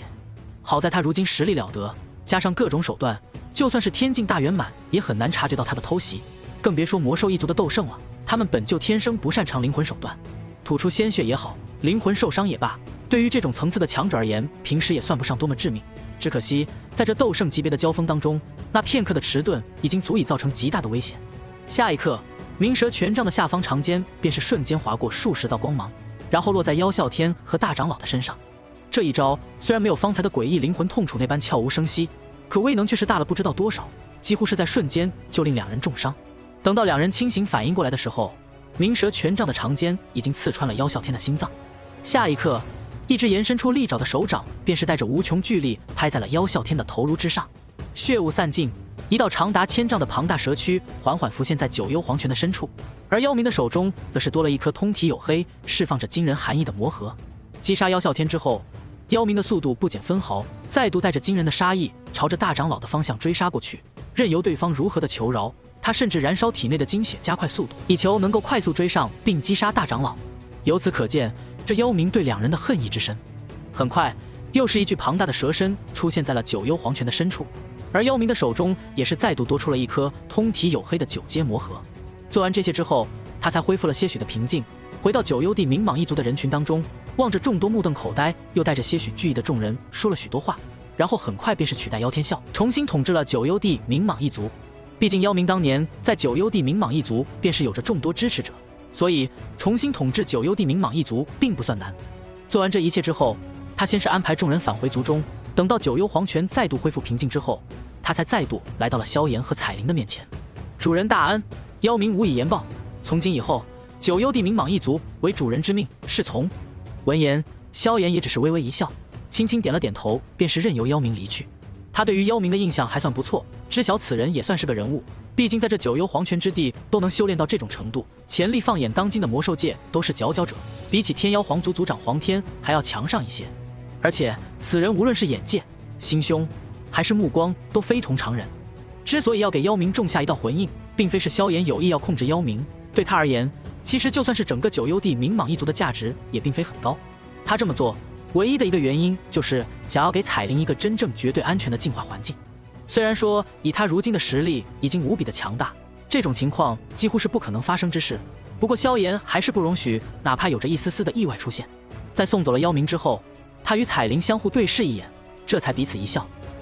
想不到名震斗气大陆的萧炎大人竟然也会搞这种手段。彩铃抿着红唇，眼神颇为调笑，萧炎却是不让着他，伸手使劲捏了捏这位蛇人族女王美艳无双的脸蛋，这才笑盈盈地问道：想不想到九幽皇权的最深处去看看？闻言，彩铃的脸上也是带着些许的好奇之色，轻轻点头，很快便是被萧炎的力量包裹，朝着下方再度深入。此地虽然已经算是九幽皇权的极深之处，连斗圣强者都是不愿太过久留，却也并非是九幽皇权的尽头。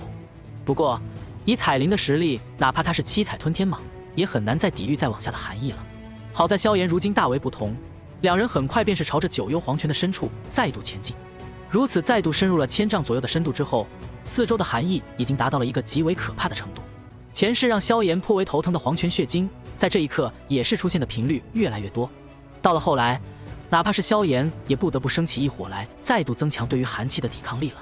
当周围的寒气已经达到一个足以瞬间将半圣强者冻成冰雕，连斗圣都坚持不了一炷香的程度之时，两人也终于是来到了九幽皇权的最深处。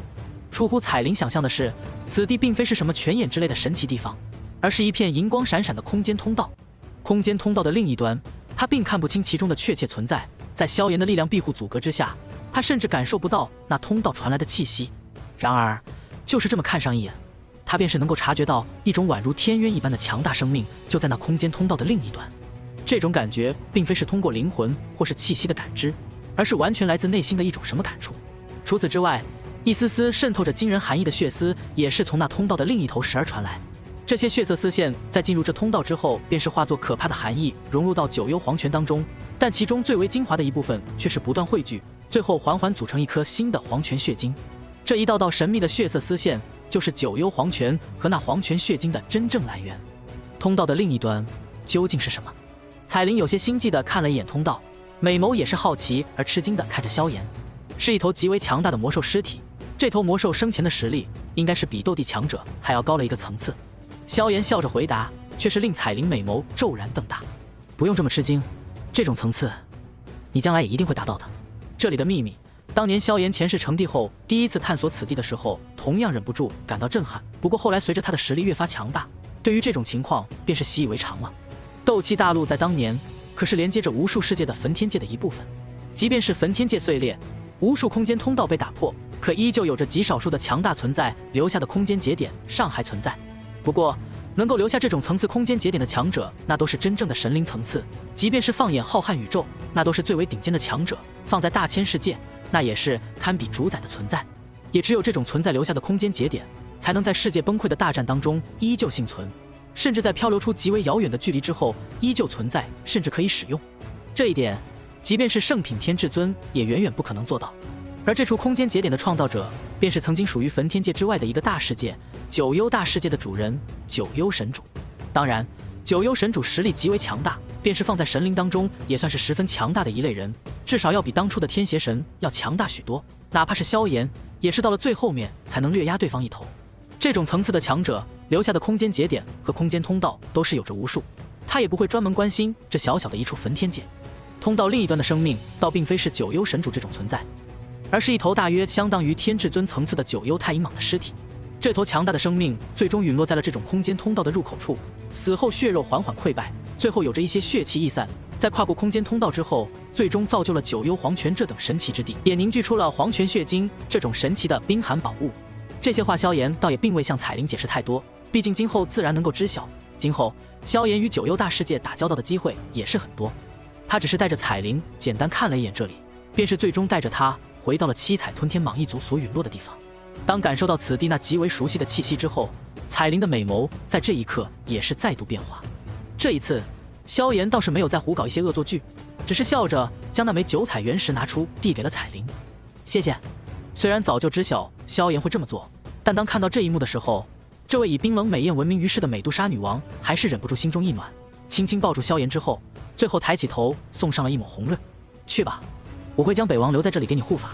上面也会安排一位古族的斗圣来帮忙照看。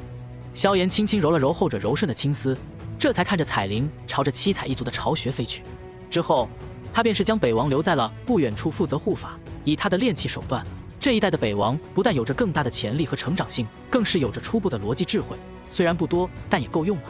做完这一切之后，他又去了一趟黄泉妖圣所留下的黄泉石碑。对于如今的萧炎而言，这石碑当中的残魂对他已经没有丝毫威胁可言，甚至可以说，如果不是尊重黄泉妖圣，萧炎一道炎神之怒，甚至足以将黄泉妖圣的残魂给震散。从黄泉妖圣那里再度得到一团妖圣精血之后，他也是不再停留，很快便是离开了九幽黄泉。在与提前联系好分过来的一位古族的斗圣老妪吩咐好之后，萧炎这才放心的离去。如今诸多事宜已经尽数完成，接下来便是该去炼化净莲妖火了。净莲妖火作为异火排行榜第3的超级异火，即便是对于斗圣强者而言都是无比强横。这等火焰往往有着夺天地造化之力的神奇力量，也只有这种层次的火焰才能在九星斗圣曾经的争锋当中都起到不小的帮助。可以说净莲妖火就算是放在大千世界当中也是极为珍贵强大的火焰。当然除了这些之外，炼化了净莲妖火之后，萧炎的地炎才能真正的从一朵火焰雏形进化为真正的成熟体。也就是说，只要炼化了净莲妖火，萧炎的地炎威能哪怕还到不了驼舍古地那种程度，却也绝对是超越了虚无吞炎，真正强大无比的火焰了。而且炼化净莲妖火之后，他便是可以真正的铸就至尊法身，让自己在大千世界的诸多手段可以真正的施展出来。到了那时，他的实力将再度暴涨，真正的超越古元和魂天地。哪怕不借助地之本源，哪怕不成为斗帝，他一样可以无敌。除非是驼舍古帝亲自出手，否则斗气大陆将无人是萧炎的对手。净莲妖火，我的老朋友，我马上就要来了。萧炎嘴角露出一抹笑容，轻轻摸了摸手上的那戒，在那戒当中，4张残图正静静地躺在其中。只见他脚步一迈，便是直接融入到了面前的空间当中。仅仅几个迈步，他便是穿越了遥远的距离，走出了九幽地冥蟒一族的地盘。没有丝毫的停留，萧炎独自一人独自向前，速度快得吓人。短短半个时辰的时间，便是已经穿越了无数遥远的距离，来到了一处看似寻常的山林当中。此地是一处人迹罕至，甚至连动物魔兽都颇为稀有的地方。别说是寻常的生命和强者，就算是斗圣强者路过此地，也很难发现此地的蹊跷之处。封印净莲妖火的炼天古阵，乃是净莲妖圣亲自布置。这位与黄泉妖圣一般极为接近斗帝境界的强者，论起实力，比起萧玄魂天帝都是丝毫不差。他们临死之前布置下的可怕阵法，7星斗圣之下的斗圣，除非是极为擅长空间之道，否则的确是很难发现此处。当然，对于现在的萧炎而言，面前那神秘古老的空间布置，在他面前却是十分的简单轻松。毕竟，论起境界，他已经比当年的净莲妖圣还要强出了不知道多少。不过，在进入妖火空间之前，他还是要先跟净莲妖火的前任主人净莲妖圣打个招呼才行。很快，4道地图残片便是从萧炎的那戒当中飞出，一抹神奇的力量波动传来，4道地图残片之上瞬间升起了一道道白色的光晕。紧接着，4道光晕迅速融合，最后融合为一团刺眼的白光。白色光芒出现之后的瞬间，便是想要朝着萧炎的身体方向冲刺过去。不过，在察觉到萧炎体内那同样强大的地境灵魂之后，便是骤然在半空停下了脚步。白光散尽之后，一道身穿白衣的俊美男子也是出现在了萧炎的面前，正是净莲妖圣留下的记忆投影。此刻，这道记忆投影看向萧炎的目光也是带着惊奇与欣赏。真没想到，如今的斗气大陆竟然能够诞生出如此人杰。净莲妖圣一双丹凤眼看着萧炎，目光当中带着惊异。虽是一道记忆投影，可因为庞大的记忆量，令得这道投影也是带着智慧。显得十分的灵动，看上去与正常人的灵魂并无区别。以他的实力，哪怕只是一道记忆投影，也是能够清晰地感受到萧炎的年龄应当是十分的年轻，而他的实力却是在斗圣当中都算得上颇为强横。当然，仅仅只是修为的话，比起萧炎的灵魂力量，似乎还是差了不少。因为面前的这个年轻人，灵魂已经达到了地境层次，能够在这个年纪灵魂就达到地境层次，哪怕是对于净莲妖圣而言，都是一生都未曾见过，因此其心中也是颇为的惊奇。萧炎闻言也是微微一笑，冲着净莲妖圣抱拳一拜之后，这才轻声笑道：“承蒙前辈高看，晚辈如今打算进入妖火空间，将那净莲妖火收服。因为知晓前辈与净莲妖火之间的关系，故而要跟前辈提前知会一声。”闻言，净莲妖圣也是微微一愣，目光扫过面前的这处空间，眼神才转变得颇为的复杂。他与净莲妖火之间的关系是那般的难以言喻。如今在陨落数千年之后，在得知一个年轻后辈要炼化净莲妖火之后，也是心中多了几分唏嘘。不过唏嘘归唏嘘，他还是很快点了点头，表示同意。也罢，这个家伙当年背叛于我，心性也是沾染了一些我当年的负面情绪，而导致十分的极端。若是将来哪一天逃出了这妖火空间，那对于斗气大陆的生灵而言，都将是一场灾难。如今能够被你收服，我也是对这家伙能够更加放心一些。而且，以你的资质之逆天，那净莲妖火若是能够被你炼化，倒也不会辱没了他的名头。净莲妖圣此话，显然也是承认了萧炎的资质之逆天可怕。说完这些之后，他才笑着看向萧炎，淡淡道：“妖火空间乃是我当年亲手布置，论及空间技巧，可谓十分复杂。你虽然年少有为，但想必也会有着一些麻烦，可需要我出手帮忙。”闻言，萧炎却是摇头一笑，轻声道：“前辈只需在一旁观看便是。此事了结之后，前辈的这一缕残念也可以真正的有个了结，转世之身在将来的修行之路上才能更加的通透。”闻言，净莲妖圣也是微微一怔，旋即也是露出一抹苦笑。对于他们这一层次的强者而言，对于轮回转世之事也算是有了一些初步的了解，虽然不如萧炎知晓的这般仔细，但对于萧炎的说法显然还是认可的。不过他的苦笑并没有持续多久，便是转而换成了惊愕的表情。只见萧炎双掌伸出，下一刻周围的天地能量在这一刻瞬间暴动起来，然后两只完全由绚丽火焰组成的火焰大手便是出现在了天地之间。妖火空间，给我开！萧炎双眼跳动着些许兴奋的光芒。前世的时候，这净莲妖火令他吃了不知道多少苦头，如今重生一次，他也要让这净莲妖火知道一些厉害。话音落下，那一双近乎铺天盖地的巨大手掌便是已经狠狠地插入到了面前的空间当中。望着这一幕，净莲妖圣瞳孔一缩，脸上的惊愕在这一刻瞬间转为了震撼。你竟然触摸到了那一层次！净莲妖圣看向萧炎的目光满是不可思议。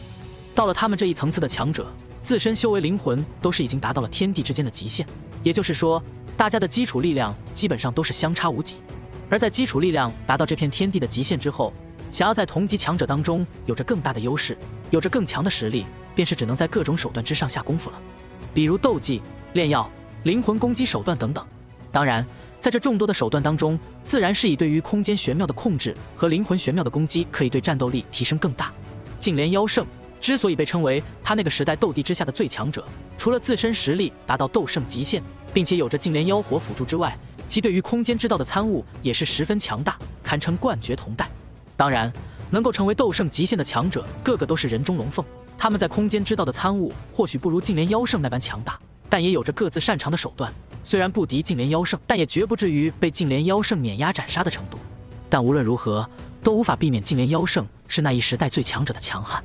也正是因为对空间之道的理解远超寻常斗圣，所以当净莲妖圣看到萧炎的手段之时，才会露出这等惊骇的表情。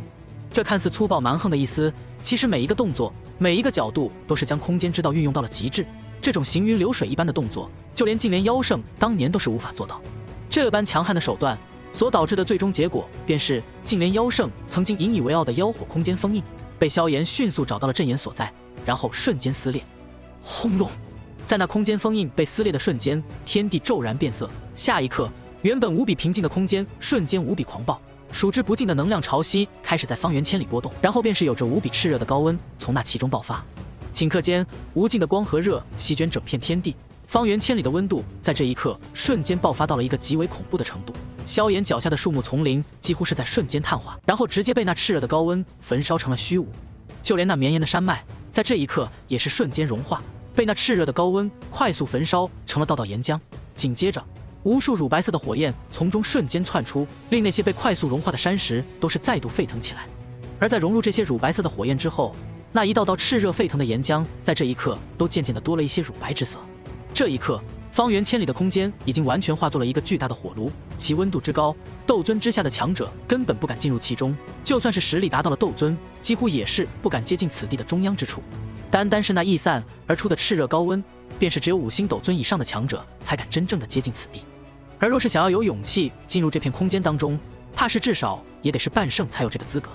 当然，半圣强者在净莲妖火这种层次的交锋当中，也不过只是一个大点的炮灰罢了。净莲妖火一出世，不但是这附近的众多势力有所察觉，那可怕的动静甚至已经令半个中州的强者有所察觉。毕竟妖火出世的瞬间，妖火空间当中那积累了数千年的无尽妖火瞬间爆发，其威能绝对不弱于寻常斗圣自爆，尤其是那无比可怕的热量，仿佛令中州之上升起了一个小太阳。那可怕的光和热几乎是在瞬间席卷了大半个中州，令无数人有所察觉。不过虽然有所察觉，但中州的各大势力在这一刻却是诡异的十分默契，没有任何一个有资格染指净莲妖火的势力主动出手，因为他们的心中都是清楚，这净莲妖火究竟是属于何人。这个名额早就已经被萧炎预定了，任何人敢染指净莲妖火，那都是与萧炎作对，而跟萧炎作对的下场，魂族、魂殿都已经很严肃地告诉他们了。所以在撕裂妖火空间之后，萧炎便是已经将目光看向了一旁依旧有些目瞪口呆的净莲妖圣身上。前辈，若是没有什么问题的话，我就先进入其中了。闻言，净莲妖圣这才从方才的惊愕当中回过神来，他望着萧炎，良久之后才吐出了一句后生可畏。然后他的记忆投影也是不再犹豫，朝着萧炎微微点头之后，便是彻底的消散在了天地之间。望着净莲妖圣那渐渐消失的身影，萧炎沉默片刻之后，也是最终朝着那个方向抱拳一拜。净莲妖圣和黄泉耀圣的状态与萧玄不同，他们的陨落的时间要比萧玄久得多，而且死前也并没有什么太大的执念，因此他们留下的都是真正的灵魂记忆体。这些灵魂记忆体只有在某些地方才能发挥出极为强大的威力，比如炼天古阵，比如黄泉石碑。若是放在其他地方，这些记忆体所发挥的威能则是极为有限，最多也就是半圣实力而已。之所以如此，是因为他们的真灵早已在陨落的那一刻就已经转世。对于这种情况，就算是萧炎也是无法帮助他们复活，因为他们的转世之身恐怕早已在另一个世界，或是就在斗气大陆的某个角落开启着新的故事。或许已经是某个精彩艳艳的超级强者，或许是某个山村脚下的平凡普通人。无论如何，在他们成为地至尊这种层次之前，前世的记忆都不会对新的人生有着半点影响。而在他们成为天至尊之前，他们的记忆是很难完全恢复的。一切的一切都早已进入了轮回，他们有着新的故事开启，萧炎也有着新的故事要去经历。所以在拜别了净莲妖圣的记忆投影之后，萧炎也是再度转身朝着妖火空间当中迈入。空间变化之间，萧炎面前的景象已经是在飞速变化，目光扫过，一道道乳白色的火焰已经覆盖了自己的视线。这是一道道散发着炽热高温的火焰，其温度足以令斗圣强者都感到有些难受。好在对于曾经已经炼化过净莲妖火的萧炎而言，也没有太大的威胁可言。只见萧炎体表迅速燃烧起一层绚丽的火焰，下一刻，一道丝毫不弱于净莲妖火的炽热气息也是再度传来，不但威能丝毫不弱，甚至在气势上竟然显得更加霸道，令周围的乳白色火焰都是微微一阵下压。他的地炎雏形如今已经融合了足足8种异火，即便是没有萧炎融入的地炎气息正常发育，也足以媲美金地焚天炎这种层次的火焰。而萧炎更是将地炎气息、火之大道的气息注入其中，因此虽然仅仅只是一道地炎的雏形，可论其霸道强势，却是丝毫不弱于净莲妖火，甚至在本质上还要更胜一筹。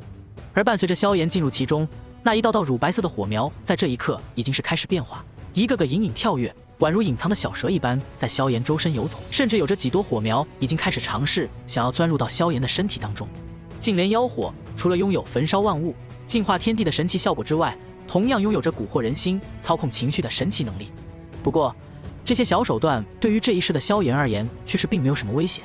因为在那些火苗落到萧炎身上的那一刻，便是已经被他体表那层绚丽的火焰给直接包围吞噬，宛如石沉大海一般瞬间消失。以萧炎的地炎雏形之威力，若是遇到真正的妖火本源，或许会遇到一些阻碍，但对付寻常的火焰却是直接碾压。穿过最外层的些许火焰之后，便是一道道更加诡异浓郁的雾气。这些诡异的白色雾气，便是当初净莲妖圣所创造出的一种根据净莲妖火力量所闯出的神奇手段——梦魇天雾。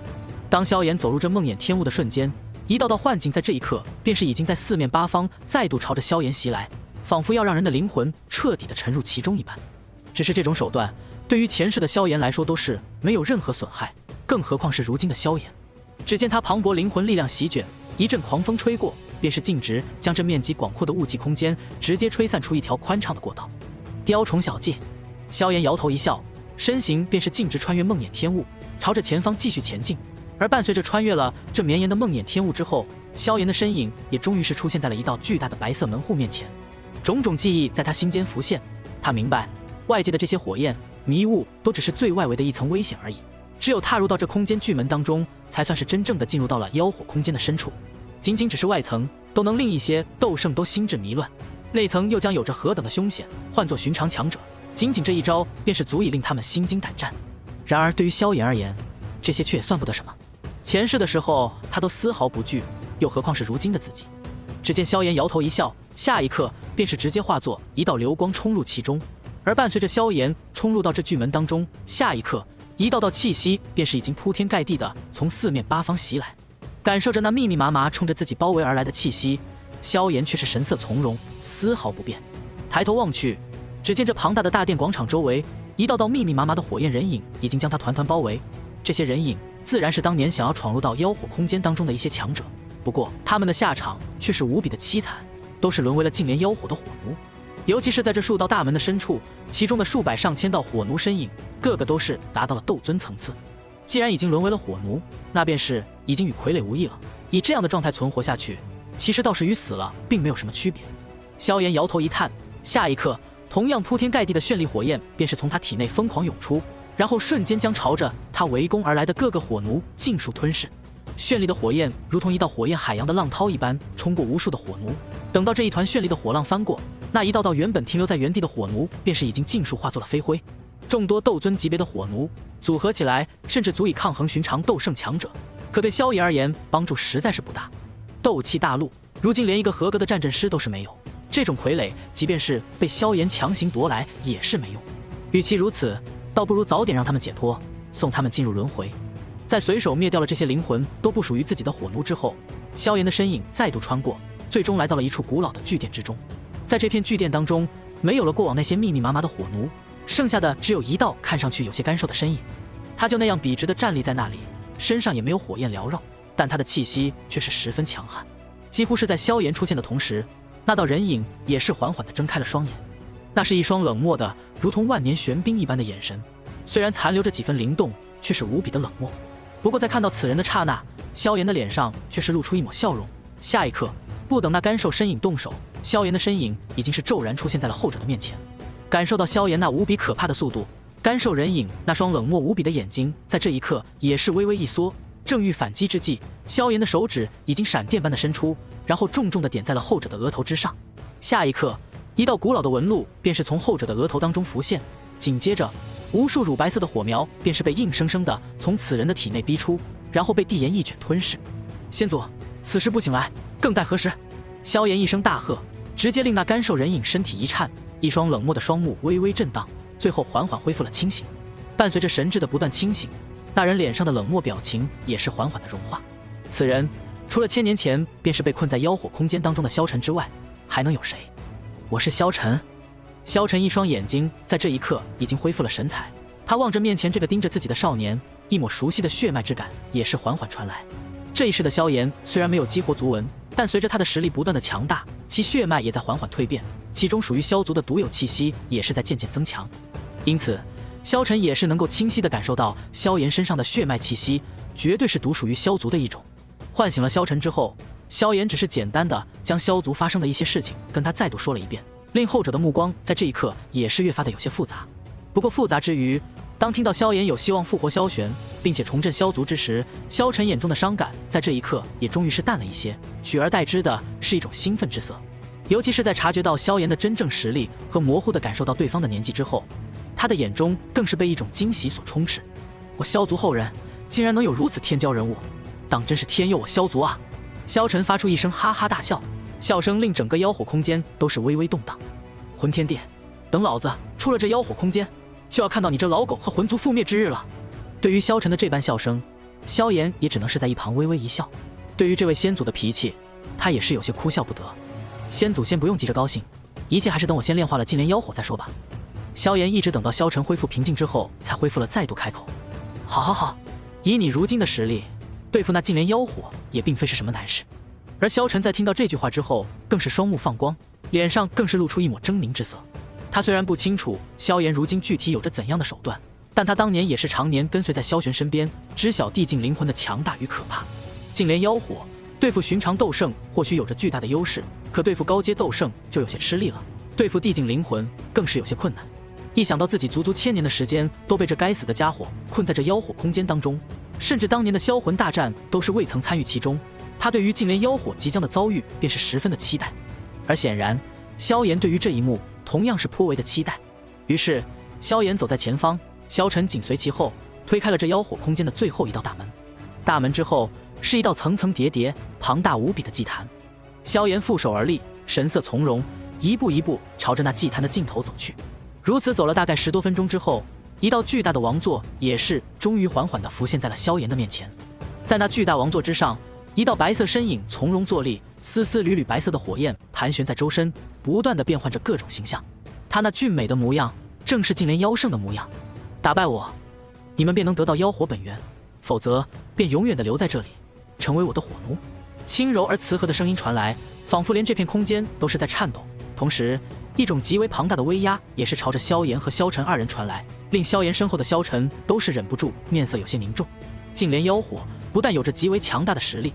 而且还传承了净莲妖圣的诸多手段，其身上的强横气质的确是强到了连萧晨这种强者都感到似乎无可匹敌的感觉。只可惜这种气息还未散播多久，便是已经被萧炎平淡的声音给打断了。孽障，不过是得到了净莲妖圣的传承，将梦魇天物修炼到了颇为不错的境界，便是想要借助这小小的幻境来吓唬本地。实话告诉你，今日你只有一个选择，那便是乖乖献上妖火本源，再度成为本地的筑基之火。平淡的声音并未令这处空间有所动作，但净莲妖火俊美脸庞上的笑容在这一刻却是已经逐渐的凝固。对于净莲妖火的僵硬面孔，萧炎却是没有丝毫的手软，在残酷的戳破了对方的幻想之后，一道高达1000丈的巨大灵魂虚影便是已经从他的身后骤然出现。浩瀚的威压波动之下，这古老的祭坛在这一刻却是开始隐隐晃动，似乎整片空间都隐隐有着破碎的迹象。而在这隐隐约约的缝隙之间，萧炎早已看到了那幻境之下的可怕环境。小小幻境困得住寻常斗圣，还能困得住我不成？所以还是碎了吧。萧炎冷笑一声，下一刻一道撕天裂地的灵魂冲击便是已经从他的口中发出。黄泉天怒，浩瀚的灵魂冲击在一瞬间化作千层浪涛，所过之处，这处幻境空间在这一刻已经是层层碎裂。此处幻境固然会因为敌人的强大而令净莲妖火的实力更加强大，可这强大其实终究还是有着限度的。这个限度便是整个妖火空间无数年来积累下来的妖火能量。1000年下来，这处空间当中积累的净莲妖火数量已经达到了一个极为恐怖的层次，寻常斗圣一旦遇到，的确是容易被活活的耗死。只可惜萧炎的实力却是更加强大，在这浩瀚冲击超过这处幻境空间最终的承受能力的那一刻，整片幻境在这一刻便是已经轰然碎裂。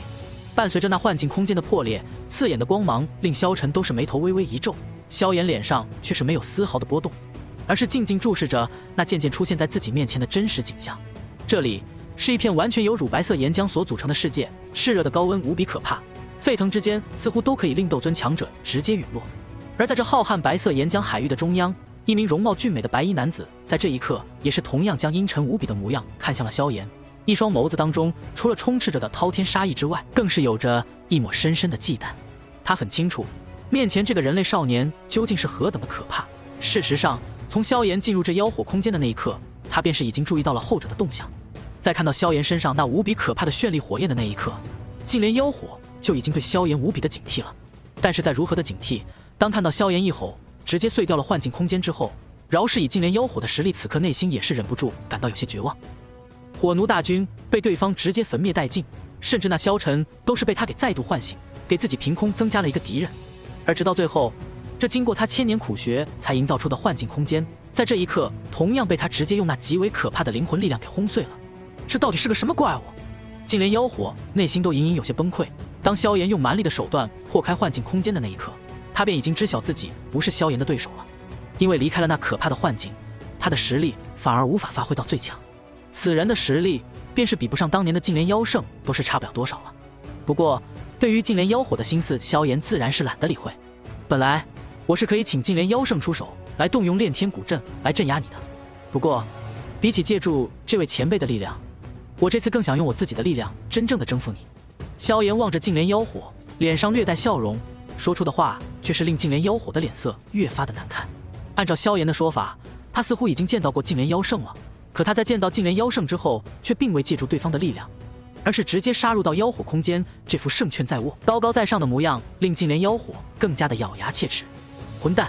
不要以为你实力强大就可以为所欲为，这里是妖火空间，是我的主场。净莲妖火冷哼一声，下一刻铺天盖地的乳白色火焰开始在他身后缓缓浮现，紧接着又是足足10道燃烧着绚丽火焰的身影从那无数乳白色的火焰当中浮现。这10道身影赫然是曾经被他奴役过的足足10位斗圣级别的火奴。杀了他！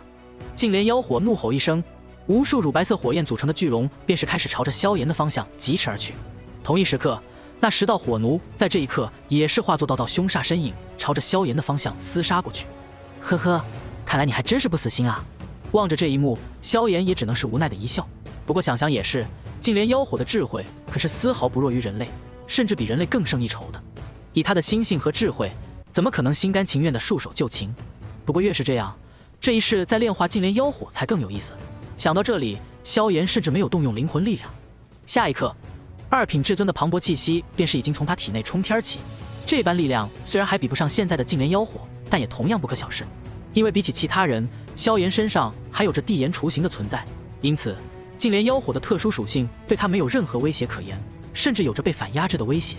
只见萧炎手指一指，同样铺天盖地的绚丽火焰便是已经组成一条条绚丽的巨龙，然后与那一条条乳白色的火焰巨龙迅速厮杀过去。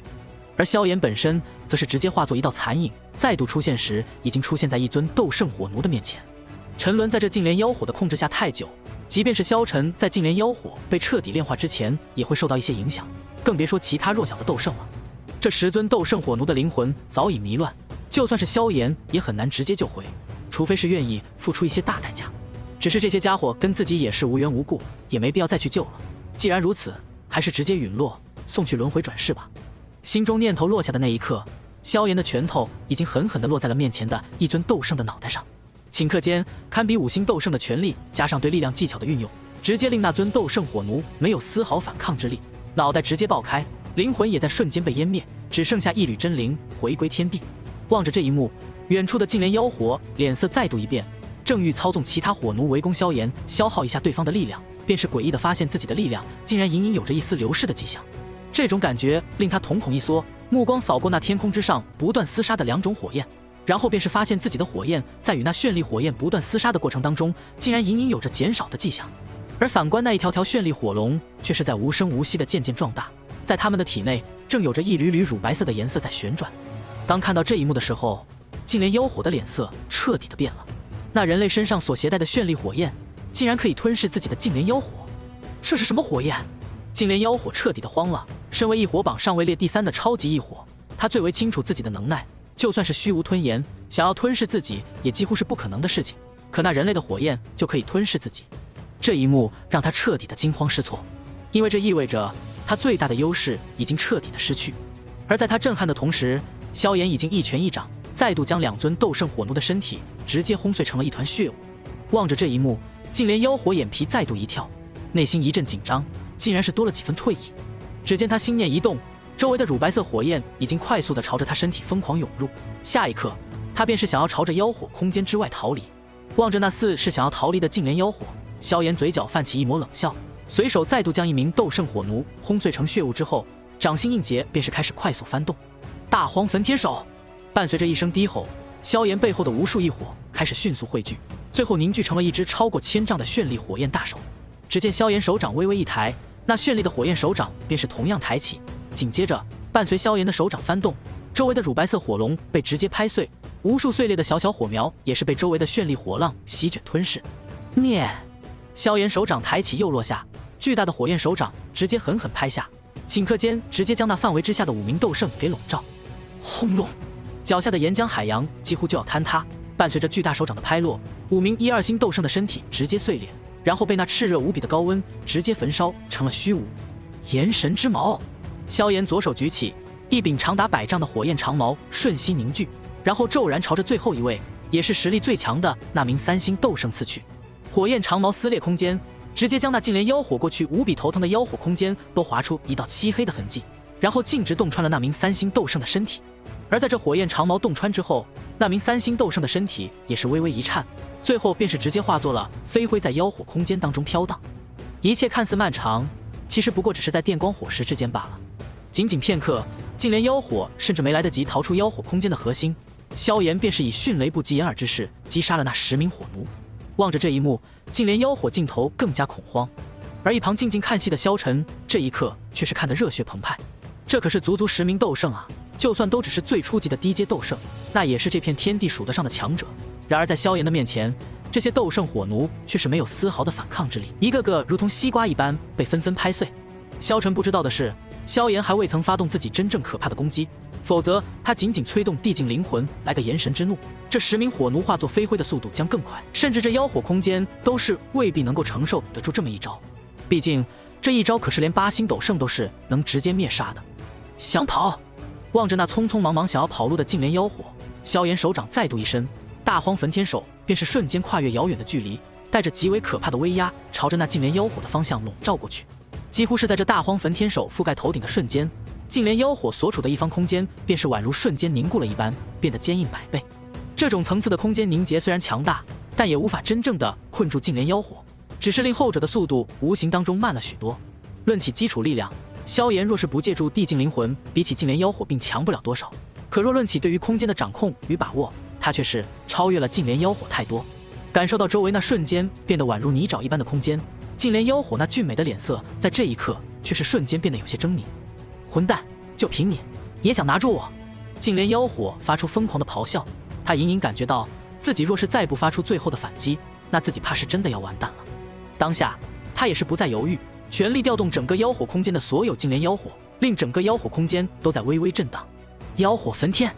净莲妖火暴喝一声，无数火焰瞬间凝聚成9道完全由乳白色火焰凝聚而成的火焰长龙，朝着那头顶的巨大手掌狠狠冲击过去。9条乳白火焰组成的火焰长龙同时出击，声势的确是无比的可怕，令周围的空间都是隐隐有着碎裂的迹象。净莲妖火在净莲妖圣陨落之后的上千年岁月当中苦修人类本领，本身实力便是不弱于5星斗圣巅峰，再借助妖火空间千年积累的力量，足以令很多6星斗圣都为之头疼。当这可怕的力量冲击到那具大手掌的那一瞬，萧炎所凝聚出的大荒焚天掌，在他的拼死反击之下，也终于是轰然碎裂，化作一道道巨大的火焰碎片肆意飘落。望着这一幕，净莲妖火的脸上露出一抹惊喜之色，正欲再度逃跑，便是看到那碎落的一道道火焰碎片忽然再度蠕动，眨眼之间便是化作一条条修长的火焰锁链，将他所在的空间再度包裹。然后那一道道火焰锁链之上的绚丽火焰相互链接，最后在眨眼之间凝聚成了一道更加完整的屏障。这是一尊直径超过数千丈，甚至已经接近万丈的巨大火焰熔炉。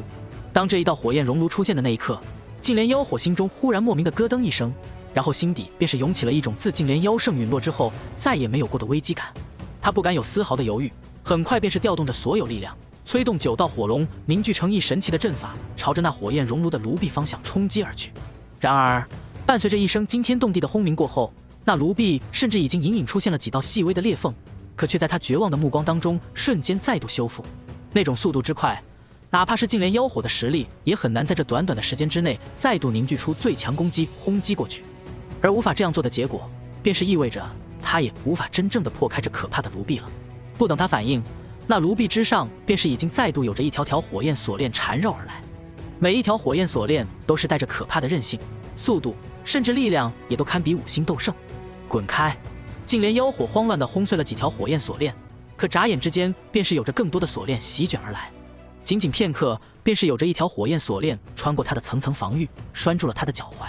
不等他挣扎着将其中一道锁链给崩碎，便是又有着一条锁链缠住了他的手臂。很快，一条条锁链便是将他的身体包裹得牢牢实实。当最后2条绚丽的火焰锁链洞穿他身体的那一刻，净莲妖火清晰地发现，那最后的2条火焰锁链在洞穿他的身体之后，便是朝着他体内最为核心的妖火本源席卷而去。姐姐，想跑？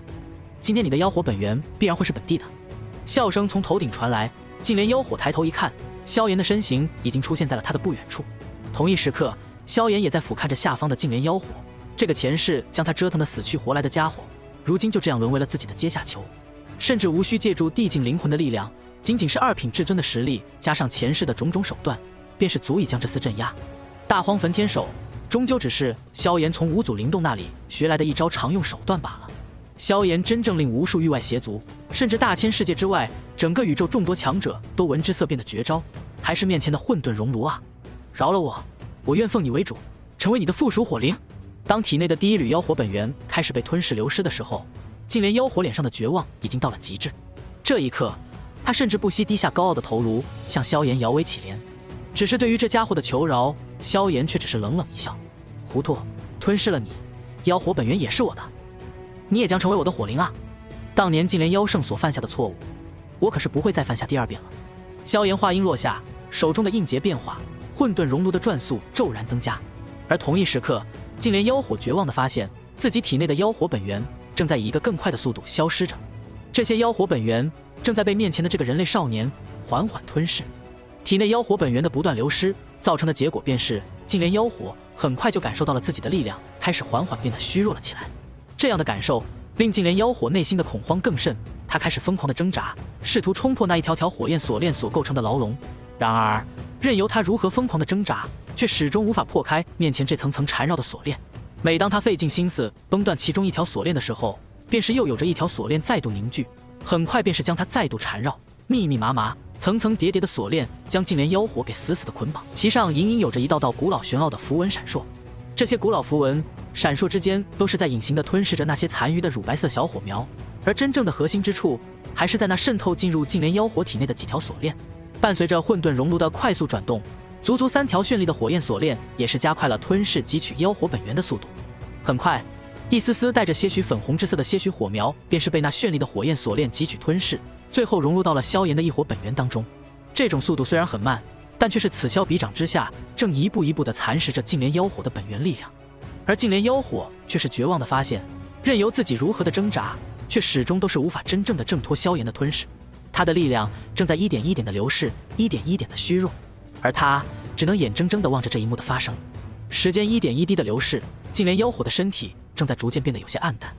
而萧炎的眼神却是越发的明亮。伴随着一丝一缕的妖火本源被不断的抽出炼化，他的异火本源正在以一个缓慢但稳定的速度不断的增长。这种速度并不算快，毕竟净莲妖火的位格摆在那里，即便是萧炎的地炎雏形想要将之吞噬，也需要一些时间。但他的异火本源的威能却的确是在不停的增加。这种情况，一时一刻或许并看不出来多少，但当一天过后，但凡是个明眼人都是能察觉到萧炎异火本源的明显壮大。而当这种情况持续上足足1个月的时间之后，那这种壮大将不再是肉眼可见的明显，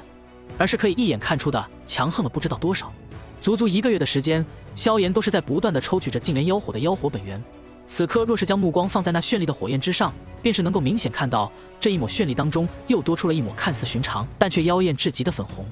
这一抹粉红微微跳动，隐约之间的气息却是似乎足以令整片天地都陷入一种情绪被左右的波动之感。这些粉红色便是净莲妖火本源被炼化吞噬之后所转化为的一部分表现。在吞噬了净莲妖火大半甚至更多的妖火本源之后，萧炎的地炎雏形在这一刻终于是彻底的蜕变，成为了真正的地炎。现在的这道异火虽然还无法直接与驼舍古地相比，但论起威能和诡异能力，却是已经真正的超越了净莲妖火，甚至是虚无吞炎了。而反观那被一条条火焰锁链层层捆绑的净莲妖火，后者的脸色却是越发的苍白，其反抗的力度也是越来越小。如今的净莲妖火若是完全爆发开来，怕是连一个3星斗圣都是极难对付。他的本源已经被萧炎吞噬了大半，而且随着这种此消彼长的状态，他的本源之力流失的速度正在不断的加快。饶我一命吧！净莲妖火发出无力的求饶，萧炎却是不予理会，非但没有停下来，反倒是加快了速度。在这般可怕的攻势之下，净莲妖火只感觉自己越发的虚弱。随着妖火本源的不断流逝，他的意识都是开始出现了涣散，那一身白袍的身影开始变得越发的虚幻。在那虚幻的白袍身影中央，一团带着粉红之色的火苗正在越发的减小。终于，3天之后的某个时刻，净莲妖火发出最后一声无力的低吟，然后整个身体都随之崩溃，只剩下一抹暗淡的粉红色火苗轻轻摇曳。在这场漫长的拉锯战当中，他的力量终于虚弱到了极致，意识都是直接崩溃，就此烟消云散。也就是从此刻开始，他再度化作了无主之物，只剩下一缕孱弱的本源火苗在混沌熔炉当中悬浮。望着这一幕，萧炎的脸上没有丝毫的怜悯。这净莲妖火的意识本就是吸收了当年净莲妖圣的一些暴怒负面的情绪所诞生，本身其实是一无比暴虐凶残狡猾的火焰生命。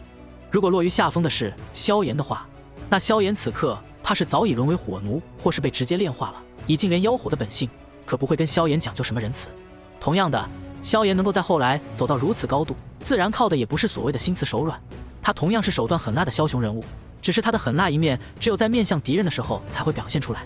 等到净莲妖火意识彻底崩溃，烟消云散之后，那最后的些许妖火本源对于萧炎也是再也没有了丝毫的威胁可言。只见萧炎一步踏出，便是已经直接抓住了那最后的一道妖火本源。下一刻，已经强悍到一个9星斗圣都要重视几分的地炎便是席卷而来。妖火本源，顷刻炼化。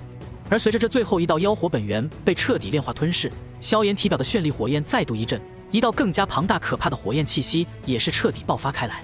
这一刻，净莲妖火已经被他彻底的炼化，他的异火也是从地炎的雏形成长为了成熟体，一种有9种异火所组成的强大异火，连9星斗圣都要忌惮的可怕异火。如今炼化净莲妖火已成，接下来便是开始铸就至尊法身了。萧炎眼中带着些许的炽热之色。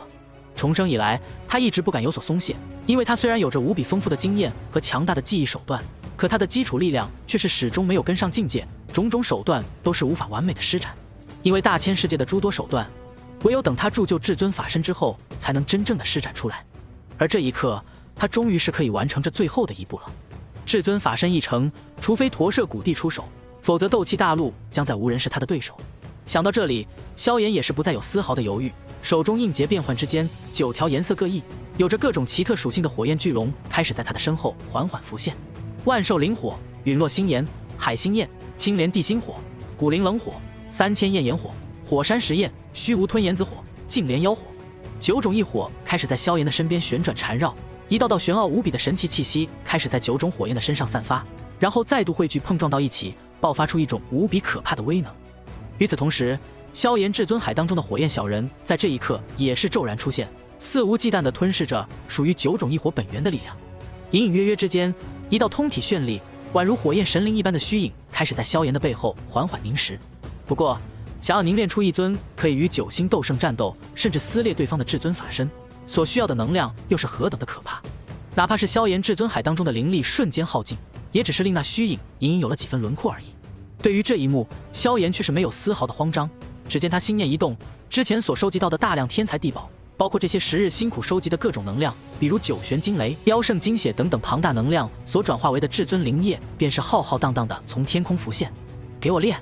萧炎低喝一声，大量被他搜集而来的天材地宝便是被他一股脑的投入到那巍峨的虚影当中。紧接着9种火焰碰撞爆发的可怕火焰便是将这些天材地宝尽数包裹，然后疯狂的炼化，将一道道奇异的能量融入到了那巍峨虚影当中。同一时刻，那浩浩荡荡完全由至尊灵液所组成的天河也是化作一道灵力瀑布，开始疯狂地朝着那巍峨虚影倒灌而下。此刻若是有大千世界的强者放眼望去，便是可以粗略地估计到这浩荡天河当中的至尊灵液数量绝对超过了100万之数。不过哪怕是如此数量的至尊灵液，想要铸就萧炎那无比可怕的炎帝法身都是差了一些意思。所以萧炎在将这无数天材地宝、至尊灵液的能量炼化融入至尊法身的同时，他所操控的混沌熔炉在这一刻却是再度变大，顷刻之间便是已经席卷了整个妖火空间。轰隆隆，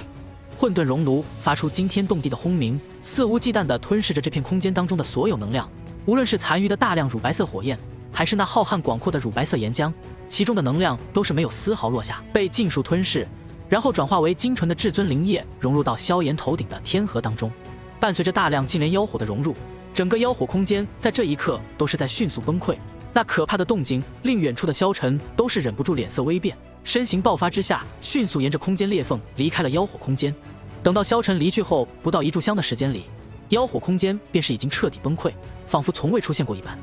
然而即便是吞噬了整个妖火空间，那炼化的能量依旧是远远不够萧炎凝练至尊法身所用。因为在凝练至尊法身的同时，他本身的实力也在这浩荡至尊灵液天河的洗礼当中不断精进。于是乎，萧炎将地境灵魂彻底催发，浩瀚灵魂力量支持之下，混沌熔炉通天灌地，仿佛占据了整片天地一般。紧接着，以混沌熔炉为中心，直径万里之内的能量在这一刻都是开始疯狂沸腾，最后化作一道道能量洪流，朝着混沌熔炉的中央融入。这一刻，若是远远望去，还只是感觉周围的能量在剧烈波动；可若是如萧晨那般站在这混沌熔炉的面前，便是可以看到无数色彩斑斓的能量，宛如一道道洪流一般，朝着混沌熔炉当中不断投入。一道道完全由能量构成的河流，朝着混沌熔炉疯狂投入。那可怕的威势，怕是可以轻易将一名斗尊强者给直接冲击成粉末。而对于这些看似颇为驳杂的能量，混沌熔炉却是来者不拒，来多少吞噬多少。然后经过其中可怕的一火淬炼转化之后，最终只有原本体积的1%被转化为了至尊灵液，融入到萧炎头顶的灵力瀑布当中。这般可怕的景象，最初只有靠近此地的萧晨亲眼目睹，但随着时间的推移，一道道身影已经是越过无数空间来到了此地，然后一个个都是有些目瞪口呆地望着这一幕。萧炎引起的动静实在是太过巨大，那经过无数放大之后的混沌熔炉，论其体积几乎可以通天灌地，宛如一抹绚丽多彩的小太阳一般，照耀着小半个中州，威势丝毫不比竟连妖火出世的动静要小。而那一条条宛如天河一般色彩斑斓的能量河流，更是将直径万里之内的能量近乎抽干，甚至就连万里之外的其他区域的能量也是被这可怕的波动给引动。如此景象实在是令人有些目瞪口呆。故而随着时间的流逝，越来越多的强者都是情不自禁地来到此地观看这可怕伟岸的一幕。来此之人不乏有着一些强大的斗圣强者，当他们看到萧晨的身影之后，也是忍不住有些惊讶。不过惊讶也是有着对比的，比起面前这可怕的一幕，萧晨的出现也仅仅只是令一些认识他的强者感到吃惊，大部分强者的注意力还是放在了那通天灌地的火焰熔炉之上。这一看便是近乎整整1年的时间过去。是的，在所有人麻木震撼的目光当中，那一条条宛如天河一般的能量河流就这样持续了整整1年的时间，不停地朝着那巨大熔炉当中倒灌。至于这其中所蕴含的能量到底到了怎样的程度，已经是很少有人能够计算得出来，因为他们大部分人毕生都是未曾见到过这般震撼的一幕。当然，萧炎的岳父古元除外。当古元的傀儡分身来到此地的时候，他只是说出了一句话，却是令周围的所有强者都忍不住倒吸了一口凉气。我当年突破9星斗圣之时所耗费的能量，怕是不足这1年来总量的1/10。仅仅一句话，便是令无数人都感到震撼。不过对于他们的震撼，这件事情的作俑者却是并不知晓，因为在那混沌熔炉此刻的中央位置，那宛如瀑布一般的灵力天河始终倒灌。在这近乎1年的不停融入灵力当中，萧炎身后的那道巍峨身影终于是彻底的凝实。此刻，一尊身高1000丈、通体绚丽晶莹，宛如琉璃一般的巍峨巨人正静静地盘坐在萧炎的身后。他仿佛一尊放大了数千倍的萧炎一般，面容都是一模一样。不过在这完全相同的面相之下，却是有着一种睥睨天下的气势在酝酿。在那宝相庄严的面容之下，一股可以惊天动地的力量似乎随时都要爆发。当最后一道灵力瀑布彻底融入这至尊法身和萧炎的身体之后，青年那古井无波的眸子在这一刻也是终于缓缓睁开。下一刻，一道看似柔和却充斥着无可睥睨的霸道气息便是随着萧炎的眼睛睁开，也同时在这片天地之间迅速扩散。刹那间，天地变色，炎帝法身成。几乎是在萧炎睁开双眼的同时，那高达1000丈的炎神法身也是骤然睁开双眼。紧接着，一道直径超过1000丈、完全由绚丽火焰组成的冲天火焰光柱便是从那炎神法身的身上骤然爆发。可怕的火焰光柱瞬间冲天而起，所过之处，空间都被直接焚烧成了漆黑的虚无，然后直冲云霄，将方圆万里的天空都是渲染成了极为美丽的彩色。当这道磅礴可怕的气息降临的那一刻，许多斗圣强者都是隐隐有些腿软，有着一种朝着那远处的火焰光柱膜拜的冲动。至于斗圣之下的强者，此刻在感受到这一强大气息之后，更是再也无法抗拒，身体一颤，径直跪了下去。围观的人群当中，古元的傀儡分身在感受到这无比可怕的气息之后，同样心中微微一颤，因为在他的感受当中，这道气息已经对自己都可以产生极大的威胁了。这才1年的时间，这个家伙实力竟然又跳跃到了这个层次。望着那冲天起的火焰光柱，饶是古元此刻也是内心忍不住有些骇然。只不过在他心头骇然尚未消失之前，那通天灌地的巨大火焰熔炉在这一刻也是开始迅速缩小，最后化作巴掌大小，融入到了那站立在天空之上的人身体当中。而伴随着混沌熔炉的融入，萧炎的气息在这一刻却是开始骤然暴涨。1年的时间当中，虽然过半的至尊灵液都用来熔铸炎神法身了，可依旧有着小半的至尊灵液被他融入到了至尊海当中。九玄惊雷、妖圣精血、种种天材地宝，以及1年时间里疯狂吸纳的能量，那该是一笔何等庞大的数字！即便是经过层层精炼提纯，也依旧是无比的浩瀚。因此，当混沌熔炉融入萧炎体内的那一刻，萧炎的气息也是随之爆发。3品至尊、4品至尊、5品至尊、6品至尊，这般可怕的暴涨速度，直到一路飙升到了7品至尊的层次，才最终停止。而这一刻，萧炎身上所散发的可怕威压，已经与古元魂天地之流相差不大了。大千世界的寻常7品至尊，灵力精纯强大之下，都是足以媲美8星斗圣，而萧炎的灵力之精纯，更是远超常人。单论基础力量，便是已经不逊色于9星斗圣了。而在他的身后，却还有着那宛如神灵一般的巨大至尊法身。炎帝法身便是放在大千世界的99等至尊法身榜之上，都是足以排到前20。一旦被萧炎彻底的催发起来，便是遇到地至尊都是未尝不能一战。如此实力，放眼当今的斗气大陆，除了驼舍古帝，还有谁是他的对手？炎帝法身融合，萧炎心念一动，身体迅速飘向炎帝法身的胸口位置，然后很快与这尊至尊法身融合在了一起。而随着萧炎的身体融入其中，这炎帝法身的气息在这一刻也是再度暴涨。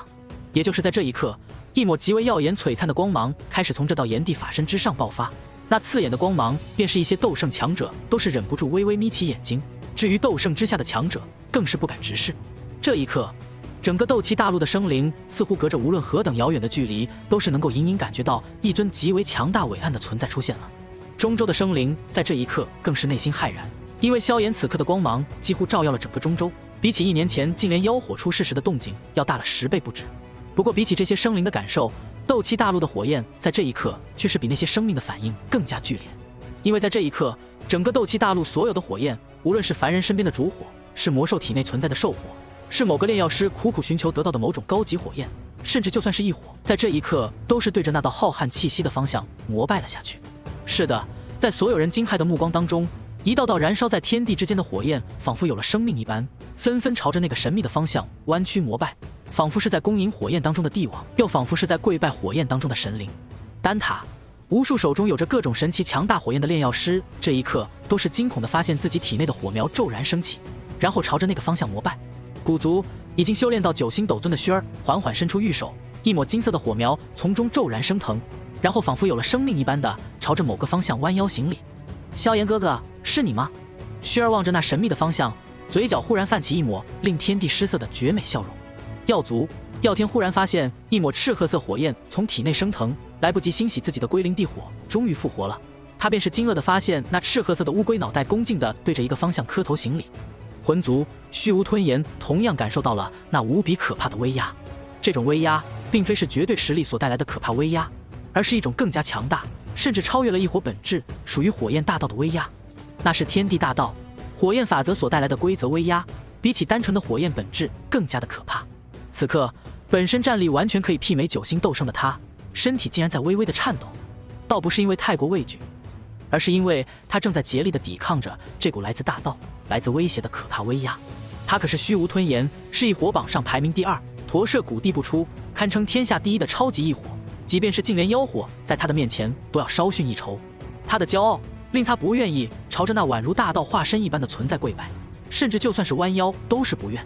而以他的实力和位格，想要做到这一点也并非是不可能的事情，只是这样一来，便是出现了面前的这样一幕。抵抗大道规则对他而言虽然能够做得到，却也令他有些狼狈。这是怎么回事？发生了什么事情？魂界的空间一阵波动，魂天帝的身影不知何时已经出现在了虚无吞炎的面前。萧炎在中州爆发的气息实在是太过强悍，虽然辐射到魂界已经是极为微弱，但魂天帝毕竟是拥有地境灵魂的绝顶高手，自然是察觉到了这么强悍的气息。紧接着他便是发现魂界当中的众多火焰自上而下，无论是一些强者拥有的高级火焰，还是普通族人使用的火焰，都是在朝着一个方向膜拜行礼，这令他心中越发有了一种不好的预感。所以他很快就找到了作为魂界甚至斗气大陆都足以称得上最强大的一火虚无吞炎。然后魂天帝便是骇然地发现，虚无吞炎虽然没有直接跪下去，可仅仅只是抵抗那莫名其妙的神奇力量，便是令他身体都在微微颤抖。显然虽然没有直接跪下去，却也是令他十分的吃力。正是因此，魂天帝才越发的骇然，因为他与虚无吞炎仅仅对视一眼，便是看到了彼此眼中的寒意。是萧炎，是那个该死的萧炎！两人都是实力极为强大之辈，自然是透过那丝丝气息，便是已经判断出那可怕的气息正是来自萧炎。可也正是如此，两人才在惊骇之余，内心不由得升起了丝丝绝望的情绪。怎么可能？他怎么可能这么强？魂天帝的脸上闪过一丝狰狞与癫狂。千年之前，他本以为解决了萧玄之后，便是再没有了后顾之忧，斗气大陆早晚都会是魂族的天下。可在千年之后，一个远在斗气大陆极为偏僻之地的小城里，却是出现了这么一个少年，崛起速度之快，令他都感到绝望。眨眼之间，后者甚至已经能够威胁到自己的性命了。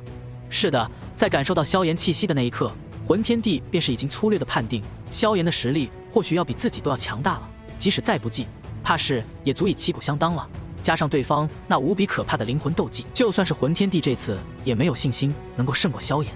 他已经模糊地判断出，这个神秘的家伙将是自己这辈子遇到过最可怕的敌人，他将比他的先祖萧玄更加可怕上许多。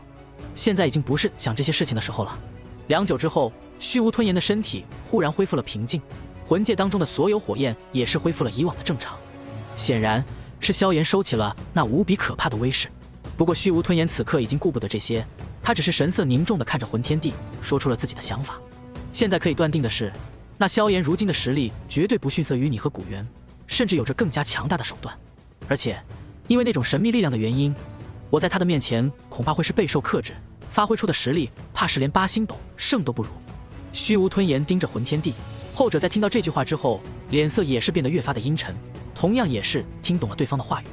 魂族当中最强的战力也唯有他与虚无吞炎二人了，可因为萧炎那诡异的手段，虚无吞炎在他的面前怕是没有多少的抵抗之力。而他本身虽然是9星斗圣巅峰的强者，可仅仅对付一个萧炎怕是都要无比凶险，更何况旁边还有一个虎视眈眈的古元。二人联手之下，他魂天帝都真正有着陨落的危险。伴随着萧炎的出现，魂族想要正常翻身已经是不可能的事情了，甚至随着时间的流逝，哪怕萧炎的实力不再精进，魂族也会越发处于劣势。而萧炎如此的年轻，若是将来实力还能再度精进一步，那魂族便是只剩下死路一条了。此刻若是做出决断，除掉萧炎，那今后怕是真的要万劫不复了。虚无吞炎看着魂天帝低沉说道。闻言，魂天帝的脸庞也是越发的阴沉如水，脸上也是隐约带着几分痛苦抉择，甚至闭上了双眼。不过这种抉择仅仅持续了1炷香的时间，他的双眼便是已经再度睁开。再度睁开这双眼睛的时候，魂天帝的脸庞已经恢复了过往的平静，只是在这平静之下，却是酝酿着一种令虚无吞炎都感到有些心惊的狠辣之意。我知道了，既然如此，那就动用那最后的计划吧。魂天帝的声音平静，却令虚无吞炎不由得打了个冷战。作为魂族当中地位近乎与魂天帝齐平的强者，他自然明白这最后的计划到底意味着什么。也正是因此，令身为一伙不太理解人类族群情感规则的他，都感到心中隐隐有着一丝冷意。当年他认定魂族作为他的盟友，看重的便是这一族的狠辣与果决，那种近乎魔道的癫狂，才是真正可以做成大事的方式。相处1000年的时光，他一直清楚面前这个看似儒雅的家伙，内心却是一把无比果决的利剑。只是这利剑如此的果决，将来会不会伤到自己呢？虚无吞炎的内心隐隐有了答案，可他也同样没有了回头之路。我虽然不知道那萧炎的诡异手段到底如何，但我知道，一旦你落到他的手中，你的下场也会无比凄惨。魂天帝盯着虚无吞炎道，不提他那同样可以吞噬其他火焰的可怕力量和对你的克制效果，单单是当年你与我魂族合作，屠戮了大量的萧族族人，这血海深仇，他也不会放过你的。魂天帝说完，便是转身离开，只留下最后一句话：准备好吧，萧炎不死，你我都要完蛋。中州竟连妖火出世的所在之地，那无尽璀璨的绚丽光华终于缓缓的消失，取而代之的是一通体宛如琉璃一般的绚丽火焰巨人站立在天地之间。然后那震撼了整个中州的火焰巨人，在这一刻终于开始迅速缩小，500丈、300丈、100丈，直到化作1人之高，然后再度缩小到8掌大小，最后融入萧炎的体内，再度回归到萧炎的至尊海当中。唯一与过去有所区别的是，如今的炎帝法身算是彻底的成型，再也无需任何能量的加持。他本身已经宛如萧炎的一个战斗分身一般强大，而随着炎神法身的铸成，萧炎也终于可以将自身实力发挥得淋漓尽致。想到这里，萧炎的脸上也是露出一抹满意的笑容。不过这笑容尚未留存多久，一抹诡异的火焰却是已经缓缓地从他的小腹升起。萧炎眉头微微一皱，发现事情并不简单。虽然随着他实力的不断增强，加上对于手段远比前世强大，异火融合所带来的后遗症已经极为轻微，甚至可以凭借实力强行压下，但总归还是有那么一些的。不过咱老萧现在又不是什么光棍，有了火焰自然要合理的宣泄出去。于是萧炎在收起至尊法身之后，也没有过多的停留，冲着那一群面带震撼，同时脸上还带着一些敬畏之色的诸多强者们微微一笑，便是带着萧晨迅速离开。以两人的实力，此地距离星陨阁虽然颇为遥远，但也用不了多长时间，便是已经抵达。抵达星陨阁之后，萧炎先是将老教来认识了一下萧晨，然后便是让风尊者给萧晨安排一些住处，紧接着便是告别了众人，让萧晨跟药老他们熟悉一下，顺便了解一下外界这1000年来发生的种种事情。对于萧炎这般急匆匆的离开，药老和萧晨的脸上都是带着些许的疑惑。对此，萧炎只是笑着解释了一句自己刚刚突破，修为需要稳固一下。两人的脸上便是瞬间严肃了许多，不敢有着丝毫的阻拦。萧炎自然不是修为需要稳固，他只是感觉压制着体内那一丝邪火有些难受了。在告别药老和萧晨之后，他的身影很快便是来到了众女所在的那处山峰之上，然后迅速推开了小医仙的房间。你回来了。见到萧炎的那一刻，小医仙俏脸上瞬间绽放出一抹柔美笑容。他的实力在这1年当中也是在飞速提升，有着萧炎提供的法门和种种资源，他的实力虽然未曾达到斗尊巅峰，却也已经相差不远。萧炎突破时所爆发出的动静同样被他有所察觉，虽然心中已经预料到萧炎即将回来，但当看到萧炎回来的那一刻，他那张柔美的脸蛋上还是露出一抹开心。望着萧炎那大步迎来的身影，他正欲上前拥抱，便是被一只炽热有力的手掌直接揽住了柳腰，紧接着便是被拦腰抱起。你干嘛啊？这是白天。小医仙雪白俏脸之上瞬间露出一抹绯红之色，萧炎却是不容他反抗，直接霸道的踢开门就走了进去。地境灵魂的强大力量瞬间笼罩整座山峰，很快那屹立在山峰药田中央的小木屋便是开始微微颤动起来。短短2天的时间，住在一旁2个小屋当中的云韵和亚飞便是感觉到小医仙的气息在这2天的时间里接连突破了2次。感受到这一幕，两人都是有些吃惊，同时两人也是从药老那里得知了萧炎已经回归的消息。结合种种信息，两人再将目光望向那微微颤抖的小屋，彼此对视一眼，便是已经知晓了萧炎此刻到底在干什么。这个混蛋根本不是在闭关稳定气息，或者说他正在用另一种方法稳定气息。足足2天的时间，他可别把小医仙折腾坏了。云云黛眉微微皱起，与亚飞对视一眼，便是看到了彼此眼中的意思。很快，这2女便是一起进入到了小医仙的小院当中。不过很快，2女的脸上便是已经多出了些许的面红耳赤，因为一走进这小院，便是已经听到小医仙有些嘶哑的声音了。这家伙，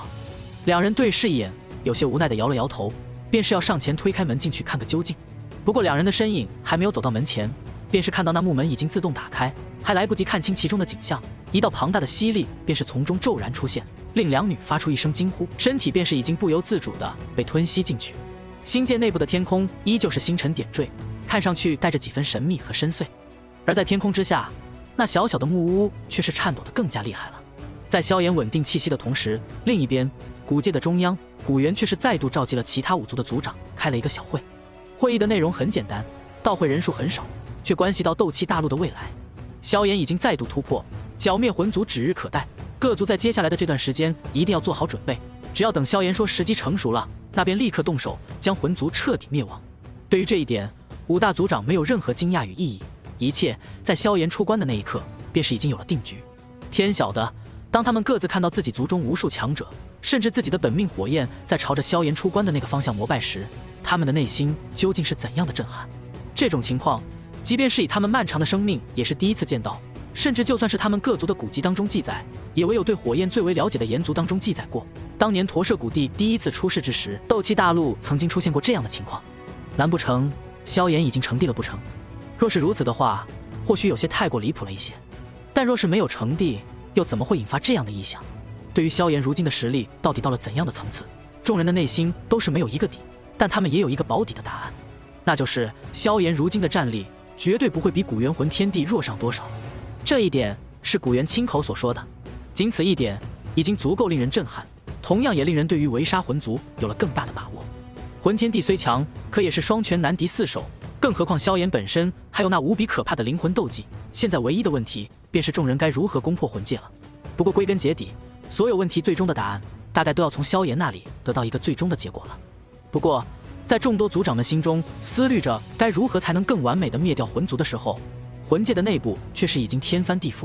魂界作为远古八族当中都是极为古老的一个斗帝空间，经过历代斗帝斗圣的开辟强化，面积要比起古界还要辽阔一些。只不过，因为魂族修行的功法和虚无吞炎融入其中后的种种原因，导致魂界的天空大部分地区往往都是看上去有些暗淡。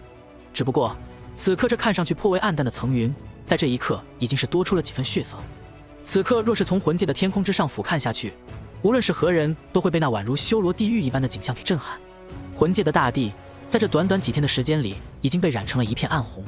无数的血液宛如不要钱一般的散落在大地之上，有些更是将河流都染成了血红之色。整个魂界放眼望去已经看不到多少生灵，只能有人模糊地感觉到一道道血气正在朝着魂界正中央的一道庞大血池汇聚。这是一座直径便是超过万丈的庞大血池，整个魂界四面八方的无尽血气正是在不断地朝着这个方向不停地汇聚。与之相比，当年萧炎所灭掉的血宗也好，血河天尊也好，所消耗的血气都只能算是九牛一毛。在那血池之外的不远处，最后的一小群魂族之人此刻正脸色惨白，满脸惊惧地望着这道庞大的血池。他们便是魂族剩下的最后一小群族人，放眼望去，其实不过100人而已。也就是说，魂界乃至整个魂族，如今残存的族人也只剩下这最后的100余人了，而其他人都已经死了。杀死他们的正是那悬浮在血池中央宛如魔鬼一般的身影，而这个人在几天前还是他们心中最为敬畏崇拜的族长。是的，魂天帝动手了。既然无法杀戮外界的生灵来获得可以让自己实力再度暴涨的力量，那便是只能拿自己的族人开刀了。毕竟魂族族人的血脉与自己更加契合，血气反倒是更加的容易吸收。至于这些族人的生命，一旦败了，自己要死，魂族的所有人都要死，魂族甚至连最后一丝血脉残留下来的可能都没有。所以魂天帝在沉思之后选择了最为残忍最为无情的方法，他献祭了近乎整个魂族，将所有的族人杀死，吞噬融合所有人的血气，以求自己的实力在短时间内达到一个举世无敌的程度。是的，即便是他将整个魂族的所有人都炼化了，他也依旧达不到那传说中的斗帝之境。因为9星斗圣就是这片天地规则的桎梏，没有天地元气，无论是萧玄、魂天帝，甚至就算是萧炎，也无法打破规则成为斗帝。但是成不了斗帝，并不代表不能在短时间之内发挥出斗帝的实力，哪怕并非是真正的斗帝强者，哪怕只是无限接近，只能称之为伪帝，但他所拥有的力量依旧是远远超越了9星斗圣巅峰。当年的萧玄曾汇聚整个萧族的血脉之力，尝试冲击斗帝境界，在那巅峰时期，他的实力也同样接近这个层次，令魂天帝无比的忌惮。当然，在突破失败之后，这种力量自然也是随之回归，甚至有着不小的反噬效果。魂天帝当年正是抓住了这个机会，才拼着重伤为代价击杀了萧玄的肉身。如今他也走到了这一步，只是比起他的手段，萧玄无疑是太过柔和了。杀杀杀！既然失败了，大家都得死，那就直接牺牲绝大部分人来保全这最后的一小部分人吧。血池中央，魂天帝长发随意披散，一双眼睛已经变得血红。既然已经被逼到绝路，那便只能放手一搏。成了，击杀萧炎古猿，顺手击杀其余各族族长，夺得8块古玉，助自己迈过那最后的一步。大家都在我身上称帝。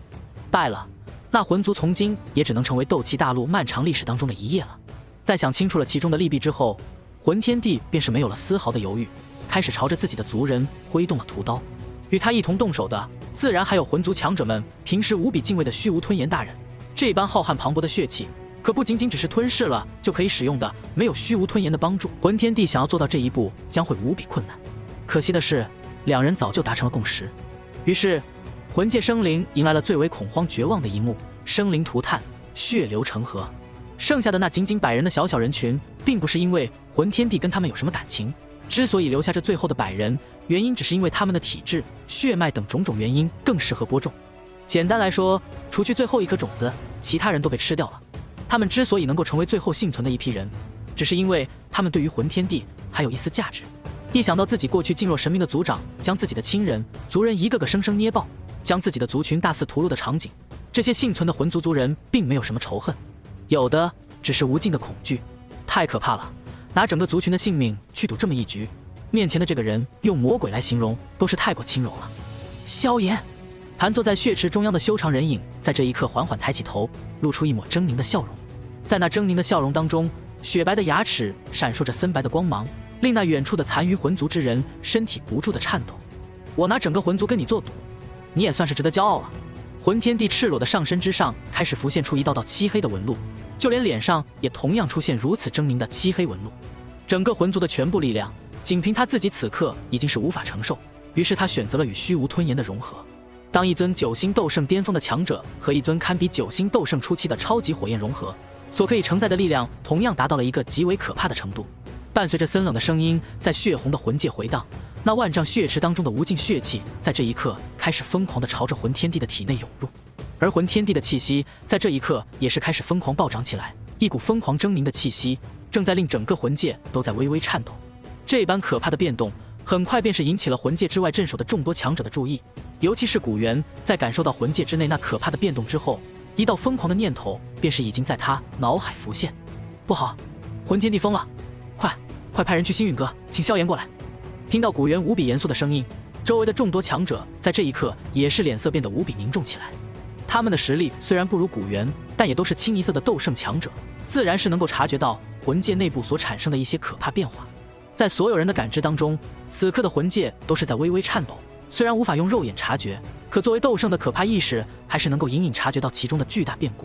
这般变故仿佛是有着什么绝世凶魔即将出世一般，令他们浑身汗毛都是竖起，内心隐隐约约有股战栗之感。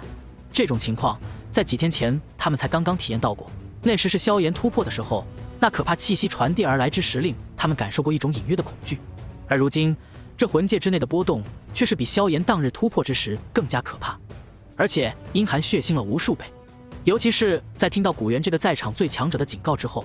他们的脸上则是变得更加的凝重。毕竟古元的实力可是与当初的魂天帝完全相同的，如今他都是有些慌乱，更别提其他强者的内心了。很快古族3仙当中的一位便是站了出来，族长，我去。此人正是古族3仙之首的古道。闻言，古元和众多族长们并没有丝毫的反对之意，迅速点了点头，便是让这位直接离去了。古道身为古族3仙之首，实力早已达到了7星斗圣后期，距离8星斗圣都只差最后一步。以他的速度，即便是前往星陨阁一个来回都是用不了多长时间。很快，在众人期待的眼神当中，古道直接撕裂了空间，朝着星陨阁的方向疾驰而去。因为对魂族的多多提防，星陨阁于此地早已建立了空间通道，以古道的速度加上空间通道的帮助，仅仅一炷香的时间便是已经来到了星陨阁当中。此刻萧炎却是刚刚换上了一身清洁的衣袍，神清气爽地坐在星陨阁当中，喝着一口热茶。足足7天的时间，他终于将体内那躁动不安的火焰给驱散了。当然，这般持久的战斗导致的结果便是小医仙、云云以及亚菲都是累得直接睡去。对此，萧炎虽然感到有些不好意思，却也没有什么想要多说的。毕竟这短短7天的时间里，他便是帮助小医仙达到了斗尊巅峰，就连云云和亚菲都是相继突破，一个达到了斗尊，一个达到了斗宗。能在如此短暂的时间里得到修为的大幅度增长，不辛苦一下怎么可能？所以在将3女安顿好之后，萧炎便是回到了星陨阁当中，与药老闲聊喝茶，日子过得好不惬意。如今至尊法身已成，对付魂天帝对他而言已经没有多大难度，只等喝完这顿茶，萧炎便是打算召集6族人马动手了。不过很可惜，他这顿茶是注定不能好好喝了，因为很快星陨阁之外便是已经传来了一道强大的波动，这道波动甚至并未遮掩独属于7星斗圣的可怕气息真正扩散开来，令星陨阁的许多强者都是微微色变。而萧炎在感受到这道气息之后，脸色也是同样露出了一丝凝重之色。这道气息其他人不熟悉，但是他却是颇为的了解，此人正是古族3仙之首的古道。以后者的实力，此刻气息却是并未收敛，而是看上去颇为慌张，看样子是魂族那边出事了。当下萧炎只是跟药老说了一声，下一刻身形便是出现在了古道的面前。古道长老如此慌张，看来是魂族那边出了什么大事了吧。见到萧炎如此突兀地出现在自己面前，古老也是忍不住瞳孔微微一缩，旋即脸上便是露出一抹焦急之色。不错，古爷，魂界之内应该是出了大事，估计是魂天帝准备拼死反扑了。那其中所传来的气息之血腥，令我都是感到有些心颤，连族长似乎都没有把握对付，这才派我速速前来星陨阁请姑爷过去。听到古道的话，萧炎心中对于那魂界的变化却是已经隐隐有了一丝推测。既然如此，那我们就立马过去吧。萧炎也是不再犹豫，他对于魂天帝的手段实在是太过了解，知晓此人一旦发疯是何等的可怕，一旦他选择了玉石俱焚的路子，怕是古元也会在短时间内不是他的对手。自己若是去晚一些，那6族联军怕是会出现极为可怕的伤亡了。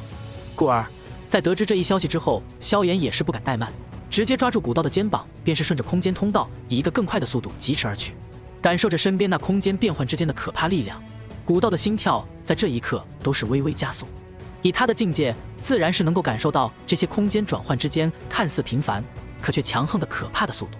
事实上，两人的每一次空间转换都是跨越了数万甚至数十万里的遥远距离，而每一次所产生的空间能量都是足以令他这个7星斗圣后期都有可能重伤。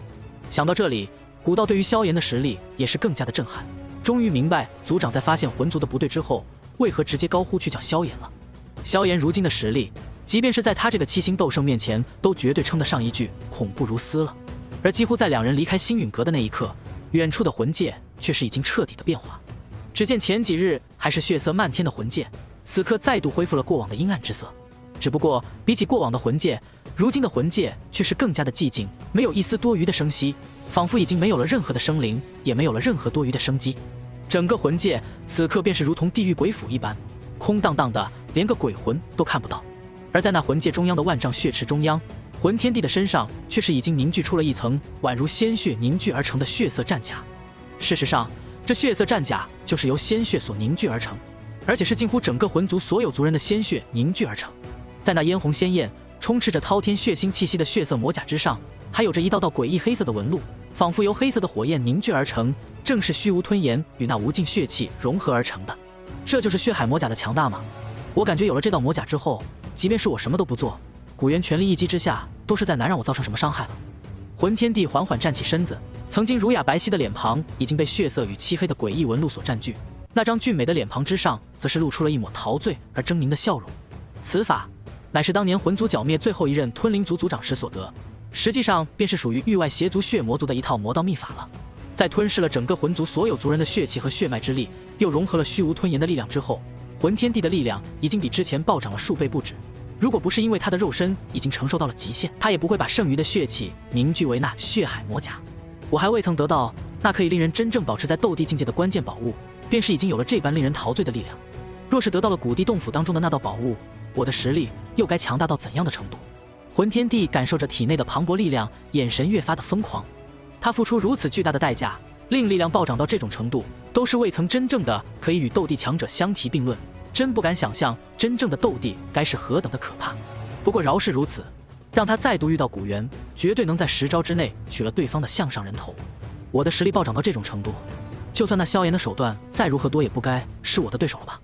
魂天帝缓缓抬起头颅，血红的双眼闪过一抹诡异的光芒。古元，还有其他几族的家伙们，今天就先拿你们这些家伙开刀吧。本帝不但会取了你们的性命，夺了你们的古玉，还会让你们的族群都跟着陪葬。魂族的后辈们，总有一天，你们会明白本帝的良苦用心。今日之后，斗气大陆的所有东西都得姓魂。魂天帝发出一声狰狞笑声，下一刻，那包裹着血海魔甲的修长身躯便是直冲天际，瞬间撕裂了魂界的天空。在他的身后，魂族残存的最后100位族人脸上还残留着惨白的恐惧。轰隆！伴随着魂界的天空被撕裂，无尽的血腥气息骤然从中爆发。那般浓郁的血腥味道，令人作呕的同时，也忍不住会感到窒息。呼呼！冲天的血气冲出，仅仅是那阴冷邪异的气息，便是已经令大量的强者们心神颤抖，双腿都隐隐有些发软。而众多斗圣强者在看到这一幕之后，也是脸色大变，尤其是在看到那从魂界当中冲出、气息暴涨了数倍不止，宛如无尽血海一般的魂天帝之后，他们的脸色则是更加的难看。不好，这家伙一定是动用了某种极为邪异的法门。众人听令，速速结阵！古元在见到魂天帝冲出的那一刻，便是感到浑身汗毛竖起，知晓此刻的魂天帝绝对对自己有着极为可怕的威胁。在他那一声暴喝之下，其他强者也是终于从那无尽血海一般的气息冲击当中被惊醒，当下便是一个个催发浑身斗气，成千上万的斗尊斗圣瞬间结阵，最后将力量汇聚到那阵法的核心，也就是古元的身上。在得到如此众多的强者力量加持之后，古元的气息同样暴涨，然后便是已经与那急速冲来的魂天帝瞬间交手。古元，今天你们都得死！魂天帝发出狰狞的嘶吼，伸手之间，滔天血气直接凝聚成一道万丈直径的血色大手，对着联军阵营的方向狠狠轰了过来。今日到底是谁先死还不一定呢。古元同样怒喝一声，在众多强者的加持之下，一道万丈金光的掌印同样被他驾驭轰出。轰隆，两道巨大手掌交击碰撞，一瞬间，六族联军当中的一些实力较弱之人都是耳边轰鸣，只感觉耳膜都要震裂。可怕的冲击直接撕裂空间，令大地都是出现了道道沟壑。一击之后，魂天帝与古元同样倒退3步，前者身上血海战甲微微一颤，其上的黑色火焰微微跳动，便是将大量的劲力卸去。反观远处的联军阵营，却是所有人的脸色都微微一白，一些实力较弱者甚至嘴角都微微溢出了一抹鲜血。该死，这家伙到底施展了怎样的秘法？他似乎已经跟虚无吞炎融为一体了。古元站在最前方，双目闪烁着一抹吃惊与忌惮。他已经隐约猜测到魂天帝的实力已经无比强大，可即便是汇聚六族联军所有斗尊斗圣的力量，竟然也只是与对方旗鼓相当，甚至在防御方面，反倒是自己一方更加脆弱。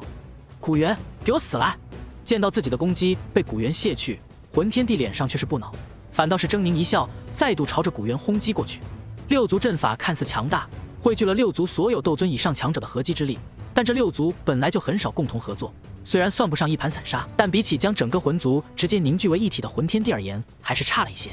而且古元没有血海魔甲和虚无吞炎的双重加持，也是不敢以自身之力将这堪称准帝的力量彻底的接下。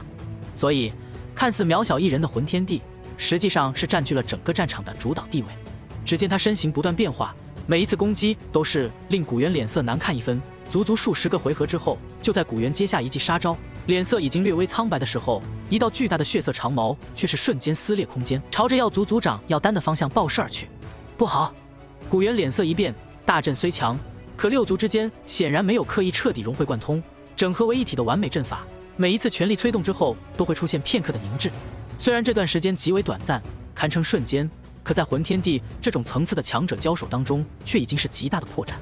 而此刻，药丹所处的位置，正是这大阵最为脆弱的一处地方。一旦这长矛落下，药丹和他身后的诸多药族强者，怕是瞬间就会死伤大半，六族大阵也会瞬间被攻破削弱许多。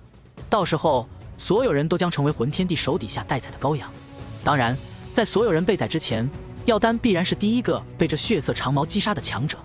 望着那血气滔天，连古元在没有大阵加持之下都不敢硬抗的血色长矛，药丹的脸上已经充满了绝望。不过，就在这千钧一发之际，一道炽热无比的劲风却是骤然穿透空间而来。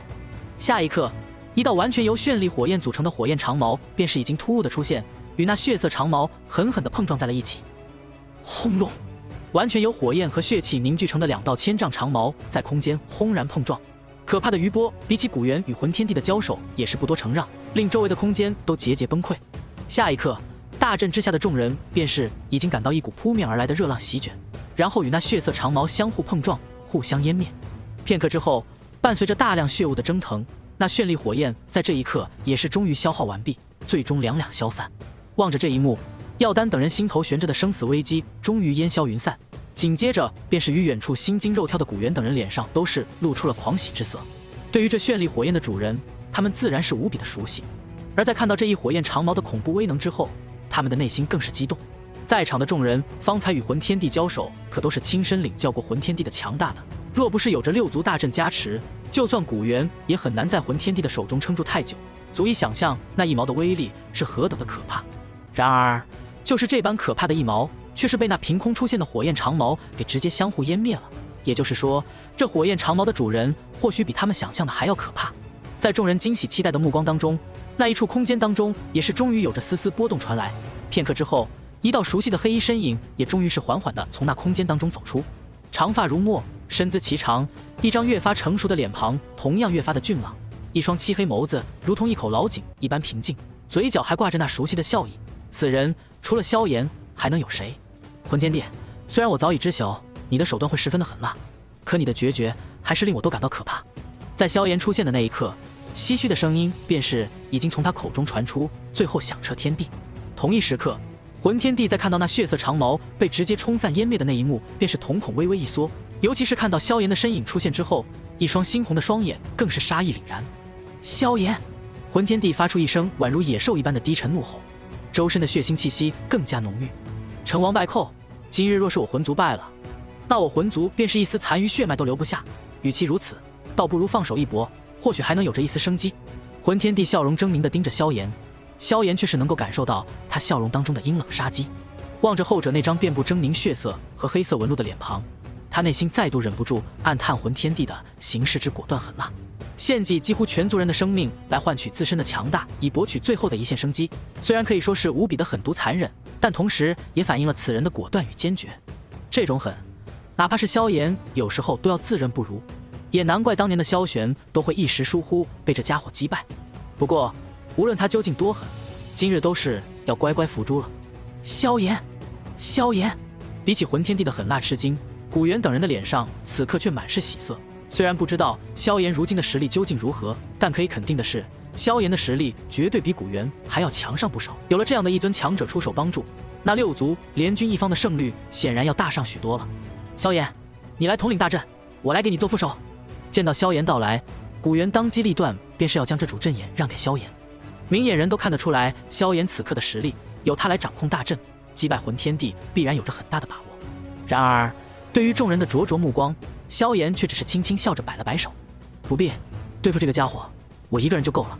听到这句话，六族联盟的所有强者都是忍不住微微一怔，脸上露出吃惊的同时，内心却是更加轻松了几分。当真不用，当真不用。见萧炎如此笑着回答，古元等人也是不再多说。阵法虽然强大，可终究不如个人的行动更加凝聚，更加灵活。倘若萧炎真的有着对付魂天帝的实力，那阵法对他而言，有时候反倒是有些累赘了。你小心一些，我会带人在旁边给你压阵，一旦情况不对，我会立刻出手。古元叮嘱一句之后，便是不再多言。萧炎怎么说也算是他的女婿，他对萧炎的性格也是十分的了解。闻言，萧炎也是微微点头，再度将目光看向了魂天帝。只不过比起古元的脸上的轻松，魂天帝的脸上却是带着凝重和狰狞。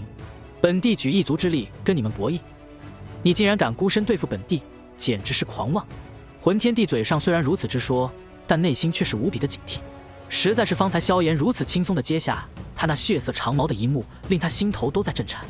要知道，那一击虽然算不上他的拼命绝招，可威力也是绝对不容小觑，至少即便是9星斗圣巅峰时期的他，都要费尽心思才能接下。可是萧炎那一下却是近乎风轻云淡的将这力量给磨平了，足以看出萧炎的实力绝对比他与古元正常状态下要强得多。如此实力，加上一旁还有一个汇聚6族之力的古元，今日他胜算可并不大。而且没有真正的地之本源支撑，他此刻的状态更像是施展了一种秘法，令自己在短时间之内强行达到准地的实力。然而随着时间的流逝，他的状态早晚都会跌落，一旦那浩瀚的力量彻底消散，他的实力不但会跌落回9星斗圣巅峰，甚至还会进入一段时间的虚弱期。一旦进入那种状态，以萧炎和古元的实力与狠辣，怕是会毫不犹豫的立刻将他灭杀。此刻他已经是真正的穷途末路，既然如此，那就拼死一搏吧！杀！魂天帝发出一声低吼，身体直接从原地消失，下一刻，一只被血色铠甲覆盖的拳头便是令空间湮灭，朝着萧炎的脑袋狠狠地砸了过来。呵呵，你的实力比起前世的巅峰时期可是差了不少，不过我也未曾恢复到斗帝层次，倒是可以好好的玩一玩。萧炎咧嘴一笑，拳头之上已经燃烧起了绚丽火焰，与他血色拳头狠狠地撞击在了一起。轰！又是一道惊天动地的轰鸣，方圆百里的空间都是直接崩溃，可怕的波动令6族联军的强者都是为之色变。这一击交手所产生的波动，可丝毫不弱于古元与魂天帝交手时的波动。一击之下，魂天帝的身形骤然倒退了好几步，而另一边，萧炎的身体却是如同炮弹一般倒飞出100丈距离，才如同急刹车一般迅速停下。望着这一幕，联军强者的心头微微一沉，心道萧炎如今虽然更加强大，可比起吞噬了整个魂族的魂天帝来说，还是差了许多。只是比起联军阵营，魂天帝的脸上却是没有丝毫的喜色，而是更加的凝重。这一次交手，虽然看似是他占据了优势，可他右手之上的血甲之上却是有了一抹淡淡的漆黑印记。那可怕的火焰威能，甚至要比虚无吞炎更胜一筹，而且更是带着一种可怕的克制与吞噬，令虚无吞炎的威能发挥不出1/10。反观萧炎，虽然看似处于下风，可他在停下之后，浑身却是没有半点伤势，反倒是一脸的战意。是的，单论基础力量，萧炎虽然吞噬了大量的天才地宝，更是吞噬了大量的天地能量，令实力一跃达到了7品至尊的程度，可实际上也不过相当于9星斗圣后期的基础力量而已，甚至还不如9星斗圣巅峰。之所以能够硬抗下这么一拳，完全是因为萧炎对于力量无比精妙的控制，和那经过一伙多次淬炼的强大肉身，能够将这可怕的力道给卸去许多。不过，萧炎的战力如果只是依靠这些就能衡量的话，那他就不是萧炎了。联军阵营，退后千里。萧炎轻轻揉了揉手腕，缓缓下达了一道命令。闻言，6族强者都是脸色再度微微一变。千里的距离，对于这些至少是斗尊级别的强者们来说，并不算遥远。可若是萧炎一旦有什么好歹，这距离怕就算是古元也无法瞬间出手相助。然而，在听到萧炎的命令之后片刻，古元却是果断地点了点头，没有丝毫犹豫，带着大军迅速后退。望着那不断后退的大军，萧炎嘴角笑容却是越来越盛。只见他心念一动，一道巴掌大小的火焰小人便是从他口中直接吐出。火焰小人迎风而长，刚刚出现的时候仅仅只有巴掌大小，可眨眼之间便是已经化作了一道身高超过1000丈的庞大巨人。这是一尊巍峨高大、通体由绚丽火焰凝聚，宛如琉璃一般绚丽多彩的庞大身躯。庞大身躯之上，一层宛如水晶一般的铠甲凝聚，其上隐隐有着古老的纹路雕刻，一眼望去，隐隐有着一种天地大道蕴含在其中的韵味弥漫。一眼望去，就仿佛是一尊诞生于火焰当中的神灵一般伟岸、强大。甚至于随着这尊1000丈巨人的出现，整片天地之间的火焰也是再度微微颤抖起来，就连魂天帝都是发现体内虚无吞炎在这一刻传来了一种畏惧的情绪。这到底是什么东西？魂天帝望着这尊火焰巨人，脸色难看，凝聚出一尊1000丈高大、与自身等比放大的能量身躯，对于他和古元这些9星斗圣巅峰的强者而言，并不算什么难事。只是这种徒有其表的凝聚，对他们的战力而言帮助并不算大，因此9星斗圣层次的战斗当中，很少会有这般动作。而在魂族等古老种族的记载当中，传说中的斗帝之身，则是更加偏向于一种真正的肉身，可以令斗帝强者的实力完整的发挥出来。不过，萧炎这一手跟传说中的斗帝之身显然也是不同。魂天帝自然是不知道，这是独属于大千世界所演变出来的一种独特战斗方式，也就是大千世界当中所有强者的标志性底牌——至尊法身。不过虽然不知道这1000丈巨人究竟是什么东西，但他很快就能知晓此物的厉害了。因为在这火焰巨人出现之后，萧炎仅仅一句话便是削弱了他的些许战斗力。虚无吞炎，遇到本帝为何不败？仅仅一句话便是如同口含天线一般，令虚无吞炎有着强烈跪拜下去的冲动。混蛋！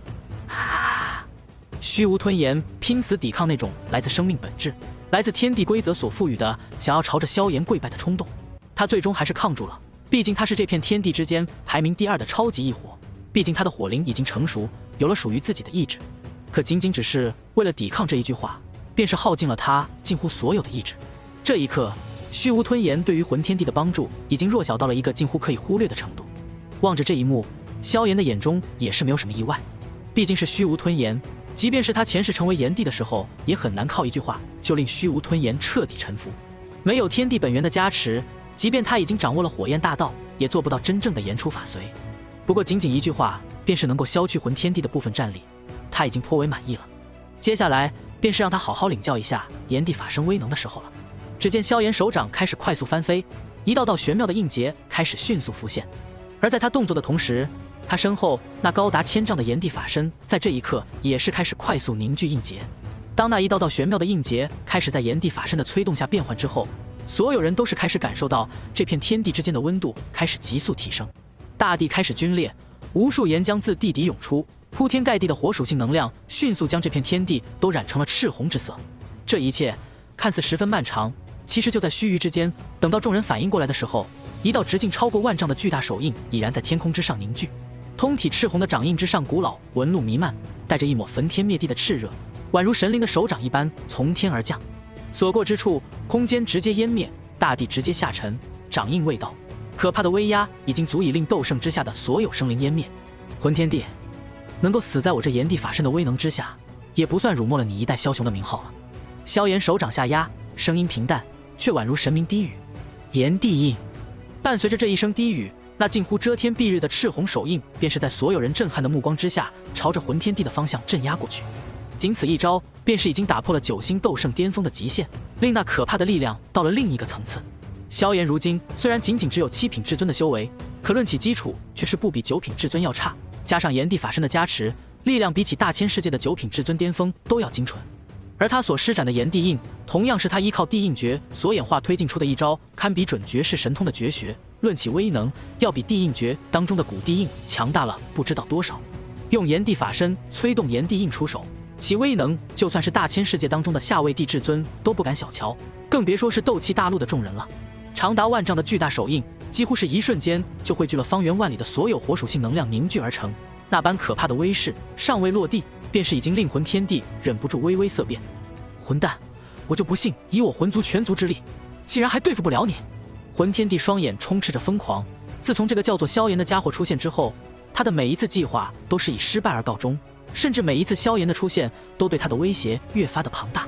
如今更是在他将整个魂族尽数吞噬的情况下，都依旧将他压制。那遮天蔽日的赤红大手印，足以令任何一位9星斗圣巅峰都在这一瞬间直接重伤甚至陨落。这是魂天帝递进灵魂所带来的清晰感知，所以他更加的想不明白了，为何自己付出如此代价，耗费了如此精力，可却始终都是要被这个家伙压上一头。来不及多想了，因为那赤红手掌已经镇压到了他的面前。那手掌之上的古老纹路仿佛天地雕刻，充斥着神秘与强大，令他体内的虚无吞炎更加的颤抖。可怕的威能仅仅透过气势传递，便是令他有些难受。给我滚开！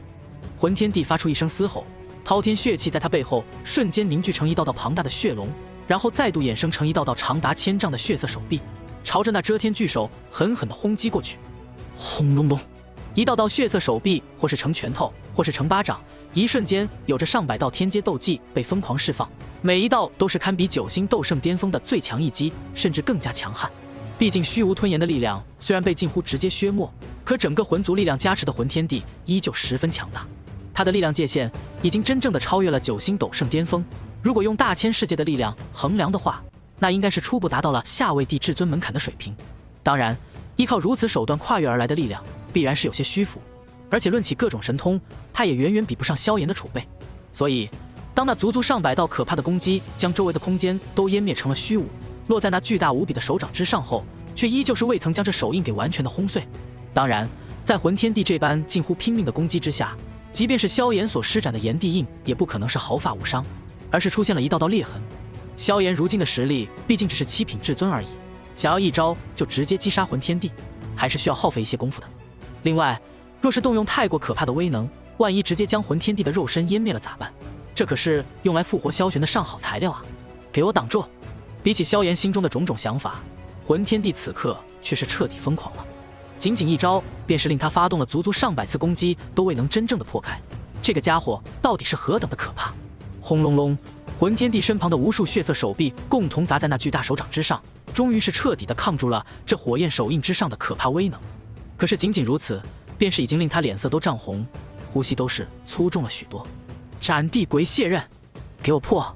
魂天帝再度发出一声怒吼，留下2只血色手臂竭力支撑那巨大的红色手印，剩余的血气却是在这一刻瞬间凝聚成了一把长达数千丈的巨大血刃。这一血刃看似寻常，却是凝聚了魂族无数强者血气生命的一刀，正是前世魂天帝与萧炎大战之时所动用的底牌斗技。这一招早已超越了所谓的天阶斗技，是真正的地阶斗技，即便是放在大千世界当中，都是足以称作神通的绝技，在远古时期是真正斩杀过斗帝强者的可怕手段。血刃凝聚而出，魂天帝竭力一挥，可怕的血光瞬间撕裂了空间，然后眨眼之间化作万丈巨大，最后与那赤红掌印轰击在一起。在这堪称魂族最强斗技的攻击之下，那赤红手掌在这一刻也终于是彻底的崩溃，被撕裂成了无数的火属性能量碎片。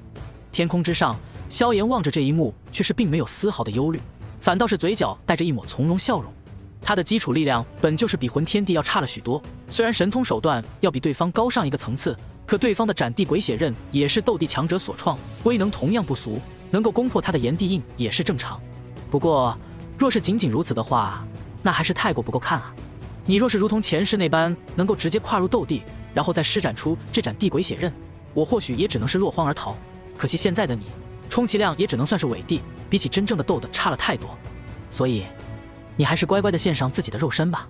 萧炎轻轻摇头，手掌一握，那原本碎裂成无数碎片的大量火属性能量便是再度凝聚，然后在炎帝法身的手中很快凝聚成了一道1000丈大小的绚丽火焰巨齿。魂天帝现在实力其实不过是9星斗圣巅峰的数倍而已，其力量不过是相当于刚刚跨入帝至尊门槛的强者。而真正的斗帝强者，仅仅力量便是堪比上位帝至尊，加上天地元气的加持，在斗气大陆发挥出的力量，足以堪比帝至尊大圆满，甚至是准天至尊的层次。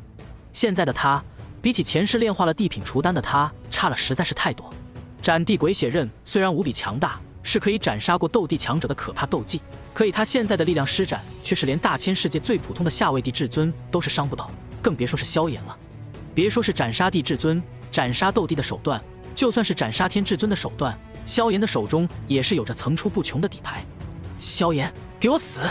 魂天帝的手掌都在微微颤抖，仅仅抵抗炎帝印这一招，便是令他消耗了大量的血气。若是不能在短时间内斩杀萧炎，那他身上这依靠献祭整个魂族得来的力量也会迅速消耗干净。而一旦这些力量消耗干净，无论是萧炎还是一旁汇聚了6族力量的古元，想要斩杀他都是太过容易。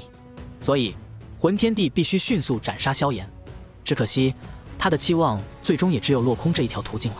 因为在他挥舞血刃的同时，萧炎手中的绚丽火焰巨齿也是狠狠落下。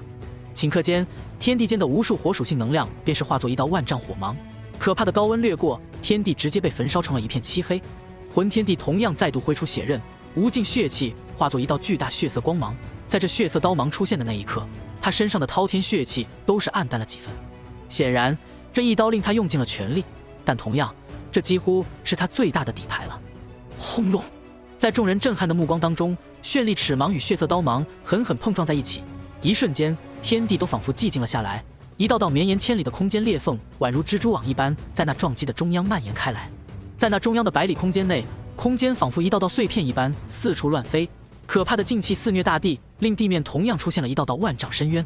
伴随着无尽的空间乱流四处乱窜，不知过了多久之后，一道血色身影终于从这可怕的乱流当中狼狈地逃窜出来。血色战甲之上，一道深可见骨的伤口从肩膀一直蔓延到腹部，一双血色眼睛仇恨的同时，更是带着深深的忌惮。萧炎，总有一天，我一定会将今日的耻辱尽数讨回。魂天帝发出一声凄厉嘶吼。这一记交手，他败了，败得无比的凄惨。仅仅2次交手，他都是稳稳地落入下风。萧炎的强大，令他的内心升起一抹绝望，同样也升起无比的愤怒。凭什么？凭什么我辛苦谋划千年？凭什么我献祭了近乎整个族群，付出如此巨大的代价，却被这样一个不到20岁的毛头小子就这么击败了？我不甘心，我不甘心啊！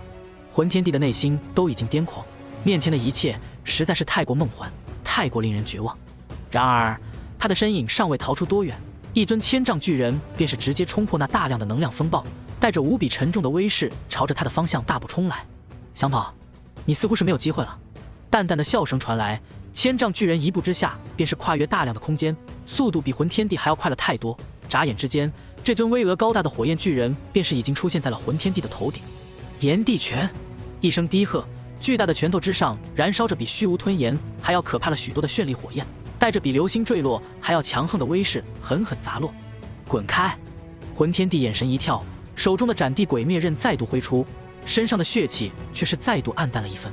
他的力量都是通过献祭魂族族人所得到，说白了更像是一种一次性消耗品。而萧炎却是靠着对火焰大道的感悟，令他对于火属性能量的调动与运用远超同级强者，令他可以发挥出自身10倍甚至更多的力量。因此，魂天帝与其说是与萧炎对战，倒不如说是在与这直径万里的天地对战。此消彼长之下，他的力量正在迅速的消耗。第一刀在那巨大的拳头之上留下了一个数丈之深的刀印，抗住了萧炎的第一拳。第二刀已经耗尽了他过半的底蕴，勉强的抗住了萧炎的第2拳。第3刀过后，魂天帝的双手已经开始发抖，萧炎却是直接一拳砸碎了那刀芒，携带着无尽巨力，狠狠地落在那斩地鬼血刃之上。咔嚓！在魂天帝惊骇的目光当中，那斩地鬼血刃的刀身在这一刻出现了道道裂缝，然后在萧炎的再度轰击之下，轰然碎裂。这一刻，魂天帝的心头彻底的绝望，魂族的最强斗技竟然就这样被人硬生生的打碎了。不过，这种绝望仅仅持续了一瞬，他浑身的汗毛便是根根竖起，因为萧炎在这一刻已经张开了嘴巴。这一幕，魂天帝实在是太过熟悉了。当日，萧炎正是使出了这一招，然后一吼之下，将整个魂族近乎1/3的主力给尽数灭杀，甚至那余波都是令他受到了干扰。如今，这可怕的一招再度袭来，伴随着萧炎的嘴巴张开，无比可怕的灵魂冲击在瞬间席卷他面前的整个天地，那般携带着一种无比强大意志，又同样有着递进灵魂基础的可怕冲击，瞬间便是令魂天地有着凡人面临山洪海啸一般的冲击之感，令他的意识在这一刻都是一阵空白。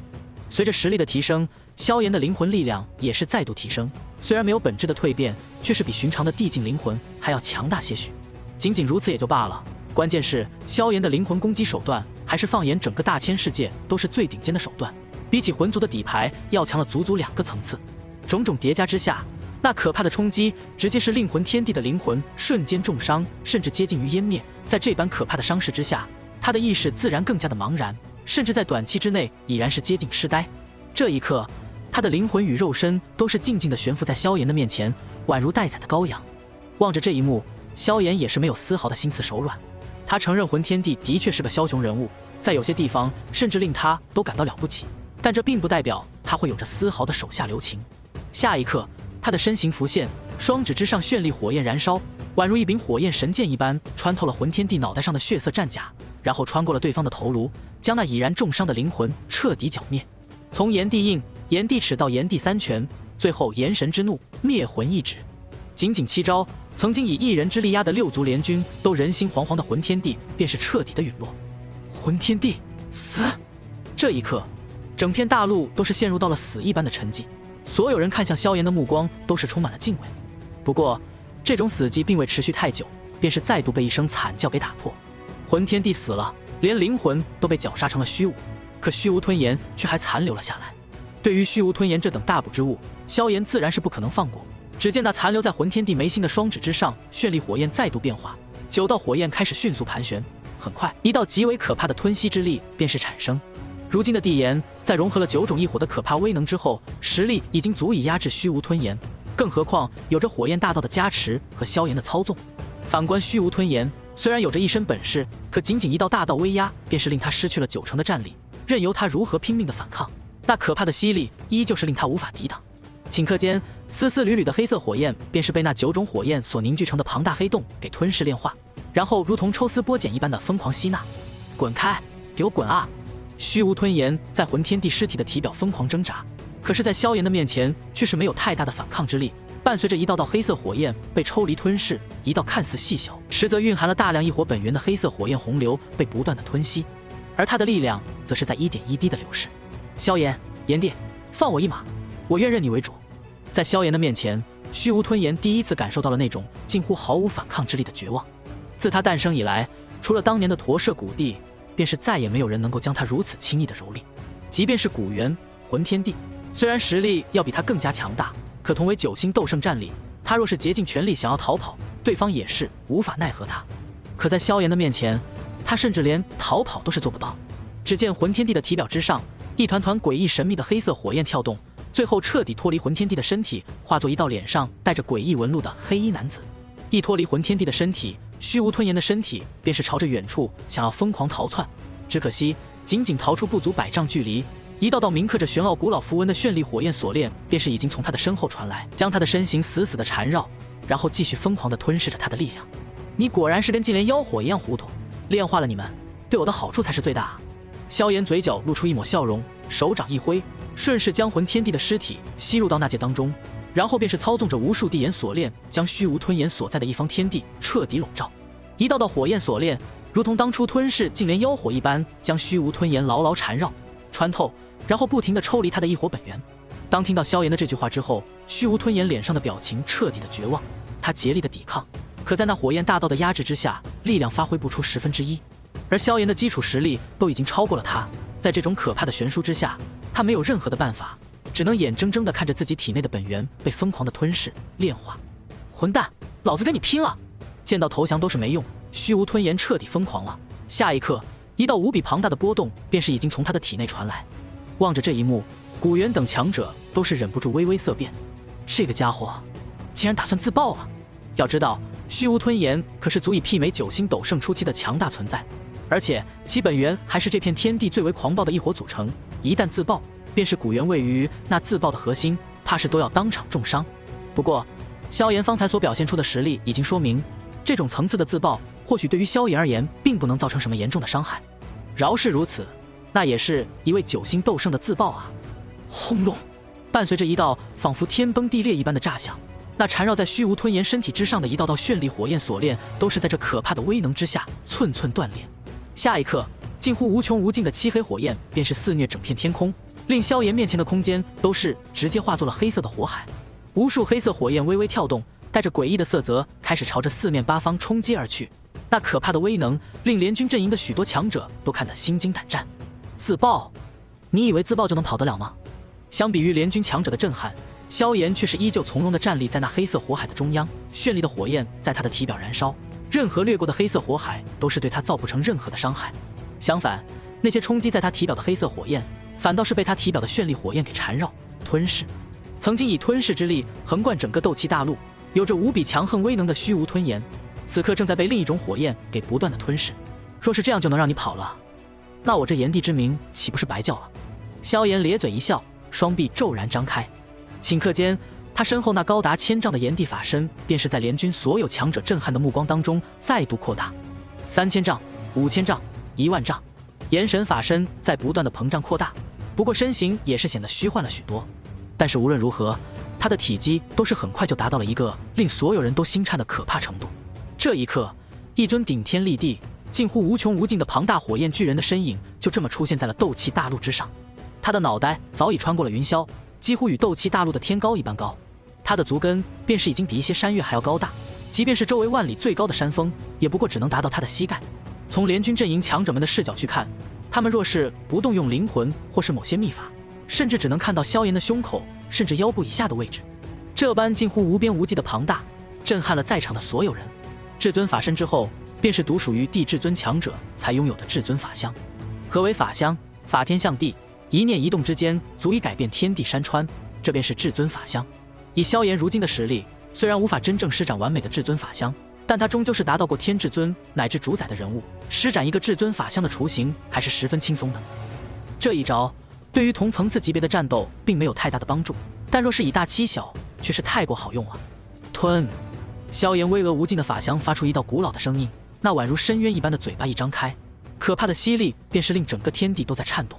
方圆千里的云海、雾气、飞沙走石、能量都是被那可怕的吞吸之力疯狂吞噬。当然，也有那四处冲散的黑色火焰，无数的黑色火焰此刻就宛如一碗墨汁一般，被那巨口骤然吸纳，然后不受控制的被尽数吞噬到那巨大的嘴巴当中。在这大量的黑色火焰被吞噬到这火焰巨人的口中之后，这道巍峨无尽的火焰巨人才终于再度缓缓缩小。而在它缩小的过程当中，那大量的黑色火焰便是开始宛如被消化了一般，开始被疯狂的吞噬，融入到这火焰巨人身体的每一处。随着大量黑色火焰的融入，火焰巨人的身体却是在缓缓缩小、凝实。只不过，当这火焰巨人再度凝实，恢复到1000丈大小的时候，其身上的绚丽晶莹之色却是多出了一抹深沉，更是隐约之间多了几分诡异。融合了虚无吞炎的本源之后，地炎的威能也是再度暴增，连同着萧炎的修为，在这一刻都是再度缓缓地提升了起来。要知道，他虽然是7品至尊的修为，但论起实际力量，已经堪比斗气大陆的9星斗圣后期。然而，在吞噬了虚无吞炎之后，他的实力依旧是得到了再度的提升。身为斗气大陆排名第2的超级异火，虚无吞炎对于现在的萧炎还是有着不小的帮助的。因为在这一刻，萧炎的实力已经在不断的提升，一路飙升到了7品至尊巅峰的层次，才缓缓停止。尤其是在融入了虚无吞炎之后，地炎的威力也是再度暴涨，加上火焰大道的加持，其威能比起驼舍古地的地炎也是极为接近了。若是让现在的萧炎再与魂天帝对战的话，3招之内便是可以将对方轻松击杀。不过事情还没有彻底的结束啊！萧炎心念一动，炎帝法身便是开始急速缩小，最后再度化作巴掌大小，回归到他的至尊海当中。而他的身形却是再度消失，眨眼之间便是已经出现在了千里之外的一处岩浆缝隙当中。在那岩浆缝隙的深处，一团仅仅只有龙眼大小的黑色岩浆缓缓蠕动，无数黑色火焰流动之间，一道仅仅孩童大小的黑色人影再度浮现，正是虚无吞炎。只不过他此刻却是脸色无比的苍白，连体型都是小了许多。该死，仅仅这一吞便是将我95%的本源给尽数吞噬了。我如今的实力怕是只有巅峰时期的23%了。虚无吞炎眼中带着后怕与恐惧，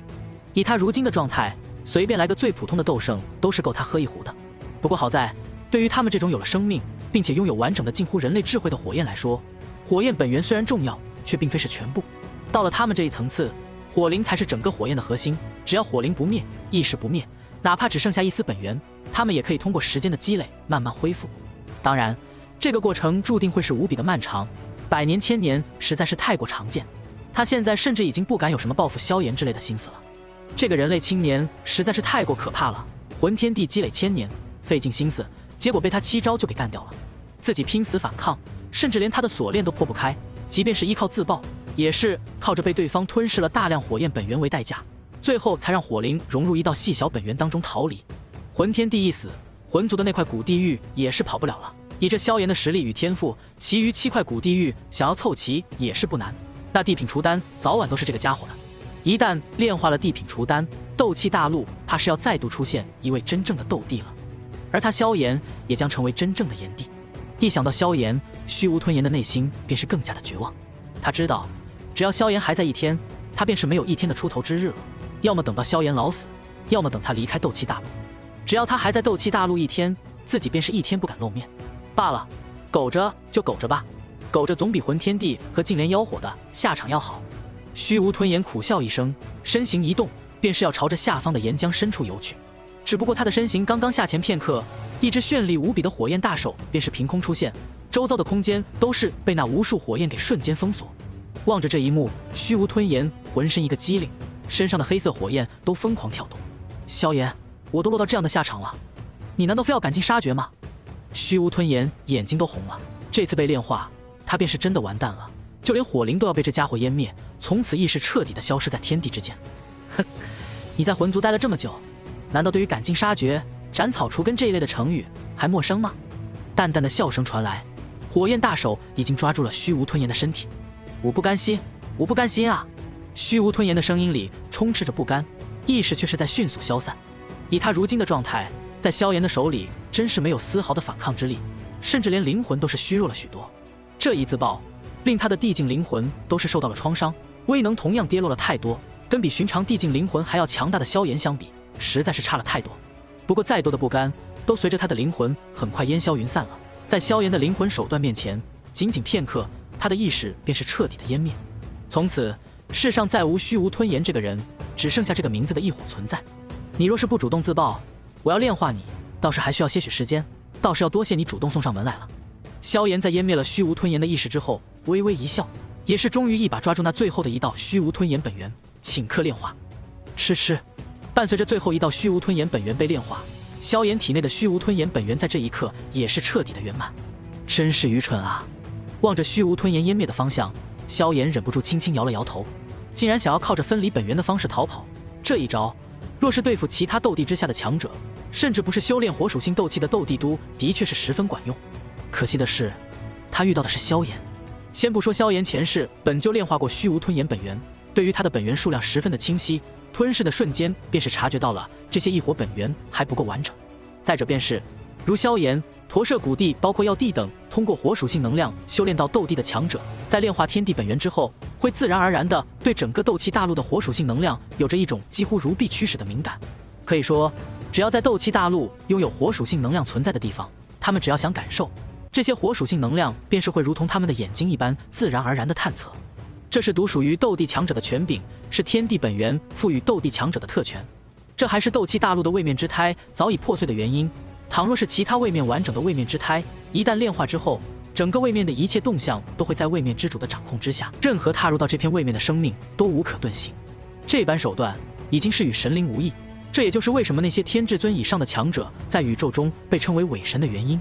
因为他们的手段除了与真正的神灵在力量上差了很大之外，大部分都已经无比相似了。当然，现在的萧炎并没有炼化天地本源，更没有炼化位面之胎，他能够更清晰地体会斗气大陆的火属性能量波动，完全是因为他掌握了更高层次的力量。那是大道的力量，是整个宇宙的本源，是真正属于神灵层次才能掌握的力量。虽然因为实力的限制只能发挥一点，但在斗气大陆也是完全够用的了。虚无吞炎主动躲藏在火属性能量最为浓郁的岩浆当中，简直就如同主动钻进萧炎的眼皮子底下一般。炼化了完整的虚无吞炎本源之后，我的地炎都是再度得到了大幅度的提升，只要能量足够，冲击8品至尊甚至9品至尊都只是时间问题。不过，如今彻底的解决了魂族之后，还有一些事情需要我去处理一下。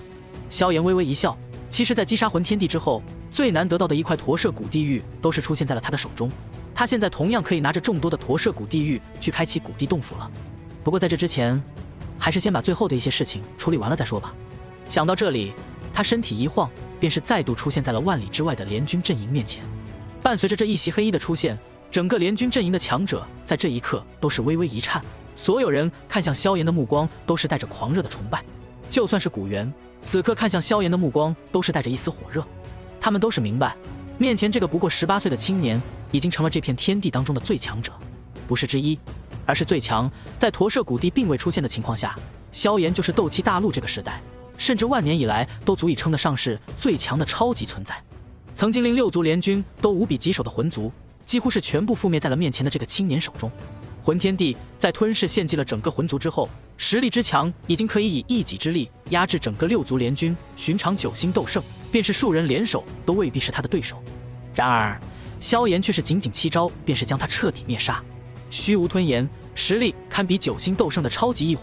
被萧炎轻松逼得自爆，然后便是用那令人心颤的巨大虚影直接吞噬。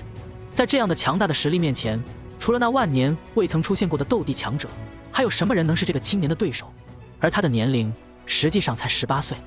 炎帝，炎帝！不知道是哪位族长率先开口单膝跪地，很快整个6族联军的所有强者都是异口同声地喊出了这个新的称谓。整个战场除了古元处于一个微微躬身的之外，所有人都是单膝跪地，表示对于最强者的绝对尊重。在萧炎击杀魂天帝的那一刻开始，哪怕他还没有成为真正的斗帝，但也已经算是踏入到了一个所有人都毕生无法达到的层次了。这是一种凌驾于众生之上的境界。万年以来，真正能够击杀如此轻松灭杀9星斗圣，而且还是比9星斗圣更强了许多的强者，唯此一人。因此萧炎虽未成帝，却是已经配得上这个称呼了，因为他已经真正的达到了无敌的层次。望着这一幕，饶是以萧炎也是有些唏嘘。前世的时候他走到这一步已经是40岁的年纪，而这一世他走到这一步才仅仅18岁。各位不必如此客气，还是先将剩下的事情解决了再说吧。萧炎微微一笑，众人也是纷纷站起，而他已经转身面向了眼前的魂界。开！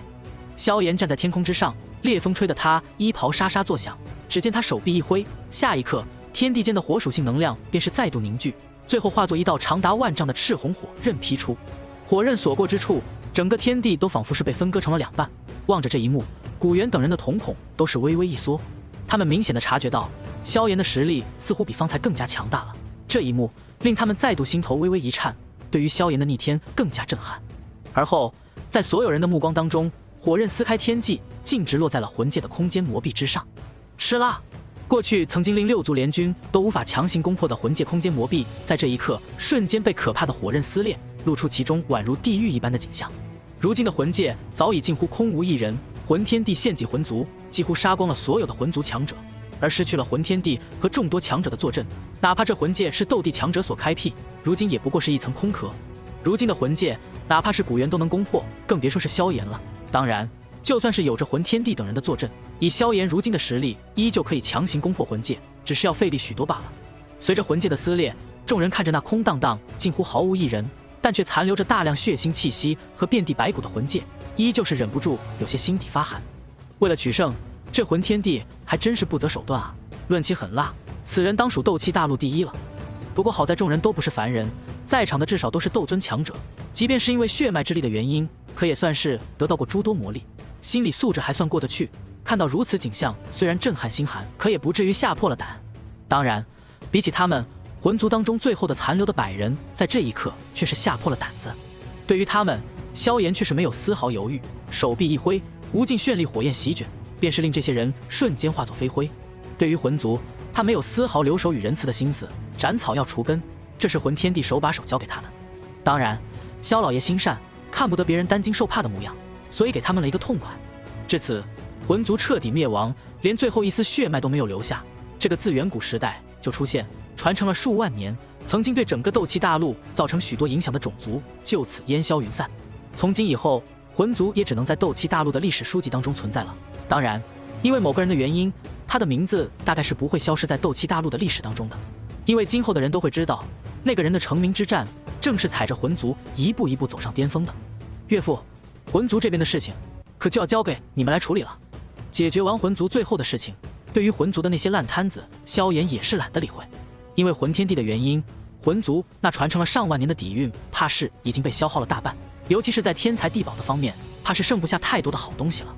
不过其中的功法斗技，应当还是有着大量的残余。对于这些东西，萧炎前世该得到的都已经得到了，其实并不在乎。不过他如今也不是孤家寡人，他也有着自己的势力，甚至有着将来要再度崛起的萧族有需要。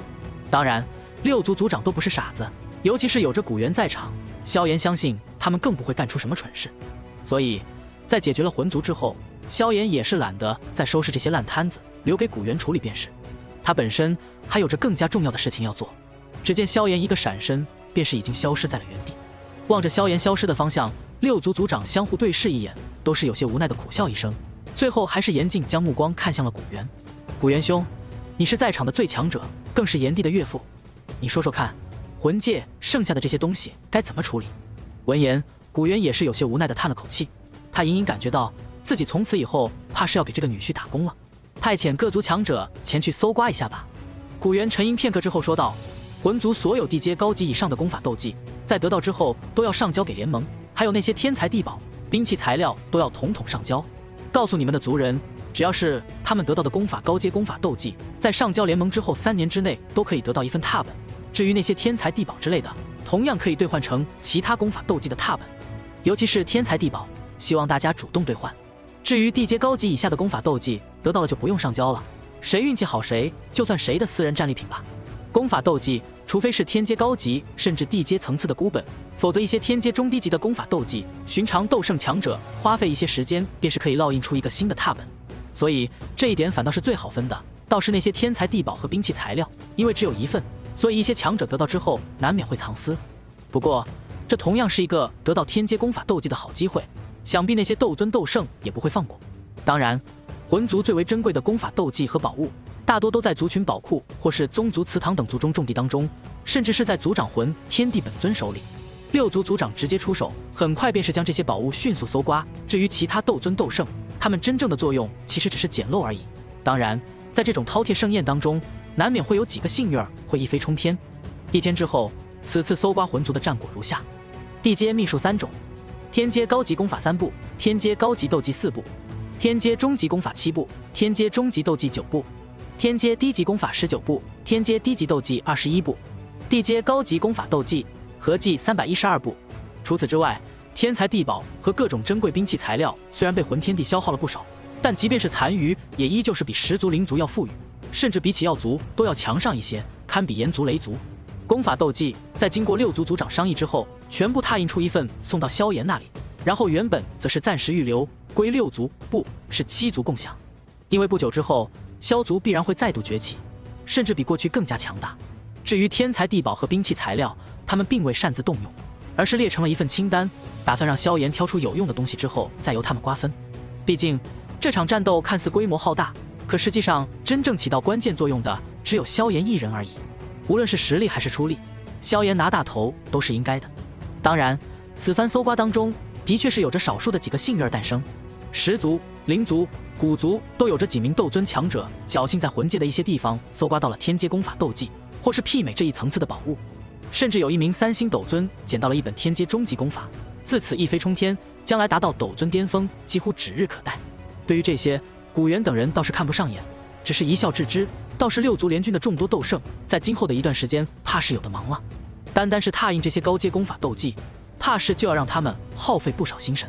只是对于这种重担，却是没有任何强者选择拒绝，反倒是一个个抢破头皮的想要得到这个机会。拓印天阶斗技的确无比辛苦，但拓印的同时，他们自身早就将这门绝学学走了。如此诱惑，即便是对于斗圣强者也是做不到无视。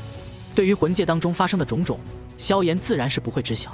此刻的他早已穿越了大半个中州，来到了另一个充满回忆的地方——莽荒古域。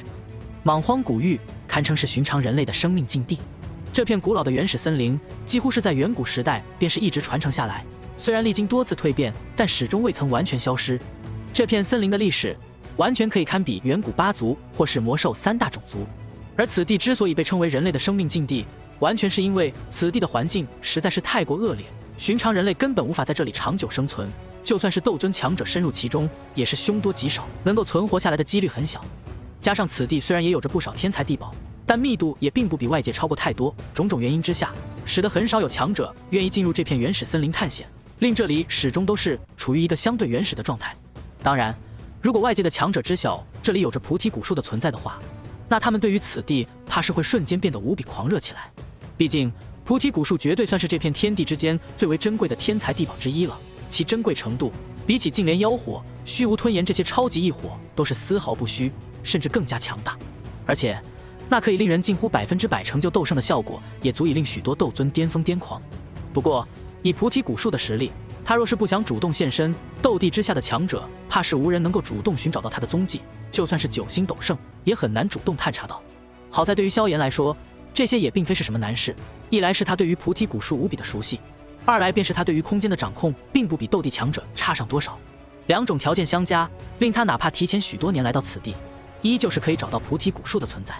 以萧炎的速度从魂界赶到莽荒古域，其实不过用了1炷香的时间而已。之所以在此地逗留了接近1天的时间，完全是萧炎利用这1天的时间，将整个莽荒古域的其他宝物近乎完整的搜刮了一遍。此地的天才地宝虽然密度一般，但因为有着漫长岁月的沉淀，质量要比外界高上不少，而且有着各种强大的凶兽魔兽在此地沉睡盘踞，令此地还是有着诸多的宝物。萧炎一番搜刮之下，倒是得到了大量用来炼制8品9品丹药的材料，就连魔盒也是因为随手灭掉了一些强大凶兽之后得到了许多。此地对于寻常强者的确是极为凶险之地，不过在萧炎的面前也不过是个随时收取的宝地罢了。将这莽荒古域能搜集的东西都是搜刮了差不多之后，萧炎也是不再多想，脚步一踏，身形便是在莽荒古域当中再度穿梭起来。莽荒古域当中到处都是高达100丈的古老古树，时不时就有着一些强大的凶兽和魔兽在其中流窜。当他们看到萧炎之时，先是下意识的想要发动攻击，但在察觉到萧炎身上的气息之后，他们却是瞬间匍匐在地，身体都是在瑟瑟发抖。凶兽的智慧虽然不高，但也是有着生命的本能的，而魔兽则是更加明白面前这个突兀出现的人类到底是何等可怕的生命。仅仅几步，萧炎便是穿过那一条条蜿蜒如龙的浩瀚山脉，来到了前世熟悉的那处古玉台附近。到了此地，周围的凶兽数量已经到了一个极为恐怖的密度，只是无论这些凶兽的数量是何等的庞大，当他们感受到萧炎身上所散发的可怕威压之时，在这一刻也都只能是一个个匍匐在地，不敢有丝毫的动静。萧炎没有理会这些惊恐的凶兽，只是将目光投向了那古玉台的方向。在那里似乎依旧是一片郁郁葱葱、无穷无尽的原始森林，看不出有着任何的特殊之处。不过萧炎却是并未在意，只是缓缓闭上双眼，地境灵魂的威能瞬间扩散。顷刻间，近乎整个莽荒古域的空间都是被他的灵魂之力所笼罩。萧炎的灵魂之力微微震动，很快，整个莽荒古域的空间都是在微微震颤，仿佛有着一种特殊的频率散发。而伴随着整个莽荒古域的空间都在以一个奇特的频率颤动着。不知过了多久之后，萧炎所在的100里范围之内，忽然有着一抹苍翠光点闪烁。同一时刻，萧炎的双目也是骤然睁开，手臂一挥，浩瀚力量便是控制了面前的整个空间，仿佛揭开面纱一般，将整片空间给揭开。而伴随着这片空间的变化，无尽的苍翠光点也是在这一刻骤然出现，将面前这处宽阔浩荡的平原都给照耀的一片碧绿。只见100里之外，一道无比庞大的古树正静静伫立，数千丈庞大的躯干宛如是一根可以贯穿天地的擎天柱一般，躯干之上密布着古老的气息，古树的树荫极为庞大，扩散开来，甚至足以遮蔽半座小城。而更令人感到惊奇的，还是那古树之上散发出的一股股极为浓郁的清气。这些清气荡漾在天空之上，令天空都是时不时地变换出种种神奇的景象。阳光散落在那碧绿晶莹之叶之上，有着一种晶莹剔透的美感，那般旺盛无比的生命力，令如今的萧炎都是感到有些心动。菩提古树那是真正媲美斗帝层次的生命，如果不是因为它的灵智不算很高，那便是完全可以被当作真正的斗帝强者了。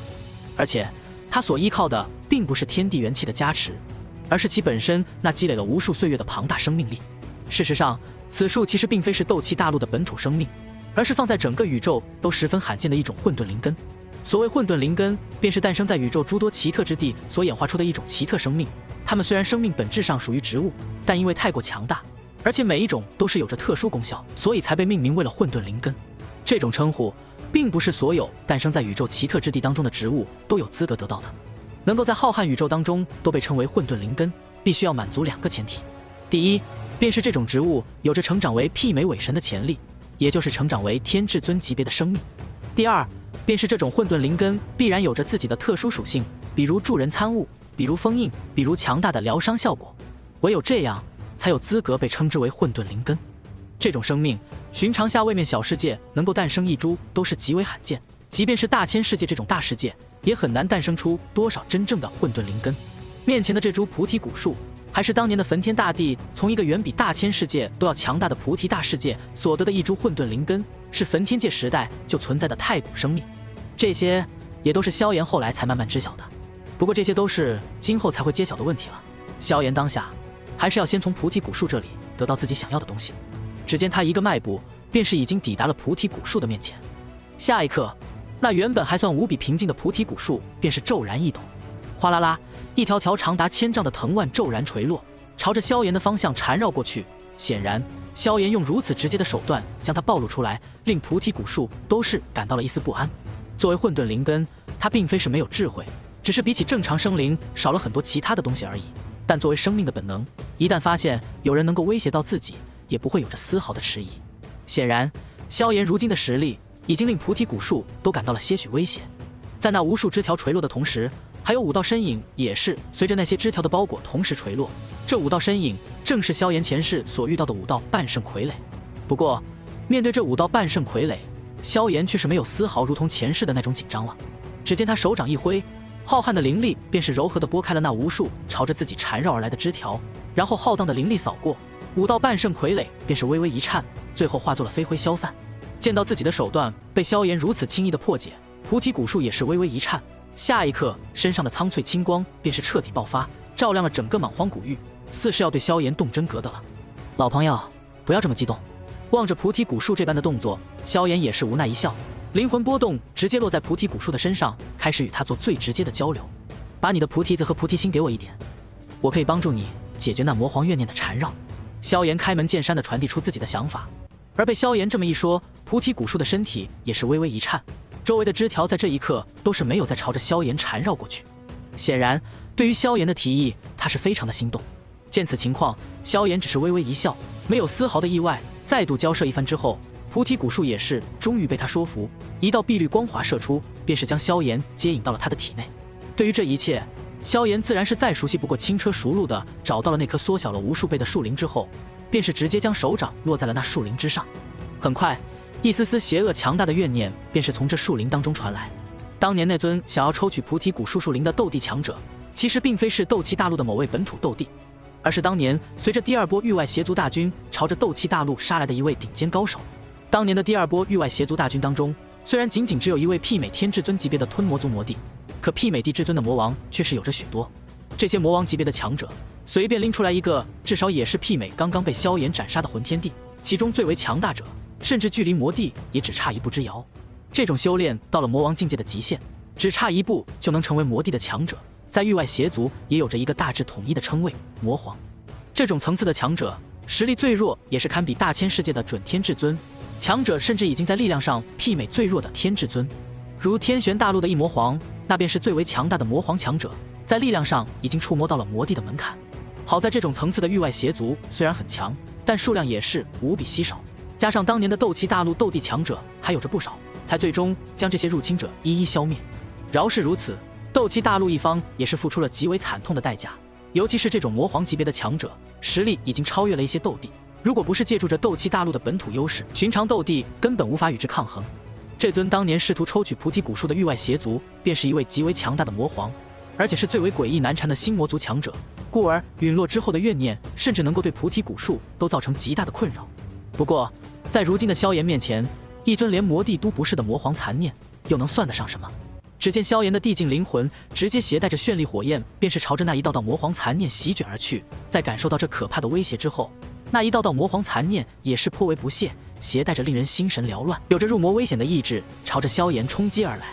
蚍蜉撼树罢了。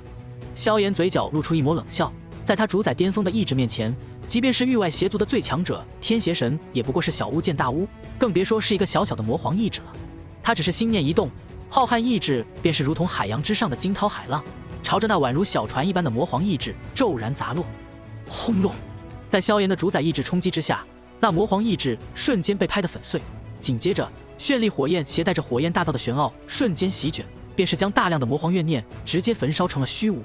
根本无需菩提古树的任何帮助。萧炎便是如同搓泥一般，将菩提古树身上那沉淀了上万年的魔皇怨念不断的大片抹去。如此重复了数次之后，菩提古树之上的残念便是已经被抹去了大半。萧炎一鼓作气，浩瀚意志再度冲击几次，地眼几度焚烧，便是令那苦恼了菩提古树许久的魔皇怨念彻底的消散。伴随着最后一丝怨念被焚烧成了虚无，菩提古树的树林再度爆发出璀璨的青翠光芒，整个古树在这一刻都是变得晶莹剔透，再无一丝杂质。上万年来，菩提古树都是从未再感受到过如此轻松自在的感觉了。它的树冠在这一刻都是忍不住微微低垂，仿佛在朝着萧炎躬身感谢。望着这一幕，萧炎却只是轻轻笑着摇了摇头：“老朋友，事情已经给你办妥了，接下来你该给我想要的东西了吧？”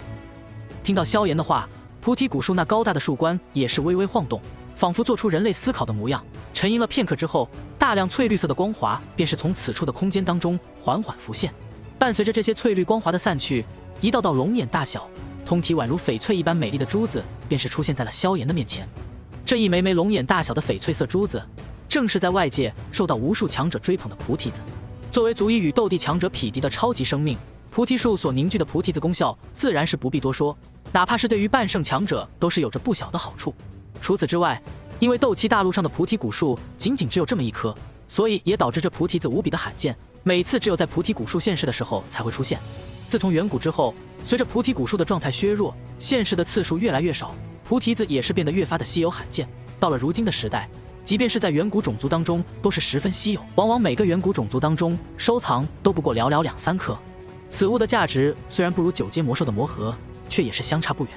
而现在菩提古树一出手，便是足足上百枚菩提子出现。除了这些之外，在那大量菩提子分散的中央位置，一颗通体碧绿、宛如心脏一般缓缓跳动的物体正静静地悬浮在其中。仅仅只是悬浮在其中，那浩瀚的精纯能量便是比周围的诸多菩提子加起来都多。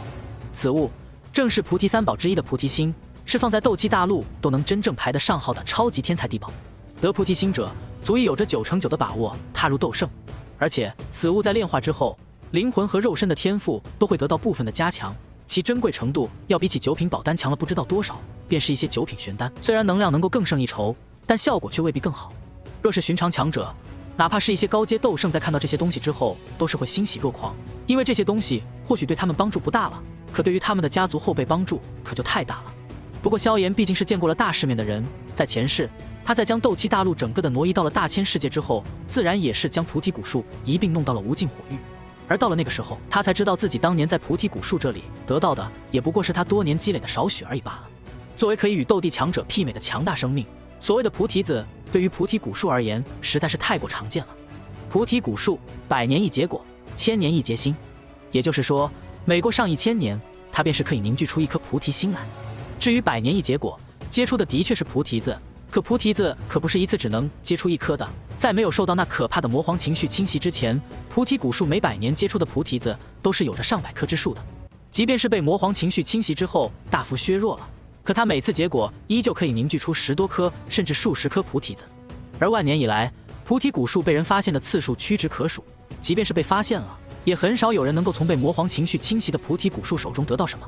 所以万年来的积累是何等的庞大。好兄弟，我帮了你这么大一个忙，你这也太不够意思了吧。萧炎有些失望地摇了摇头，似是嫌弃菩提古树的小气。闻言，菩提古树轻轻摇了摇树冠，似是有些不好意思。片刻之后，随着碧绿色的光华闪烁，又是大量的菩提子和1枚菩提心被他摇了出来，足足超过200枚菩提子，加上2枚菩提心，这般庞大的资源，此刻怕是魂天地古元这些9星斗圣巅峰的强者看到之后都要心动了。然而萧炎还是有些失望地摇了摇头，抠搜的这些东西，若是放在第一次见到菩提古树的萧炎面前，那他可要无比的激动，甚至欣喜若狂了。只可惜在主宰萧炎的面前，这些东西的吸引力其实也一般般。毕竟大千世界当中，媲美菩提古树的混沌灵根虽然少，却也并非没有，如5大古族、一些超级势力，甚至都有所豢养。这些东西对于天至尊时的萧炎吸引力都不算大，更别说是主宰之后的萧炎了。闻言，菩提古树的树冠也是微微一颤，一根树枝似是有些讨厌的想要戳一下萧炎，似是想说萧炎要的有点多了。对此，萧炎却是微微一笑，并没有继续讨价还价，而是抛出了一个令他无法拒绝的提议：你难道不想成为传说中的菩提神树吗？当这话说出的那一刻，菩提古树的树冠瞬间几乎快要立了起来。见到这一幕，萧炎只是咧嘴一笑，心道终究是一棵小树，经不住他炎帝大人的画笔。菩提古树在浩瀚宇宙当中真正的名称其实是菩提轮回树，它最为珍贵的功能不是菩提子，也不是菩提心，而是可以令人进入百世轮回的参悟。菩提古树的生长过程总共分为3个阶段，分别是最幼小的菩提古树、菩提神树和菩提祖树。而宇宙当中所有的菩提轮回树都是来自那顶尖大世界菩提界当中的菩提祖树，也就是说，所有菩提轮回树都是那道菩提祖树的枝丫种子所化。那是一尊真正无比强大的太古神树，自宇宙初开，天地混沌的时候便是已经诞生，历经无数岁月，成长为了整个宇宙都足以位列最为强大的超级生命。它的树冠足以轻易遮盖一片位面，即便是萧炎后来修炼到了主宰巅峰，也不过是能够与这一道菩提祖树相当罢了，足以看出这道菩提祖树究竟是何等的强大。正是因此，那菩提祖树所在的菩提界才能成为3000大世界当中都堪称最顶尖的大世界之一，比起大千世界要强了不知道多少。不过因为宇宙当中冥冥法则的运转，类似于这等层次的生命，往往整个宇宙都只有这么一株，故而萧炎也没有办法让面前这株几万岁的幼苗成为新的菩提祖树。不过菩提古树与菩提祖树之间还是有着一个菩提神树的，算是一个过渡阶段。一旦成为菩提神树，这菩提古树的潜力也同样能够再度提升，最为一跃成为媲美圣品巅峰，甚至半步神灵的强大生命。对于这一点，菩提古树自然也是知晓的，这些信息都是他生来便是知道的，也无比的清楚成为菩提神树对自己有着何等的好处。然而成为菩提神树的难度同样是无比的困难，其中一个最为基本的条件便是要根植在一座拥有着完整位面之胎的位面当中，仅此一条，如今的斗气大陆便是无法满足。然而萧炎不但知道菩提古树的秘密，似乎还有办法帮他走出这一步，这让菩提古树瞬间兴奋了起来，连树冠上的一片片树叶都是在直立起来。办法我是有的，不过吗？萧炎见状微微一笑，心道这菩提古树虽然已经有了基本的灵智，可终究还是太过单纯，如同孩童一般容易哄骗。当然萧炎也并非是在哄骗，而是以他现在的实力的确是暂时无法帮助菩提古树走到这一步。就斗气大陆这犄角旮旯的，去哪里找位面之胎这种东西啊？不过他的话还是打动了菩提古树，经过一段时间的商讨，萧炎最终从这菩提古树的体内世界当中走了出来。不过在走出这其中的同时，他的至尊海当中也是多出了一些东西，说多也不算多，也就9颗菩提心，以及一团宛如浆糊一般的东西，还有数百枚菩提子，足足9颗菩提心，就算是对于菩提古树来说，也是真正的清空了大半的存货。而那一团宛如浆糊一般，偶尔有着混沌之色的液体，才是真正的宝物。这是比菩提心还要珍贵的宝物，是传说中的轮回本源，一种足以与地之本源相媲美的超级宝物。萧炎前世之所以能够在菩提树下参悟百世轮回，便是这一团轮回本源起了关键性的作用。轮回本源是菩提树通过自己独有的属性汲取整个宇宙当中的轮回大道，经过万年积累才能积累出这么一小团。其作用也不是像地之本源那般可以直接令人实力提升到斗帝，此物的作用便是令人可以进入百世轮回当中参悟，最后灵魂得到蜕变，悟性得到一个跳跃式的提升，最后拥有走得更远的潜力。这一点才是菩提古树能够在宇宙中都极为闻名的珍贵之处。当然面前这一小团的数量其实很少，比起成为斗帝所需要的地之本源其实是少得可怜。也就是说，这些轮回本源的价值比起成为斗帝的地之本源，从数量上还是差了很多，但饶是如此，也足以看出此物的珍贵程度了。比起前两者，后面的数百枚菩提子倒是不值一提了，不是菩提古树给不了更多，只是萧炎懒得再多要了而已。因为再多的菩提子对于现在的萧炎也是暂时用不到了，等将来到了需要的时候再来取便是了。在得到了如此丰厚的收获之后，萧炎也是不再犹豫，而是带着这大量的宝物告别了菩提古树。再度出现之时，便是已经回到了星陨阁当中。你小子终于是回来了。见到萧炎归来，药老的脸上明显是带着几分喜色，同时还有着一些唏嘘。萧炎每次出门带回来的动静实在是太大了，每一次都是足以撼动整个斗气大陆的动静，尤其是这次出去之后再度回来，已经是无敌之境。伴随着萧炎这次归来，星陨阁似乎已经莫名其妙的成为了斗气大陆所谓的第一势力。至于为什么成为了斗气大陆第一势力，原因也是很简单，因为有萧炎。是的，就是这么简单，哪个势力拥有了萧炎，哪个势力就成了斗气大陆的第一势力。原因也很简单，萧炎一个人就将曾经堪称斗气大陆第一势力的魂族给灭了，他的实力已经彻底的超越了数量上的意义，无论再多的强者，此刻在萧炎面前似乎都是相差无几的结果。药老还清晰地记着，当初萧炎闭关突破的时候，自己曾经回了一趟药族。那一次，整个药族所有族人从上到下看到自己，便是已经堆满了笑容。自己父母的名字就这么轻松地回到了药族的宗族祠堂之上，而且还是按照族长父母的规格安置的。而在萧炎击杀魂天帝，随手灭掉魂族之后，药族族长药丹再度见到自己的时候，已经开始行礼了。如果再让萧炎出去2次，药丹今后见到自己是不是该跪下了？到了这一刻，哪怕是药老也是有些恶趣味的想到，呵呵，一点小动静罢了。面对药老的调侃，萧炎也只能是无奈的笑了笑。闻言，药老却是嘴角微微抽搐，不知道说些什么好了。萧炎如今虽然尚未成为斗帝，可却已经是斗气大陆公认的炎帝了。更有强者说他成为斗帝已经是指日可待。如今这些时日，丹塔那些老家伙看到自己已经羡慕的鼻子都歪了，更何况斩杀魂天帝那是一件小事吗？对此，他也只能是无奈的叹了口气，然后才将一枚玉简递给了萧炎。这是你老丈人派药丹送过来的，是此次围剿魂族所得的大量宝物清单，你看看有没有什么需要的东西。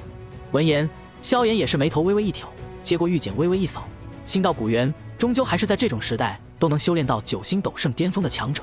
除了有些性格不够果断之外，其他方面也是挑不出太大毛病。这次围剿魂族的事情办得很漂亮，所得到的宝物也跟萧炎前世记忆当中的大差不离。萧炎没有犹豫，很快便是将这清单当中一些对他有用的宝物选中，然后再度递给了药老，让药老派人送回去。以萧炎如今的身份地位，6族联盟是专门配了几个斗圣在他身边当跟班的。在另一位古族斗圣将玉简送回之后，萧炎这才笑着再度拉着药老坐下。你这么神秘兮兮的干什么？药老有些疑惑地看着萧炎，萧炎却是嘿嘿一笑，也没什么，就是给老师带了一些炼丹材料回来而已。什么炼丹材料？搞得这么神秘？听到萧炎的话，药老也是好奇起来。他也是知晓萧炎如今的实力，知晓如今能够令萧炎都感到珍贵的材料应该不多了才是，也不是什么珍贵材料，就是一些菩提子罢了。萧炎微微一笑，下一刻，足足上百道璀璨的碧绿光点便是出现在了药老的视线当中。望着面前这突兀出现的足足上百枚菩提子，药老的眼睛在这一刻也是瞪得溜圆。你该不是把菩提古树给摇散了吧？把菩提古树摇散了？听到药老的话，萧炎的嘴角也是露出一抹无奈的笑容。这才哪到哪啊？只见他屈指一弹，9道碧绿的光华已经再度涌现，顿时令房间内的碧绿色泽再度增添了许多。同时，这碧绿的色泽也是将药老懵逼的脸庞给照耀的一片碧绿，甚至连眼睛都是微微发绿。这是菩提心。望着这9颗宛如心脏一般微微跳动，却宛如碧绿水晶一般的东西，药老的声音都有些不自然了。没错，正是菩提心。萧炎咧嘴一笑，似是颇为享受药老这副茫然的表情。1、2、3、4、5，药老眨巴了一下眼睛，仔细地将这些菩提心的数量给数了一遍，发现确实是足足有着9颗之后，终于是忍不住倒吸了一口凉气。看来你真是把菩提古树给摇匀了。天晓得药老此刻的心情是怎样的？那可是菩提心啊，可以令人稳稳踏入斗圣的稀世珍宝，每一枚的价值都是足以媲美一枚9品玄丹，令无数强者一拥而上。然而此刻，萧炎却是拿出了足足9枚。同时，药老的心中更是感叹，那菩提古树还挺能藏的，竟然藏了足足9颗菩提心。在初步与药老简要的炫耀了一番自己的战果之后，萧炎也是不再将多说，大手一挥，便是将那足足上百枚菩提子丢给了药老。而得到这些宝物之后，药老的心情也是无比的愉悦。菩提子是一种非常好用，也非常适合食用的神奇药材，对于炼制诸多8品巅峰丹药，甚至9品丹药都是有着不小的作用。不过，此物平日实在太过罕见，因此很少有人敢用这东西创造药方。而如今有了这么多的菩提子，药老便是可以根据这些菩提子尝试琢磨出一些新的药方了。对于一位炼药师而言，学习别人的高阶药方固然有着不小的好处，但若是自己开辟出来新的药方，那对于自己的好处其实是更多。开辟新的药方，不但可以令炼药的境界提升，更是对灵魂的升华都是有着不小的帮助。这一点，越是到了高级炼药师的阶段，便是显得越发的重要。将菩提子留给药老之后，萧炎也是没有过多的耽误，仅仅休息了一夜，陪了陪几女之后，便是在第2天寻找到了星陨阁之外的一处山峰，准备再度开炉炼丹。菩提心、轮回本源都是这天地间1等1的宝物，或许对于如今的萧炎而言帮助并不算大，可对于萧炎的亲人朋友帮助可就太大了。所以萧炎打算以这2道顶尖天材地宝为材料，炼制出一枚新的丹药。此丹也是他前世在成为天至尊之后才推演出来的一种无比珍贵的丹药。此丹名为菩提炼心丹。菩提炼心丹，其主要材料便是以菩提心和轮回本源为主，效果放在如今的斗气大陆，那更是无比的惊人。即便是放在大千世界，也同样堪称十分珍贵。此丹共有2大作用：第一，可以帮助地至尊以下的任何境界突破1到2个瓶颈，即便是对于9品至尊也同样适用。也就是说，9品至尊在服用之后，可以有着90%的把握突破到地至尊的层次。第二点，那便是更加珍贵的一点，名为菩提炼心。所谓的菩提炼心，其实就是如同那轮回树下一参悟一般，服用此丹之后，灵魂会被那一缕轮回本源牵扯着进入百世轮回炼心，但却又有着菩提清气保护灵魂不受污染。虽然效果无法完全与菩提树下的轮回炼心相比，但也至少可以达到其中的70%。而这样做的好处，便是不但会使使用者的悟性得到提升，更是连心性都能得到改变，会极大的增加一个人的潜力。这种好处在服用之后的短期内其实并不能展现出来，但随着时间的推移，才会让人越发的惊艳这轮回炼心的惊艳之处。因为心性与悟性的提升，可是在大大的增强一个人的潜力。这种潜力或许在将来突破天至尊这一层关卡之时，都有着些许的帮助。正是因为这一点，才令萧炎这菩提炼心丹在大千世界当中被无数天至尊之下的强者所追捧，甚至就算是天至尊强者也颇为感兴趣。毕竟到了这一层次，悟性和心性反倒是成了大家更进一步的关键所在。正是因为这2种神奇的效果，令这菩提炼心丹虽然对于地至尊往上的境界提升作用不大，可依旧受到无数强者的追捧。而若是放在斗气大陆，那便是意味着一旦服用此丹之后，几乎必定成圣，而且在成为斗圣之后都有着极大的潜力。同样，轮回感悟对于灵魂的改造，也让使用者的灵魂更容易达到天境。心中一边重新推演着菩提炼心丹的药方，萧炎手掌一挥，无尽的绚丽火焰已经不知何时在天地之间化作一片绚丽火焰所组成的海洋。斗气大陆与大千世界的一些材料并不相同，好在萧炎经验太过丰厚，随意一改，选取一些功效大致的材料来替代大千世界的材料，也没有太大的难度。伴随着漫天火海的出现，萧炎在此刻也是心念一动，下一刻漫天的绚丽火海便是开始骤然凝聚，眨眼之间，足足9道高达100丈的绚丽火焰熔炉便是已经出现在了萧炎的面前。望着这一幕，萧炎神色却是十分平静，心念一动之间，大量的材料便是从他的内界当中不断的飞出，宛如9道由药材组成的河流一般，落入到了9道火焰巨鼎当中。开始炼。萧炎神色从容，同时操纵9道火焰熔炉都是并不显得太过吃力。他如今的灵魂力量已经比寻常地境还要强大不少，灵力同样达到了7品巅峰，浩瀚无比。加上对于火焰大道的掌控，令他操纵一火的难度比寻常强者小了100倍1000倍。种种情况之下，令他足以做到以一人之力炼制9道丹药。须知这9道丹药的品级可都是9品丹药。然而萧炎就这般从容地炼了起来。这一刻，天地之间足足9道巨大的火焰炉鼎都在同时升腾，可怕的温度令整个星陨阁所在的疆域温度都是在缓缓升高。如此动静不但令星陨阁的所有强者都知晓，也很快惊动了整个中州。毕竟中州的真正巅峰强者其实也就是这些而已，而且炎帝之名在这几日的时间里也传遍了整个中州。所有的斗圣强者都知道，如今萧炎的实力到底是何等的恐怖，以一人之力灭掉整个魂族，7招击杀了献祭整个魂族的魂天帝，这等实力实在是太过骇人了。而实力如此骇人之后，众人其实也更加好奇，萧炎如今的炼药术又到了一个怎样恐怖的程度。毕竟早在1年前，萧炎可就是炼制出过9品金丹的啊，这一次他又将怎样震撼斗气大陆呢？抱着这样的心思，中州大量强者的内心都是开始好奇沸腾起来。很快，在得到药老的初步同意之后，丹塔的一群老怪物便是已经很快来到了星陨阁的地界之上，来到此地观摩萧炎炼丹。除了丹塔、远古六族、焚炎谷、花宗等等一些8品炼药师都是纷纷闻讯而来，显然是对于萧炎炼丹的消息无比的心动。毕竟萧炎可是数千年来第一位炼制出9品金丹的炼药师，而且那还是1年之前的事情了。如今经过1年的时间过去，他的实力都比之前翻了好几倍，想必炼药术也必然有着更大的增进了。于是中州各地的炼药师们纷纷闻讯而来，其中品级最低之人都是达到了8品炼药师的程度。没办法，在场的各位都是斗圣、高阶斗尊、8品炼药师，而萧炎又是什么身份？你不是8品，活该你进不来。你不是8品，你根本就没有资格观摩炎帝大人炼丹啊！这话不是萧炎说的，也不是药老说的，而是一种无形的潜规则。也有几个7品炼药师曾经无比向往的来到了此地，可在看到那密密麻麻的斗尊斗圣、8品炼药师们共同俯视的目光，他们也只能是苦笑一声，自觉的退去。而随着大量强者势力的赶来，古族的阵营当中却也在这一刻多出了2道人影。而在看到这2道人影之后，整个围观的人群都是微微一颤，各自看向2人的目光都是带着些许的敬畏。来者是一名身穿麻衣的中年男子，和一个美得令天地都略微失色的绝美青衣少女。这2人自然是古族族长古元和古族千金古轩儿。自从魂天帝被击杀，魂族被灭之后，古元便是真正的再也无所顾忌了。以古族的实力，就算是没有他这个族长坐镇，整个大陆也是再也没有能够威胁到古族的势力了。唯一的一人还是他的女婿，因此古元这段时日可谓是过得无比的悠闲。而薛儿在得知这一消息之后，也是有些迫不及待地跟着老父亲来到了此地。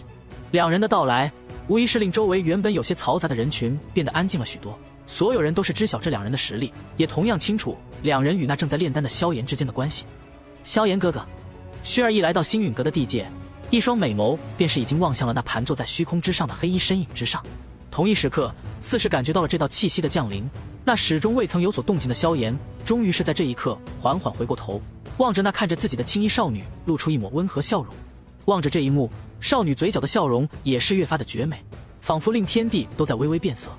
只不过这一刻，在场的众人只是在被少女的美丽给惊艳了一瞬，旋即便是嘴角都微微抽搐起来。原因很简单，在场的众人实力最弱的都是斗尊和8品炼药师，每个人的眼力都是堪称可怕。每人他们一生当中已经见过了太多，哪怕是轩儿这种容貌气质绝佳的，也仅仅只是惊艳了他们一瞬而已。真正令他们感到震撼的，还是萧炎在这种时候竟然还能回过头来与那少女对视一笑。要知道，他的面前此刻可是操纵着足足9道火焰炉鼎啊！每一尊炉鼎的威能都是令他们感到心颤。寻常炼药师，哪怕是要老这种9品炼药师，能够操纵这么一座，都是需要10分耗费心神了。而萧炎在同时操纵的同时，竟然还能分出神来在这里玩暧昧，这一幕简直是令在场的无数炼药师都是无比的羡慕嫉妒。倘若他们有朝一日能够做到这般程度，那他们这辈子都是死而无憾了。因为走到这一步，已然是整个斗气大陆的炼药师做梦都不敢想的巅峰了。除了数万年前传说中的地品炼药师，譬如药帝那等存在，萧炎如今所展现的炼药术，至少在控火技术上已经是超越了所有的炼药师。这种超越同样是彻底的碾压，单是同时操纵9道大鼎，就实在是太过惊艳了。就是不知道这萧炎这次要炼制的到底是怎样的丹药，竟然同时祭炼出9道火焰巨鼎。有人忍不住喃喃道：“大胆，萧炎是你能叫的吗？这是炎帝大人。”这一刻，整个中州的8品炼药师都是在死死地盯着萧炎的动作。虽然不知道萧炎到底在干什么，但直觉告诉他们，萧炎此番出手，动静必然会不小，怕是会再度震撼整个中州。毕竟此人实在是创造了太多的奇迹了。随着时间的流逝，一眨眼便是7天的时间过去了。而随着7天的时间过去，这些炼药师的脸色却是越发的精彩，看向萧炎的目光已经满是崇拜与狂热。这7天当中，萧炎所展现出的那宛如艺术一般的炼药术，令他们每个人内心都是有着莫大的感悟，只感觉自身的炼药术似乎快要有新的提升了。就算是那些9品炼药师，如小丹塔大长老、药族族长药丹，甚至前来观摩的神农老人等人，看向萧炎的目光都是宛如看待神灵。只有到了他们这种层次，才能真正明白萧炎的炼药术到底可怕到了怎样的一个层次。一个人究竟是怎样才能在这种年纪拥有如此冠绝当世的炼药术的？药丹的眼神狂热，此刻对于萧炎已经是彻底的崇拜，而不是如同过去那般只是畏惧萧炎的实力。萧炎的炼药术已经折服了在场的每一位炼药师。同样的，在场的其他强者，哪怕不是炼药师，此刻都是察觉到了萧炎的可怕之处。因为在那9道巨大火焰炉鼎当中，已经有着无比可怕的波动在酝酿着。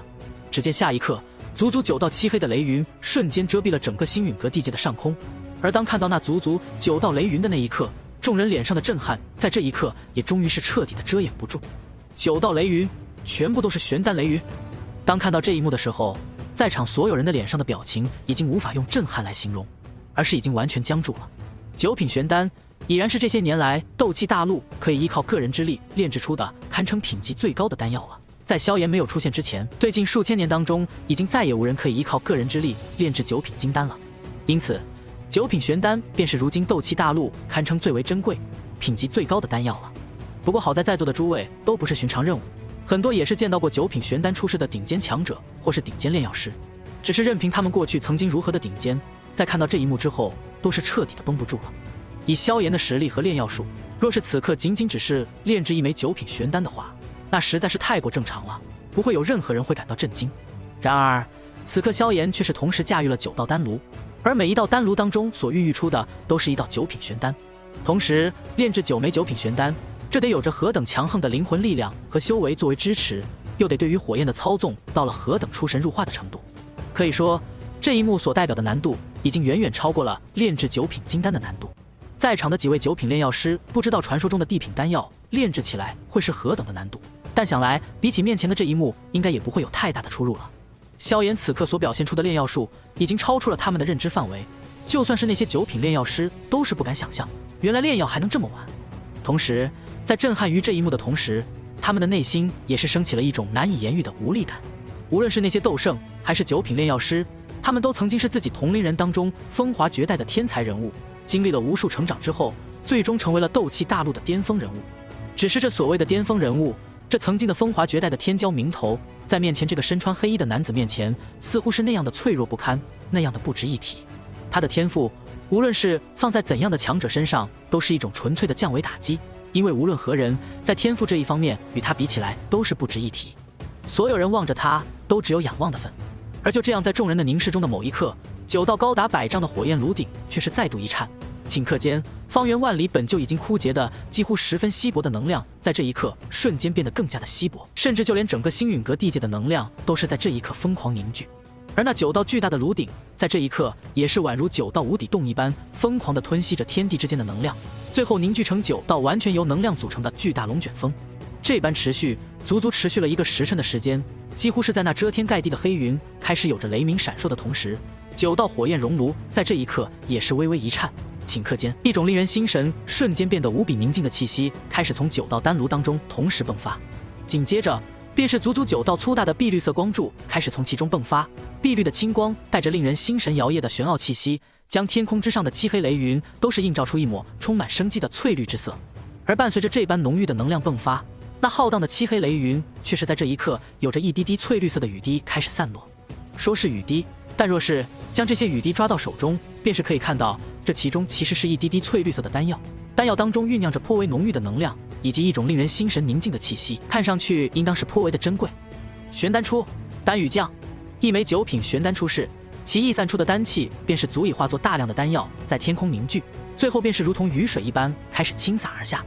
反倒是9品金丹，因为丹气更加凝实，反倒是不会出现这样惊人的现象。在过往的时代当中，1枚9品玄丹出世，便是足以引出丹雨降世这样的壮观景象。而萧炎如今炼丹，却是足足9枚9品玄丹。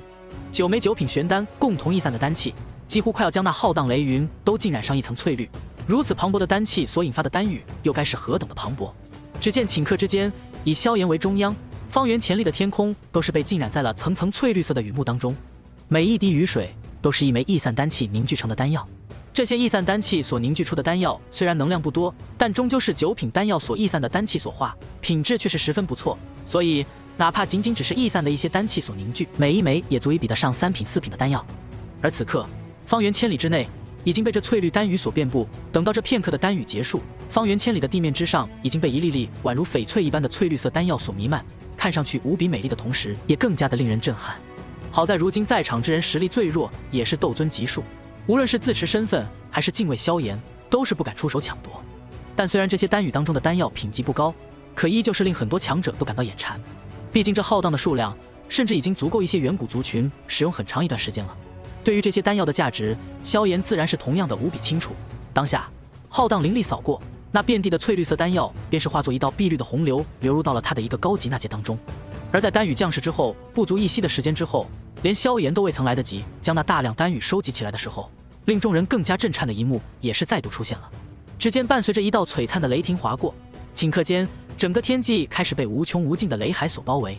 顷刻间，整个星陨阁的范围都是被那璀璨雪亮的雷光给覆盖得严严实实，刺眼的白光令许多修为低下者甚至直接睁不开眼睛。不过就在这无尽刺眼的白光当中，一道与天齐高的巍峨虚影却是也在这一刻再度出现。只见他张嘴一吸，那无尽的刺眼雷霆便是被细面条一般化作一条直径超过100丈的雷霆河流，然后被迅速吞吸而下。这便是当日炎帝大人对付虚无吞炎所催动的神像吗？